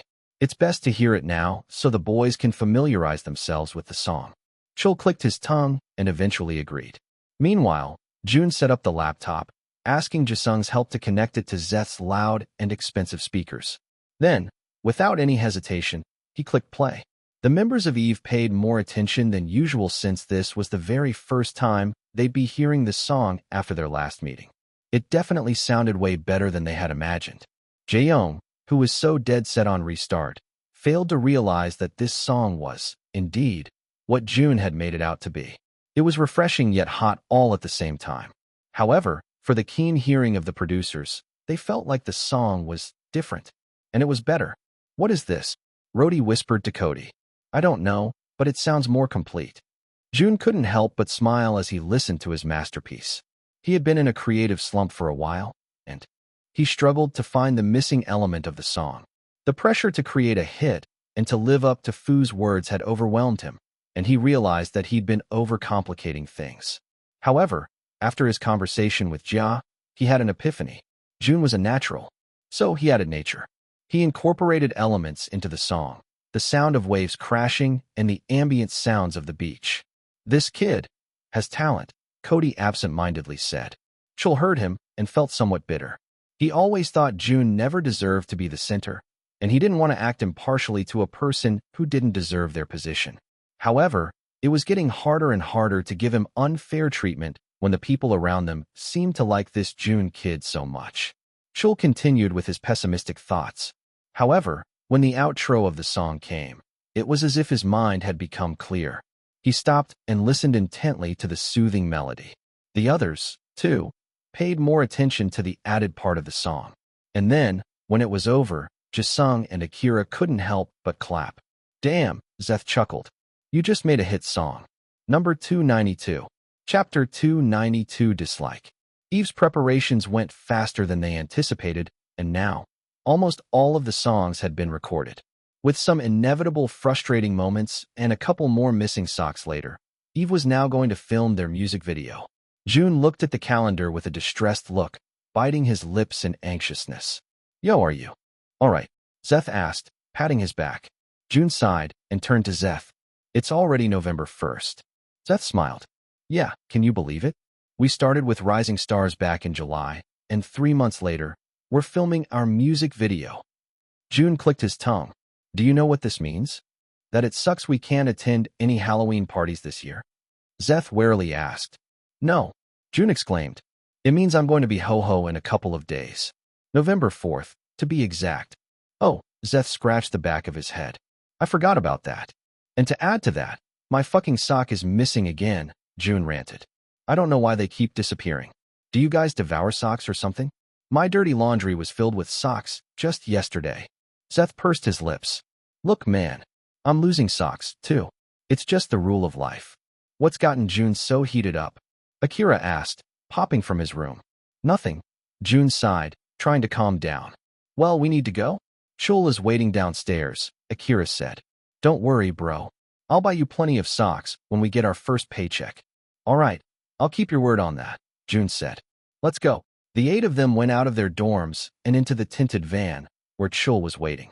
You're late, Chul said before instructing the driver to get going. Sorry, Jaeyoung apologized. Jisung couldn't find his sock. Chul sighed and handed them a stack of papers. Well, we won't have any time to orient you in the shooting set anymore, so read this. Jaeyoung distributed the papers, where the mood boards of their music video were shown. Jun looked through the papers and raised his eyebrows in pleasant surprise. Their creative team definitely did a great job with the concept this time. They perfectly captured the mood of Oasis, and Jun was genuinely excited to film it. We're going to a different beach this time, Chul said. We rented the entire venue for today and tomorrow, so we'll have the place by ourselves. Whoa, talk about the budget. Akira exclaimed. Yes, Chul said. So, make sure to do your best.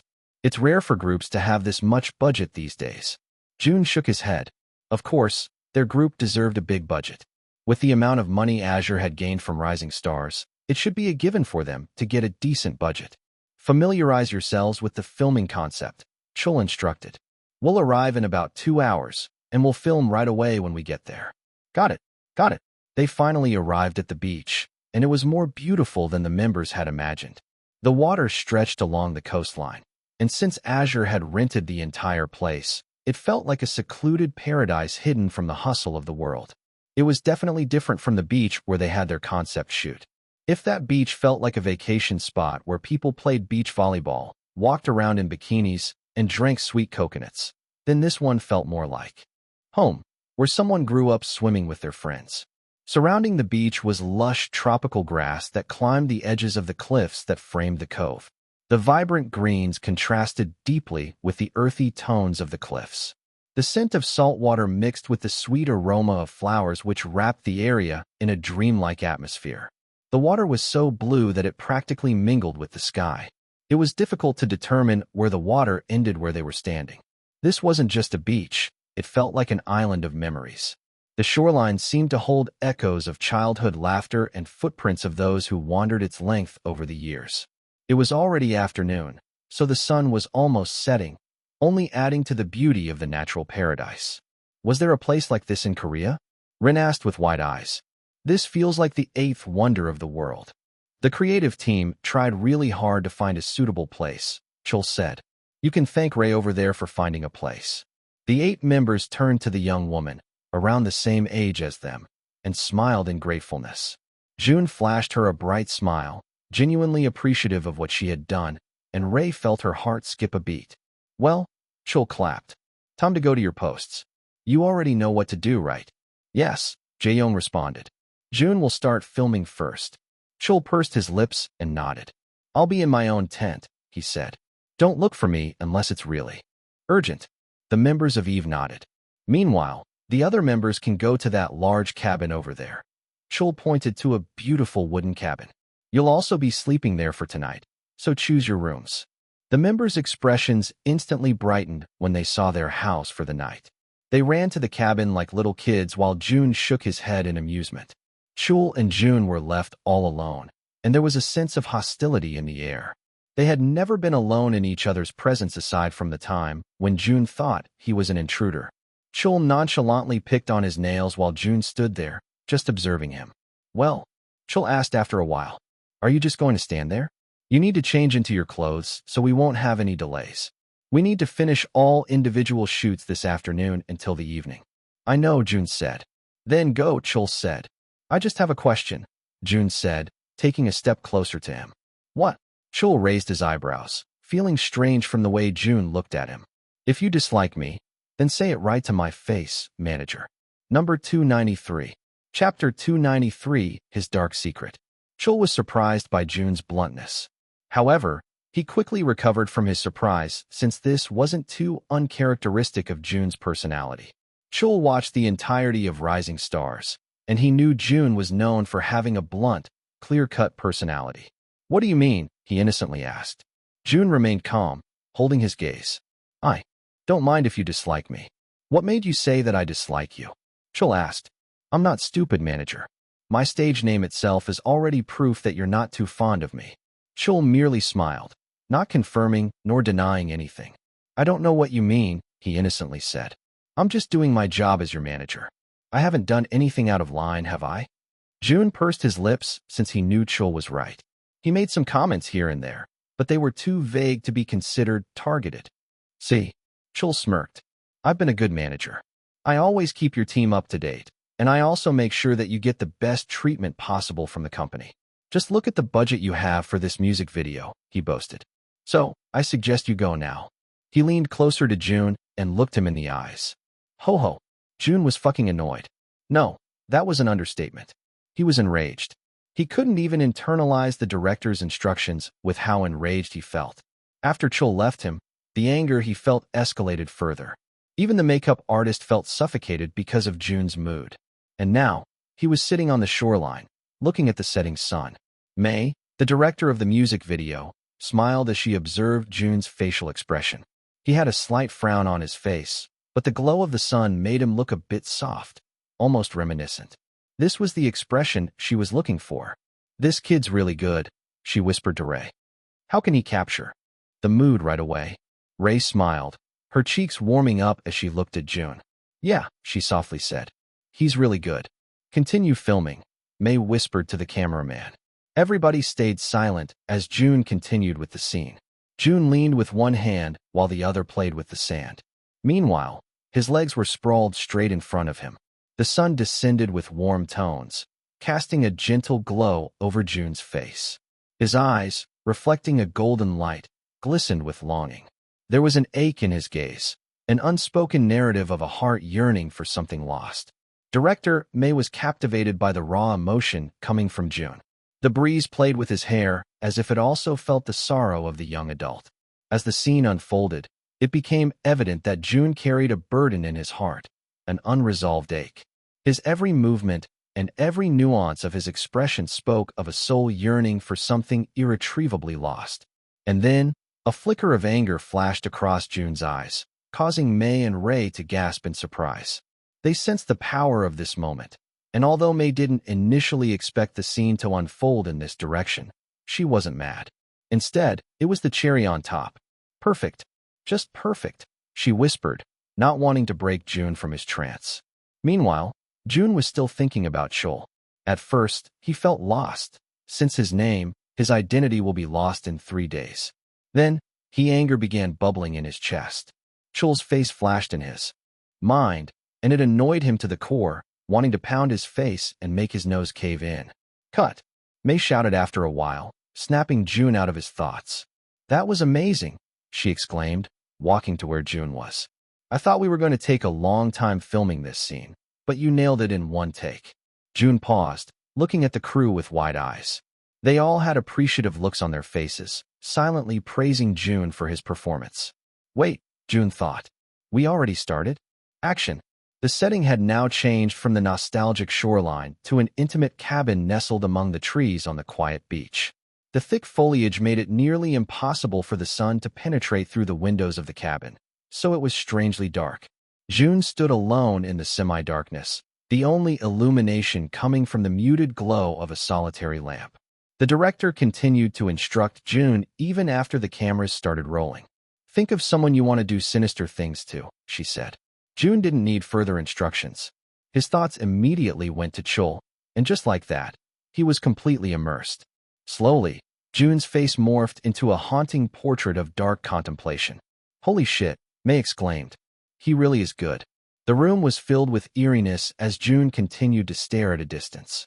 The subtle play of shadows accentuated the contours of his face, only adding to the tension of the moment. Cut! Mei exclaimed. We're done, she said, clapping. You nailed it, Jun. Jun smiled. Although he felt he didn't even do anything since he was genuinely feeling those emotions at the moment. Thank you, director, he politely bowed. She patted his back. I look forward to working with you again. But for now, can you call for Zeth and Rin? We'll move on to the next set. Jun nodded and left the small cabin to go to the large cabin where his teammates were supposedly waiting. However, when he opened the door, he was surprised to find nobody there. Guys, he called, but truly, there were no people in the room. He hummed, placing his hand under his chin. He did end earlier than expected, so the guys must have played around the beach thinking he was going to end a little bit later. So, with much hesitation, Jun walked toward Chol's tent to tell him about the problem. There was a do not disturb sign outside of the tent, but Jun merely looked at it and shrugged before brushing the flap open. Hey, he softly said, but his words were cut off when he saw what Chol was doing inside. In the corner of the tent sat Chol, his leg on top of his lap, and his toes? They were inside his mouth. Number 294. Chapter 294 Yummy Toes. Chol seemed to be lost in his own world while sucking his own toes. He didn't even notice Jun coming in. Chol started with the pinky, then to the big one. He gave all his toes equal attention, the little limbs glistening after removing them from his mouth. Then he continued lapping on it. Like a dog who had been starved for days. There were some stains on his toenails that looked like mold, and Jun felt his lunch coming up. However, he held it in and silently brought out his phone from his pocket, pressing record. Jun couldn't fathom how his toes were able to reach his mouth since Chol was a pretty tall guy, but that was definitely the least of his worries right now. Jun took another step closer, but it seemed like Chol finally noticed his presence and looked up, a startled look on his face.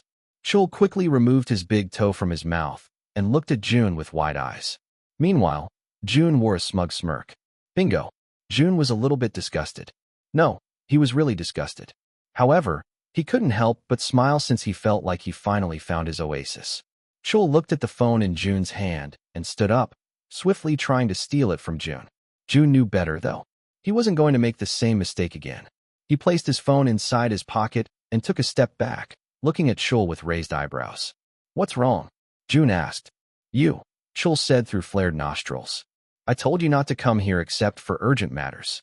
This is an urgent matter, Jun nonchalantly said. I finished my video shoot, but I couldn't find the other members. Chol pursed his lips, his entire face looking like a hot chili pepper. You could have called them using your phone. he said through gritted teeth. Oh, Jun clapped, laughing sarcastically. Why? Didn't I think of that? I'm so stupid. But I'm glad I came here instead. Jun's smirk widened.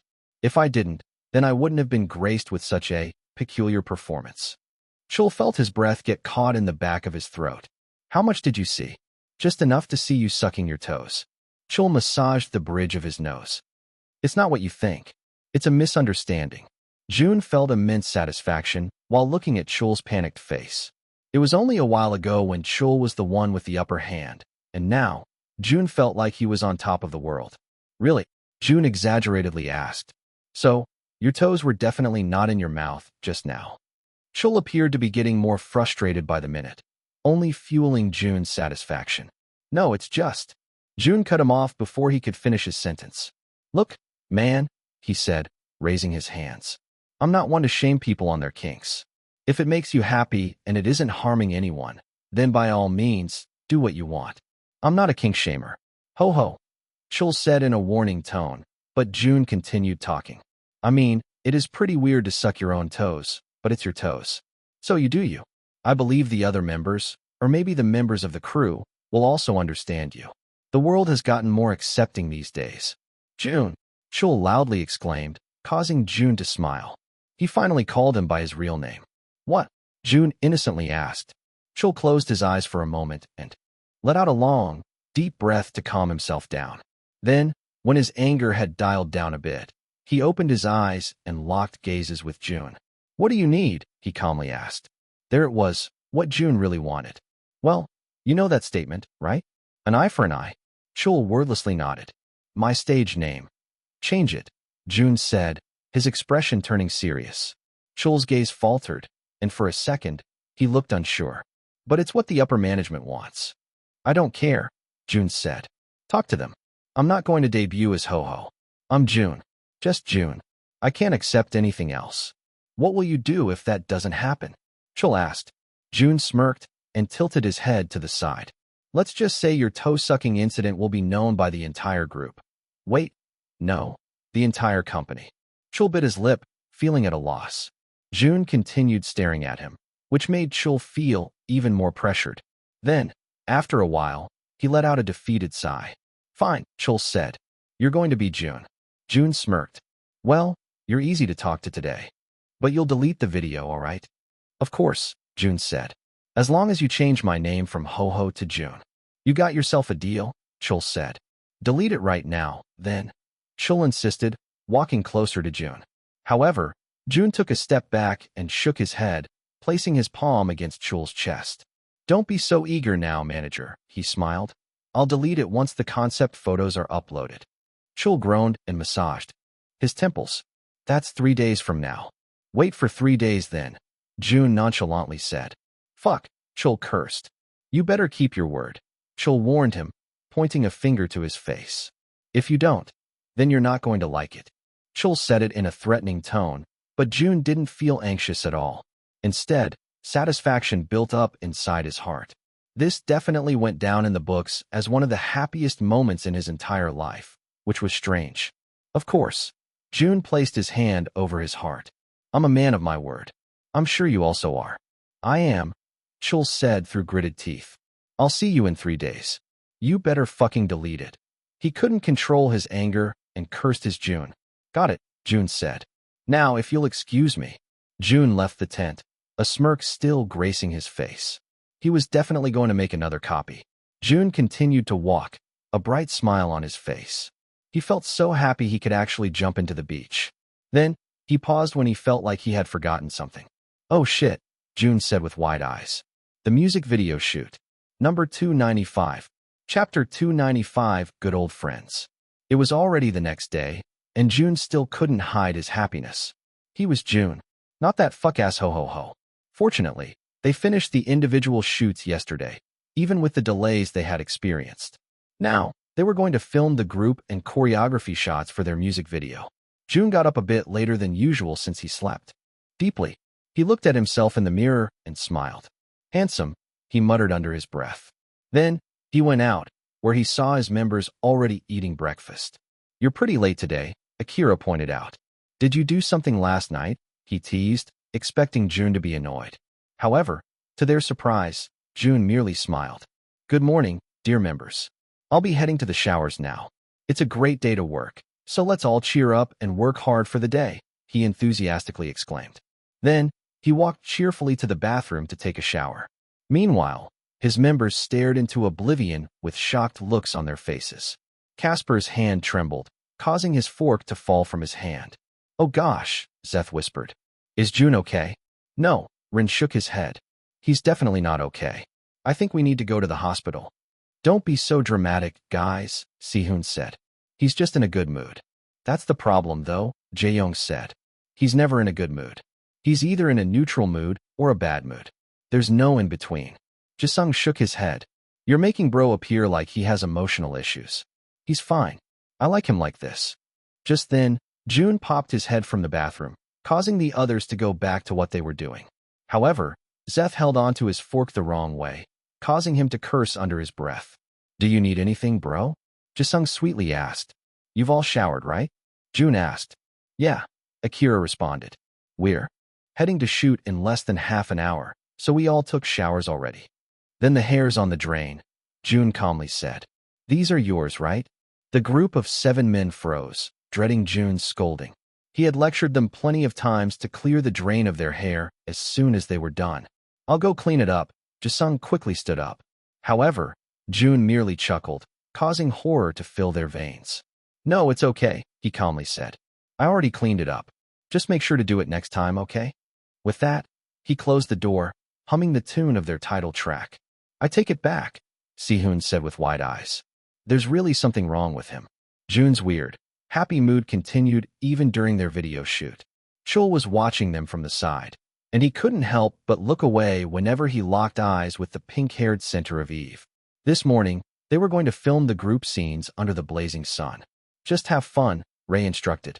Run around, splash some water on each other, but don't get each other too wet yet. We're doing that later. Yeah, Mei chimed.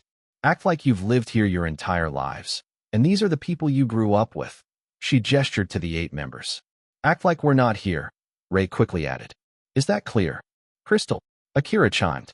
Let's do this. Lights, camera, action. Jun would usually have a hard time employing this kind of concept, especially since the sun was beating too harshly on them, and the sand was once again going to places it shouldn't be. However, nothing could ruin his mood at the moment. So, he played with his members without any hesitation. The crew members couldn't help smiling as they watched the scene before them. Even if they hadn't been together for a long time, it seemed like the group already had a great relationship with each other. They naturally played in the sand and water like good old friends. The sand shone like diamonds under the golden light, and it mimicked fairy dust as it scattered when they ran. Zeth scooped up a handful of water and threw it toward Ren's way. Ren looked at him, dumbfounded, before smirking, taking 2 handfuls of water and throwing it in Zeth's direction. However, Zeth expertly dodged the water, so it went to Casper instead. That started a full-blown fight among the members, splattering water with each other without any mercy. They definitely became wetter than Mei had intended them to be, but she didn't stop them. What they were doing right now was perfect. Just looking at them already made the viewers refreshed. Jun couldn't help but laugh at his members' misery. However, Akira quickly noticed that Jun was still pretty dry, so they started targeting him instead. Jun continued to laugh as he ran from his members, the camera quickly following their movements. He felt like he had never laughed this hard in his entire life, and to think it was because of his manager having a toe-sucking kink. For his members, this was a rare sight to see, so they decided to make the most of it. The show continued without any interruptions, and for Mei, who had worked with plenty of idol groups before, this was an experience to remember. Eve was definitely not the easiest idol group to work with. They were even more on the childish side. However, this was easily her most favorite shoot.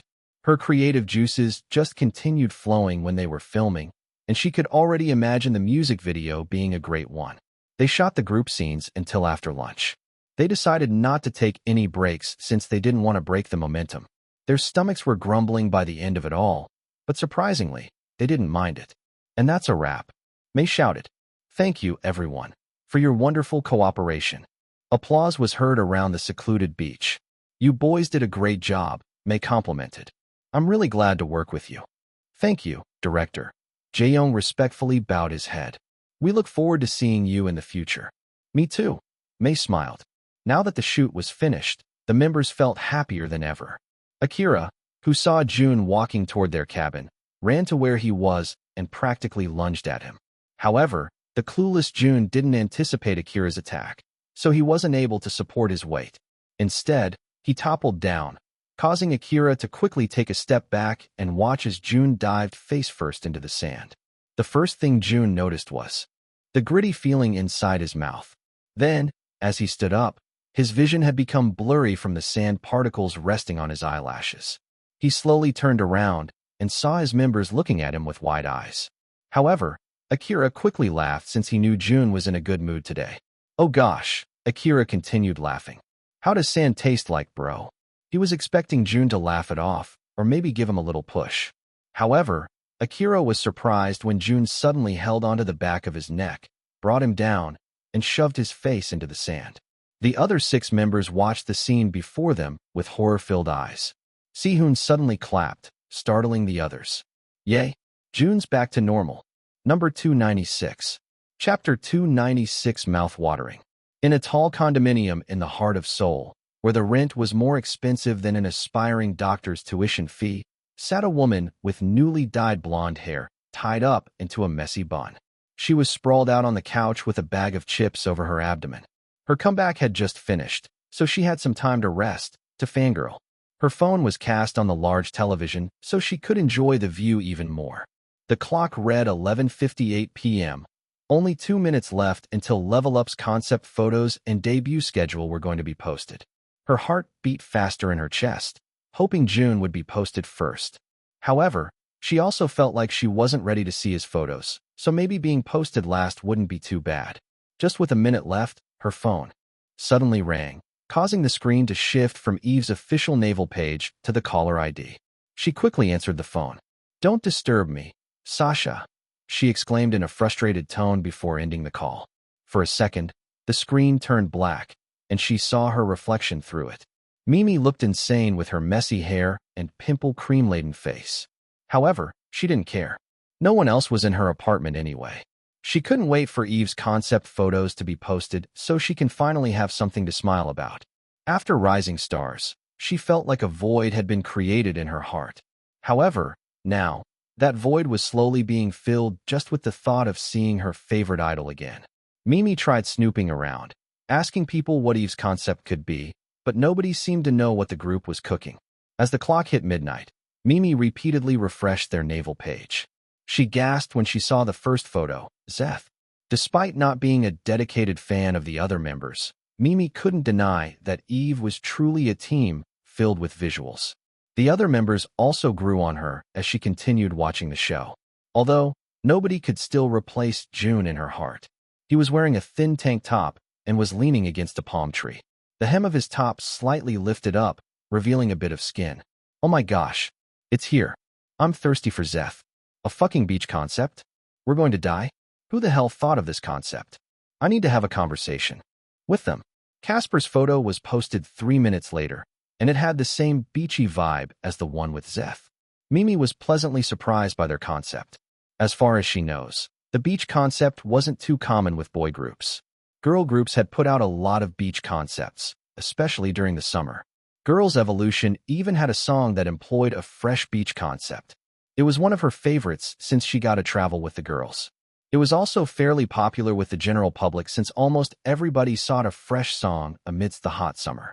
Again, it was surprising that Eve employed a beach concept just as November had started. However, with the current heat the country was currently experiencing, it wasn't too strange. Instead, it was a genius idea. There wasn't anyone coming out with a fresh song in this heat, and Eve was the first one to do it. 3 boy groups were already confirmed to have a comeback this November, and Eve was definitely the most different out of all.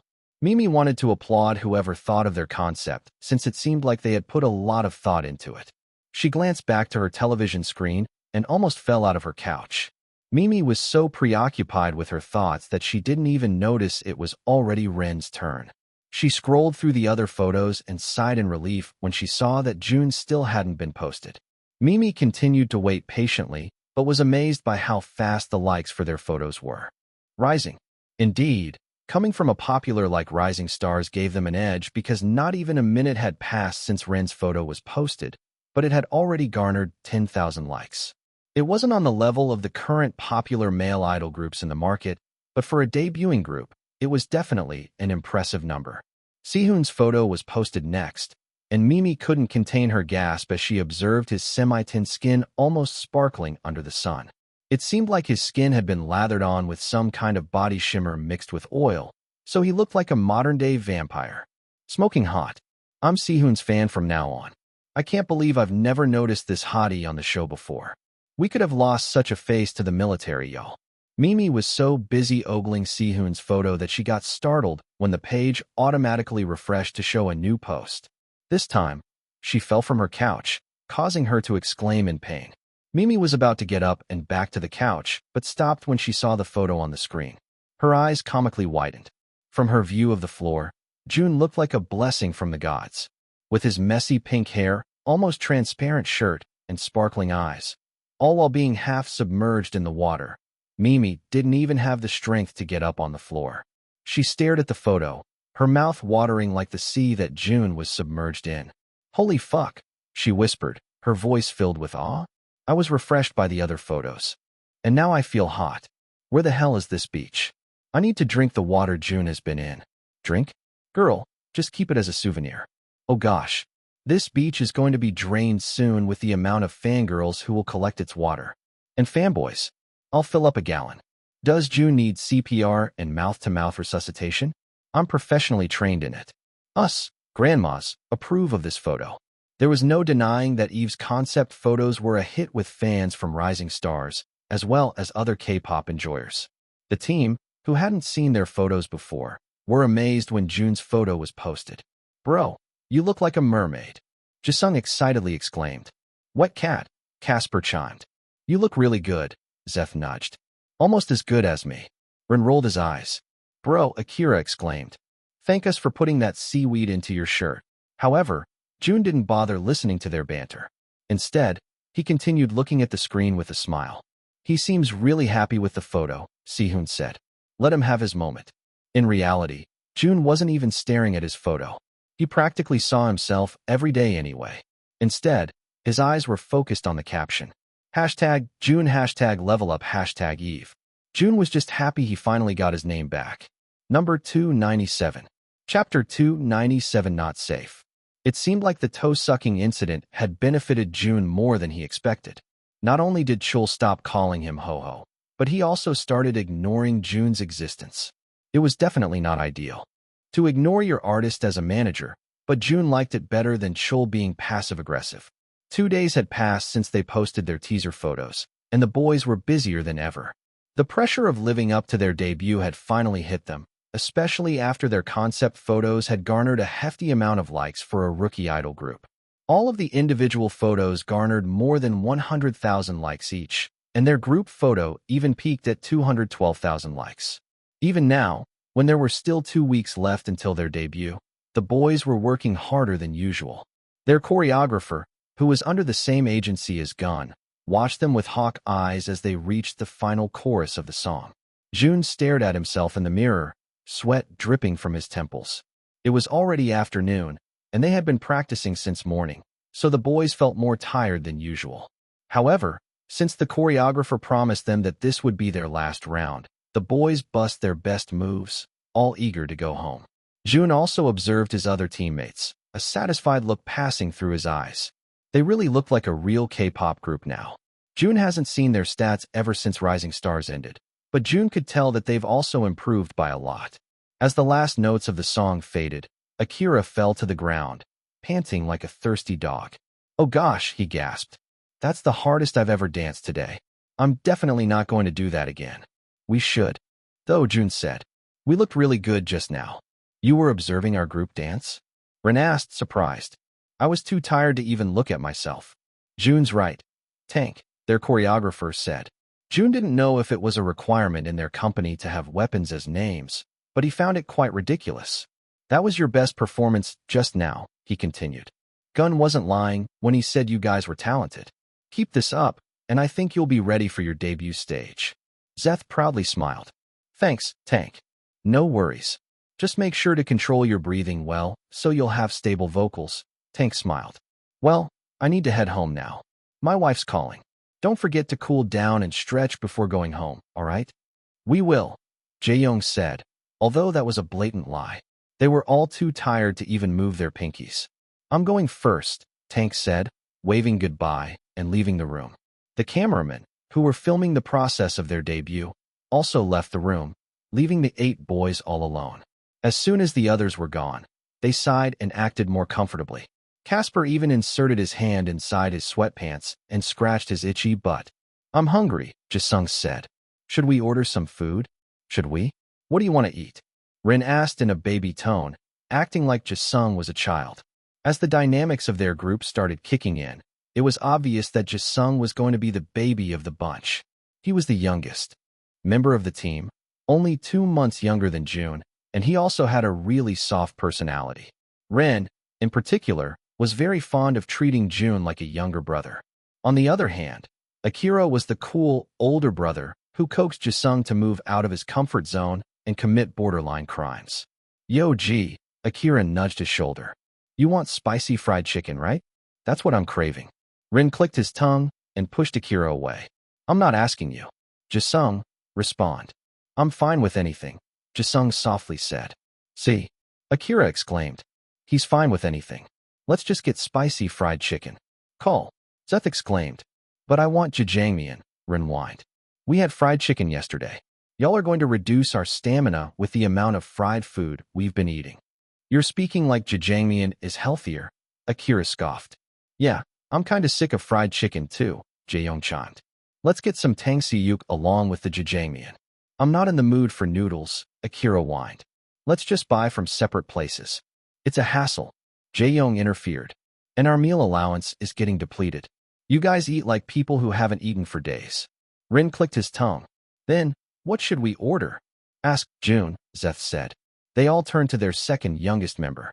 In their eyes, June was the oldest in their group. However, there were also times when they wanted to take care of him. Barley rice and whole chicken soup. June responded. The room turned silent, the other members still internalizing June's words. Isn't that what old people eat? Akira asked, breaking the silence. In the end, they decided to take June's suggestions.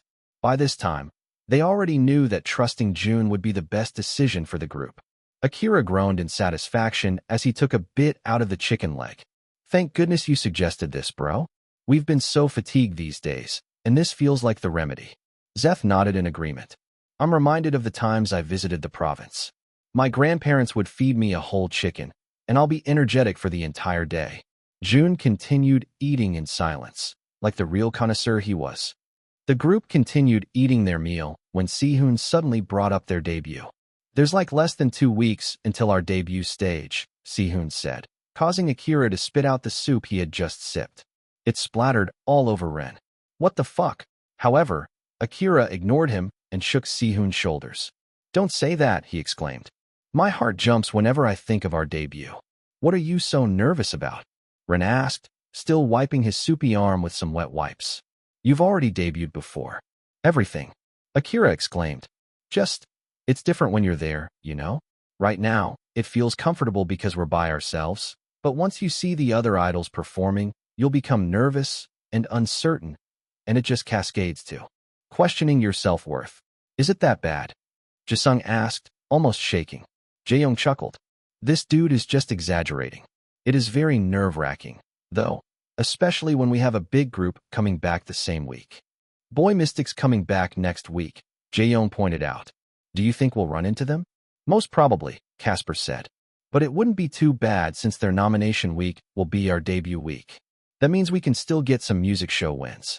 Casper's right, Akira said. Come to think of it, they're our biggest competitor for the month. Oh wait, there's Lunix, too. Lunix is coming back. Si-hoon asked with wide eyes. I love their songs. Well, it seems like somebody hasn't been monitoring social media, Rin said. Yeah, they're coming back the same week as Boy Mystic. I'm a fan of them, too. Oh good, Si-hoon said. So, there are no other groups debuting at the same time as us? Not that I remember, Jae-young said. There are other groups coming back, but they're from relatively smaller companies. So I think we're safe. Meanwhile, Zeth scrolled through his phone as his members conversed. His feed was filled with photo edits, video edits, velocity edits, and fan art of himself. Zeth's heart couldn't help but swell in happiness as he scrolled through the posts. However, he stopped scrolling when he saw an eye-catching post from Star Sync, a very popular Korean entertainment news media outlet. Oh, we're definitely not safe. Number 298. Chapter 298 New Competition. 8 boys huddled over one phone. Those at the back squinting their eyes since Zeth chose a very small phone model for his big-ass hands. Oh, I'm sick of this, Akira exclaimed. One of you just read it out loud. Zeth cleared his throat and loudly read the contents of the article. K-pop fever hits November with Boy Mystic, Lunix, Eve, and the dry deserts of Ocite. What the hell is an octa? Rin asked. Akira quickly covered his mouth. Shut up and listen. Zeth continued reading. It's the spooky month of November, but for K-pop lovers, it's nothing but sparkly as their favorite groups are gearing up for comebacks and debuts that promise to leave fans bewitched. Leading the charge next week are the famous 10-member group Boy Mystic and the ever-lovely Lunix, who are ready to set the stage on fire with their much-anticipated performances.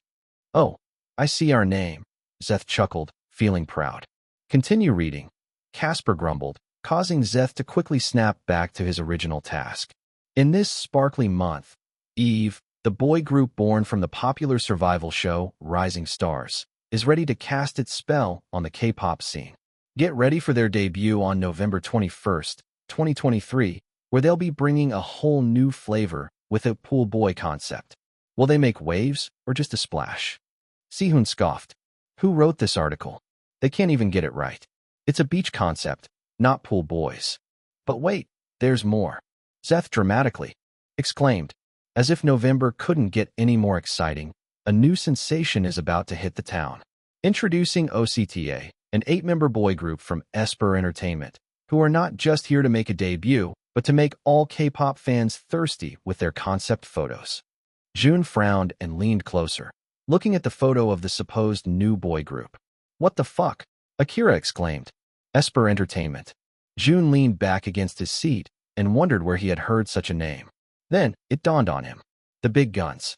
Remember how there were big guns during their time on Rising Stars? Well, let's just say that Esper Entertainment has a whole-ass army. Starmuse, Top Star, Harmony, and the like were huge companies for a show like Rising Stars.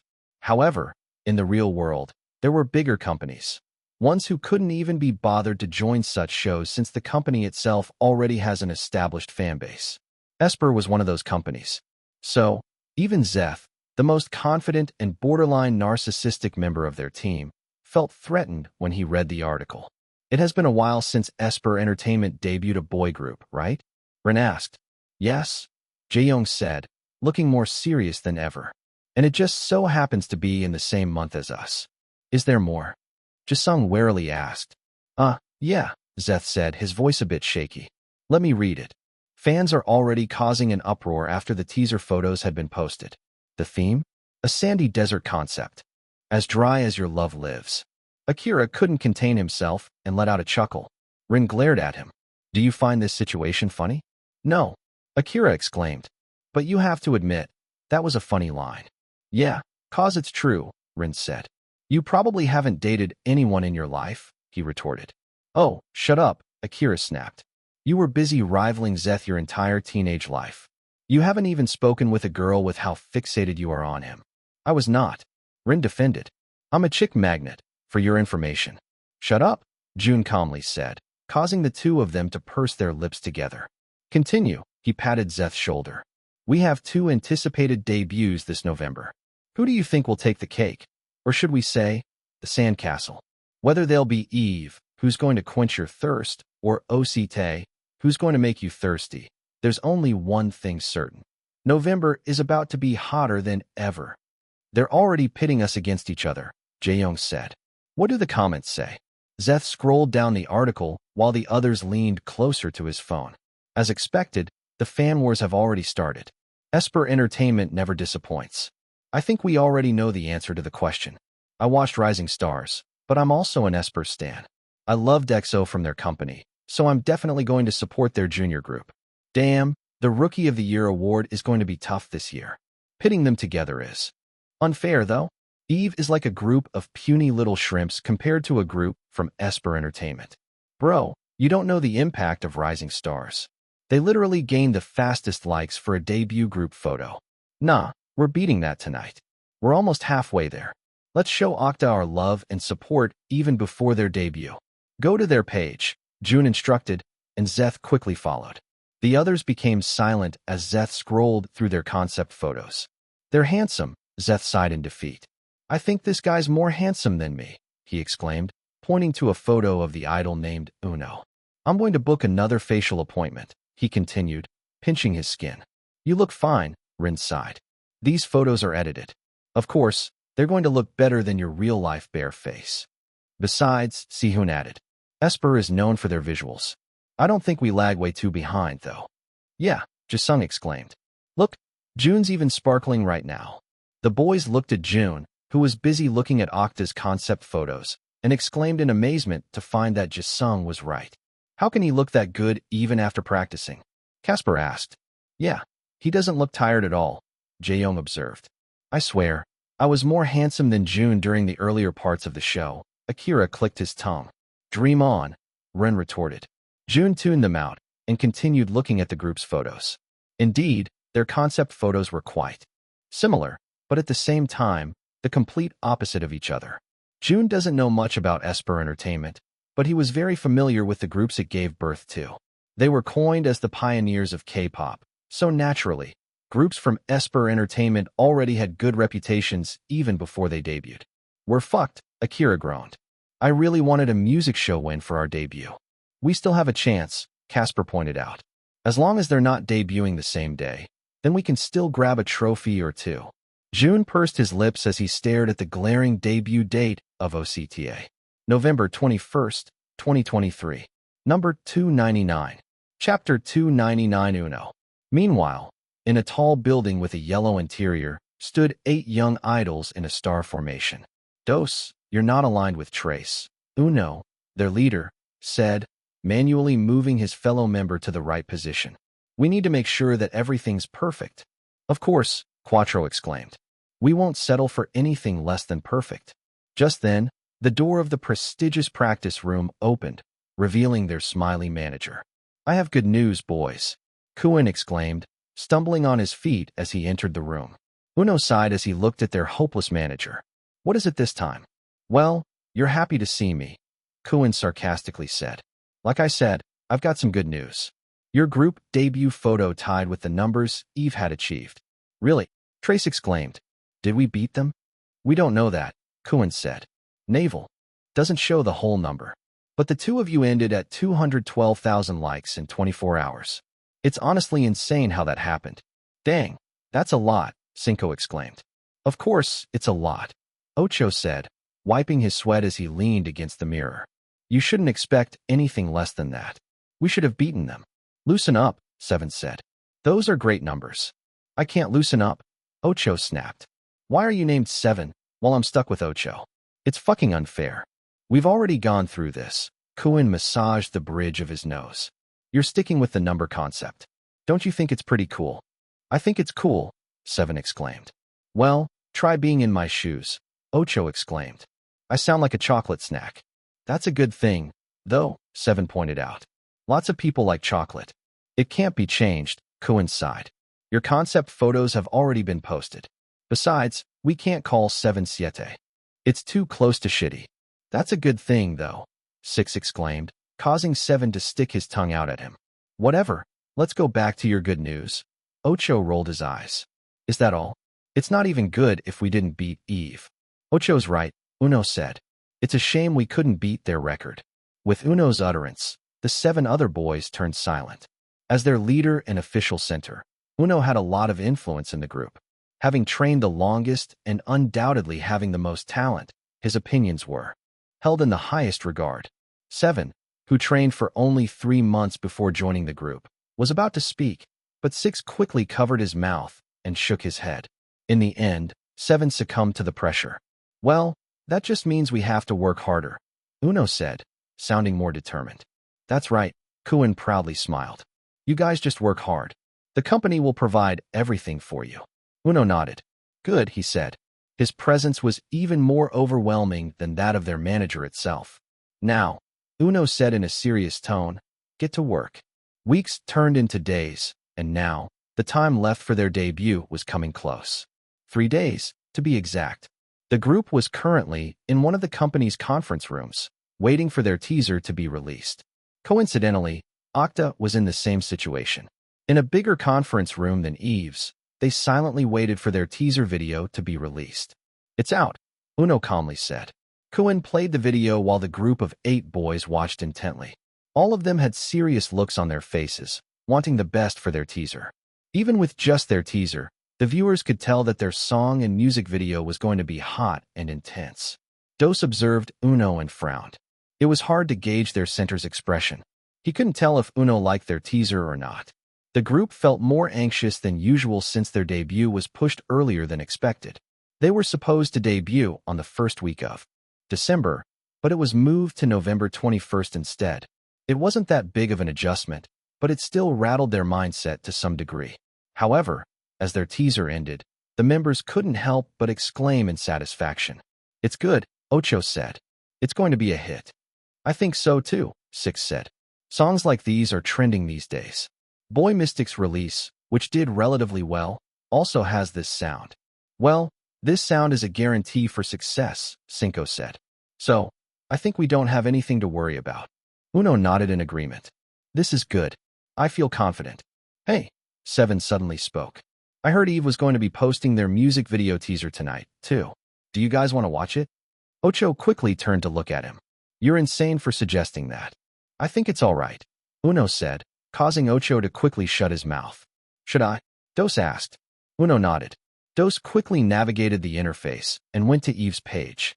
The members couldn't hide their smirks when they saw their view count was behind a couple of thousand viewers.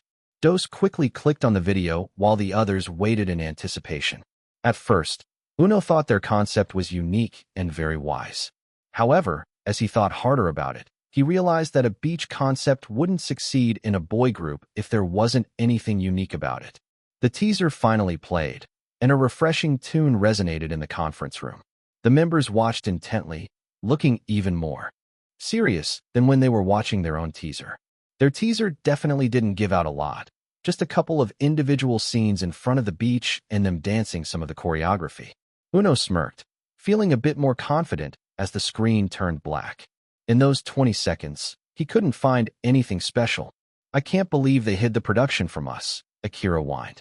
I don't have a clue how the music video will turn out. Yeah, Jisung said. It's like we're watching the process of our debut with our fans in real time. But it's pretty cool, Rin said. Oh, it's posted. The 8 of them excitedly turned to the screen. Even Jun couldn't contain his excitement. He fiddled with his fingers under the table as Jae-young played their video on the screen. He felt his heart thump inside his chest. The teaser was only 20 seconds, but it already encapsulated what Jun wanted from the song. Wait, no? It wasn't entirely captured. There was something missing, but Jun wasn't disappointed. In fact, it was perfect. It gave just the right amount of anticipation. They didn't show that yet, huh? Akira asked. Yeah, Zeth sighed in disappointment. I was hoping to see that already. I think it's all good, Jun said, crossing his arms in front of his chest. It's just right. Number 300. Chapter 300 University Festival Season. Rehearsals? Jae-young asked. Why weren't we informed about this beforehand? The boys were still in the conference room, celebrating the success of their teaser, when Chul came in and asked them about a schedule they were clueless about. Chul pursed his lips. Didn't I tell you the week before? No, Jae-young deadpanned. Oh, Chul said, scratching the back off his neck. Ever since Jun caught him sucking his toes, Chul had been out of it. Before he knew it, he became wary of interacting with them, which resulted in their lack of awareness of their new schedule. Well, then I guess I'll inform you right now. Your first music show performance will still be on Friday. So, to fill in that gap, the company booked a gig for you the day after your music video is aired. As you all know, it's festival season for universities this month, and you've been invited to perform at Y University for the Abracadabra Festival. I'm sure you've heard about it. Of course, we have, Akira exclaimed. That festival is iconic. The lineups every year are crazy. Did you guys know? Chaos was already crazy popular, but they became even more popular after performing in that festival. Well, you're going to perform there, Chul said. What the hell? Rin exclaimed. You could have given us more time to prepare for it. You still have some time to prepare for it, Chul nonchalantly said. But you need to join the rehearsals tomorrow. Tomorrow? Akira asked, almost falling out of his chair. Yes, Chul confirmed. Just perform what you've been practicing. A little heads up would be nice, Jisung muttered. This is my heads up, Chul sighed, getting impatient. Since you're a rookie group, you were arranged to rehearse first. Make sure to prepare yourselves by 2 a.m. What? Akira loudly exclaimed. It's already midnight. Oh yeah, Chul said. Go back to your dorms then. I'll come pick you up exactly at 2 a.m. Sihoon leaned against his seat and sighed. I don't know what to feel. Who else are going to perform? Jun asked, speaking for the first time. Chul glanced at him, then quickly looked away. Well, there's Lunix, Boy Mystic, INZI, RO5Y, Octa, some irrelevant others. Oh, that guy who sang Gangnam Spice is also coming. There'll be 10 artists in total, and you'll be performing in the middle. Chul fulfilled his promise and fetched the boys at exactly 2 a.m. All of them were still grumpy as they entered the car. Even June, the known early bird of the group, felt like a 2 a.m. rehearsal was just inhumane. It was already past midnight when they got to their dorms yesterday, so most of them were running on an hour's worth of sleep, while some of them didn't get any sleep at all. June was one of those members, so he closed his eyes and leaned against the car window to get some rest before they arrived at the university. However, the car ride was shorter than he had anticipated, and before he even knew it, they had already arrived in the large campus. The skies were eerily dark and the wind was colder than usual. The vicinity was silent, except for the sound of mic checks and moving of equipment. As the group walked to the open field, they found that only a few crew members were there. It seemed like they, too, were unprepared for the event during this time. Just then, a bubbly man approached them. Eve, I've been meaning to meet you. Mr. Park, the main organizer of the Abracadabra Festival and plenty of other university festivals, greeted them with a wide smile. I'm glad you came here at this time during your busy schedule, he said, patting Zeth's back. The other groups had schedules last night, so we scheduled you for the earliest rehearsal. We have to finish before the gates open so that the students wouldn't be spoiled of your performances. They're only going to announce the lineup tomorrow. It's all right. Is everything set? Chul asked. Mr. Park scratched the back of his neck. The stage effects haven't been set up yet. It's not anything special, just an LED screen that matches the group's aesthetic. The effects Yout team had requested will be implemented on the day of the live show itself to save resources. Chul sighed but eventually nodded. Shall we head to the stage then? Go ahead, Mr. Park said. The microphones are ready for the boys. Please do stay until the end of the rehearsals so we can practice the ending stage with the other teams. Is that all right? Does that mean we're going to be here all morning? Ren asked. We have a lounge inside. The names of the groups are just right outside the doors. Feel free to use it too. Your liking, Mr. Park said. Ren nodded, still a bit disappointed that they wouldn't be able to fully rest afterward. Let's start then, Chul said, clapping and pushing the boys to the stage. The boys were still pretty clueless on what to do, especially since everything looked unprepared. However, Jaeyoung quickly took the lead and arranged the members into their formation. June, he said, the X mark right here is the center of the stage, so make sure you stay at center at all times to avoid a sloppy performance. Got it, June said, taking his position at the center. You guys ready? The guy operating the music said over the mic. Jaeyoung gave out an okay sign before assuming his position. Then, the song played. The people inside the stadium were undoubtedly tired, especially with the early schedule. Most of them were already dozing off in their seats. However, when the music played, it seemed like the entire stadium was splashed with refreshing water. The sound itself was unexpected for a boy group debuting in November. I don't normally like boy group songs since they sound too intense, but I like this one, a staff member said. Sounds a bit normal, though, the other chimed. Yeah, and it seems like Eve hasn't warmed up yet. Their voices are still husky, they pointed out. Indeed, Eve wasn't in their best condition due to their lack of sleep mixed with their nervousness and the inadequacy of the overall preparations. June, 2. Couldn't help but strain during the chorus since his voice was not projecting as loudly as he liked. Nonetheless, they still sounded good. However, it couldn't be denied that they were significantly better during their time on Rising Stars. The song's good, but I'm not sure about the performance. They're good for a rookie group, though. I'm surprised they're fully singing live. Most of the rookies we have will sing with a loud backtrack. Even Boy Mystic has a backtrack in their chorus. Still, I think having a backtrack will benefit them. Eve continued with their performance despite the circumstances. Jun focused his gaze to the front, feeling a bit disappointed with his performance. However, he was determined to finish it with earnest. However, he couldn't miss the movement coming from the other side of the field. There was a commotion, with Mr. Park hurriedly running to greet the new guests. Jun subtly squinted his eyes to get a better look of the newcomers. Then, from a distance, he locked gazes with a guy with ice-cold eyes that matched his icy white hair. That's when it hit Jun. The center of Octa was staring straight into his eyes. Volume 4. Number 301. Chapter 301S. It's too early. 7 whined as they made their way to the venue. The other members trudged behind him, looking more well-rested than 7. It's your fault, Ocho said. Kuin told you to sleep early, but you insisted on playing games all night. You better not mess up the rehearsal later. New and senior groups alike are going to monitor our performance. I won't, 7 said. You already know I never mess up our performances. I debuted with just 3 months of training under my belt. You trained for 3 years. I think you should use your advice for yourself.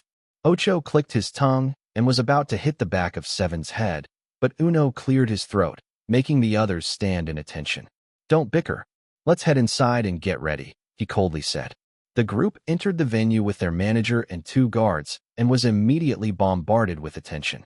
A jolly man skipped over to where they were, his eyes sparkling with excitement. Octa, I've heard a lot about you. Mr. Park, Uno respectfully bowed. Thank you for having us here. No, Mr. Park shook his head. I should be the one thanking you for gracing us with your wonderful presence. Your CEO had told me to take care of you well. Uno smiled. We look forward to working with you. It's an honor, the jolly man said. Well, Eva's still rehearsing, so I suggest you guys head to the lounge to rest first. RO5Y and Morph 3D are going to rehearse before you, so one of my staff members will personally fetch you when it's your turn. Eve. 7 couldn't help but react. They're already here. The others turned to the side and saw the rookie group that became their unspoken rival performing on stage. They watched them perform with much struggle, and Ocho couldn't help but smirk before turning away. Should we go? Ocho asked, not finding them worthy to be called their rival. Yeah, Uno absent-mindedly said, his eyes not leaving the stage. But I want to watch more, 7 pouted. Just go. Dos insisted, pushing him inside. Meanwhile, Uno continued looking at the stage, feeling a sense of rivalry fill his veins. Just then, his dark brown eyes met with the light brown ones of the pink-haired center on the stage. It seemed like they were performing the bridge of the song, and their fatigue had caught up with them. The most affected one was definitely Jun. As the main vocalist of the group, he was given the highest parts of the song during the bridge. However, it was right after an intense dance break. So, as his high note neared, he couldn't control his breathing. In the end, the full high note was sang in falsetto, causing Uno to smirk. He then stopped watching their performance and made his way inside. Where did you go? Dos asked, patting his back. You weren't behind us when I turned around. Nothing, Uno shrugged. Just watch something that's not worth watching. Gosh, that was so hard. Akira groaned, plopping down on the couch. However, he quickly groaned when he felt the hard material. What is this couch made of? Ren's face? Why the hell is it so hard? He dramatically exclaimed. Ren clicked his tongue before sitting on a wooden chair. You guys had rehearsals like this before, though, Seth pointed out. Was this one more difficult? Well, yeah, Akira said. First of all, it's 2 a.m. We're also preparing for our debut, and we didn't get any sleep. Makes sense, Seth said. Wait. Akira sat up, looking at Seth. Wait, I just realized. It looks like you haven't sweat at all. I don't sweat, Seth nonchalantly said. What? Sehun asked, confused. How can you not sweat? It's anatomically and physiologically impossible for someone not to sweat. I just don't, Seth said. He doesn't, Rin said at the same time. Akira looked at Seth, a bit disgusted. How can you have all these attributes? It's like you were born to be a star or something. Zeth smiled, feeling elated with the compliment. Thanks. Akira rolled his eyes and turned away from him. Meanwhile, Jun sat at the furthest seat, resting his elbows against his knees and appearing to be deep in thought. Are you all right, bro? Jisung asked, nudging his shoulder. Yeah, Jun softly said. Don't worry, Jisung said, sensing Jun's distress. We're all fatigued at the moment. The microphones weren't as loud as I expected, too. It was hard to project our voices. I'm sure we'll do better during the actual performance. Jun nodded. However, he still couldn't shake off his feelings. His performance today disappointed him more than he expected. Jun knew it was just a rehearsal, but he felt like he still didn't deliver his best. And when Okta arrived at the field, it felt like they were being cast away by the crew, merely focusing on the new group from a big company. Well, Azure was also known for debuting big idols. Girls, Evolution, and Boy Mystic were the testament to that. However, there was definitely a barrier between K-pop groups who debuted from a company compared with a survival show. First, longevity. Most people didn't want to stand a group they knew wouldn't last anyway. Second, biases. People who watched the show would certainly have biases, and if their bias didn't make it, then those fans would turn into future haters of the group. You've already felt that with the comments they've received on their concept photos. Some people weren't happy with the composition of the lineup, and they weren't afraid to show their disdain. Last but not the least, Azure wasn't known for their K-pop groups.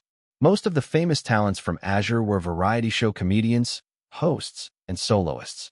So, it was harder for their K-pop groups to break through the general public. In the end, most of their fans came from the fans of Rising Star itself. Do you guys want to watch the other group's rehearsals? Jaeyoung asked, standing from his seat. Sure, Akira chimed. Who's performing right now?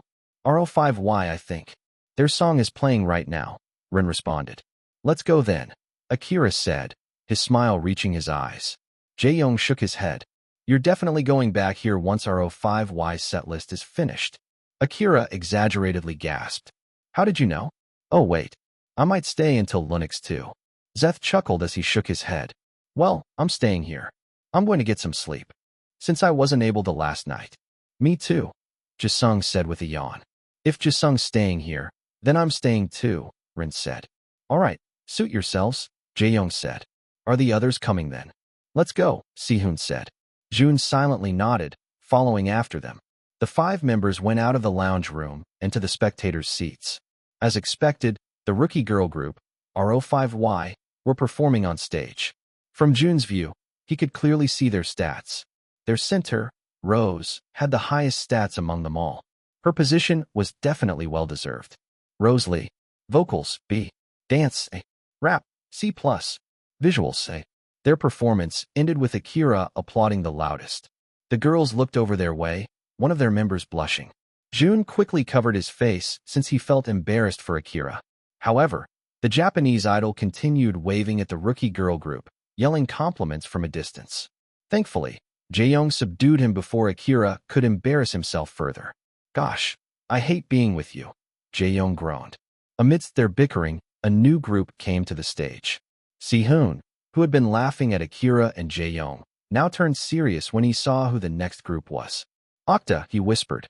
Jun, too, turned to the stage, his eyebrows furrowing as their center calmly commanded his members.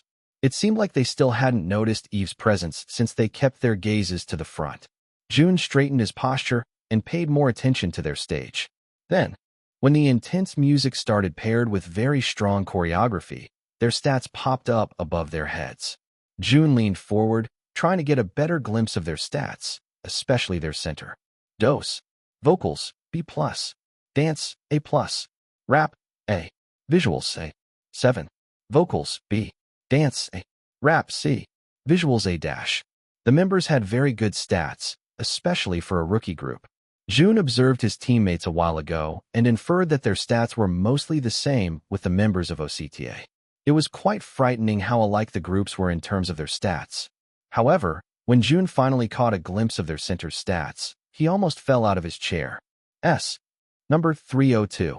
Chapter 302 Breath of Eternity. Jun rubbed his eyes in case he was merely seeing things. However, even after those measures, Uno's status window remained the same.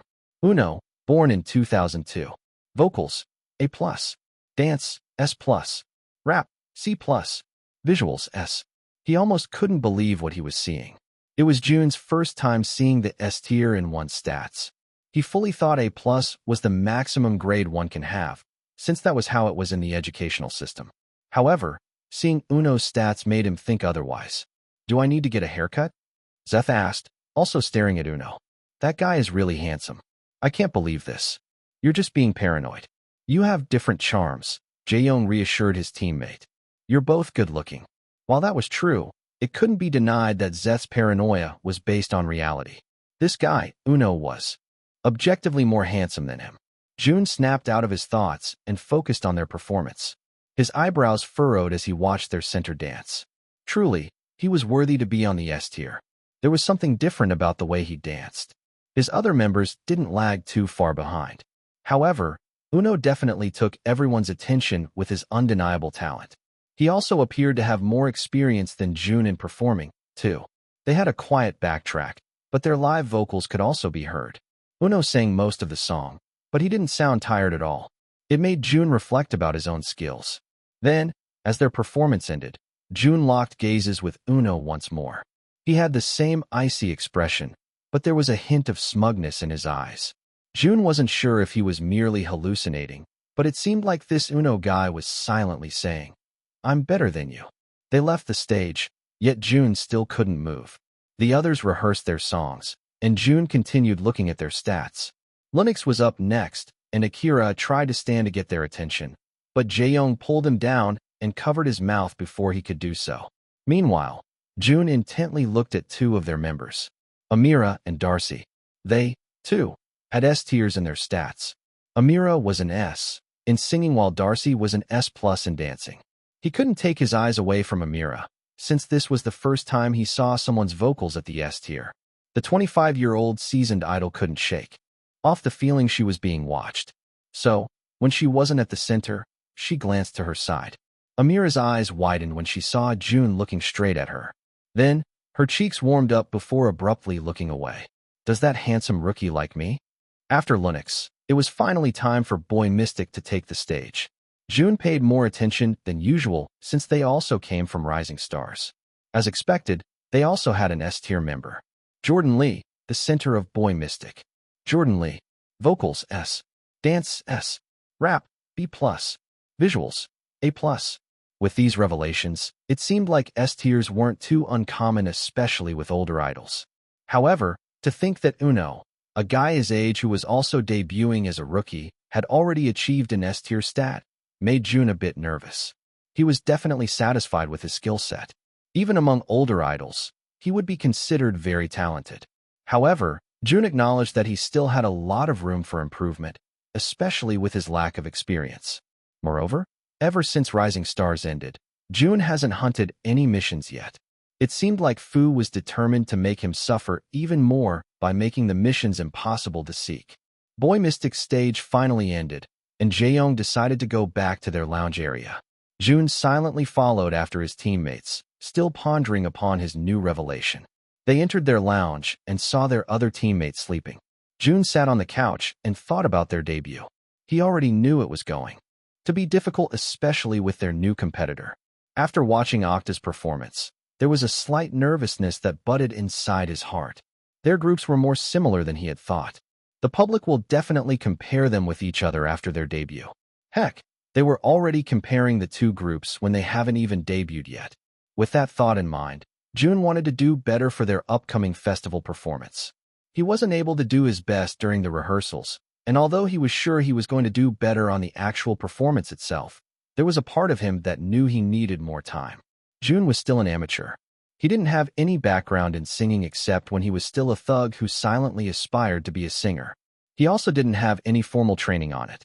If you think about it, Rising Stars was the only time he ever got mentored for his skills. The other guys, including Uno, had been training for years already.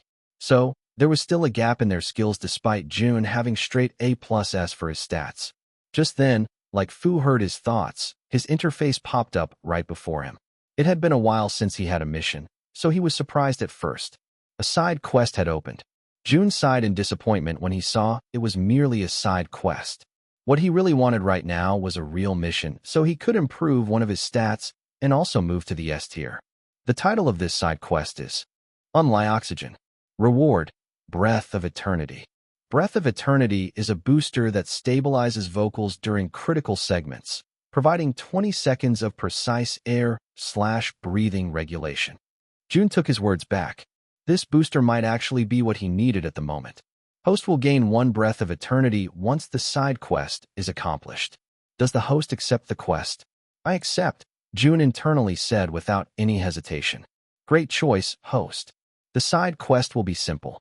Get autographs from 4 artists with at least 1 S-tier stat. Deadline of side quest, 1 hour.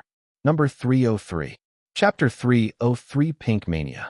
In a wide lounge room, a group of 10 rowdy boys gathered while they waited for the team rehearsals for the Abracadabra Festival. They had arrived at the university by dawn, and now, the sun was already rising and seeping through the curtains. However, despite feeling tired, the group of boys were rowdier than ever. In one corner, half of them were playing games while cursing at each other. Meanwhile, the other half were scrolling through their social media feeds. Have you guys seen these teasers? Moon asked, opening his YouWatch account. You haven't even said the group's names, but I already know who you're talking about, Sunwoo said, plopping next to him. Eves and Octas, am I right? Yeah, Moon said. They're the hottest topic right now. Their fans are already fighting when the two groups haven't even debuted yet. Nico clicked his tongue and brought his phone down to look at his 2 other teammates. We're the hottest topic right now, he defended. Well, that's already a given. Jordan smirked, knowing the uproar he caused for taking off his shirt in their music video. Cocky bastard, Moon clicked his tongue. Well, I haven't seen them since we've been so busy. Do you guys want to watch it right now? Sure, Sunwoo said. We still have half an hour tops before we're called for the team rehearsal. Jordan nodded. I'm curious too. Sunwoo went to Octa's channel first, clicking on their only video. It already had more than 1 million views despite only being posted yesterday night. Nico, who acted like he didn't care at first, intently watched Sunwoo's phone screen. As the video played, an intense beat resonated in the room. Moon wasn't surprised since he expected that type of sound to come from a boy group. The 4th generation of male idols employed the experimental, hip-hop, intense sound that had a massive beat drop into their comebacks. Moon couldn't criticize them for it, though. It was definitely a recipe for success. And since these boys were from Esper Entertainment, their success was already 75% secured. It sounds good, Jordan said. That's all you have to say about it. Sunwoo asked. I think it's fire. Yeah, Jordan shrugged. You know I don't like dark songs like this. Yeah, Nico chuckled. That's why you aren't fond of our comeback this time, too. Jordan smiled. What can I say? I like songs by girl. Groups better. Taste, Moon said. Well, I guess you'll like Eve's song better then. I've seen their teaser photos and saw they were employing a beach concept. I was almost jealous of their concept, Sunwoo said. I want to get wet and play on the beach too. Stop yapping and play their teaser, Nico said, turning serious. Moon chuckled and shook his head. I thought you didn't care about them. Nico clicked his tongue and clicked their video instead. Although the two groups' concepts were similar to each other, being they both involved nature and hot boys under the sun, the sound of their music was a stark contrast.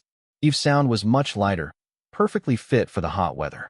However, it couldn't be denied that since it was on the lighter side, it didn't leave as big of an impact as Octa did.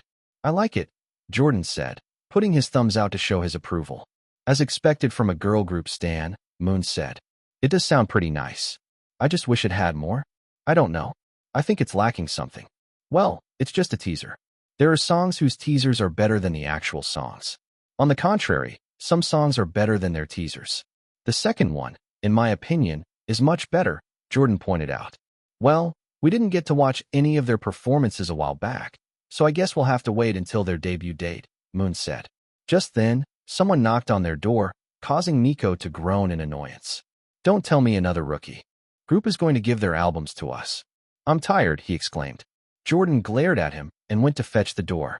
Act nice, he told the other boys. He was expecting yet another rookie group to greet their team and hand them their album. However, much to his surprise, only one person was seen outside the door. A pink-haired individual. The others perked up when they saw Jun standing in their doorway. He had a nonchalant look on his face while clutching a small notebook. Jun? Jordan asked in surprise. Jun? Nico asked, frowning. What is he doing here? He still couldn't forget how Mimi looked at Jun during the finale of Rising Stars. So, since then, he's held a prejudice against the rookie idol. Nico smirked and stood from the couch, heading over to the door and resting his elbow against Jordan's shoulder, looking smug as ever. His other teammates held in their laughter while watching Nico act tough. Nico felt his ego rise as he looked at Jun. He felt pretty down after Mimi rejected him for the 100th time, but now, seeing Jun in front of their door, probably wanting an autograph from their team, boosted his ego. Although he couldn't deny that this Jun guy was much more handsome up close. Nico felt pretty threatened, but he made sure not to show it. I see that the center of Eve has graced us with his presence, Nico said. Why did you come here, huh? Did you want us to sign your debut album for good luck? He asked, chuckling. Come on, hand me your album so I can sign it for you. Nico confidently held out his hand, but Jun merely looked at it. Our album comes out in 2 days, Jun deadpanned. So, I don't have a copy right now. If you want, you can pre-order it online or line up to buy it in music stores. Huh? Nico asked, confused. Your album has been released, right? Jun asked. If you want, I can sign that for you. What? Nico repeated, looking offended. By this time, Moon and Sunwoo couldn't hold in their laughter. Jun's personality was definitely fresh for an idol. Why the hell would I want your autograph? Nico asked. Oh, Jun said. All right then. Jordan cleared his throat and pushed Nico to the side. Hi Jun. It's a pleasure to meet you. You were one of my favorites during Rising Stars. Thank you, senior, Jun bowed. Jordan chuckled and patted Jun's shoulder. No need for that. Just call me Jordan. All right, Jordan. What made you come here? Jordan asked. Jun showed him his small notebook and pen. The notebook was embedded with pink, sparkly details since he got it from a young intern. The pen was pink, too. Well, that's nice, Jordan awkwardly chuckled. I'm guessing you like pink. It was the only one available. I just need your autograph, Jun said, handing him the notebook and pen. Nico went to Jordan's side once more, scoffing in disbelief. See, you wanted our autographs in the first place, he said, about to take the notebook and pen from Jun. However, Jun quickly retreated his hand and shook his head. Not you. Just Jordan. He personally placed them in Jordan's hand. Although a bit confused, Jordan signed the pink, sparkly notebook. With that, Jun took the notebook and pen from him and bowed 90 degrees. Thank you, Jordan, he nonchalantly said. Thank you, seniors. He bowed to the other members except for Nico. And just like that, he went on his way. Nico, who still couldn't believe he had just been snubbed by an idol who hadn't even debuted, snapped out of his trance when Jun finally left. He clenched his teeth in anger. That cheeky bastard. Number 304. Chapter 30, for he definitely likes her. Jun practically zoomed through the hallways since Fu decided to be a little shit and only give him 1 hour for the side quest. Time left for side quest, 48 minutes, 7 seconds. It was a good thing Jordan signed his notebook right away. He would have done it faster if that Nico guy hadn't interrupted, but Jun was able to accomplish it nonetheless. He could feel that Nico wasn't too fond of him, but he really didn't care. Nico seemed harmless enough.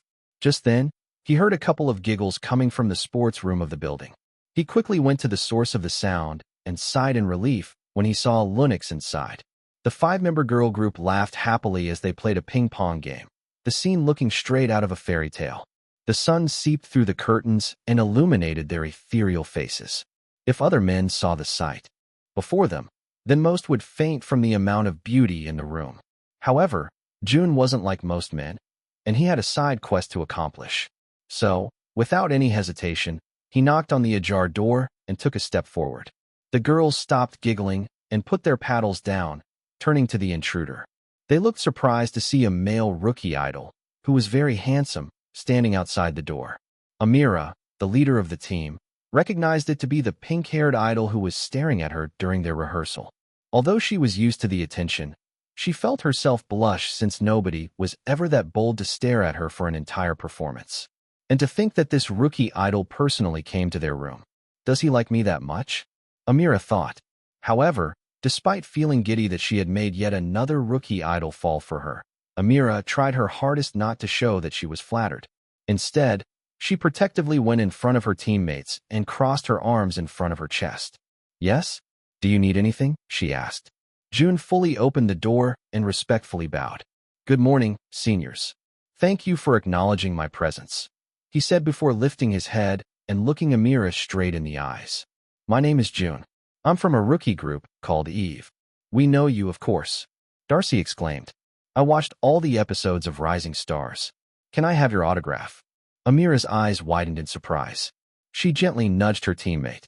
How could she ask for his autograph when he was a mere rookie? To their surprise, Jun handled the situation pretty well. He chuckled handsomely and smiled. Sure, senior. Just as long as you give me your autograph first. Smooth, host. Very smooth. Jun internally smirked once Darcy agreed. Sure, she exclaimed. It would be my honor. Darcy stared at his pink, sparkly notebook, feeling a bit weirded out. However, she shook her head and quickly signed her name on a blank page. Who was she to judge if men liked pink, sparkly things? Meanwhile, Amira felt like her ego had been stepped on. Did this rookie idol come here for Darcy and not her? Jun patted her shoulder, causing Amira to glare at him. What? She snapped, still disappointed. Can I also get your autograph? He softly asked, causing Amira's breath to get caught in the back of her throat. Her stubborn facade crumbled as she silently took the notebook from his hand, their skin brushing against each other. Warm. His hands felt warm. Amira pursed her lips and signed the notebook, slowing down on purpose so she could enjoy this moment a tiny bit longer. However, the moment quickly ended as Jun took back his notebook and pen. Thanks, he genuinely smiled. Amira once again felt her heart skip a beat. Well, that would be all, seniors, Jun bowed. I just wanted to greet all of you. Amira still hasn't recovered from her shock and wasn't able to respond. Fortunately, Darcy took the lead and smiled back at Jun. It was nice meeting you. We'll be rooting for your comeback, she exclaimed. Thank you, seniors, Jun said, waving goodbye and locking eyes with Amira before he left. Amira was only able to breathe properly when Jun was out of the room. She turned to her members, wide-eyed and still in disbelief at what she just witnessed. Darcy weirdly looked at her. Are you all right? She asked. No. Amira shook her head. Did he ask for your autograph? She asked the three other members. They all shook their heads, causing Amira's heart to race even faster in her chest. Then, did he smile at you when he left? No, one of her members said. Or maybe I just wasn't paying attention. A small smirk appeared on Amira's face, and if this was an anime, there would be rainbows forming over her head. She shook her head and leaned against the ping-pong table, loving the feeling of wind that came from the windows threading through her hair. Ah, he definitely likes me. Meanwhile, Jun couldn't help but smile since he already had 3 autographs. Only one more to go. However, he quickly frowned when he felt a sudden pain in his stomach accompanied by some grumbling. Oh, come on, he whispered. Why right now? Time left for side quest. 34 minutes, 57 seconds. He suddenly felt the call of nature when there was only half an hour left for his side quest. It can't be helped. Jun really needed to go right now. He quickly trudged through the hallways and went to the nearest comfort room. He was pleasantly surprised to find that their bathroom was very clean and even had a bidet. When he was still studying in high school, all they had were doors that didn't have locks, walls filled with vandals, accumulated pee on the floor, and buckets filled with water. They didn't have an automatic flush, so they had to collect some water from the bucket to use as flushing material. This was definitely a big upgrade. He went inside one of the cubicles and immediately felt relieved. Jun cleaned himself well, flushed the toilet, and was about to leave the cubicle when the door suddenly opened and 3 people came in. Gangnam Spice is really iconic, one of them exclaimed. They sounded familiar, yet unfamiliar at the same time. Jun halted and listened in on their conversation. You're so noisy, another one grumbled. The first guy whined. You're always so mean to me. Shouldn't you report this to the manager, Uno? Number 305. Chapter 305 belittled. Jun knew he should have opened the door right then and there. However, curiosity got the best of him, and now he wanted to hear more of their conversation. There was more or less half an hour left until the end of his side quest, so Jun was compelled to stay. What would Kuin even say about the situation? He's afraid of Uno, the second guy said. You're looking down on our manager, the first guy scoffed. Wait until I let him hear about this. Just then, another person sighed. It didn't take a genius to discover that this was Uno. Why'd you even come here when all you do is bicker? He asked. It's Ocho's fault, the first guy exclaimed. He's always picking on me and shit. So, the second guy was most probably Ocho. Language, Uno said. The first guy clicked his tongue, and then silence followed. Afterward, the trickling of liquid against the ceramic of the urinals filled the room. By the way, Ocho broke the silence. Did you watch Eve's performance a while back? He asked. Now Jun was intrigued. He leaned closer to the door, hoping to hear their conversation better. I didn't, the first guy said. You guys pushed me inside before I could catch a glimpse of their performance. Well, I watched it for a second. It wasn't as good as I expected. Rising Stars gave them a very good reputation, but they're not that good. I thought you didn't even watch that show. The first guy chimed, causing Jun to smirk. What? I didn't. Ocho defended, obviously flustered. I just saw some clips online. However, their live performance yesterday was a stark contrast to the performances they had on the show. And what are you insinuating? The first guy asked. That we don't have to worry about Eve after all, Ocho confidently responded. Their center can't hold up a fire against Uno. Jun pursed his lips in annoyance. He knew people were entitled to their own opinions, but that doesn't mean he can't get offended by them. Hey, the first guy exclaimed. I really like Jun. He was my favorite on Rising Stars. I can't believe you watched that show, Ocho scoffed. Enough. Uno finally spoke, his voice resonating in the wide restroom. One word seemed to do the trick for the two.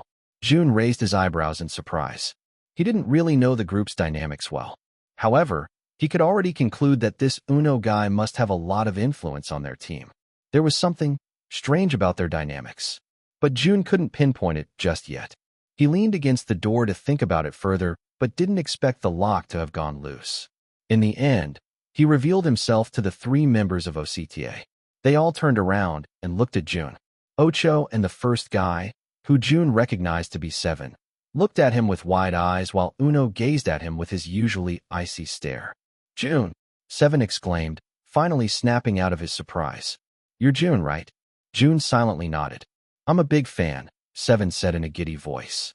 I've been wanting to meet you ever since you sang that Little Meow Meow song. Thanks, Jun awkwardly said.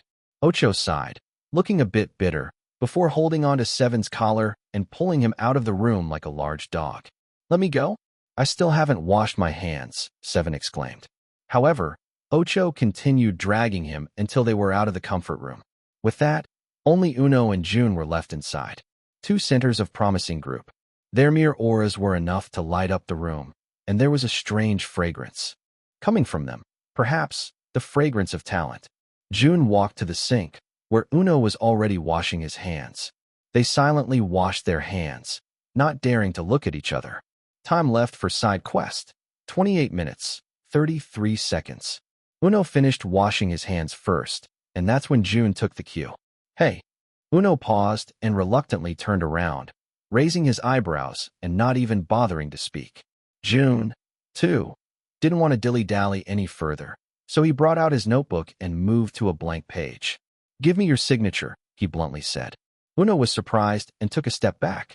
He was used to being asked for his autograph, especially by the younger trainees in the company. He was also admired by a lot of people when he was in high school.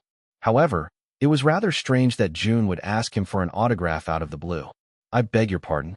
Uno asked. Signature. Here. Jun simply said in case Uno didn't understand his first instruction. I understood the first time you said it. Uno sighed. But why would I give you my signature? Just cause. Jun shrugged.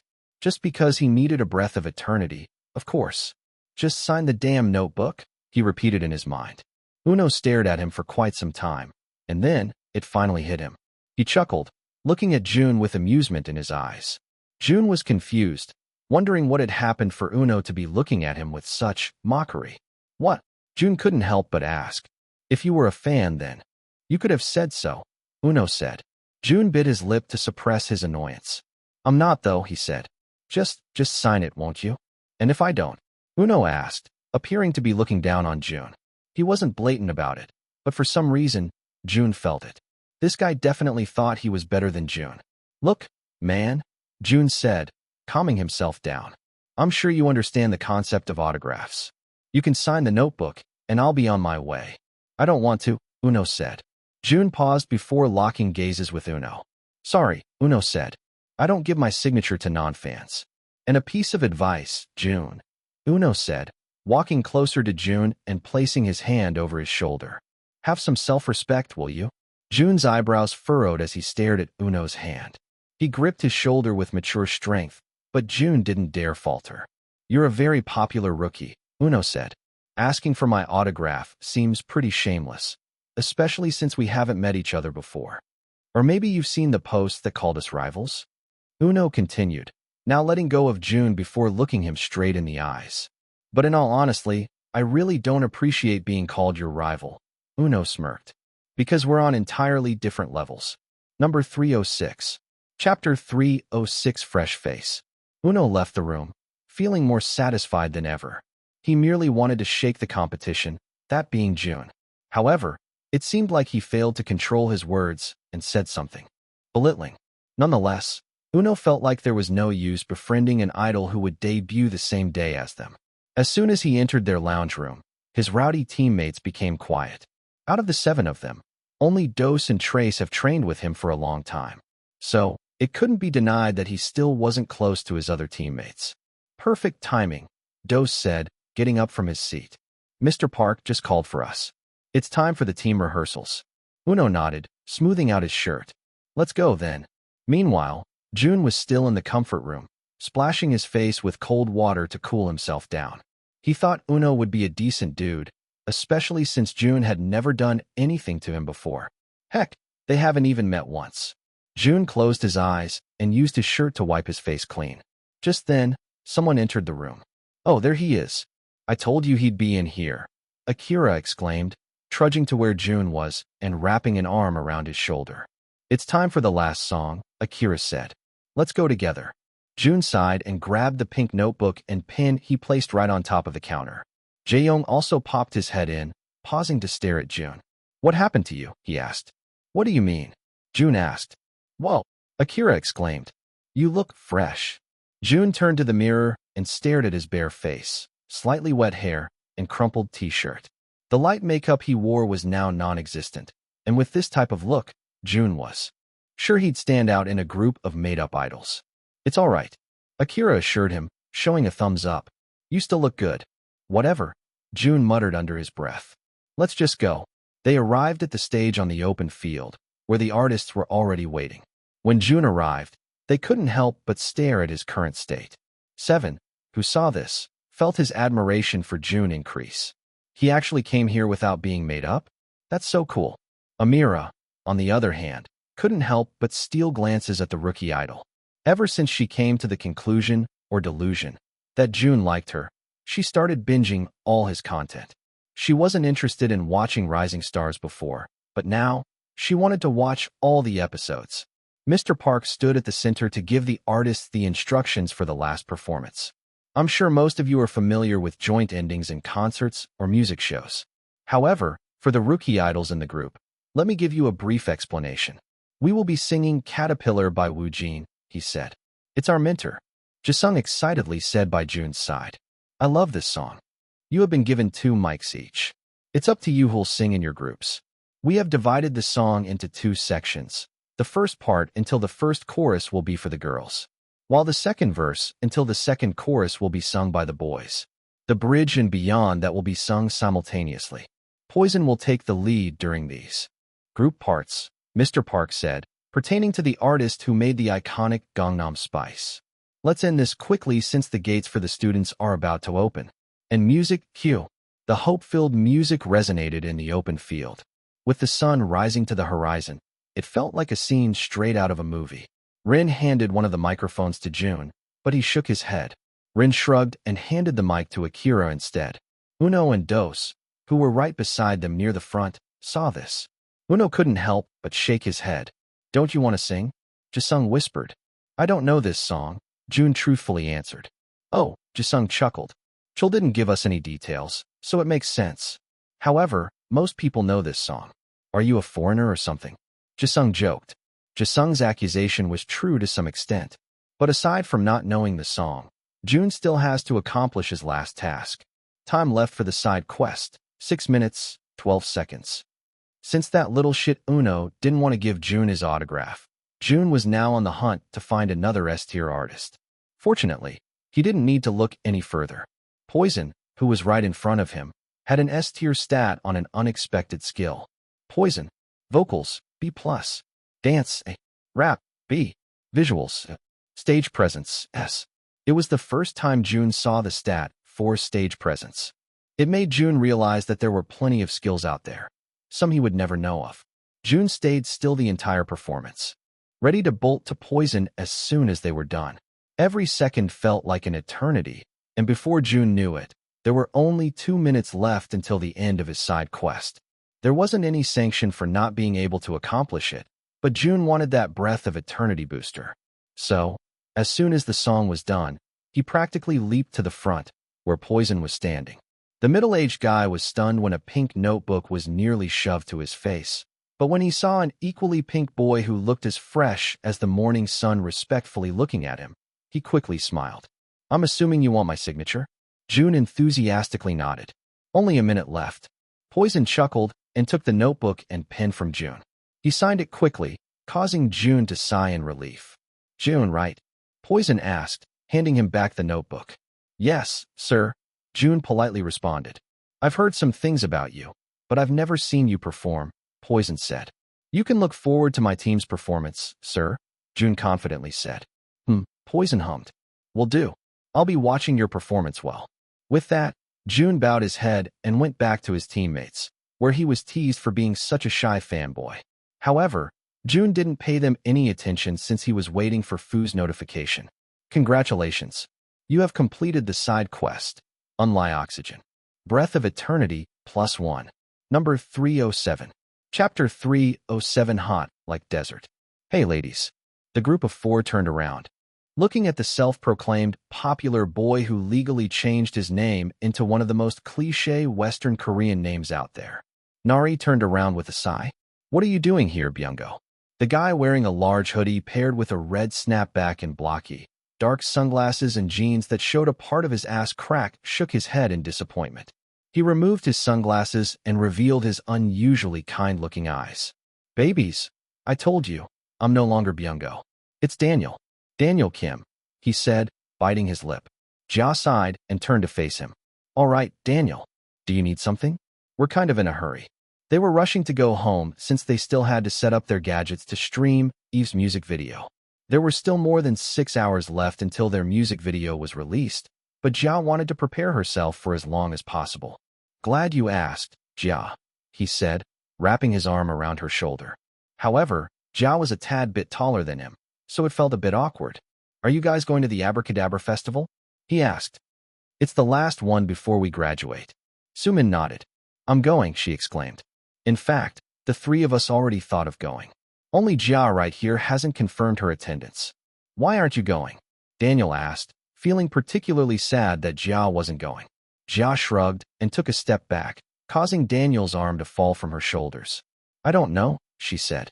"I'm not big on festivals and stuff like that." Wei chuckled and shook her head. "And yet you watched every live performance of Rising Stars there is." "It's different," Jia smiled, remembering Jun's face. Jun was a different case. She'd swim through a sewer if it meant getting to watch Jun perform. "But you should go," Daniel insisted, taking another step toward her. "The lineup this time is crazy." "Well, it's crazy every year, but you really shouldn't miss this one." "The lineup has already been announced," Wei asked with wide eyes. "I thought it was going to be announced later in the afternoon." Daniel smirked and leaned against the wall. However, he missed and stumbled like a fool instead. He quickly caught himself and acted like nothing happened.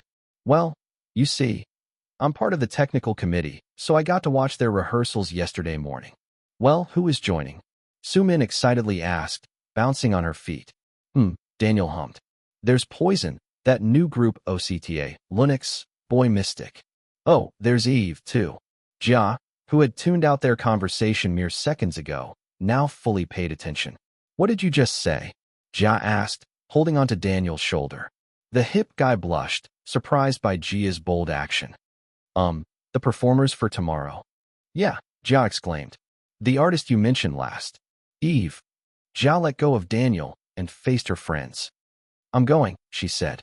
Daniel perked up and went to her side once more. You're going?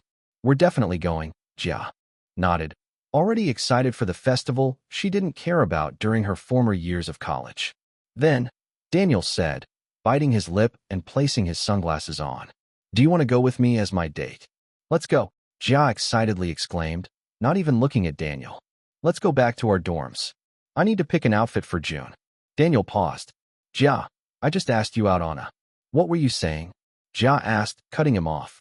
Wait, never mind. We really need to go back. Thanks for telling us about the lineup, Daniel.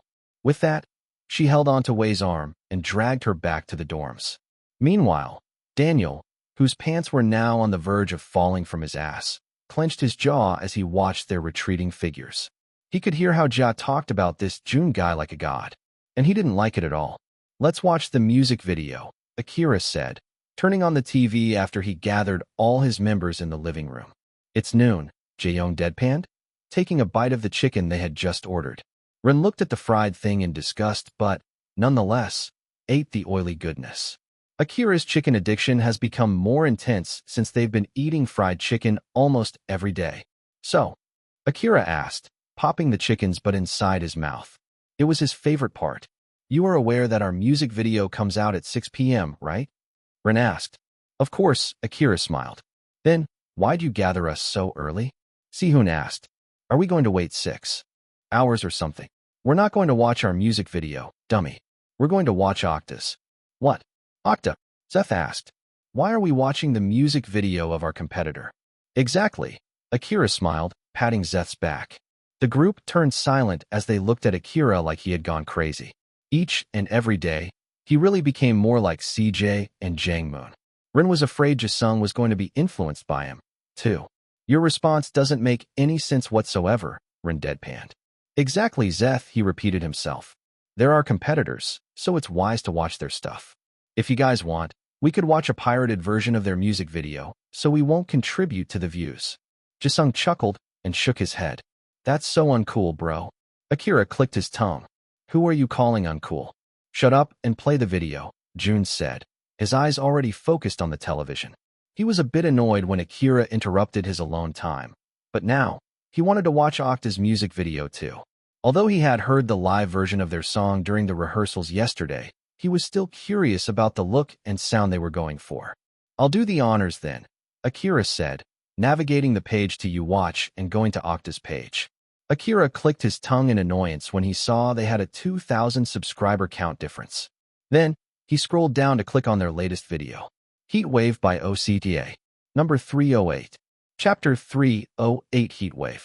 The sun was high in the cloudless sky, casting an intense heat upon the vast expanse of a dry desert. The viewers, despite not being in the same location, already felt like a heat wave was coming their way. The sand, fine as powder, danced with the wind, creating smoke-like effects as the camera was brought down to the 8 handsome members of OCTA. From a distance, the roar of engines echoed, growing louder as the convoy of high-speed luxury cars emerged from the horizon. If Eve thought they had a good budget for their music video, then Octa must have had a field day with their music video. The price of the cars itself was probably equal to the amount Azure had spent on the entire production of Eve's album. Well, that may be an exaggeration. However, it was expected that Esper Entertainment would invest more in their idol groups than Azure. As the vehicles raced forward in a tight formation, a triangular shape formed with Uno at its center. The cars kicked up clouds of dust, creating a blurry filter on the group of boys. A sudden beat drop signaled the beginning of the song, and Uno, clad in a weathered leather jacket, walked closer to the screen. The scene shifted, and he was now sprawled on the scorching sand, appearing unfazed by the heat as he sang the first lines of the song. Flag on the summit, waving in the breeze. We're the heat wave, bringing you to your knees. We rise like mercury. Can't you feel the surge? In the heat of the moment, an emperor will emerge. The other members of the group followed suit, each taking their place in the formation. The camera transitioned between each member, capturing their unique style and energy. Uno, Dos, and Trace moved synchronized to the beats, creating an appealing visual against the hot, deserted background. Cars continued to race behind them, leaving trails of smoke that mingled with the dust that the group created with their group choreography. As the chorus hit, Uno's voice echoed through the desert with a powerful shout. Heatwave. The intensity increased, and the group broke into a dance break. The sand appeared alive, swirling along with the infectious rhythm of the music. Each member displayed precision in their movements, their synchronized dance almost making them look like robots. No shade can shield, no oasis can hide. Heat's the conqueror, your hands are tied. Heatwave, heatwave, can't escape this blaze. We're the inferno that leaves you amazed. Jun raised one eyebrow when their song title was mentioned in their lyrics. He was sure this was going to be yet another trigger for a fan war. The second verse and chorus were more or less the same as the first one. However, during the bridge, Dose took the spotlight, his muscles flexing under the sun.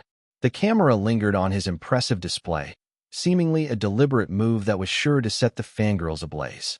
As the song reached its last chorus, employing the same intense sound during their dance break, the group raced towards the summit of a sandy desert mountain. The cars that had been racing behind them earlier were now parked in a line at the base. The camera focused on the members' faces, all ascending with determination. This is so unrealistic. They don't even look tired, Akira complained. Not an ounce of sweat is on their skin. Do they not have sweat glands like Zeth? Shoo, Rin said, placing his hand over Akira's mouth. Jun focused his gaze on the screen. They had now reached the final chorus, an addition of grand string instruments making the song sound more grand. Uno was the first one to reach the pinnacle. He stood there for a while, the sun casting shadows behind his back. Then, like magic, a flag appeared in his hands. He planted the flag at the summit, making the thin cloth ripped in the wind, proudly displaying their group's emblem. The camera panned out, capturing the entirety of the desert. The other members gathered around Uno, forming a sporadic yet cohesive formation. The music faded, leaving only the sound of the wind and the distant engines. The final scene lingered on Uno with the flag waving triumphantly behind him. And then, the screen turned black. For a moment, the boys didn't speak. The silence spoke for itself. I don't know what to feel, Akira said, scratching the back of his neck. It's good? Yeah, it's good. Esper Entertainment is known for good music. There's only one thing I'm thinking of right now, Zeth started off. He turned to Jun and suddenly gave him a hug, causing the latter to push him to the ground. What's your problem? Jun asked, glaring at Zeth. Zeth chuckled and shook his head, standing back up to go to his seat. I'm just thankful. If we would have done any of the songs we suggested, then it would be more compared with OCTA. Yeah, Sehun smiled. And if we compare their budget for this music video alone, then we would have undoubtedly lost. Thanks, bro, Jisung chimed. I think Oasis was the perfect choice for us. I just wish the general public would like it as much as I do. Of course, Rin proudly exclaimed, ruffling Jun's hair. If Jisung likes it, then I'm sure most people will like it. Akira scoffed. So, you're saying that Jisung is ordinary? Rin pursed his lips. One day, I'll go to your room and tie a knife to your light so you'll get stabbed when you wake up. Go ahead, Akira teasingly said. What about you, Jun? Casper asked, already used to Akira's and Ren's bickering. What do you think of their music video? Jun shrugged, looking more relaxed than ever. It's all right. All right, Zeth asked. Can you elaborate more on that? It's good. Of course, Jun said, nonchalantly picking at his nails. I'm sure it's going to be a hit on the charts. Holy shit. You're right, Akira exclaimed. They're currently #1 on Durian's search list. Their song debuted at number 14 too. That's super big for a rookie male idol group, especially since the charts are being dominated by girl groups these days. Sehun bit his lip in anxiousness. Hey, do you think we can accomplish that? He asked Jun. Jun pursed his lips since he honestly didn't know the answer to that question. Only time could tell. Number 309. Chapter 309 hit sound. Congratulations, boys. It's a hit. Kuan walked into the room with a wide smile. You've officially entered the top 10 of the Durian chart, he exclaimed. You're the first debuting boy group to do it since 2018. 7 cheered loudly while Uno merely nodded in acknowledgement. The others exchanged satisfied smiles, happy with the results they had garnered. We already hit 3 million views despite the view freeze, too, 7 exclaimed, still streaming their video. The ads our company had put out seemed to be working. It also looks like you've already bagged a music show win, Kuin said, wrapping his arm around 7. Good job, boys. Prepare your acceptance speech well. Has the album sales been revealed yet? Ocho asked. Not yet, Kuin said. It's most likely going to be revealed tomorrow, but I'm sure you can expect something good. Well, I'm going, Kuin said. I have to treat those interns to Korean barbecue since your album was a success. See you later, boys. See you, manager, 7 exclaimed. With that, Kuin left the room, leaving the 8 members to rejoice. However, 7 was the only one blatant about his happiness. This is great. 7 nearly squealed. Do you guys want to hold a celebration tonight? They all turned to Uno. Uno pursed his lips, while the other members looked at him with anticipation. Uno sighed before nodding. Fine, order fried chicken. Octa, clad in their pajamas, gathered in their living room to celebrate the success of their new album. It was nearing 6 p.m., and 7 took the initiative to order 8 boxes of fried chicken and 3 boxes of beer. His members looked at the display in disbelief. What are you doing? 7 asked. Sit down and eat already. Dos shrugged and sat on the floor, joining 7 in his feast. It didn't take long before the other members joined them. The television was turned on, but it merely showed static, causing Trace to frown. What are we watching? 7 smirked and opened his YouWatch account before casting it on the television. Ocho's eyebrows furrowed when 7 clicked on a channel he didn't expect to see. Why are you in Eve's channel? He warily asked. And why are you subscribed to them? What else, dummy? 7 exclaimed. We're going to watch their music video, of course. Ocho clicked his tongue and was about to stand up, but Dos pulled him down. Ocho looked at his teammate in disbelief. You actually want to watch this? He asked. Dos shrugged, leaning against the couch. There's nothing wrong with it. We're monitoring our competition, he said. Right, Uno? Uno merely stared at the screen, so Ocho took that as a sign to sit back down. Sweet, 7 exclaimed when nobody else revolted. Let's watch it. 7 clicked on the music video, his heart beating with anticipation. However, a long ad played before their video, causing him to sigh in disappointment. Just skip it, 6 snapped. No, 7 exclaimed, protecting his phone. Skipping ads aren't good for the creators. I'm not skipping ads for Jun's group. The group sighed and shook their heads.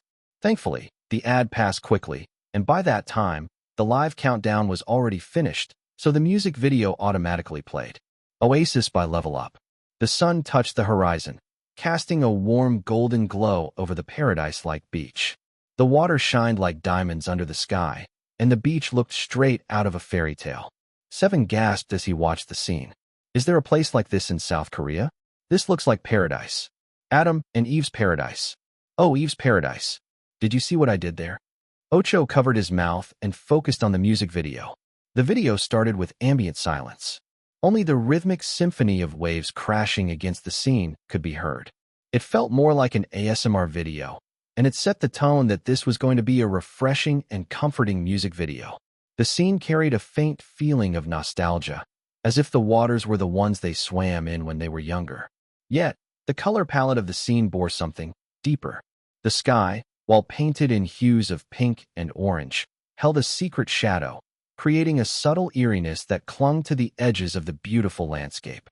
It was a beauty tinged unspoken mystery. As the waves continued their gentle lullaby, the camera panned to reveal a distant gathering on the shore. 8 small silhouettes, barely discernible against the fading sunlight, were engaged in laughter and play. The innocence of their laughter echoed through the air, a melody that complemented the waves. The live viewers held their breaths in anticipation. The video was barely 10 seconds in, but most of them already didn't know what to expect. This feels more like a movie. What do we expect from the queen of drama, Jun himself? For some reason, I feel like this is going to be iconic. Uno frowned as he tried to predict how the music video would progress. He thought it was going to be a simple music video of the members playing and dancing on the beautiful beach. However, there was something more. There seemed to be a storyline. He focused his attention back on the music video. Then, in the place of the carefree children emerged 8 figures, now grown and captivating. The warm hues of the scene intensified as the camera lingered on the group of handsome young men. Eve. The soft hum of the waves transformed into the subtle melody of the music. It began as a gentle whisper, the first notes creating ripples in the air. Each member was given a time to shine. The camera panned from one member to the other, refreshing smiles on their faces. Their smiles, a reflection of shared memories, illuminated the beach like stars in the afternoon sky. Then, Jun emerged. From the scene, his back turned to the camera. As he turned around, he sang the first lyrics with a wide smile. In the embrace of waves, where the sun meets the shore, a life lived in water, forever wanting more. Number 310. Chapter 310 Pearls of Peril. It just started, and I'm already wet. Girl, chill. Jun got even more handsome. They got filters for days. Hashtag Octa, Natural Kings. Casper rapped the next verse, an equally bright smile on his face. Rise like the sun. Rise with the tides. Hold on tight for this hot, wild ride. It was a bit unsettling seeing Casper with a cute concept, but it wasn't bad at all. It showed Casper's experience as a well-trained idol and how he could emanate various concepts. Underneath the moon, we share our stories. In the blue embrace, unforgettable memories. Experiences we've shared held by the sandy shore. Our oasis, forever we adore. The bubbly melody of summer filled the air, a perfect accompaniment to the vibrant scenes playing out on the beach. Scenes unfolded like cherished memories. The flickering glow of campfires painted their smiling faces with a warm hue. Sleepovers in the cozy cabins filled with laughter transitioned from one scene to another. Oh, oasis. Oh, my life is. Where the waters intertwine. Where love is deep, like the ocean's endless line. With friends by my side, beneath the azure dome. In this haven, I found my true home. The camera danced with the group as they busted out their moves with carefree expressions. With the arrival of the tempo, the bright melody was accentuated by the sound of distant waves. The members sprinted toward the inviting waters, their feet splattering refreshing water that fans were compelled to drink. Damn, I'm seeing their grippers for free. It's a win for me. I love these boys so much. I'll do anything for them. Look at their precious smiles, smiley face. This song takes me back to a time I don't even know. Eve, our fifth-generation leaders. In the shallows, they began to dance. The chorus became a showcase of splashes, as if cooling the audience with the water from the blue beach. However joyful as the first part of the song may be, the second verse unfolded like a regretful narrative. It slowed down a bit, the percussive layers softening. The faces of the boys appeared one by one, melting into each other with a smooth transition. They had smiles on their faces, but it was somewhat bittersweet. It felt like their smiles were a reflection of the passage of time. They stood together on the beach, gazing at the setting sun. One by one, they began to leave, shadows of the past dispersing like grains of sand carried away by the gentle breeze. But a home becomes a stranger at one point. Love leaves, and friendships disappoint. Life gets in the way, there's nothing we can do but accept the bitter truth that we all grew. The music, once lively, came to a sudden halt, leaving only the whispers of the sea. Amidst the fading music, only one figure remained. Jun, with a gaze filled with longing, stared out to the horizon. The warm sun becomes cold. The cool water becomes warm. Memories turn old. Summers turn to a storm. The camera zoomed into Jun's light brown eyes, capturing the depth of emotions within. At that moment, it felt like the viewers were transported into his world, feeling the weight of time and the importance of his memories. Even Ocho, who originally didn't want to be immersed in the song, watched intently, curious as to what was going to happen next. Just as the music had ceased, the screen plunged into a quiet pause, allowing the sound of waves and silent yearning to envelop the scene. Then, the light returned to Jun's eyes, and the music surged back to life. Oh, oasis. Oh, my life is. Where the waters intertwine. Where love is deep, like the ocean's endless line. With friends by my side, beneath the azure dome. In this haven, I found my true home. The scene erupted into a burst of color and movement. Once again, the group appeared, each member radiating the joy of yesterday. As the bridge unfolded, nostalgia enveloped the scene. Memories of their childhood began to resurface, each frame a recreation of their shared moments. Smiles adorned their faces as the montage continued, capturing not just the joys but also the times of despair that forged bonds even stronger. From this point forward, everything was written and produced by Jun. So, one could already guess that it was going to be iconic. Yet water remains in the oasis we shared. And a home is a home, even if it changed. Laughter echoes in the oasis of our past. A timeless reverie, forever to last. The screen flickered with glimpses of their first drinks, as well as the other celebration of milestones and shared experiences that spoke of their journey from innocence to maturity. Despite the challenges they faced, all of them wore smiles. The laughter and enduring friendship persisted, transcending the trials of growing up. Oh, oasis. Oh, our life is. Where the waters intertwine. Where love so deep, like the ocean's endless line. With friends by our side, beneath the azure dome. In this haven, we found our true home. I love this song 3. This is the freshest and most unique song of the year. I love it so much. Octa outsold. I can't believe it's over. It's not stopping, though. There's more. Viewers thought the last chorus would mark the end of the song. However, a gripping outro played, the mood taking an unexpected, unsettling turn. The bright mood was completely cut off, and they found their way in a dimly lit cabin. Initially, the members of Eve all looked away, a collective avoidance of the camera. Home, where we spent most of our days. Home, where no one goes away. Home, where we make each other stay. Then, one by one, they turned to face the camera. In this part, Jun incorporated the sound of the waves at night, more chilling than that of the morning. Along with that, he also employed a music box sound, which, although sounded cute and nostalgic, also sounded haunting. Their gazes held an unspoken plea, a desperate call for something undefined.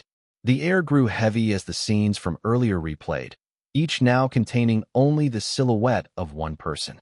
A solitary figure amidst the echoes of the past. Like he was the only one there after all his friends left. Like all of this was just part of his delusion. Oh, oasis. Oh, all I can say is.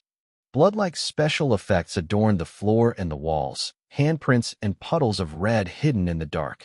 The music box sound, although bright and nostalgic, merely added to the eeriness of the scene. Beware the oasis in the desert of need.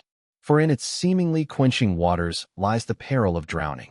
In the heat, none perish, but within the embrace of a deceptive sanctuary, the true danger unfolds. The camera slowly moved to the front of the cabin, where only one person remained, Jun. The last frame revealed Jun, his gaze fixed on the camera, now with black eyes that seemed to pierce through the screen. Oasis, the home we perceived. Oasis, our home, where no one leaves. Then, a small smirk emerged from his lips before the screen turned black. Number 311. Chapter 311. Beware. This will make you wet. Fire. Akira asked. Flames. Jisung innocently responded. Ren looked at them with a disgusted expression. You taught him that. Akira proudly nodded with a smile. Ren shook his head before turning to Jun with an excited smile. You were so good in the last part. I literally got chills. Was that the scene you filmed by yourself? Zeth asked. Jun nodded. You should go into acting. Zeth patted his back. I won't be offended if you were the first one to act in our team. Jun quickly shook his head. He wasn't even acting during the music video. Jun genuinely had those feelings. He wanted to harm Chol, and it became evident in his facial expression. What do you think happened during the last part? Sihun asked. Nobody knows. Jisung exclaimed. I think Jun killed us, though. The fans are going to create theories like crazy for this video, Jaeyoung said. Indeed, the fan theories had already started. Most of them were really satisfied with Eve's comeback. It was something they expected, yet nothing they expected to be at the same time. This video made me wet. In the first part, wet down there, scrumptious boys, yum yum. In the second part, wet in my eyes, boys go bye-bye me sad. In the third part, wet from pee, what the hell? Jun's so scary. How could a happy song make me feel so many different emotions all at the same time? Jun's acting sobs. Such a roller coaster of emotions. I came here to monitor Octa's rivals. However, now, I think I became a fan of Eve. Their storyline is unbeatable. The storyline is superior. I'll be making a 4-part theory on navel if anyone wants to see it. My username is at Choi_Justy. Can we talk about the song for a second? I think this will be popular with the general public. Jia and the girls were speechless as soon as the music video ended. They were expecting it to be all rainbows and sunshines based on the concept photos. However, it held a depth, a horror they didn't expect. That was amazing, Jia robotically said. I feel breathless, Bora said, holding onto her chest. Take me to the hospital. That was insane, Wei asked, also a bit breathless. I felt like I was watching a thriller show. Did Jun kill them in the end or something? Sumin asked. No, Jia exclaimed. My sugar plum can never hurt a soul. Nari rolled her eyes. Oh, she's at it again. Mimi, alone in her apartment, had an ambulance on call just in case she couldn't handle the music video's impact. She almost didn't make it. Mimi felt like she started hallucinating in the middle of the song. And although the music video ended on an eerie note, she couldn't help but feel attracted to Jun's character. I'm going crazy, she muttered under her breath. Meanwhile, the members of Boy Mystic also gathered to watch Eve's music video. Wow, Jordan said after a while. They were stunned to silence after the music video ended. Nico pursed his lips and didn't want to admit that their music video was pretty cool. He also found the song playing in his mind right after it ended. Do you think this is fair? He suddenly exclaimed, flailing like a fish out of water. We filmed in a studio for our debut music video. I heard from one of the staff members that a member of their team was the one who suggested they film at a beach, Moon said. All of us just complied with what the company liked back then. Well, whoever came up with it must be a genius, Jordan said.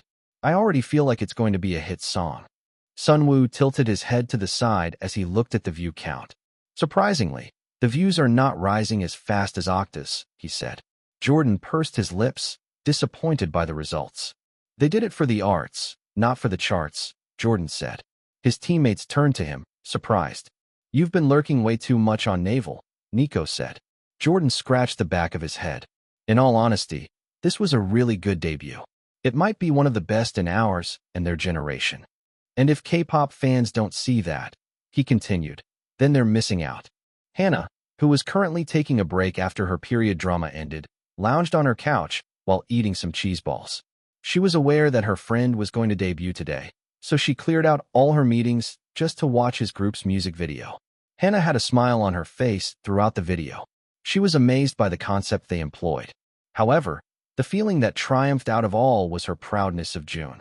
She had watched him struggle during their youth, and now, he had finally reached his dreams. Hannah knew it was only the beginning. With Jun's luck, which had always been bad ever since they were young, she was sure he was going to encounter more troubles. However, as she got to the end of the video, she felt her heart drop. Looking at Jun's expression like this, there was one ongoing thought in her head. Jun looked like a good actor. Uno stood from the couch as soon as the music video was done. That was so cool. Seven exclaimed. Wait, Uno. Where are you going? Up, Uno said. I'm tired, and we have the Abracadabra Festival tomorrow. Uno went back to his room and sat on his bed, reflecting on the video he had seen. He was going to be honest and say that he had underestimated Jun when he first heard their live performance. Uno still didn't know if their performance for the festival tomorrow would be any better than the one he saw. But right now, he admired the way their music video panned out. As he watched the video, he felt a bit jealous. Not only did the boys look like they were enjoying themselves, but the storyline and the music weren't compensated in any way. Uno always thought that one would have to be sacrificed for success. And in the end, he sacrifices his enjoyment. Don't get him wrong. He enjoyed performing. It has been his dream since he was younger. However, his results weren't satisfactory when he had fun. And other people always had too much to say. You should do this, do that. Uno had to do contradictory things just to satisfy everybody. But all Uno wanted was to have fun while fulfilling his dream. However, people continued to be brutal. Then, he came to realize that he needed to let go of his enjoyment if it meant reaching his dream. But seeing Eve's music video, their bond, and the genuine smiles on their faces made Uno think he wanted that, too. However, before he could drown in his delusions, he quickly shook his head. Right now, it seemed like Octa's results were better than Eve's. Eve debuted in the 5-minute chart at number 20, which was still high for the debut of a boy group, but not as high as the one Octo achieved. In the end, results will always matter. And tomorrow, during the Abracabra Festival, Uno will also prove it. Number 312. Chapter 312, Not a Competition. Jun smiled widely as he stared at the now black screen. He felt satisfied with what they had put out. From the very first moment he saw the storyboard, he thought it was the perfect concept for the song he had produced. It was about a group of friends living near the waters, growing up together, and celebrating the milestones of their lives. However, they, too, got caught up in the reality of life, and before they knew it, they started leaving the place they call home, their oasis. But somehow, the oasis always stayed as their home, and they always came back. Jun thought it was already good when he first read it. However, since he incorporated the music box sound in the last part, he felt like something was missing. And that's when he took the initiative to relay his suggestions to his teammates. They loved it right away, so Chul, reluctantly, suggested it to the creative team, and they also agreed to employ the concept. So, now, it gave birth to the music video that contained everything Jun loved. Friendship, good music, the cool breeze, murder. Just kidding. Jun was already past that phase. He hasn't even thought about murder for 2 entire days. I like it so much, Jisung nearly sobbed. I didn't think it could turn out this way. The editing team did such a great job, Rin said. And you did a great job, too, Jun. He patted Jun's back. I'm glad we listened to your suggestions. Jun smirked, leaning against the couch. What can I say? You guys better listen to me from now on. Akira raised his eyebrows in surprise. Did Jun just act smug? Is that another emotion added to his list? Jun scoffed and shook his head. He has always been smug. He never just showed it since he couldn't be bothered. I didn't see it. Casper exclaimed. Can you do it one more time? Jun glared at Casper before turning back to the screen. I want to watch it again. Should we? Rin asked. I feel like it's the type of song and video that gets better when you watch it again. Wait. Si-hoon interrupted their conversation. Let's look at the charts before doing that. Jae-young scratched the back of his neck. Yes, I almost forgot about that. How did we do? Si-hoon pulled out his Durian app and went to the real-time rankings. He smiled when he saw their group name. On the very first on the search list. Well, for starters, we're first on the search list. Whoop! Akira rejoiced. It's off to a good start. Si-hoon then clicked on the top 100 list. He couldn't see their song on the top 5, which was honestly expected since it was very difficult to achieve such a high ranking. For the past 3 years, popular girl groups have infiltrated the top 5 of the charts. Balladeers like Woo Jin also managed to break through it. Popular K-drama soundtracks even had an easier time. Lil Mil Woong, a top-tier trot artist who has a massive older fan base, was also an artist who was guaranteed to break through the top 5. The boy group, who always had top 1 songs on Durian, were now in the military to serve the country. So it has been a rough year for boy groups on the charts. But of the current boy groups, only Chaos was able to break through during the past 2 years. But even then, they were only able to catch the 3rd spot. It's 20th, Si-hoon said, looking a bit disappointed. Jun was pleasantly surprised. Entering the top 100 for their first song was already huge, so he didn't get why his other members looked down. What's wrong? Jun asked. Jae-young cleared his throat, trying to lighten the atmosphere despite feeling disappointed. Yeah, what's wrong, guys? We did a great job, Jae-young excitedly said. I know, Akira said, sighing while placing his chin on his knees. I saw Octa's rank just now. They're 8th. Rin chuckled lifelessly and shook his head in disbelief. How can a debuting boy group land such a great number on the charts? Our fans will be disappointed, Zeth said, fiddling with his fingers. Jun sighed as he looked at his dejected teammates. Why are we even comparing ourselves with them? His teammates didn't respond and continued looking down at the ground. Jun leaned against the couch, not looking at them anymore. He tapped inside his heart and found the words he wanted to say, not only to his teammates, but also to himself. I was also anxious while waiting for the music video, Jun confessed. Jisung turned to him with wide eyes, not expecting the feeling of anxiousness coming from Jun. It felt like Jun was always calm, always reliable. He didn't retaliate. He didn't speak much. He forgave easily, on the surface level. But in the end, he was still human, and he felt various emotions, too. He just wasn't used to expressing them well since he was never given a chance to when he was younger. He continued speaking, staring at the ceiling.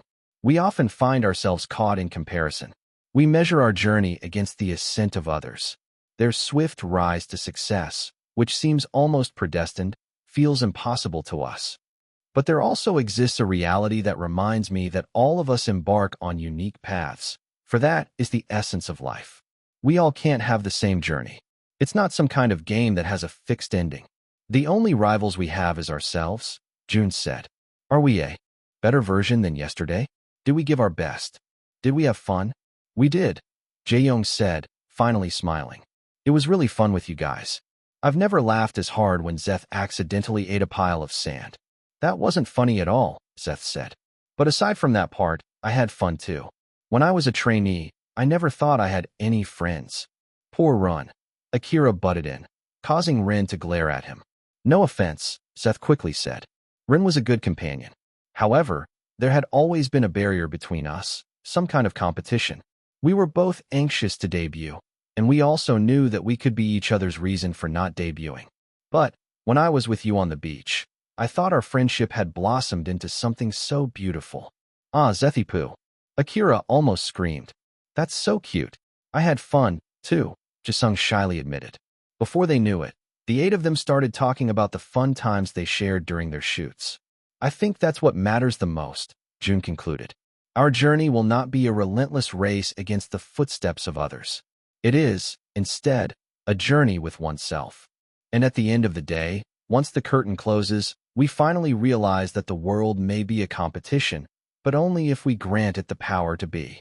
Perhaps the true competition lies not in outpacing others, but in the realization of becoming the realest, the happiest version of ourselves. Number 313. Chapter 313 Abracadabra. A debater. A dancer. A rapper. A gangster. And now an English and philosophy major? What other professions are you hiding from us, bro? Akira asked, wrapping one arm around Jun. That was so beautifully said, he complimented. I bet Jae-young didn't even understand half of the words you said. Jae-young glared at Akira before nudging his side. Shut up. Did you know? Akira suddenly said.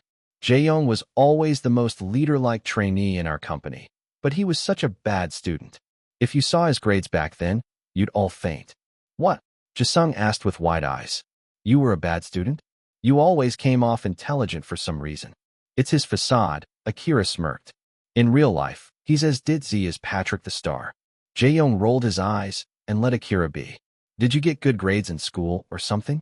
Akira asked, turning to Jun. They all looked at Jun, pondering upon Akira's question before collectively shaking their heads. I feel like Jun will beat me up if we went to the same high school together, Casper said. Rin rolled his eyes. Who would even beat you up? You look intimidating for no reason. Meanwhile, Jun looks sweet. He bites though, Zeth said. I'm afraid of Jun sometimes. Jun clicked his tongue. Want me to make you even more afraid of me? He asked. Zeth quickly hid behind Sehun's back and cowered in fear. Well, Jun said. I'll head out for a while. Don't look for me. Where are you going? Shouldn't we rest now since we have a schedule? Tomorrow? I'll be back soon, Jun said, placing on a jacket before leaving their dorm. He made sure his hood and mask were secure before walking out of the building. The last thing he wanted was to get caught by some fans. He walked to a place he discovered when they roamed around the neighborhood, a children's playground. As expected, since it was already evening, the park was empty. He sat on one of the swings and closed his eyes to practice the bridge part of their song. They had a studio-type room on the floor of their dorm, but Jun wasn't in the mood to use it. He also wanted to get some fresh air, so this place was just perfect. Moreover, since tomorrow's festival was going to be held in an open field, he felt that this could simulate the performance better. Laughter echoes in the oasis of our past. A timeless reverie, forever to last. Jun clicked his tongue since, although it sounded good, it felt like he could do so much better. So, he repeated the line over and over again. Then, when he hit the satisfying note without any struggle, he was finally able to smile. However, he still wasn't satisfied. Jun started running around the park, doing push-ups, going down the slide, and even going through the monkey bars just so he could tire himself out. A little kid who bribed his older brother to go to the park stopped when they saw the scene before them. His older brother clicked his tongue and quickly covered the little boy's eyes. See? I told you that weirdos come. here at night. With that, Jun was left all alone once again. He practiced all night long, wanting the best for their performance tomorrow. It was going to be his very first live performance as a member of Eve, and although he had done plenty of live performances in Rising Stars before, performing as an idol felt entirely different. And even though he has the Breath of Eternity booster, he still wanted to make the most of the skills he had built. Jun practiced multiple times until he felt it was enough. He even went as far as singing the entirety of their song, all while dancing their choreography, just so he could perfect his performance. When he felt like the wind was getting too cold, he zipped up his jacket, drank some warm water, and headed back to the dorm. As he went inside their dorm, he found that the living room was now empty. He glanced at the wall clock and almost fell when he saw it was nearing midnight. Has he been practicing that long? No wonder he felt so tired. With that, Jun went to his room, laid down on his bed, and closed his eyes. He let go of his phone, causing it to fall on the ground. His screen showed him streaming their album. Actually, he had been streaming the album the moment it came out. He talked big about not competing with other groups, but in his mind, he still wanted to have good results for the album they worked hard for. Jun left his phone on for the entire night. That night, he also had a sweet dream. He dreamed he was performing on stage. It was a whopping 30 degrees Celsius, arguably one of the hottest days of the year. Everybody wore cool and fresh outfits with mini fans hanging on their necks. The atmosphere was filled with excitement as the student body gathered for a rare moment of enjoyment. Y University, one of the most prestigious universities in Korea, was admired by many. With an acceptance rate of 16%, its grounds were sprawled with intelligence and talent. However, today, those brilliant minds were going to take a break from their academic pursuits and enjoy the simple joys of being a college student. The bleachers were filling up quickly, and the standing sections were already packed with students eager to witness the upcoming event. Laughter and chatter echoed across the fields as friends gathered. In the sea of faces, Jia and her friends occupied the front row of the bleachers. We should have been in the standing section instead, Jia sulked. Those people have been camping here since the school gates opened, Sumin said. With this hot weather, I bet it smells like armpits there already. Nari chuckled at Sumin's graphic description. I also don't want to stand all night long. Yeah, Wei agreed. We bagged a pretty good spot. The extended stage is so near. Jia, although still disappointed, didn't retaliate any further. The sun was still high in the sky because noon had just passed. The official start time of the event was 3 p.m., so right now, unknown school bands and dance troupes were the ones who took the stage. The bands on stage, clad in various costumes, excitedly showed their talents. Some played rock tunes that had the crowd on their feet, while others delivered soulful ballads that resonated with the audience. Jia and her friends cheered along with the rest of the crowd, their usual academic stresses momentarily forgotten. As the previous band left the stage, a new figure emerged, drawing every eye in the field. It was none other than Minji, the popular senior who was also a trainee in a famous idol company. A loud cheer, especially coming from the boys, erupted as she stepped into the spotlight. Minji, with her striking black hair swept by the wind and her pale skin glowing under the sun, confidently waved at the audience. The cheers got louder as her beautiful face was shown on the large LED screen. She's so pretty, Jiao whispered. Coming from you. Wei asked. You're pretty as hell too. With a smile, Minji took a moment to let the cheers subside before leaning into the microphone. Hey, everyone, she greeted, the crowd's cheers growing once more. I hope everyone's enjoying the event so far. Let's make some memories and enjoy the most awaited event of the year, the Abracadabra Festival. Get ready for a magical experience filled with music, dance, and surprises. Keep your eyes open because you don't want to miss a single moment. Number 314. Chapter 314, Two Stupid Vans. Two vans raced through the streets. Black-tinted windows rolled down as the people inside danced in celebration. Loud music could be heard in the background, both songs coming from the rookie idol group Eve. Light it up, bro. Drop it down, a guy loudly exclaimed, almost sticking his head out of the window. Jisung pulled Akira back, looking worried. You could lose your head, bro. Akira ignored Jisung and continued crazily dancing inside the van. Zeth hyped him up while Casper quietly danced to the beat. Meanwhile, the other van was also hyped up, all in celebratory moods. Si-hoon led the celebration in this car, toasting their water bottles like wine glasses in a bar. Rin and Jaeyoung, who were considered the serious members of the team, loosened up and danced to their new song. Chul, too, nodded to the beat as he scrolled through his tablet. However, it couldn't be denied that the other van was crazier. Makeshift confetti was all over the car floor, and the driver's head was already throbbing from all the noise they were making. Jun would hate it if he was in our car, Zeth suddenly said, chuckling at the thought of Jun already scolding them for being too loud. But I think it'll be fun. Do you think I'll be able to convince him to dance like this with us? Akira asked. I think the world will turn upside down before that happens, Casper said. Is that a challenge? Akira asked. Casper raised his chin. Take it as you want. Akira smirked. Challenge accepted. He once again popped his head out of the window. Stop the car and have Jun. Come here, he shouted at Si-hoon. What? Si-hoon shouted back, tilting his head in confusion. Jun. Akira shouted louder. Make him come here. Si-hoon's frown deepened. Jun? Isn't he with you guys already? Akira froze as he turned around to look at the present members' faces. Jun's not here, he said, turning back to Si-hoon. Si-hoon's eyes widened in surprise. Jun's not here either. Jun woke up feeling refreshed. Despite sleeping late yesterday, he felt weirdly well-rested. He stood from his bed and leisurely went to the kitchen to drink some water. Jun rubbed his eyes awake and looked around, feeling like the dorm was unusually quiet. Did he wake up early again? He brought out his phone from his pocket, his eyes almost falling from his head when he saw the current time. 2:30 p.m. He also had 56 missed calls from multiple members. As he continued gazing at his phone, another call came, and he quickly answered it. Bro, Jisung exclaimed. Jun answered. He heard Si-hoon from the background. Jun's here, guys, Casper said.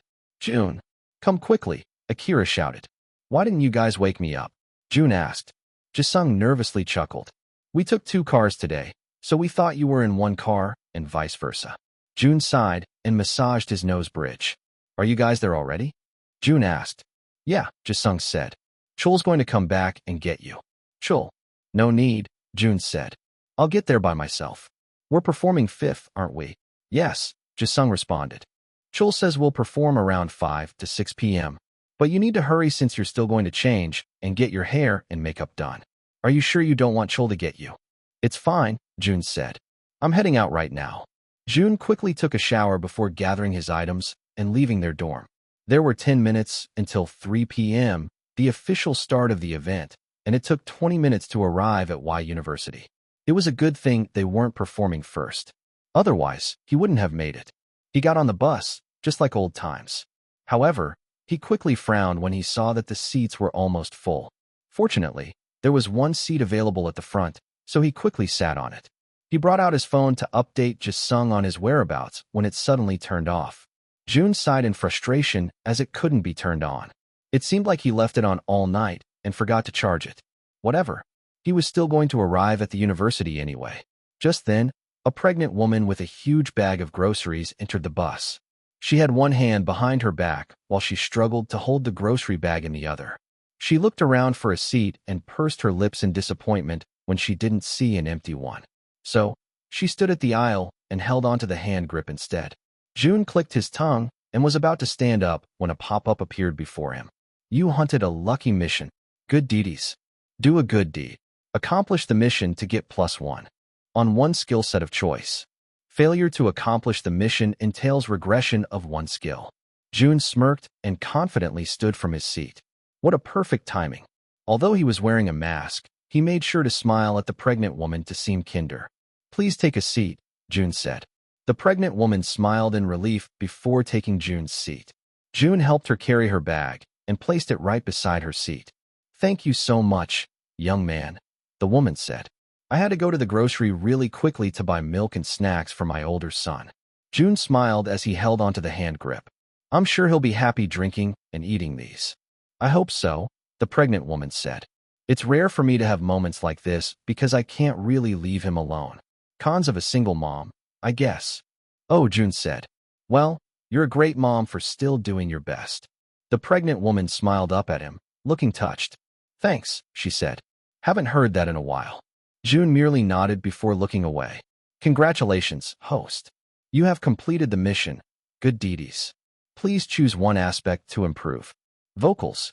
Vocals +1. Current grade, S-. Jun was busy cackling in his mind when the pregnant woman tapped him.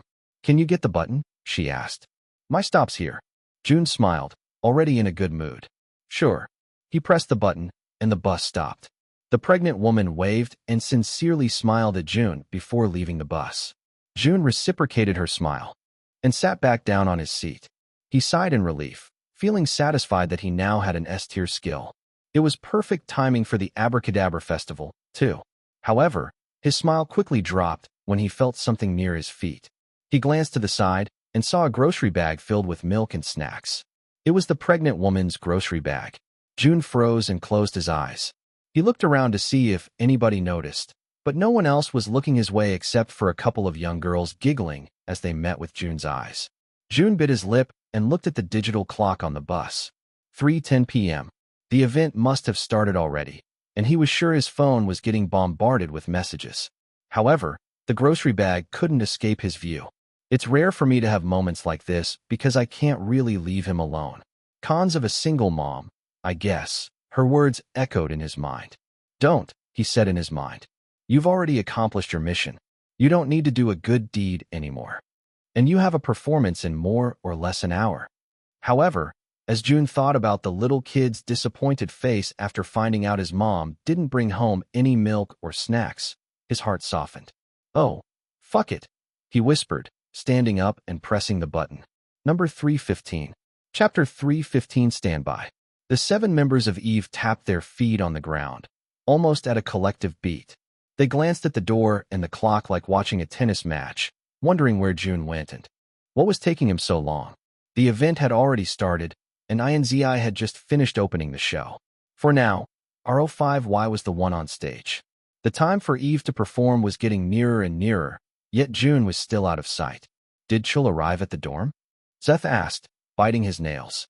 Yes, Jae-young said, looking at the most recent text Chul had sent. He's not there. What? Akira exclaimed. Oh gosh, Jisung worriedly said, getting up and pacing back and forth. Was he kidnapped or something? Or maybe he got ran over, Akira sadly suggested. His teammates glared at him, causing him to raise his hands and surrender. I'm just stating the possibilities. In the end, he isn't answering our calls either. We'll make sure to avenge his death, Jisung said with determination. Stop it. I'm sure he didn't die, Casper said. With Jun's luck, he must have run into some kind of mishap. It's our debut stage, Rin said, also growing anxious by the minute. You don't think he'd fluke out on us, would he? He wouldn't, Sehun said. Jun's not like that. He worked the hardest out of all of us for this debut. He'll come, I'm sure. Meanwhile, Jun was running through the university grounds like a madman. He took longer than expected since he couldn't find the pregnant woman, and when he did, a bunch of old ladies recognized who he was. They fed him with homemade snacks, and in the end, he couldn't help but accept their hospitality. Fortunately, he made it to the university grounds just in time. He showed his face to the man guarding the artists' area, and he was quickly let in. There were artists and crew members scattered around the hallways, but he paid them no attention. Jun had to go to their waiting room fast. However, multiple people stopped him on his way there. Hey, Jun. Congrats. Congratulations, Jun. Oh, you're Jun, right? Congratulations, man. He even ran into Jordan along the way. Jun? Jordan said, patting his back. Congrats, bro. Jun was increasingly becoming confused. The greetings didn't stop with Jordan, too. Amira, who had a passive yet shy look on her face, nudged his shoulder. Congratulations, I guess, she softly said. Thanks, Jun said in a confused tone. For a second, he saw a member of Okta outside their room. Ocho was it? However, when he locked gazes with Jun, he gave him a quick glare before going back to their room. Finally, after much struggle, he finally made it into their waiting room. He opened the door and saw his teammates already dressed in their stage outfits. They wore beachy outfits similar to the ones they wore during their concept shoot. However, they all wore light-wash denim of different styles to tie their look together. They collectively looked at Jun when he arrived, relieved looks gracing their faces. Everyone's acting weird. Jun started off, still feeling breathless. Everybody kept on congratulating me as I passed by. We don't have time, Jae-young said, shoving Jun his clothes. Get ready and meet us backstage. We're the next performers. Jun's eyes widened before swiftly changing into his clothes. It was once again a button-up shirt, but it wasn't as stiff as the one he wore during the concept shoot. He went out of the dressing room and was greeted by an anxious makeup artist. Sit down, sir, she said. I need to get your makeup done in less than 10 minutes. Jun closed his eyes and let her do her magic. She was being aggressive with the sponges and brushes, but Jun guessed it was the consequence of being late. I think this is the best I could do for now, she said after a few minutes. Jun opened his eyes and observed his face. It's a good thing you don't need much makeup. Otherwise, we would have been in a lot of trouble, she chuckled. Jun nodded in approval before standing up. Thanks, I have to go now. Good luck with your first stage, she called from a distance. Jun paused for a while. Their debut stage. It had only hit him that this was their very first stage, the first time they were going to perform Oasis in front of a large audience. Jun arrived backstage, where he saw his teammates anxiously looking at the stage. Morph 3D was still performing, but it seemed like their set was about to finish. Jun felt his heart race inside his chest as he joined his members. Jae-young, despite feeling nervous himself, patted Jun's back. I'm glad you made it. We couldn't have performed this song without you. Sorry, I ran into something, Jun apologized. Akira chuckled and shook his head. You and your bad luck. I swear, that will kill you someday. Jun merely scoffed before focusing his gaze on the stage. Morph 3D was already saying their goodbyes to the audience, causing their cheers to get louder. The ground seemed to shake with the students' shouts, causing the members of EVE to become excited yet anxious at the same time. Will they get the same reaction as Morph 3D did? Minji went back to the stage to introduce the next performer. She turned to the side and saw the handsome 8-member idol group already waiting near the stage. She smiled before placing the mic near her lips. Are you all still having fun? She asked. The audience answered with a loud yes. Well, the night is only going to get hotter with our next performer. Hailing from the heart of the competitive music scene, they're not just a rookie group. They are the chosen ones, the rising stars of the nation. Let's welcome none other than Level Up, otherwise known as EVE. The team, despite receiving plenty of cheers during their time on Rising Stars, didn't expect the intensity of the cheers they were currently getting. As they assumed their positions on stage, they couldn't help but exchange surprised glances at each other. There were still a lot of students who didn't bother cheering for them, especially since they were the 5th set of the night and the students were getting a bit tired. However, it was much more than they had expected. They were already at par with the previous performers. Jun looked around the sea of green, which was the official color of the school, and let out a deep breath. He made sure he was centered before closing his eyes and saying a silent prayer. Everything seemed to turn into slow motion as they were gestured to stand by. This was it. Jun opened his eyes before staring right into the camera in the middle. 3, 2, 1. Number 316. Chapter 316 Debut Stage. We got this, Jae-young said from behind Jun, causing a small smile to erupt on his face. Yeah, they got this. As the 5th performer of the night, it couldn't be denied that the audience was less energetic than the previous performances. The order of their performance wasn't really ideal. Jun had been performing last on Rising Stars for a good reason, and this was one of them. However, Jun thought this was the perfect time to have their performance. They had the honor of performing during the sunset. It was similar to the scene in their music video, hues of pink and orange across the sky. The LED screen illuminated, transforming the stage into a virtual beach paradise, complete with palm trees swaying in the breeze. The audience, who continued fanning themselves because of the relentless heat, was refreshed with the visuals presented to them. Xiao watched silently, her eyes sparkling underneath the darkening skies. Let everything go smoothly, she whispered, hoping the best for her favorite group and idol. The light beat of their debut song echoed through the venue, and smiles adorned the members' faces. As the first note of their debut song filled the air, EVE moved in perfect unison. Then, Jun, their main vocalist, stepped forward, his face now shown on the large screen. Ooh, it was the first time during the festival that the audience reacted in such a way for a boy group member. His face was practically glowing under the setting sun. Those who have seen him only on television were shocked by his real-life visuals. Actually, it was already shocking to have a group filled with visuals. In the embrace of waves, where the sun meets the shore, a life lived in water, forever wanting more. Jun's voice resonated in the open field. Despite it not being the ideal venue to showcase their vocals due to its lack of natural reverb, Jun's voice still managed to fill the entirety of the field.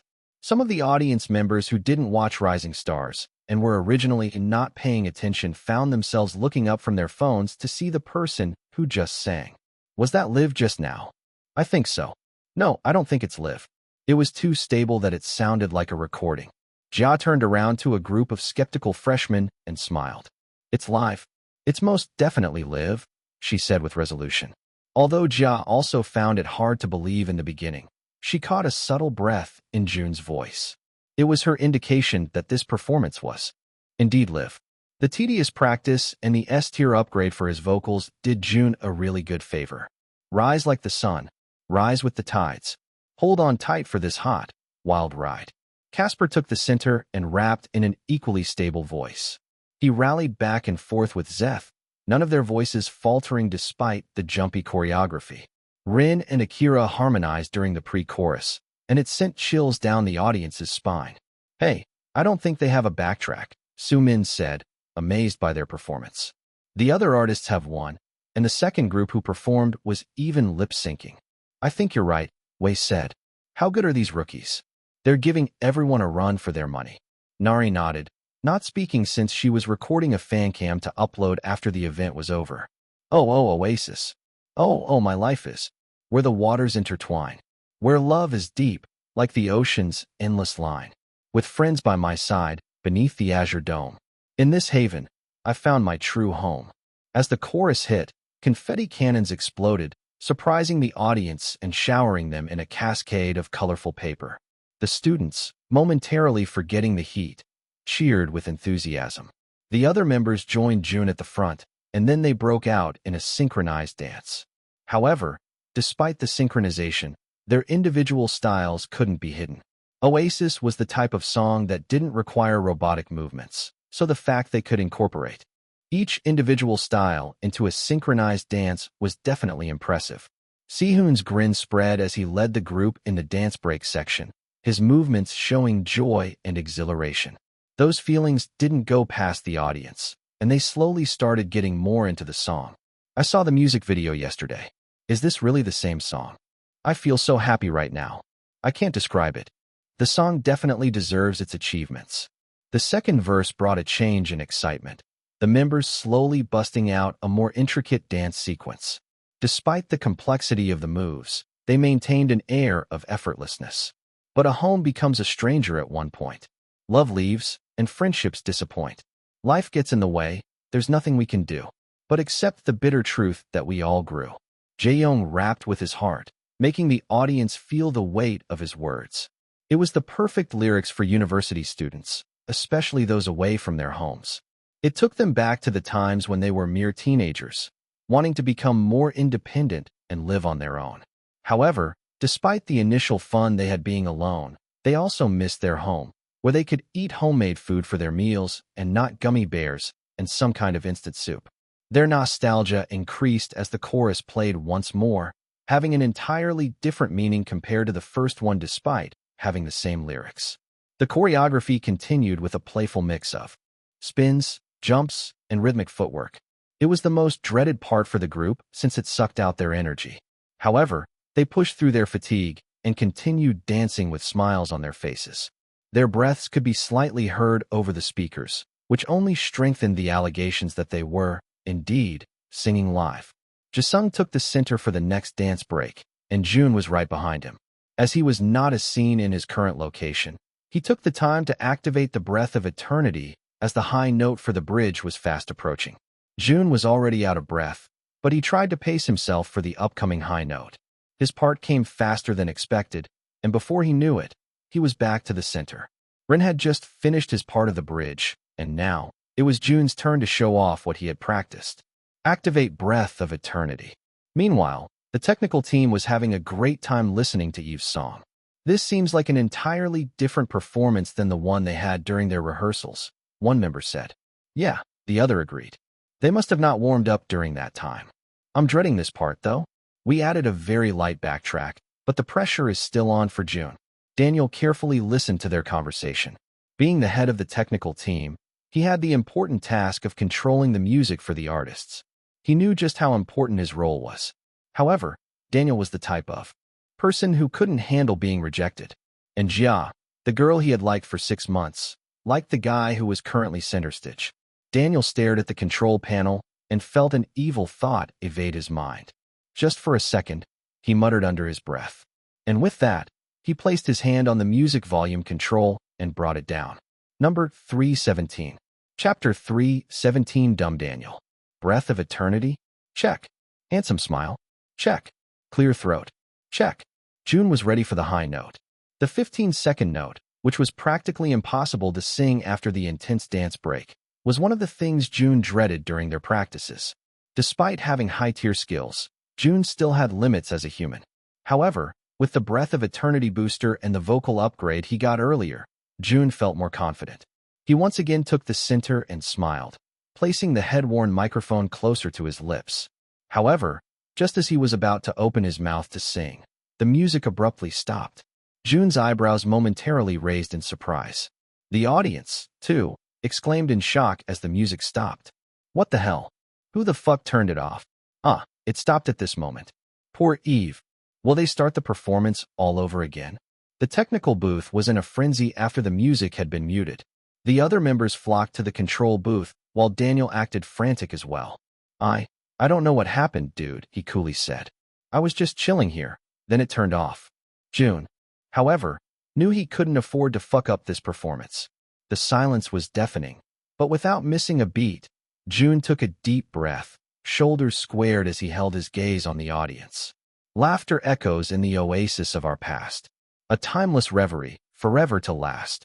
The audience snapped their gazes back to the stage, looking at Jun with agape mouths. His voice, soft yet powerful, filled the void left by the absent music. The high note meant to be supported by a low backing track now relied solely on Jun's vocal skill. He sustained the note, a seemingly impossible feat, and the audience watched in awe as the 15-second note unfolded before their eyes.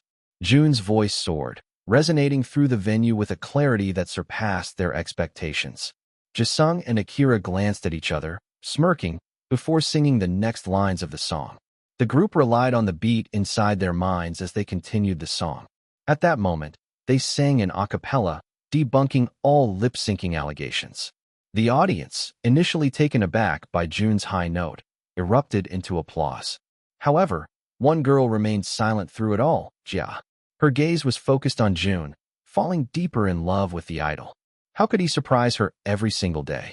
Daniel, who initially felt smug after lowering the music's volume, now listened to their set with awe. Idiot, one of the members exclaimed, slapping the back of his head and making him snap out of his thoughts. The volumes turned down. The other member took the initiative to turn the music up, and just like that, the accompaniment perfectly synced with Eve's singing. Not only was it impressive that they managed to sing well despite their difficult choreography, however, it was almost as impressive for them to be able to keep the beat of the song without the backtrack. I'll man the control booth. A girl pushed Daniel away, causing him to plop to the ground, his pants falling and fully showing his ass crack. The technical booth erupted into shrieks, while Daniel quickly covered the crack with his hands. He looked at the disgusted looks on his members' faces and quickly ran away from the booth while pulling up his pants. He initially wanted to enjoy the rest of the festival, especially since Lunix still hasn't performed. However, that night, Daniel decided that staying home was the best idea. Beware the oasis in the desert of need, for in its seemingly quenching waters lies the peril of drowning. In the heat, none perish, but within the embrace of a deceptive sanctuary, the true danger unfolds. Some of the artists who were watching the live stream of the festival on their respective phones were amazed by what just happened. Jordan stared at Jun and shook his head. He always thought that he, himself, was the most talented sinner that came out of Rising Stars. However, he was doubting that now. We can definitely do that, Nico said, crossing his arms in front of her chest. Jordan can, Moon teased. You definitely can't. You have the loudest backtrack among us. Nico glared at him. Fuck off. Meanwhile, Amira's eyes were practically blazing. She quickly wrote her number on a small piece of paper and tucked it into her handkerchief. She initially didn't want to make the first move because, quite frankly, boys begged for her number, not the other way around. However, seeing as Jun must be shy, he was definitely not. She decided to make the first move and hand him her handkerchief after their performance. Oasis, the home we perceived. Oasis, our home, where no one leaves. The final notes of the song lingered in the air as Eve struck a triumphant pose, basking in the cheers and applause of the exhilarated audience. Despite the dark connotation of the song and the murderous theme it had in the music video, the audience didn't feel such horror in their performance. It may be because the boys looked really happy while performing the song, or maybe they've been held captive by the song, and they were now experiencing Stockholm Syndrome, or maybe even both. However, one thing was certain. Eve's debut stage was a hit, and people have already started sharing the videos they've taken on online platforms. Eve stayed in their positions for a while, looking straight into the audience with wide smiles on their faces. Then, when a staff member gave them the cue, they quickly bowed and left the stage. Since they only came out with their album yesterday and were planning to showcase their B-side track on a music show, they only got to perform one song. Others had 2 to 3 songs, but honestly, it didn't matter. That one song made a great impact on the audience as it is. As they went down the stage, Jun exchanged knowing glances with his fellow members. They all had a common expression, the satisfaction of a successful debut written across their faces. The stage, now absent of the traces of the sunset, held the magic of a summer evening in November, one that would be remembered by the members for years to come. Number 318. Chapter 318, Number 5. As Eve went down the stage, they passed by OCT, who was set to perform next. 7, who wasn't acquainted with Eve, waved his hand at Jun, to which Jun waved back. He didn't know much about him, but he seemed to be a good kid. Then, at the very end of the line, Jun saw Uno, who was looking at him with an incomprehensible expression. Jun remembered how Uno talked to him in the comfort room, when he didn't think they were on the same level. Sucks for this guy. They were both S-tiers now. So, Jun did what he thought would annoy Uno even more, and that was to smile at him. Kill them with kindness, as they say. With a smile, Jun passed Octa confidently. His teammates excitedly spoke among themselves, still not over the thrill of the performance. That was so good. We were so good, Zeth ranted. That was definitely the most handsome performance we've had. I had so much fun, Sehun said. And it's just the beginning, Jaeyoung said. Good job to everyone. Jun smiled as he listened to his teammates while wiping the sweat dripping from his temples. He was about to bring out his handkerchief when he felt a pat on his shoulder. Jun stopped, causing his other teammates to stop, too. Akira's eyes widened when he saw Amira by Jun's side, holding a handkerchief toward his way.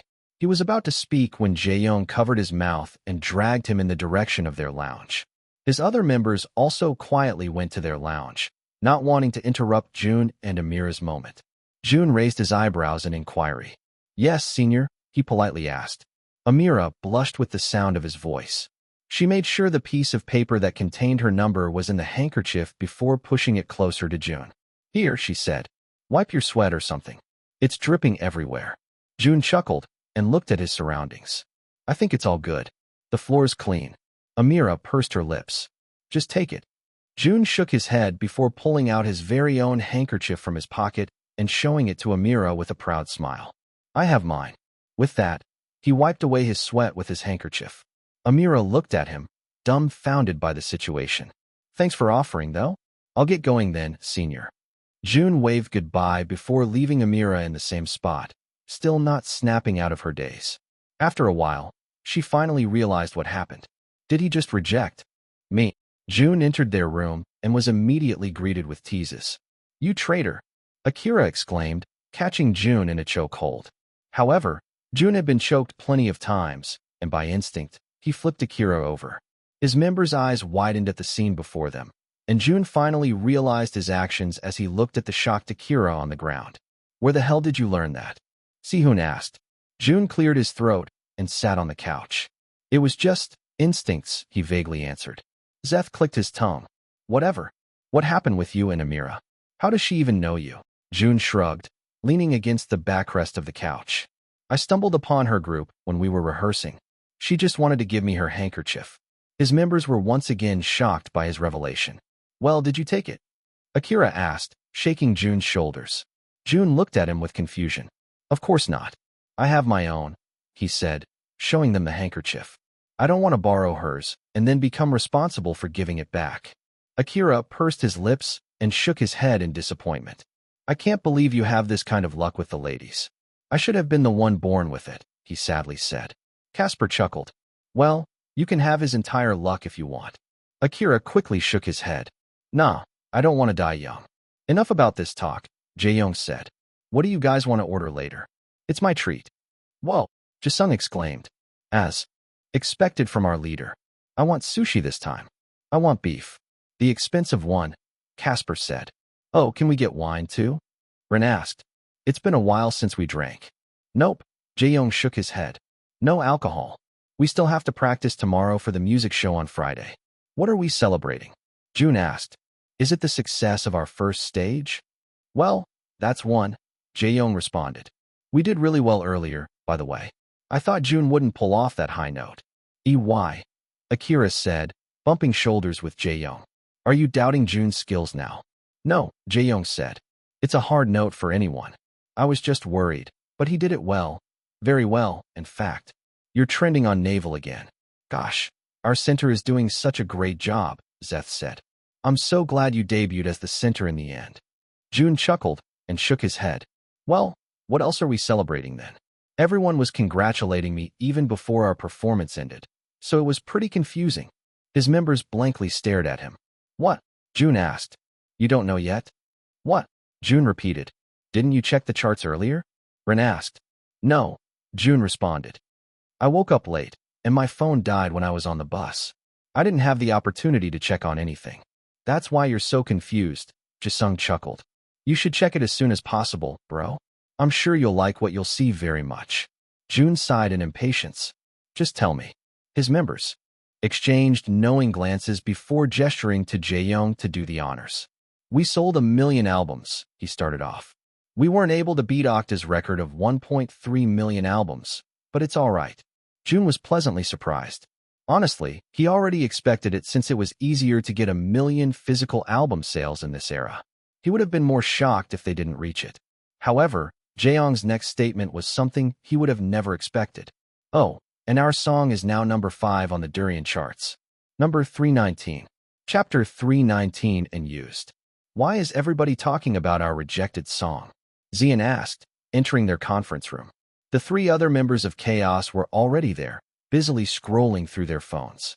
They were gathered by their manager to talk about their upcoming tour, but it seemed like the employees of the company had something more important to talk about. Do you live under a rock? Gideon asked. Check Durian. Zian frowned as he sat on one of the chairs and scrolled through his phone. He smiled when he saw their song still on the 3rd spot. However, his smile quickly dropped when he saw the song below them. Just one song below them, to be specific. They actually managed to break through the top 5? Zian exclaimed. Kwon leaned against his seat and nodded. A lot of new groups have achieved that, though, Zian defended. Yeah, Nazhan, their main rapper, said. But all of them have been girl groups. Boy groups don't have a chance. These days. Zian bit his lip. And to make matters worse, the song that managed to get this achievement is Oasis, Gideon said. Oasis? Where have I heard that again? Zian placed his hands over his head. Don't tell me. Is it the song we rejected? Gideon nodded. That's why the staff are causing a frenzy. They're bickering about who let the song go when it could have been another hit. None of our other songs on the albums managed to get into the top 20 of the charts this time, so it's kind of hectic. Just then, another member entered the room, a frown on his face. Why's everyone so noisy? He asked. Haruki, Zian exclaimed. Have you seen this? He asked, showing Haruki his phone. Haruki sighed before nonchalantly sitting. Is this what it's all about? Why do you look unfazed? Kwon asked. The song we rejected is occupying the 5th spot on the charts right now. Did it beat our rank? Haruki asked, inspecting his nails. No, Zian said. But still. Then, I don't care, Haruki said. You guys are way too threatened by a rookie group. If you ask me, I'll be more afraid of OCTA. They're from Esper Entertainment. That Eve group will disband in the end. And if something bad happens, they might end up disbanding earlier. His teammates didn't speak anymore. So, let's stop talking about them, Haruki said, crossing his arms in front of his chest. And let's focus on our tour instead. Jun continued gazing at the durian chart like a little kid in a candy store. The other members, on the other hand, were busy watching their uploaded fan cams on Naval. The smiles on their faces couldn't be painted with how happy they were. Not only were they able to accomplish much more than they had expected, but the mishap in their performance a while ago was also quickly becoming viral. Our name's on top of the trends list, Si-hoon giddily said. Okta and the other groups are trailing behind us, but I don't think they'll catch up anytime soon, Zeth observed. I thought they would reach number 1 during their performance, too. Indeed, although the other performances after Eve's were impressive, it couldn't be denied that the impact of their a cappella singing outshone the succeeding performances. Jun stood from his seat and let out an incomprehensible noise, causing the other members to shift their focus from their phones to their pink-haired center. What? Zeth asked. Our song, Jun said. It just moved to 4th place. His members quickly went to where he was to confirm the revelation. Indeed, their song was now on the 4th spot in Durian's Hot 100 songs. Rin and Akira, who couldn't contain their happiness, encased each other in manly hugs. However, when they realized who they were hugging, they quickly let go of each other. Jisung squeezed Jun's bicep, but the latter didn't flinch.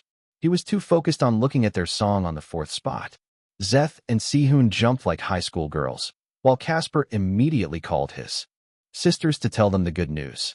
Jae-young, on the other hand, observed his teammates with a fond smile.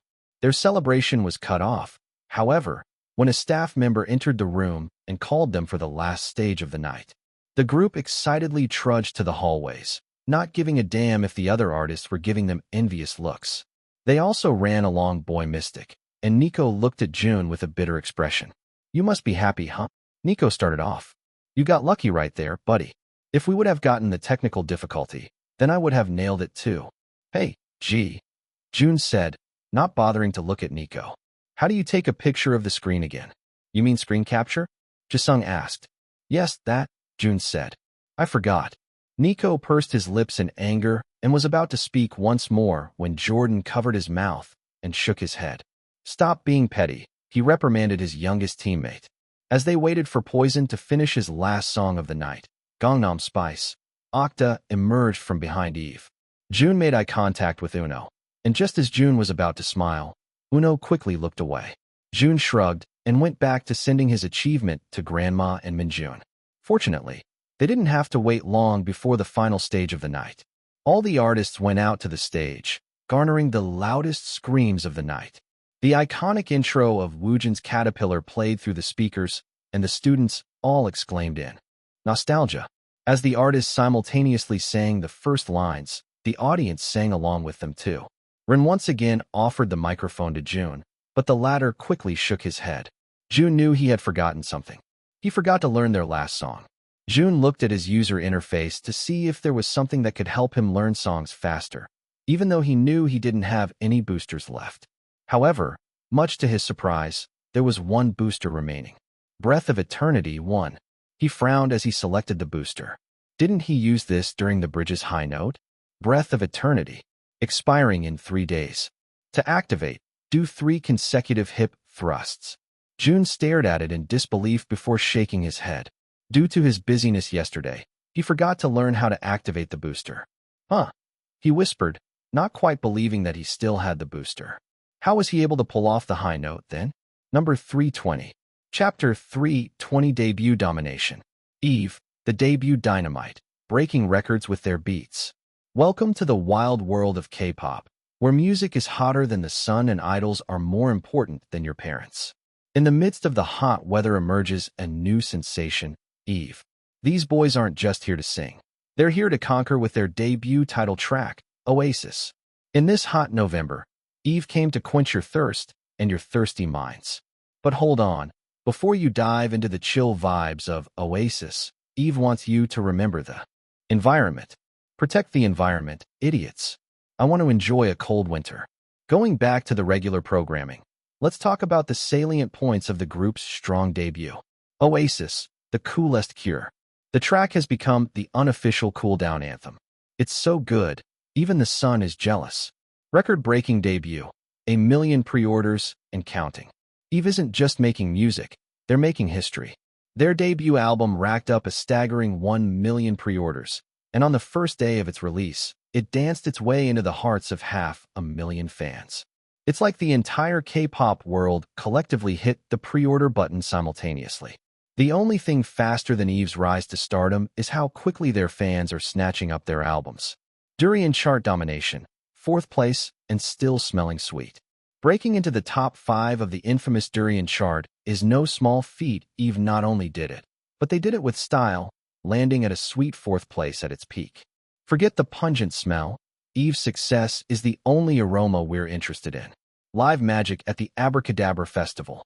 Eve isn't just about studio magic. They've got some live tricks up their sleeves, too. At the Abracadabra Festival, the group wowed the crowd by singing completely live. No auto-tune, no safety nets, just pure talent. The performance became an instant hit, spreading like wildfire across Naval, Licklock, and Y. With over 5 million views combined, Eve is now a name on everyone's lips. In summary, Eve is definitely an idol group you should look out for. Pre-order their album and stream their songs on every platform. Peace out. Minmin. Jun smiled as he read the article Minjun had sent him this morning. He was now at 700,000 followers, and his post about Eve garnered over 20,000 retweets from different fandoms. What are you reading that's making you smile so much? Akira asked, plopping next to him. Don't tell me. Did you get a girlfriend? Girlfriend? Jaeyoung asked, turning his head faster than lightning. Look, I know you're good-looking, Jun, and there are a lot of good-looking idols out there, but we can't date in these 3 years. Jun sighed and massaged the bridge of his nose. You don't have to worry. I'm not dating anyone. If you need to lecture someone, then lecture Akira. I saw him talking to a RO5Y member a while ago. Akira squeaked as Jaeyoung looked at him with murderous eyes. Today was the day they presented their debut single on a music show. They weren't nominated for first place yet, as the tracking of their songs still hasn't ended, but performing in front of their fans was already enough for the members of Eve, at least for now. They were currently resting while waiting for the other artists to finish performing so they could go back to the stage for the winner's announcement. Jun was busy scrolling through his phone when someone knocked on their door. Jaeyoung stopped chasing Akira around and opened the door. His eyes widened in surprise when he saw 5 beautiful ladies standing outside their door.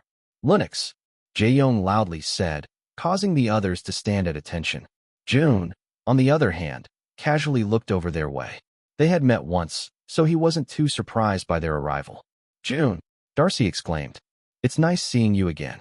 His members looked at him with wide eyes, amazed by how casually Darcy addressed him. Jun nodded as he stood. What brought you here, seniors? I told you not to call us seniors, right? Darcy chuckled. It makes us sound old. Right, Darcy? What brought you here? Oh, we just wanted to give you guys our album. If you want, you can give us your album too. We're definitely not here because a certain someone wants to see Jun. Amira quickly nudged Darcy's shoulder, subtly glaring at her. Of course, Akira quickly said, bringing out the albums Chul had prepared for them to swap with other artists. Here, senior, I mean Darcy. Darcy looked at the album and smiled. However, as she turned to Akira, her expression turned serious. We debuted earlier than Raven, she said. Call us seniors. Akira's mouth went agape. But why did you tell Jun? Amira has something to give Jun, too, Darcy said, cutting off Akira. Right, Amira? Amira's eyes widened as 12 pairs of eyes all turned to her. She brought out a bunch of snacks from her bag and gave it to Jaeyoung. Here, she said. Have something sweet before heading back to the stage. The boys looked at her treat with wide eyes. Rin tried to open a packet, but Akira slapped his hand and shook his head. This should be safely kept, he whispered. While the other boys physically fought for the snacks that Amira had bought, except for Zeth and Casper since they were too cool for that, the beautiful girl quietly approached Jun and brought out a special trinket from her bag. Here, Amira said, feeling like her pride was being stepped on. However, as she gazed into Jun's eyes, she quickly swallowed her pride. Paripo, Jun muttered. It's for you. Take it. Amira said, practically shoving it in his hands before taking Darcy's arm and leaving the room. As the door shut, the boys finally stopped fighting for the snacks, Akira reigning with more than half of what Amira had brought. Man, Akira said when he noticed their absence. They already left? I was just about to say my pickup line. Which is? Casper asked. Hey Amira. I'm Akira. I think we should make an Elira. His members looked at him with nonchalant expressions. Akira chuckled at his own line. Get it? Cause L is in the middle of M and K, and that's the only difference in our name. So, technically, if we have a daughter, she'd be named Elira. We get it, Rin said with a disgusted expression. And we're not amused, Sihun added. Just then, Akira saw Jun opening what seemed to be a Paripo snack box. What's that? He asked, letting go of his other snacks. Did Amira give you that? Jun shrugged, opening the box. At the very top of the box interior, he saw a pickup line. Who collaborated with Karl Marx to produce the Communist Manifesto? Jun froze since it was in English. However, he tried really hard to understand all the letters. You, because you're a Friedrich. Before he could finish reading the pickup line, Akira grabbed the box from Jun and kept it in his pocket. This is mine now, Akira smiled. You already have plenty of admirers under your roster. Leave some for the rest of us. Number 321. Chapter 321 Idol Sniper. Attractive K-pop idols gathered, all with wide smiles on their faces. Surrounding them were cameras filming every angle and lights that were almost blinding. The hosts, Lee Taemin and Ong Manchai, two promising young artists who were quickly rising to fame in their respective fields, waited for the director's cue. They had cue cards in one of their hands and a sparkly mic in the other. Boy Mystic and Lunix, the nominated first placers for today's music show, stood at the very front. Meanwhile, Okta and Eve were behind them, also anticipating the winner's announcement. Varying lightsticks from different fandoms were seen in the crowd. Best believe that Jia and her friends were there since they couldn't miss Eve's first official music show stage. However, since they were a relatively new group, Eve still didn't have a lightstick. As a result, Jia brought a pink kitty lightstick from the dollar store and used it to cheer for them instead. Finally, the director gave Manchai and Taemin the cue, and they quickly wore bright smiles on their faces. Sharing music all over the world, the pride of K-pop, Taemin started off. This is Music Apex, the two of them simultaneously said. Tonight, we have our two lovely nominees, Lunix's Fairy Lights and Boy Mystic's One Stop Shop. Who is going to reign on top? Let's see their scoreboard, Manchai said. Their stats with moving numbers were shown on screen, the two nominated artists watching in anticipation. Music streams. Lunix took the cake. Album sales. Boy Mystic won this aspect by a landslide. Broadcast score. Viewer's choice. And the winner for this week is, Manchai said, waiting for their score to be totaled on the screen. Boy Mystic, she exclaimed. Congratulations, you have won this week's Music Apex. Here's your trophy. Akira, who was entrusted to give the team their flowers and trophy, happily handed them to Jordan. Confetti flew everywhere, scaring most of the artists. Some of them faked their reactions just so they could make it into those cute idol-shocked moments posted on different video platforms. Thank you so much for giving us our second win for this song. Jordan started off. We're so happy that you've been with us since the very beginning. Just then, he started tearing up, causing the other artists to turn toward their way. His teammates, too, were shocked by the sudden waterworks. I don't know if this is going to be our last comeback, Jordan said amidst his tears. But all I know is that all of you made it memorable. For our bombastics, thank you so much for giving us the opportunity to make you happy for more than 2 years. Fans in the audience started crying, and the other members tried their hardest not to cry. Nico, however, was fully sobbing after the speech of their center and leader. Jun looked at their team, all comforting each other with wide smiles on their faces. Then, he looked at the trophy in Jordan's hands, the shiny fake gold glistening under the stage lights. Jun felt something tug at his heart as he watched their reactions to their shared victory. He smiled and shook his head. Somehow, he really wanted that too. The boys were waiting for Chul to come to pick them up when Akira called Jisung to watch some videos on Licklock. Akira laughed as he scrolled through the videos, causing Jisung to frown. Why are you laughing, bro? If I were placed in one of these compilations, I would be very sad, he dejectedly said. Akira laughed even louder as he ruffled Jisung's hair. Oh gosh, you really are our youngest. Loosen up. His content's just for fun. No, it's not. Jisung exclaimed. This idol sniper guy is literally taking out idols one by one. But it's not for serious scandals, Akira countered. Idol sniper? Zeth asked. Is that the guy who exposes idols for the stupidest things? Yeah, Akira said. I've been laughing my ass off since morning because of his videos. I hate that guy, Zeth sulked. He placed me in one of his compilations. Well, was it a good one? Casper asked. I was in the Hunky Daddy Idols compilation. No, Zeth deadpanned. I was in the idols who seem like narcissists one. He isn't wrong, though, Rin said, causing Zeth to glare at him. At least you weren't in those insecurity compilations, Sehun said. I was in the K-pop idols who have your insecurities, flat nose one. Oof, Jaeyoung said. I saw one of mine too. What is it? Akira asked. Idols who look smart, Jaeyoung responded. Akira pursed his lips. Well, he's not always accurate, I give him that. It's a good thing I haven't been placed in one of his compilations. What do you mean? Rin asked. You were. I saw something 2 days ago, I think. Akira's eyes widened in surprise. What? And you didn't bother to tell me? Rin shrugged, looking for the video on Idol Sniper's profile so he could show it to Akira. I didn't want you to make such a big fuss about it. Akira smirked as he took Ren's phone. I'm assuming it's a good one.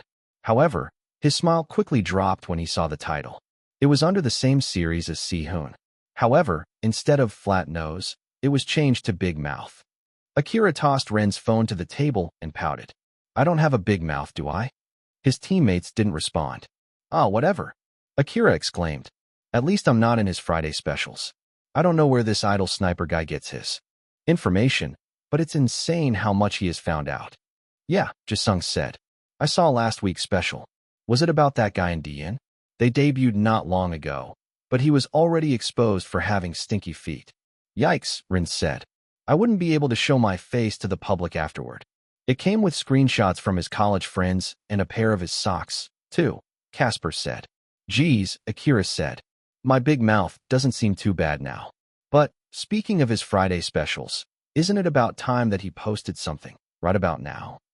Just then, a notification popped up on Akira's feed, causing Jisung to glare at him. You have your notifications turned on for this, dude? Akira scratched the back of his neck. He's funny. Jaeyoung scoffed.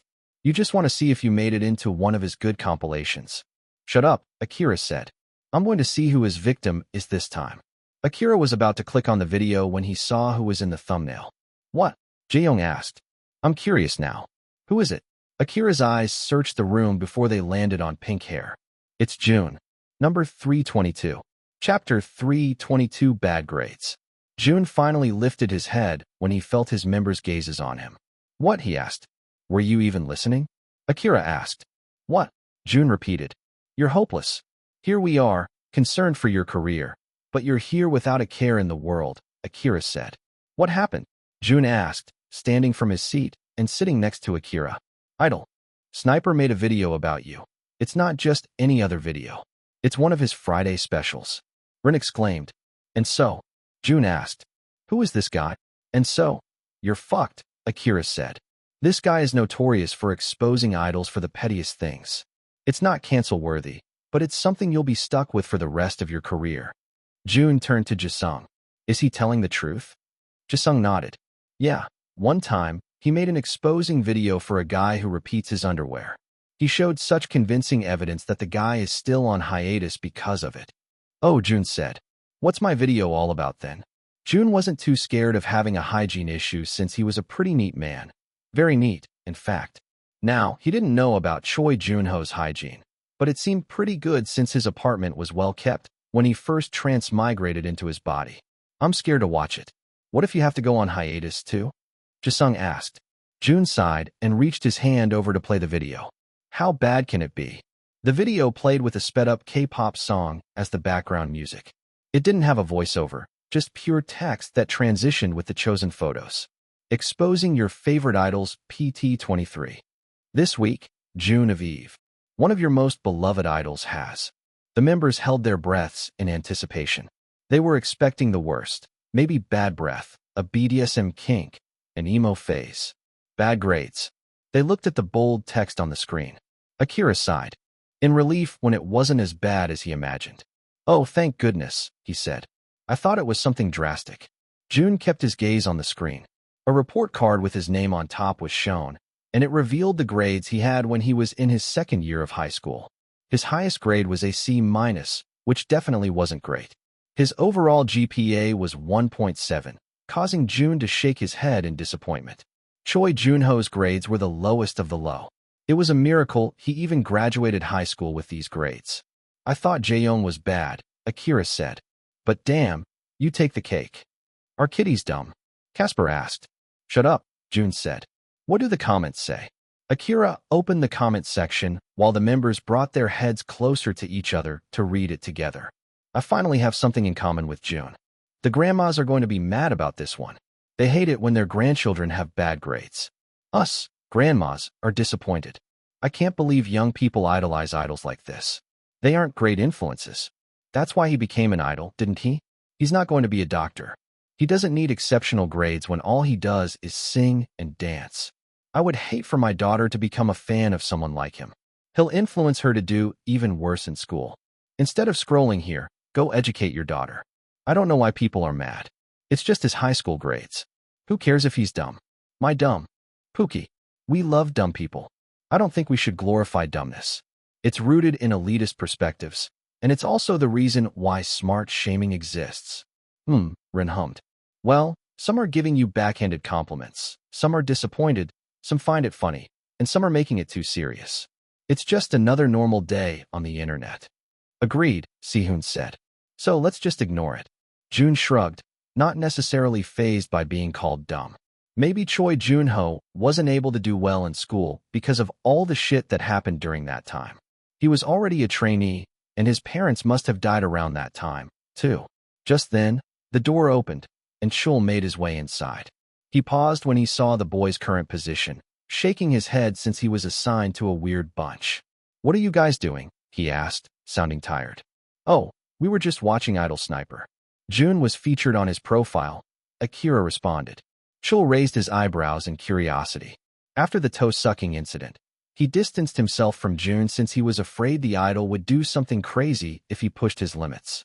However, he knew the Idol Sniper guy, and if it was something as embarrassing as his toe-sucking tendencies, then Chul thought it wouldn't be too bad to exploit it. "What is it?" Chul calmly asked. "Bad grades," Jae-young responded. His high school report card was exposed. "Oh," Chul said, a bit disappointed. It wasn't as nearly as bad as his kink. So he quickly changed the subject. "I'm just going to relay your schedule tomorrow before we leave. At dawn, you'll have your pre-recorded performance for another music show. Afterward, you're going to attend the live show in the afternoon." "Sweet," Rin said. "So, we can rest while waiting for the live show, right?" "No," Chul said. "You're going to gather in one of the practice rooms to film a dance practice video. Afterward, you're going to have a live stream." Akira clicked his tongue. "After the music show, we can take a rest then?" he asked. Chul shook his head. "No, we need to go back to the Azure building because we have a meeting with the marketing team." "What are we going to talk about?" Jae-young asked. "You'll know tomorrow. After sending you to the dorms today, I'm still going to meet with them for a preliminary meeting." Jae-young shrugged.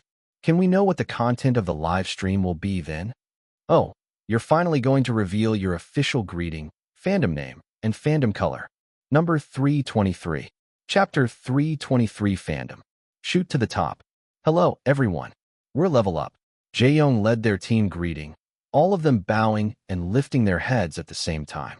As they said their greeting, they all pointed to the heavens, signifying their intent of making it to the top. Currently, the 8 members of EVE were gathered in Azure's practice room. It was a formal live stream with a proper camera, lights, reflectors, and boom microphones. They had just finished recording their dance practice, so most of them already felt tired. However, seeing more than 100,000 people watching them on their live stream quickly woke them up. "I missed you guys. Girl, we see them almost every day because of their promotions. I need to see Eve every second of the day. I think this is the first time they revealed their official greeting. It's so cool. We'll definitely shoot to the top. What if they shoot inside me? Oh gosh. You guys are quickly rising," Sehun said. "There's 150,000 viewers right now. Wow.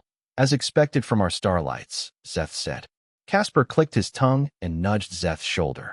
They're not our starlights anymore. Ah, you're right. This isn't Rising Stars, Zeth chuckled. But that's why we came here today. We're going to be revealing very important details about our fandom. Is the lightstick coming out yet? Lightstick? Jisung asked, turning to Chol. Chol shook his head. We're still developing our lightstick. Jisung shyly said. Right? Jaeyoung backed him up. Actually, Azure is holding a special event for our lightstick. You can send in your designs to the attached link on their website, and if your design is picked, you're going to be sent a special signed album from us. I'll make sure to kiss it well, my lovelies, Akira winked. Jaeyoung shook his head while the comment section went crazy. Akira winked at me. It's official, we're married. What do you mean, married?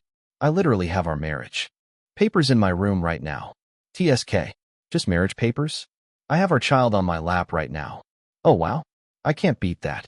Where's the hospital when you need it? We're actually going to tell you about the fandom name today, Jun said, wanting to get it over with so they can rest before heading back to the TV station for the live show. Your fandom name is... Akira covered Jun's mouth before he could reveal their fandom name. Wow. You've said that in such a thrilling way, Akira sarcastically said. Jun sighed and removed Akira's hand from his mouth. We actually have to tell them other important stuff before getting to the fandom name, Rin chimed.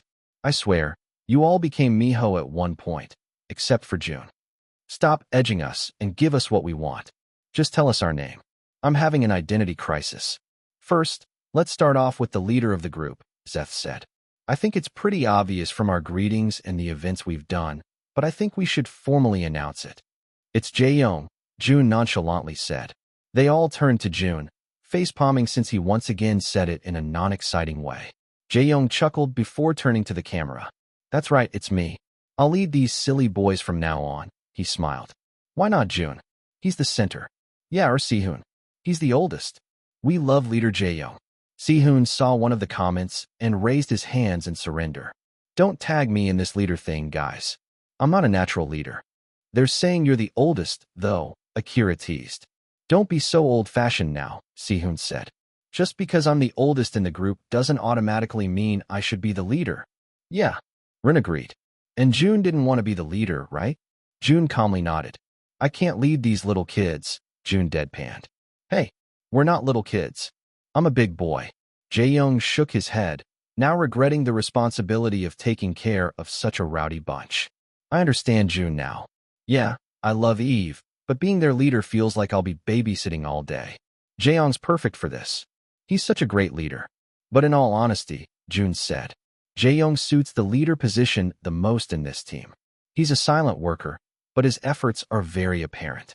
Akira nodded in agreement. He's a bit of a crybaby, but it's all right. He's our great leader. Jaeyoung clicked his tongue before moving on to the next agenda. Our fandom color is up now, he said. I saw many theories online, Casper said, but most of them were wrong. I was hoping that it's black, though, but it's not. Zeth weirdly looked at him. Why would you even want a black lightstick? It won't even be seen at night. My cat's black, he nonchalantly said. Oh my gosh, is it the famous Luther? I've been hearing so much about this cat, but I've never seen him until now. Show us Luther. Casper chuckled. I'll show him to you when I get home. We're very busy right now, so we don't have the opportunity to go home. Going back to our fandom color, Jisung said, it's a color that Jun likes very much. Jun pursed his lips, not denying it. Do the honors, Jun, Jisung nudged him. It's pink, Jun said. That's right, Jaeyoung excitedly said. Our fandom color will be pink. Cotton candy pastel pink, to be exact. We're going with the lighter pink since it's easier on the eyes. Pink for a boy group? Heck yes. My favorite color is pink. My favorite member is Jun. I'm so happy right now, 3. We're definitely going to make a pink ocean in the year-end awards next year. Let's go, pink boys. And it's finally time for the most awaited announcement of the night, Sehun exclaimed. Are you guys ready to hear your fandom name? Yes, we've been ready since the very start. Hit us. I'm ready to be reborn. We thought really hard about your name, Rin said. It was definitely difficult to think about something that would represent our team name. Level Up, our abbreviation, Eve, and the show we came from, Rising Stars. However, we were able to come up with a perfect name. Jisung was the one who came up with it, he continued. Our little baby chick is such a genius. Jisung blushed as he hid his face from the camera. Say it, G, Akira said. You're not allowed to hate on your name, all right? You almost became Steve's. That was your idea, Rin sighed. Akira smiled. It would have been funny. Jisung, just say it, Jun said. Jisung nodded as he faced the camera. The official fandom name will be Astra, number 324. Chapter 324 Variety Show Season. Our dear Astras, Akira cooed. Don't you think it's so cute? That's it. I'm legally changing my name to Astra. Astra sounds so cute. But what does it mean? Zeth, do the honors of explaining the fandom name, Jaeyoung said. First, Zeth started off. Astra means star in Latin. You are our precious stars. In other cultures, it also means extraordinary weapon. In this sense, you are the people who help us level up in the idol world. That's right, Jisung said. It is also related to our group name abbreviation, Eve, since stars can better be seen during the evening. That means you shine with us, and we also shine with you. Lastly, Rin continued, we want to remember our humble beginnings. We will never forget we came from rising stars, and I know that most of you have supported us since the beginning of the show. You were our starlights, and now, you're our Astras. I love the meaning. Gee, let me kiss you. Proud Astra here. Hashtag Octa still outsold. Your fandom name is literally Octopus. I don't think you have the right to speak. Well, we'll be going back to the show song in a while, so we'll be saying our goodbyes now, Jaeyoung said after Chul gestured for them to end the live. Don't go? We want to speak with you more. Let's watch them during the live show, guys. Have fun, my boys. We'll see you next time, Casper said. Thank you for tuning in. Astras. Bye, Astras. Akira loudly exclaimed. The other members waved their hands goodbye, too. Then, the live stream ended. Chul clapped as he stood from his seat. Great job, boys. Let's go back to the show song filming site now. Akira groaned as he leaned his head against Jisung. Can we rest for a couple of minutes? You can rest when we get there, Chul said. The live show had finally ended, and the group was on their way to Azure to have the meeting Chul had told them about yesterday. Linux took the crown this time because they had a higher broadcast score. It was their very first win for this comeback, so they, too, were emotional when they received their trophy. Eve finally arrived at Azure, their eyes already weary from their non-stop schedules. It was now nearing the evening, and they hadn't gotten the opportunity to rest ever since. They entered the conference room with Chul, and they saw 3 people, who were most likely from the marketing team. Chul smirked once he saw them, taking a seat next to them. They faced the boys, all with serious expressions, causing the members to become nervous. Did we do something wrong? Jaeyoung asked. Of course not, Chul said, breaking the tense atmosphere. We actually have some pretty exciting news for you. The boys let out sighs of relief, visibly relaxing in their seats. Remy will brief you on what to do, Chul said, gesturing to the only woman from the marketing team. Remy nodded in acknowledgement. First of all, I want to take this time to congratulate you for finally debuting and commencing your promotion period. The boys clapped for themselves, smiles appearing on their tired faces. Your song did pretty well, especially for a boy group debut. This means that you've captured even the general public's heart. However, for you to be more recognized by the general public, there's an essential step we must take, she continued. And that is variety shows. Akira tapped his foot on the ground, growing more excited with their announcement. He had always wanted to go on variety shows. As a member of Raven, their company didn't give them plenty of opportunities to go on variety shows. However, now being under Azure, he knew he would finally fulfill his dream. We have prepared 3 variety shows for you to attend next week, she said. We weren't able to book a whole gig for the entire team, so we divided you into 3 teams. 2 teams with 3 members and 1 team with 2. Jisung pursed his lips, a bit disappointed they wouldn't be able to promote their album on a variety show altogether. These are opportunities some rookies are dying to have, Remy continued. So, we suggest you do your best and capture the hosts' and the viewers' hearts. Through that, you can increase your popularity not only as a group, but also as an individual. After hearing Remy's words, the boys grew increasingly ambitious. Jun, too, felt pretty excited. He wasn't excited to join such variety shows, per se. He was just an avid fan of these types of shows when he was still in his old body. If Mei Ling's hobby was K-pop, then Jun Hao's was variety shows. He enjoyed watching different people and artists making a fool of themselves, and it also became his stress reliever when things got too hectic in his life. Jun watched more Chinese variety shows, but he also dabbled in Korean ones from time to time. Crawling Man and 3 Days, 2 Nights were some of his favorites. Chul delegated you to the variety shows based on your personalities, since we believe he knows you best, Remy continued. Chul nodded and smiled. Today, I'm going to tell you which variety show you're going to be joining, Chul said. The filming will take place next week, and the airing time will vary between shows. Expect it to be aired a week or 2 weeks after filming, though. The boys nodded, excited to find out which variety show they were assigned to. First is Forgetting Sisters. They have an International Stars theme next week, so we decided to send Ren, Akira, and Casper, he announced. Forgetting Sisters? I love that show, Sehun exclaimed. My little brother watches it every week. Jun has never watched the show, but he has seen viral clips from the show on Naval. It was more popular for K-pop enthusiasts since they often invited idols to their shows. It employed a classroom setup, where the participants took turns asking questions about their ridiculous experiences while others tried to guess them. Idols were also given opportunities to show off their skills during the talent sections. All in all, it was a trendy show, especially for the younger generation. Are we forgetting that Casper's not a foreigner? Rin raised his hand. He studied in the States when he was younger, right? Chul asked. Casper nodded. In middle school. That's good enough, Chul said. The next variety show on our roster is Idol Space. They didn't have a slot for a whole group, so the 3 representatives will be filming with other rookie idols, he said. For this corner, we'll have Zeth, Jisung, and Sehun. Jun nodded in agreement. He believed those 3 would best represent the team on a show that only has idols. It involved different talent corners and games, highlighting idols' charms and wit. The 3 mentioned members were the most competitive members in the group, surprisingly, so Jun was sure they'd stand out in a room full of idols.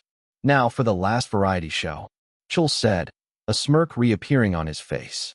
For some reason, he appeared happier compared to the other announcements, causing Jun to narrow his eyes in suspicion. Jaeyoung and Jun were the only ones left without an assigned variety show, so it automatically meant they were going to take the last one. We have Quiz God, number 325. Chapter 325 Quiz God. Quiz God. It was one of the most popular TV shows in South Korea. However, contrary to the first 2 shows Chul had mentioned, this one was more popular with the general public. If the other 2 shows were more popular with K-pop enthusiasts and a niche audience, Quiz God was something everybody could enjoy. In Quiz God, 50 people are enjoined in a huge venue, each with designated places. There was a theme every week: teachers, doctors, students, etc. There would be a series of questions, similar to Jeopardy, and the person who wins the preliminary rounds will get the chance to choose which category they want the question to emerge from. Then, the participants will be given a time frame to answer the question based on its difficulty. Jun was very familiar with the show since it also has a Chinese franchise, one he watched often. There was a problem with the show, however. Once you get a question wrong, you're immediately eliminated from the show. So, for stars who want to capture the audience's hearts, it wasn't the ideal show to join. Especially since avid fans of the show were complete know-it-alls and wouldn't hesitate to shit on a participant for getting a question wrong. We had been invited to the show because this week's theme is Rising Stars. It's quite funny since it has the same name as the survival show you came from, but I think it's very fitting, Chul smiled. Jisung raised his hand. Is there a reason why Jun and Jaeyoung were picked for this particular show? Chul looked at Jaeyoung and shrugged. Of course, we want to send the smartest member of our team, he said, causing Jaeyoung to freeze. Smartest. Akira guffawed. Oh gosh, you're in trouble, buddy. As for Jun, Chul continued, his smile widening with his ingenious plan. It was luck. He was the only one left, so we decided to make him join this one. Oh, all right, Jisung said, going back to the teammates he'll be filming Idol Space with.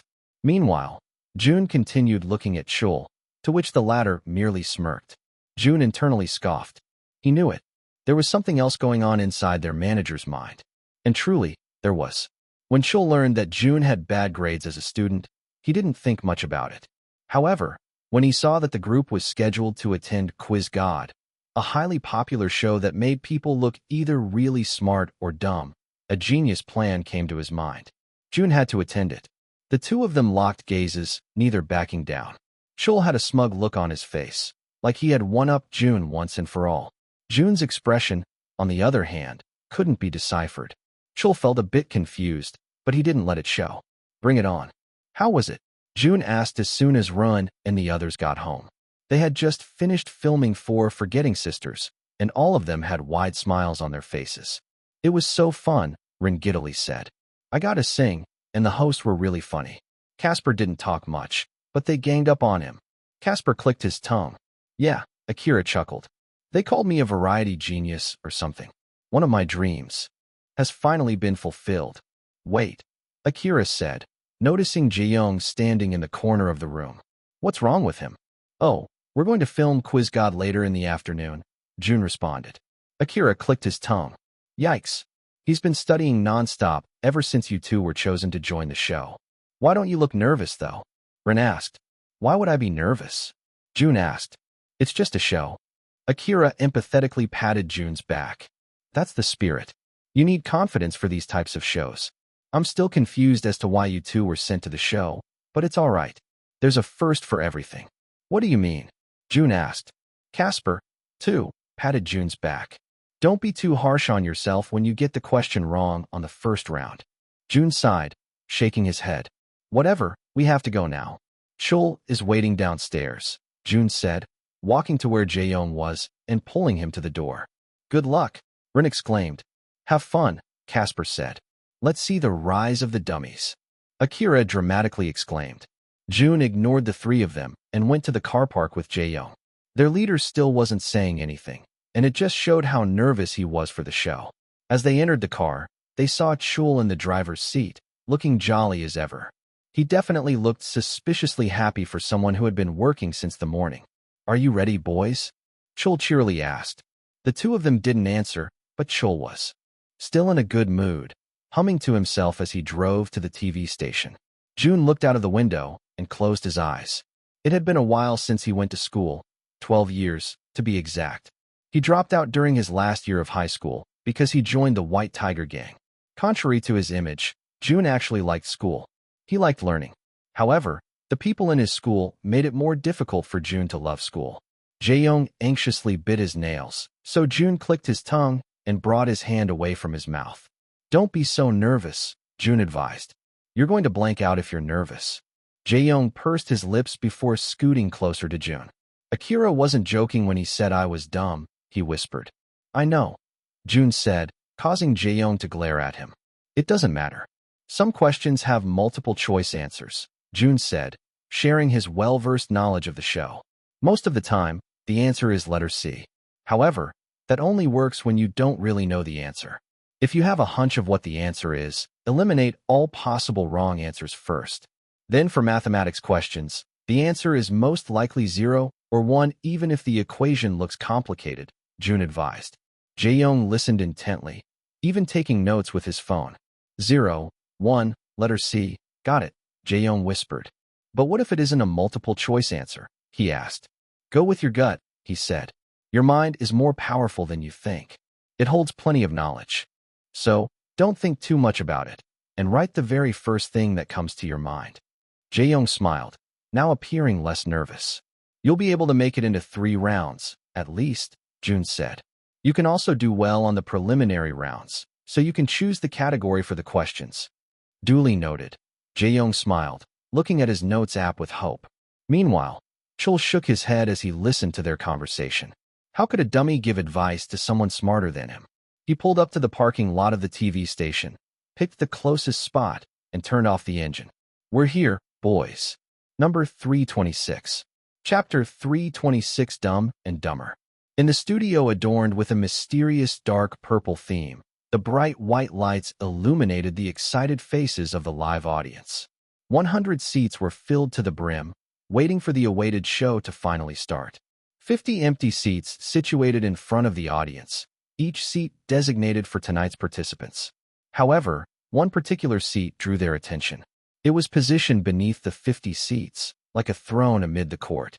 The God's Table, as it was called, stood out with its regal design. The fancy chair at the center awaited the arrival of the quiz god, the mastermind behind the show, ready to pose questions that would challenge the intellects of the participants and entertain the eager audience. Meanwhile, Jun and Jae-young waited patiently behind the stage. The 50 participants were already on standby, and Jun took the time to observe his future competitors. Truly, the theme of rising stars was best fitted for the types of people in the studio. Jun noticed twins roaming around backstage, greeting all of the other participants. They had big bows tied in their hair, and he recognized them to be the dancing twins on Lick Lock. They seemed to have very jolly personalities, so Jun hoped they wouldn't bother going up to him and Jae-young. However, much to his dismay, he made eye contact with one of them, and before he knew it, the twins were skipping over to where they were. "Hi. There." The one with yellow bows greeted. "We've seen you a lot on TV." I've seen you too," Jun awkwardly answered. "You're more handsome in real life," the one with blue bows said. "Thanks," Jun said, taking a step back to hopefully end the conversation. However, they followed his movements and continued staring at him. "My name's Faye," the yellow bow girl said. "This is my twin sister, Kay. Nice to meet you," Jun said, nudging Jae-young so he could take him out of the situation. However, his teammate was busy answering practice questions on his phone. "You did really well on your performance in the Abracadabra Festival. Your high note was amazing," Kay complimented. "Ah yeah? You guys are good at dancing," Jun responded. "Thanks," Faye beamed. "I'm sure you're better than us, though. We just make covers on Lick Lock." Jun merely nodded. "It's like you're a perfect human being," Kay continued. "He's not perfect," Faye countered. "Yeah, nobody's perfect," Jun agreed. "He's dumb," Faye said. "Have you seen his report cards circulating around the internet?" "Oh right. He's that guy," Kay chuckled. "I almost forgot since he's so handsome. So, I guess nobody can really be perfect, huh?" Jun frowned, not liking how they were talking about him like he wasn't even there. "Well, cheer up," Kay said. "You might stand out during the show, as someone who won't get any of the answers right." The twins giggled, sounding like hyenas in the wild. "Yeah, don't try too hard," Faye said. "The winner is already decided anyway. We're just here to show off our dances during the preliminary rounds." Jun's frown deepened. "Decided? Is this show rigged or something?" "No, silly," Kay said. "Zebo of Morph 3D is joining, so it's already decided." "How do you say so?" he asked. "Duh," Faye said. "Zebo is currently studying at Seoul University for a music degree. It's a liberal arts degree, but getting into SU already means he's smart. I also heard he studied in a prestigious private school in China." "Yeah, and he has been featured on Idol Sniper as a genius idol, too," Kay added. "The complete opposite of you." Jun looked around until his eyes met a familiar face. He had never talked to the guy, but he had seen him during the Abracadabra Festival. It appeared like he came with one of his members, too. To Jun's surprise, it seemed like they were looking in their direction, too, a subtle glare in Zebo's eyes. Kay gasped. "Don't look toward their way." Jun shrugged. "Anyone could have a chance to win this thing." "True," Faye said. "Maybe, except for you." Jun chuckled as he shook his head. "But since you were kind to us, I'll do you a favor. If one of us wins the preliminary rounds with our dance, then we're going to pick a topic you're confident in," Kay said. "Sure," Jun smiled. "Making allies in this place wouldn't be such a bad idea." "Choose math," Jun said. The twins looked at each other with wide eyes. "That's unexpected. I like your confidence. Is that a deal?" Jun asked. "Deal." With that, the two of them went to bother the other participants. Jun continued looking around until his eyes landed on a bubbly person practically running to where they were. "Bro," Seven exclaimed, smiling up at Jun. Hi," Jun asked, surprised that he was acting so friendly already. Jae-young finally stopped reviewing when he noticed Seven's presence. "You guys are here?" Jae-young asked. "Yeah," Seven beamed. "It's a shame we're in such a boring variety show like this." Uno got to attend. Crawling Man by himself. Jae-young's eyes widened in surprise. Crawling Man was one of the hardest variety shows to enter as a rookie idol. Even seasoned idols have a hard time being invited there. As expected, Esper Entertainment was definitely on another level. Quiz God has good ratings too, though, Jun chimed. "You're right about that," Seven said. "My parents watch it all the time. They force me to watch with them, too, but I can't handle stuff that has something to do with using my brain. Maybe I should have listened to them, though." Jae-young chuckled. We're on the same page then. What? Seven exclaimed. I thought you were totally smart. I believe Jun and I are on the same page. We have the same grades. You're still studying? Jun asked. Yeah, Seven smiled. I'm in 11th grade. Dang, Jae-young said. I can't believe you still have time for this. It's an arts school, Seven smiled. They give me lots of free absences. Well, good luck to you. Jae-young patted the younger's back. Good luck to your teammate, too. He gestured to Ocho, who was leaning against the wall while impatiently waiting for Seven. He doesn't need your good luck, Seven said. He's one of the smarties on the show. Are there any other people we should look out for? Jun asked. Well, Ocho's one, he said. He graduated 10th in their batch in high school. Zibo is one, too. I met him once, but I didn't like him. He seems to be a very intelligent guy with a big ego. It seems like it, Jae-young said, glancing at Zibo, who was currently surrounded by a bunch of other rookies who already wanted to get on his good side. Those twins are pretty smart, too. We go to the same school, Seven continued. Oh, and that girl from Exit is also really smart. Honey's her name, I think. Aside from that, the others are just aspiring to show off their talents. You know a lot. For a kid, Jun said. We're only 4 years apart, Seven defended. But I'll take that as a compliment. Participants, please take your seats. We will be filming in 5 minutes. Number 327. Chapter 327 Mock Mechanics. The stage was set, the lights dimmed, and the studio became silent as the 50 participants took their seats. As of now, the identity of the participants was still a mystery to the audience, so they excitedly waited for the revelation. Each contestant had a pristine whiteboard and marker before them. Jun took the time to observe the materials, bemused to see the things he had only seen on television. The silence was shattered when smoke rolled in, shrouding the entrance of 2 giant LED screen doors. Kim San, a popular MC in Korea otherwise known as the Quiz God, entered the room with a wide smile. The crowd went crazy, their cheers echoing off the walls. Kim San emerged from the mist wearing a regal crown and a formal suit and tie. Welcome, my brilliant minds and avid watchers. Kim San's voice resonated through the smoke-filled room. Today, we have yet another episode of Quiz God, a show where nothing but your intellect and luck matters. We will be witnessing these participants clash in the ultimate battle of knowledge. This is Quiz God. The audience's excitement heightened as the participants behind Kim San were finally illuminated. To some of the audience members, the people before them weren't too familiar. Most of them were in their mid-30s to 40s, so it was expected they didn't know the rookie artists in the room. However, all of them were still excited to be graced with the presence of good-looking people. There were a couple of grandmas at the very front, and they squealed when they saw the familiar pink-haired idol they had rooted for in Rising Stars.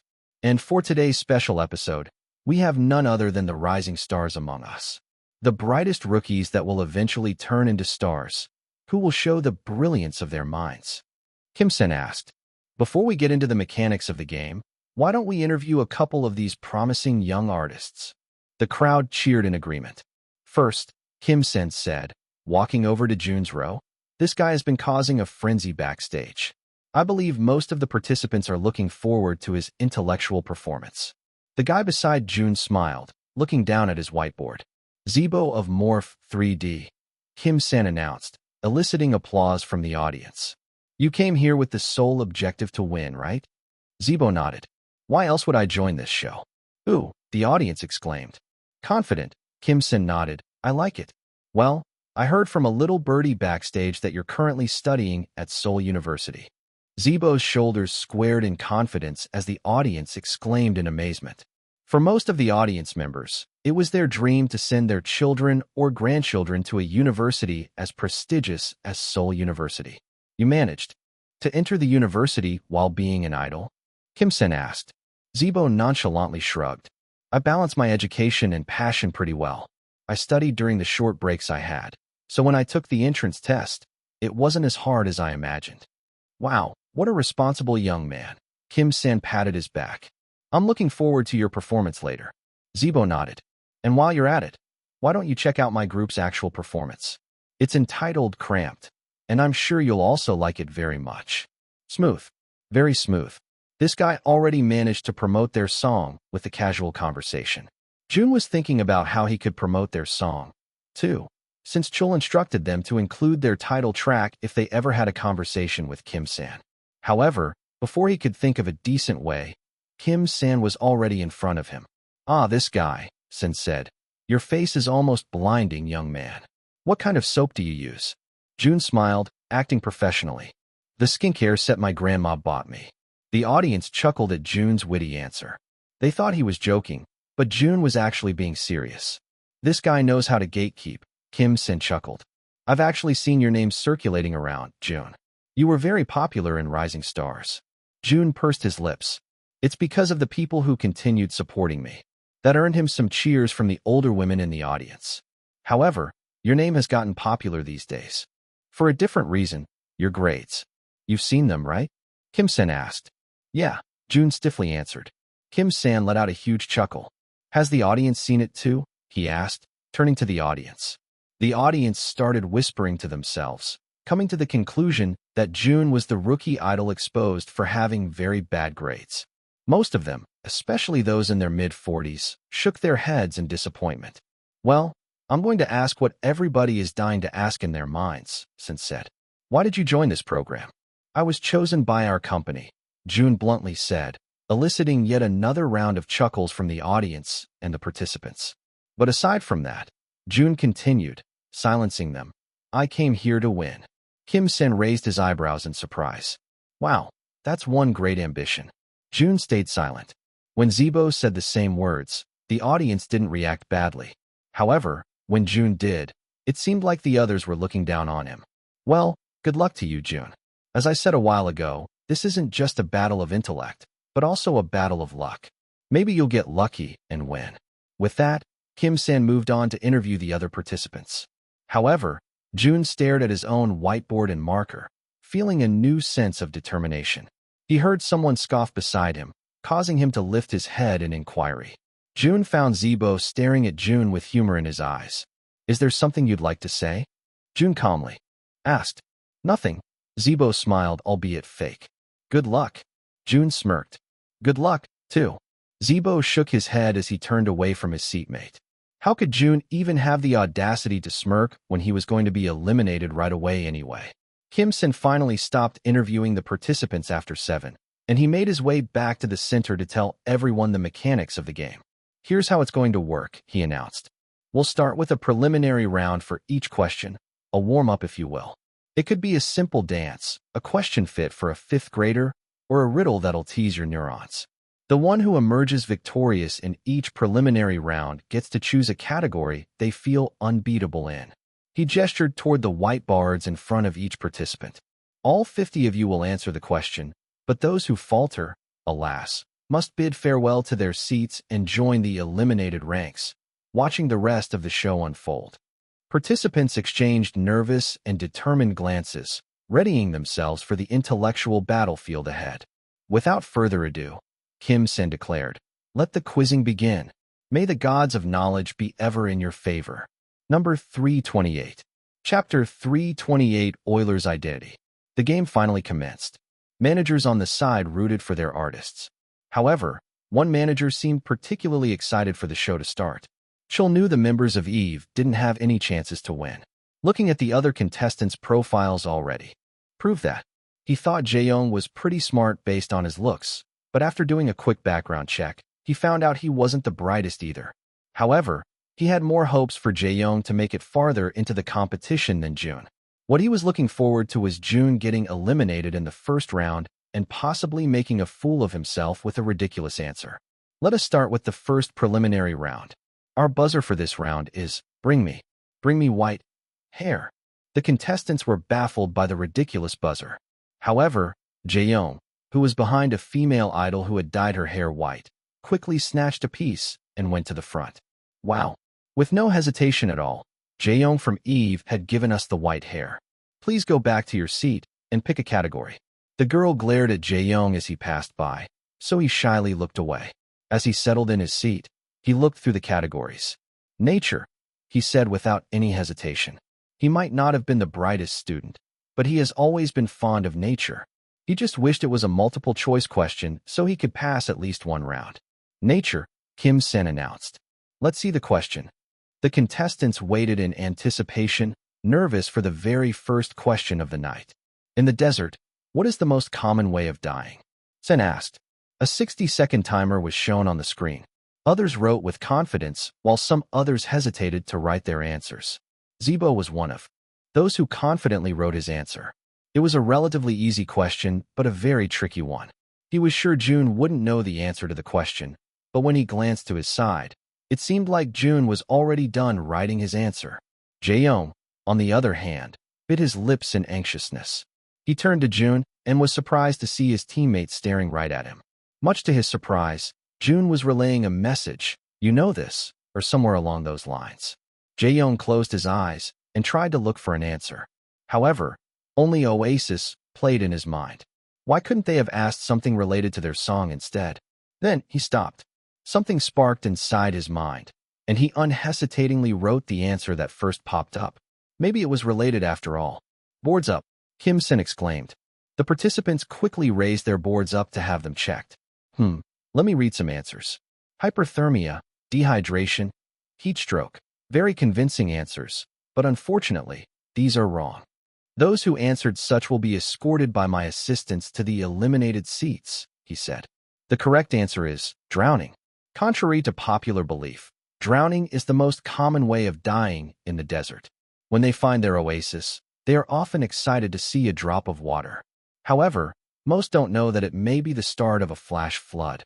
Jae-young turned excitedly to Jun while showing him his answer. They both got it right.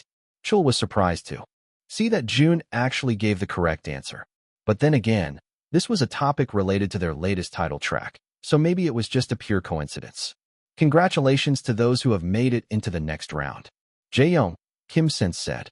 You must be happy to get the correct answer. I wonder, have you studied about this? Not necessarily, Jae-young said. But our title track, Oasis, speaks of the dangers of drowning in the desert. It was written figuratively, but I was able to get it right because of our song. Jun smirked at Jae-young's smooth promotion. Chul, too, proudly nodded as the audience grew more curious about their song. Oasis, huh? Kim Sin asked. I'll be glad to check that out when I get home. Let's move on to the second round, Kim Sin exclaimed. Only 43 remained, and now, the buzzer had something to do with dancing. A familiar tune played, and the others hesitated on what to do. However, the bubbly twins didn't hesitate to go to the front and dance the full choreography of the song. The audience clapped as the adorable twins danced their way into their hearts. Faye and Kay, Kim Sin smiled. What an adorable duo. Since the two of you gave your best, I'll give you both the power to choose a category. What might it be? Sen asked. The twins glanced at Jun before confidently saying, Math. Jun smirked as the two of them made their way back to their seats. Most of the contestants were already dreading the question. Jae-young was one of them. Jun, on the other hand, felt happy that the twins kept their deal. Math was one of his favorite subjects in high school. E to the power of I? Plus 1 equals. The audience gasped when they saw the question. For them, it was just a jumble of letters on the screen. Most of the contestants, too, haven't seen an equation like this before. So, most of them struggled despite the 2-minute timer. Zibo smirked as he confidently solved the answer. Meanwhile, Jun continued staring at the board, looking a bit lost.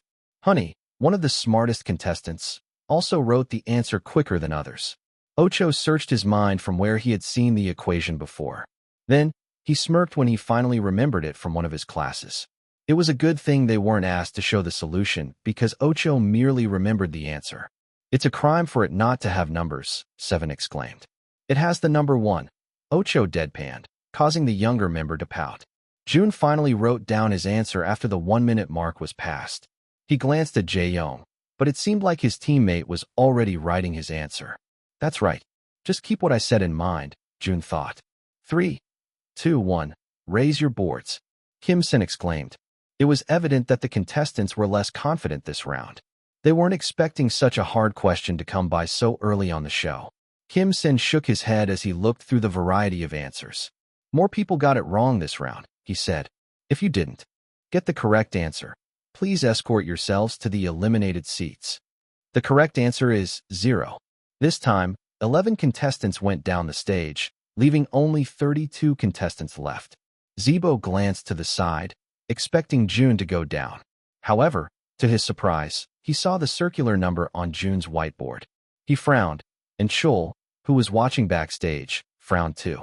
Maybe it was yet another coincidence, since answering 0 when you didn't know the answer was pretty common.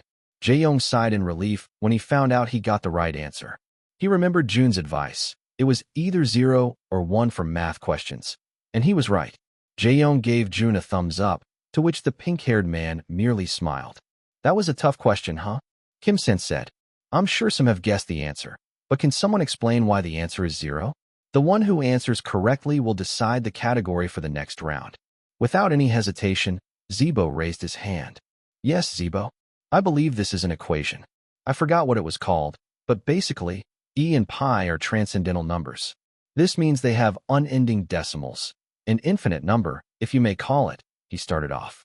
Right off the bat, the audience was captivated by his explanation. Jae-young, who merely got the answer because of pure luck, already felt confused.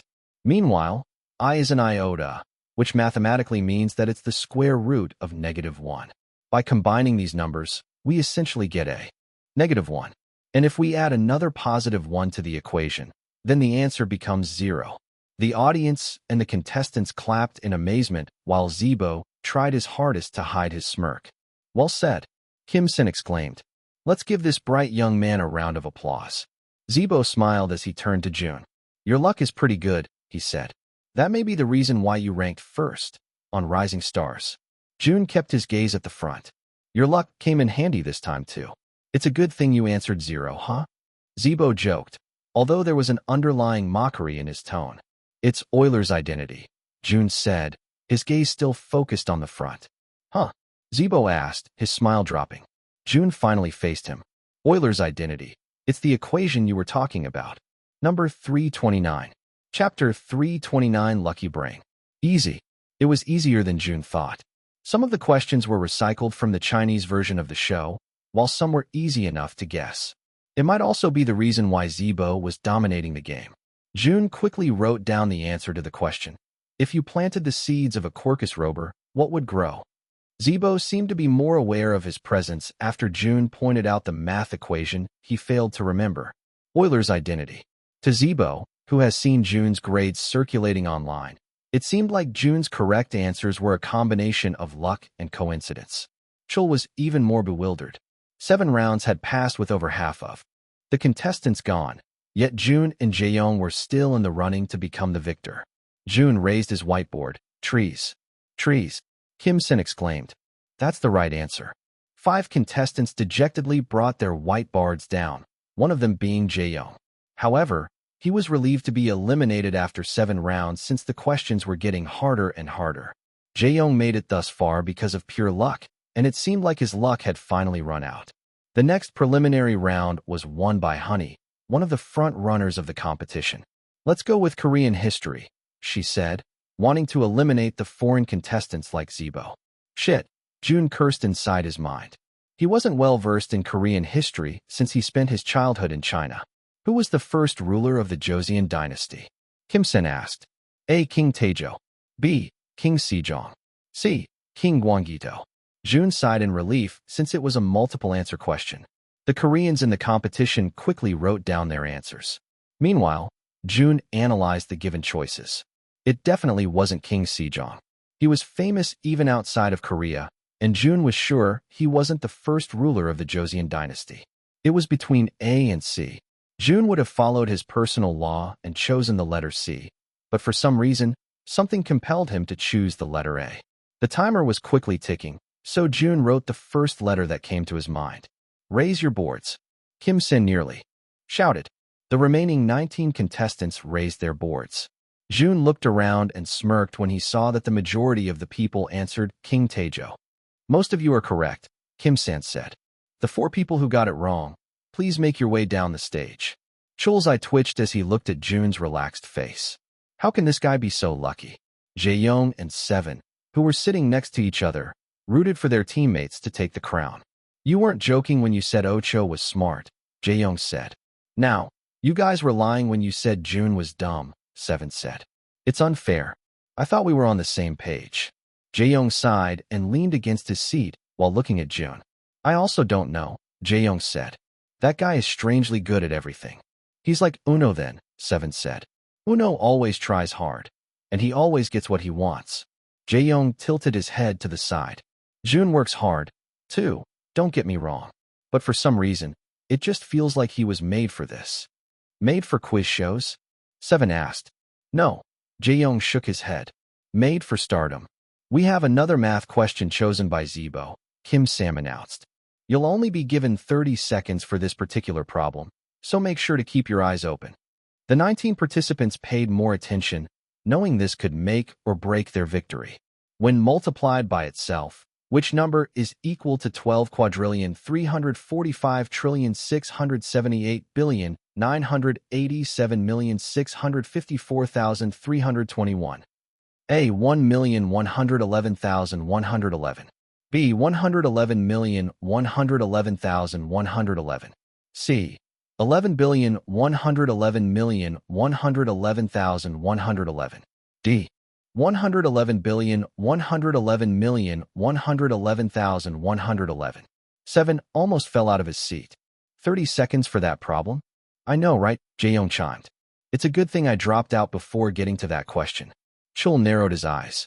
It was yet another multiple-choice question. The probability of Jun getting it correct was once again heightened. However, getting this far, Chul wondered if Jun was purely relying on luck. Most of the contestants scrambled to solve every choice given. However, those who knew of the pattern quickly wrote down the answer. Time's up, Kim Sin exclaimed. Those 30 seconds definitely weren't enough. Zibo confidently raised his answer. B. 111,111,111. He pursed his lips, however, when he saw Jun with the same answer. Jae-young and Seven looked at each other, amazed that Jun had made it this far. Is he actually a genius? Jae-young muttered under his breath. With the tough question, more than half of the contestants were eliminated. Now, there were only 8 left: Zibo, Jun, Honey, Kay, Ocho, and 3 other rookie actors.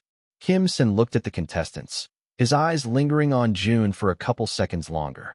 It was an understatement to say he was confused. Kim Sin was baffled. Jun was definitely a hidden underdog among the roster of smart contestants. The audience who saw Jun's report card online was equally confused.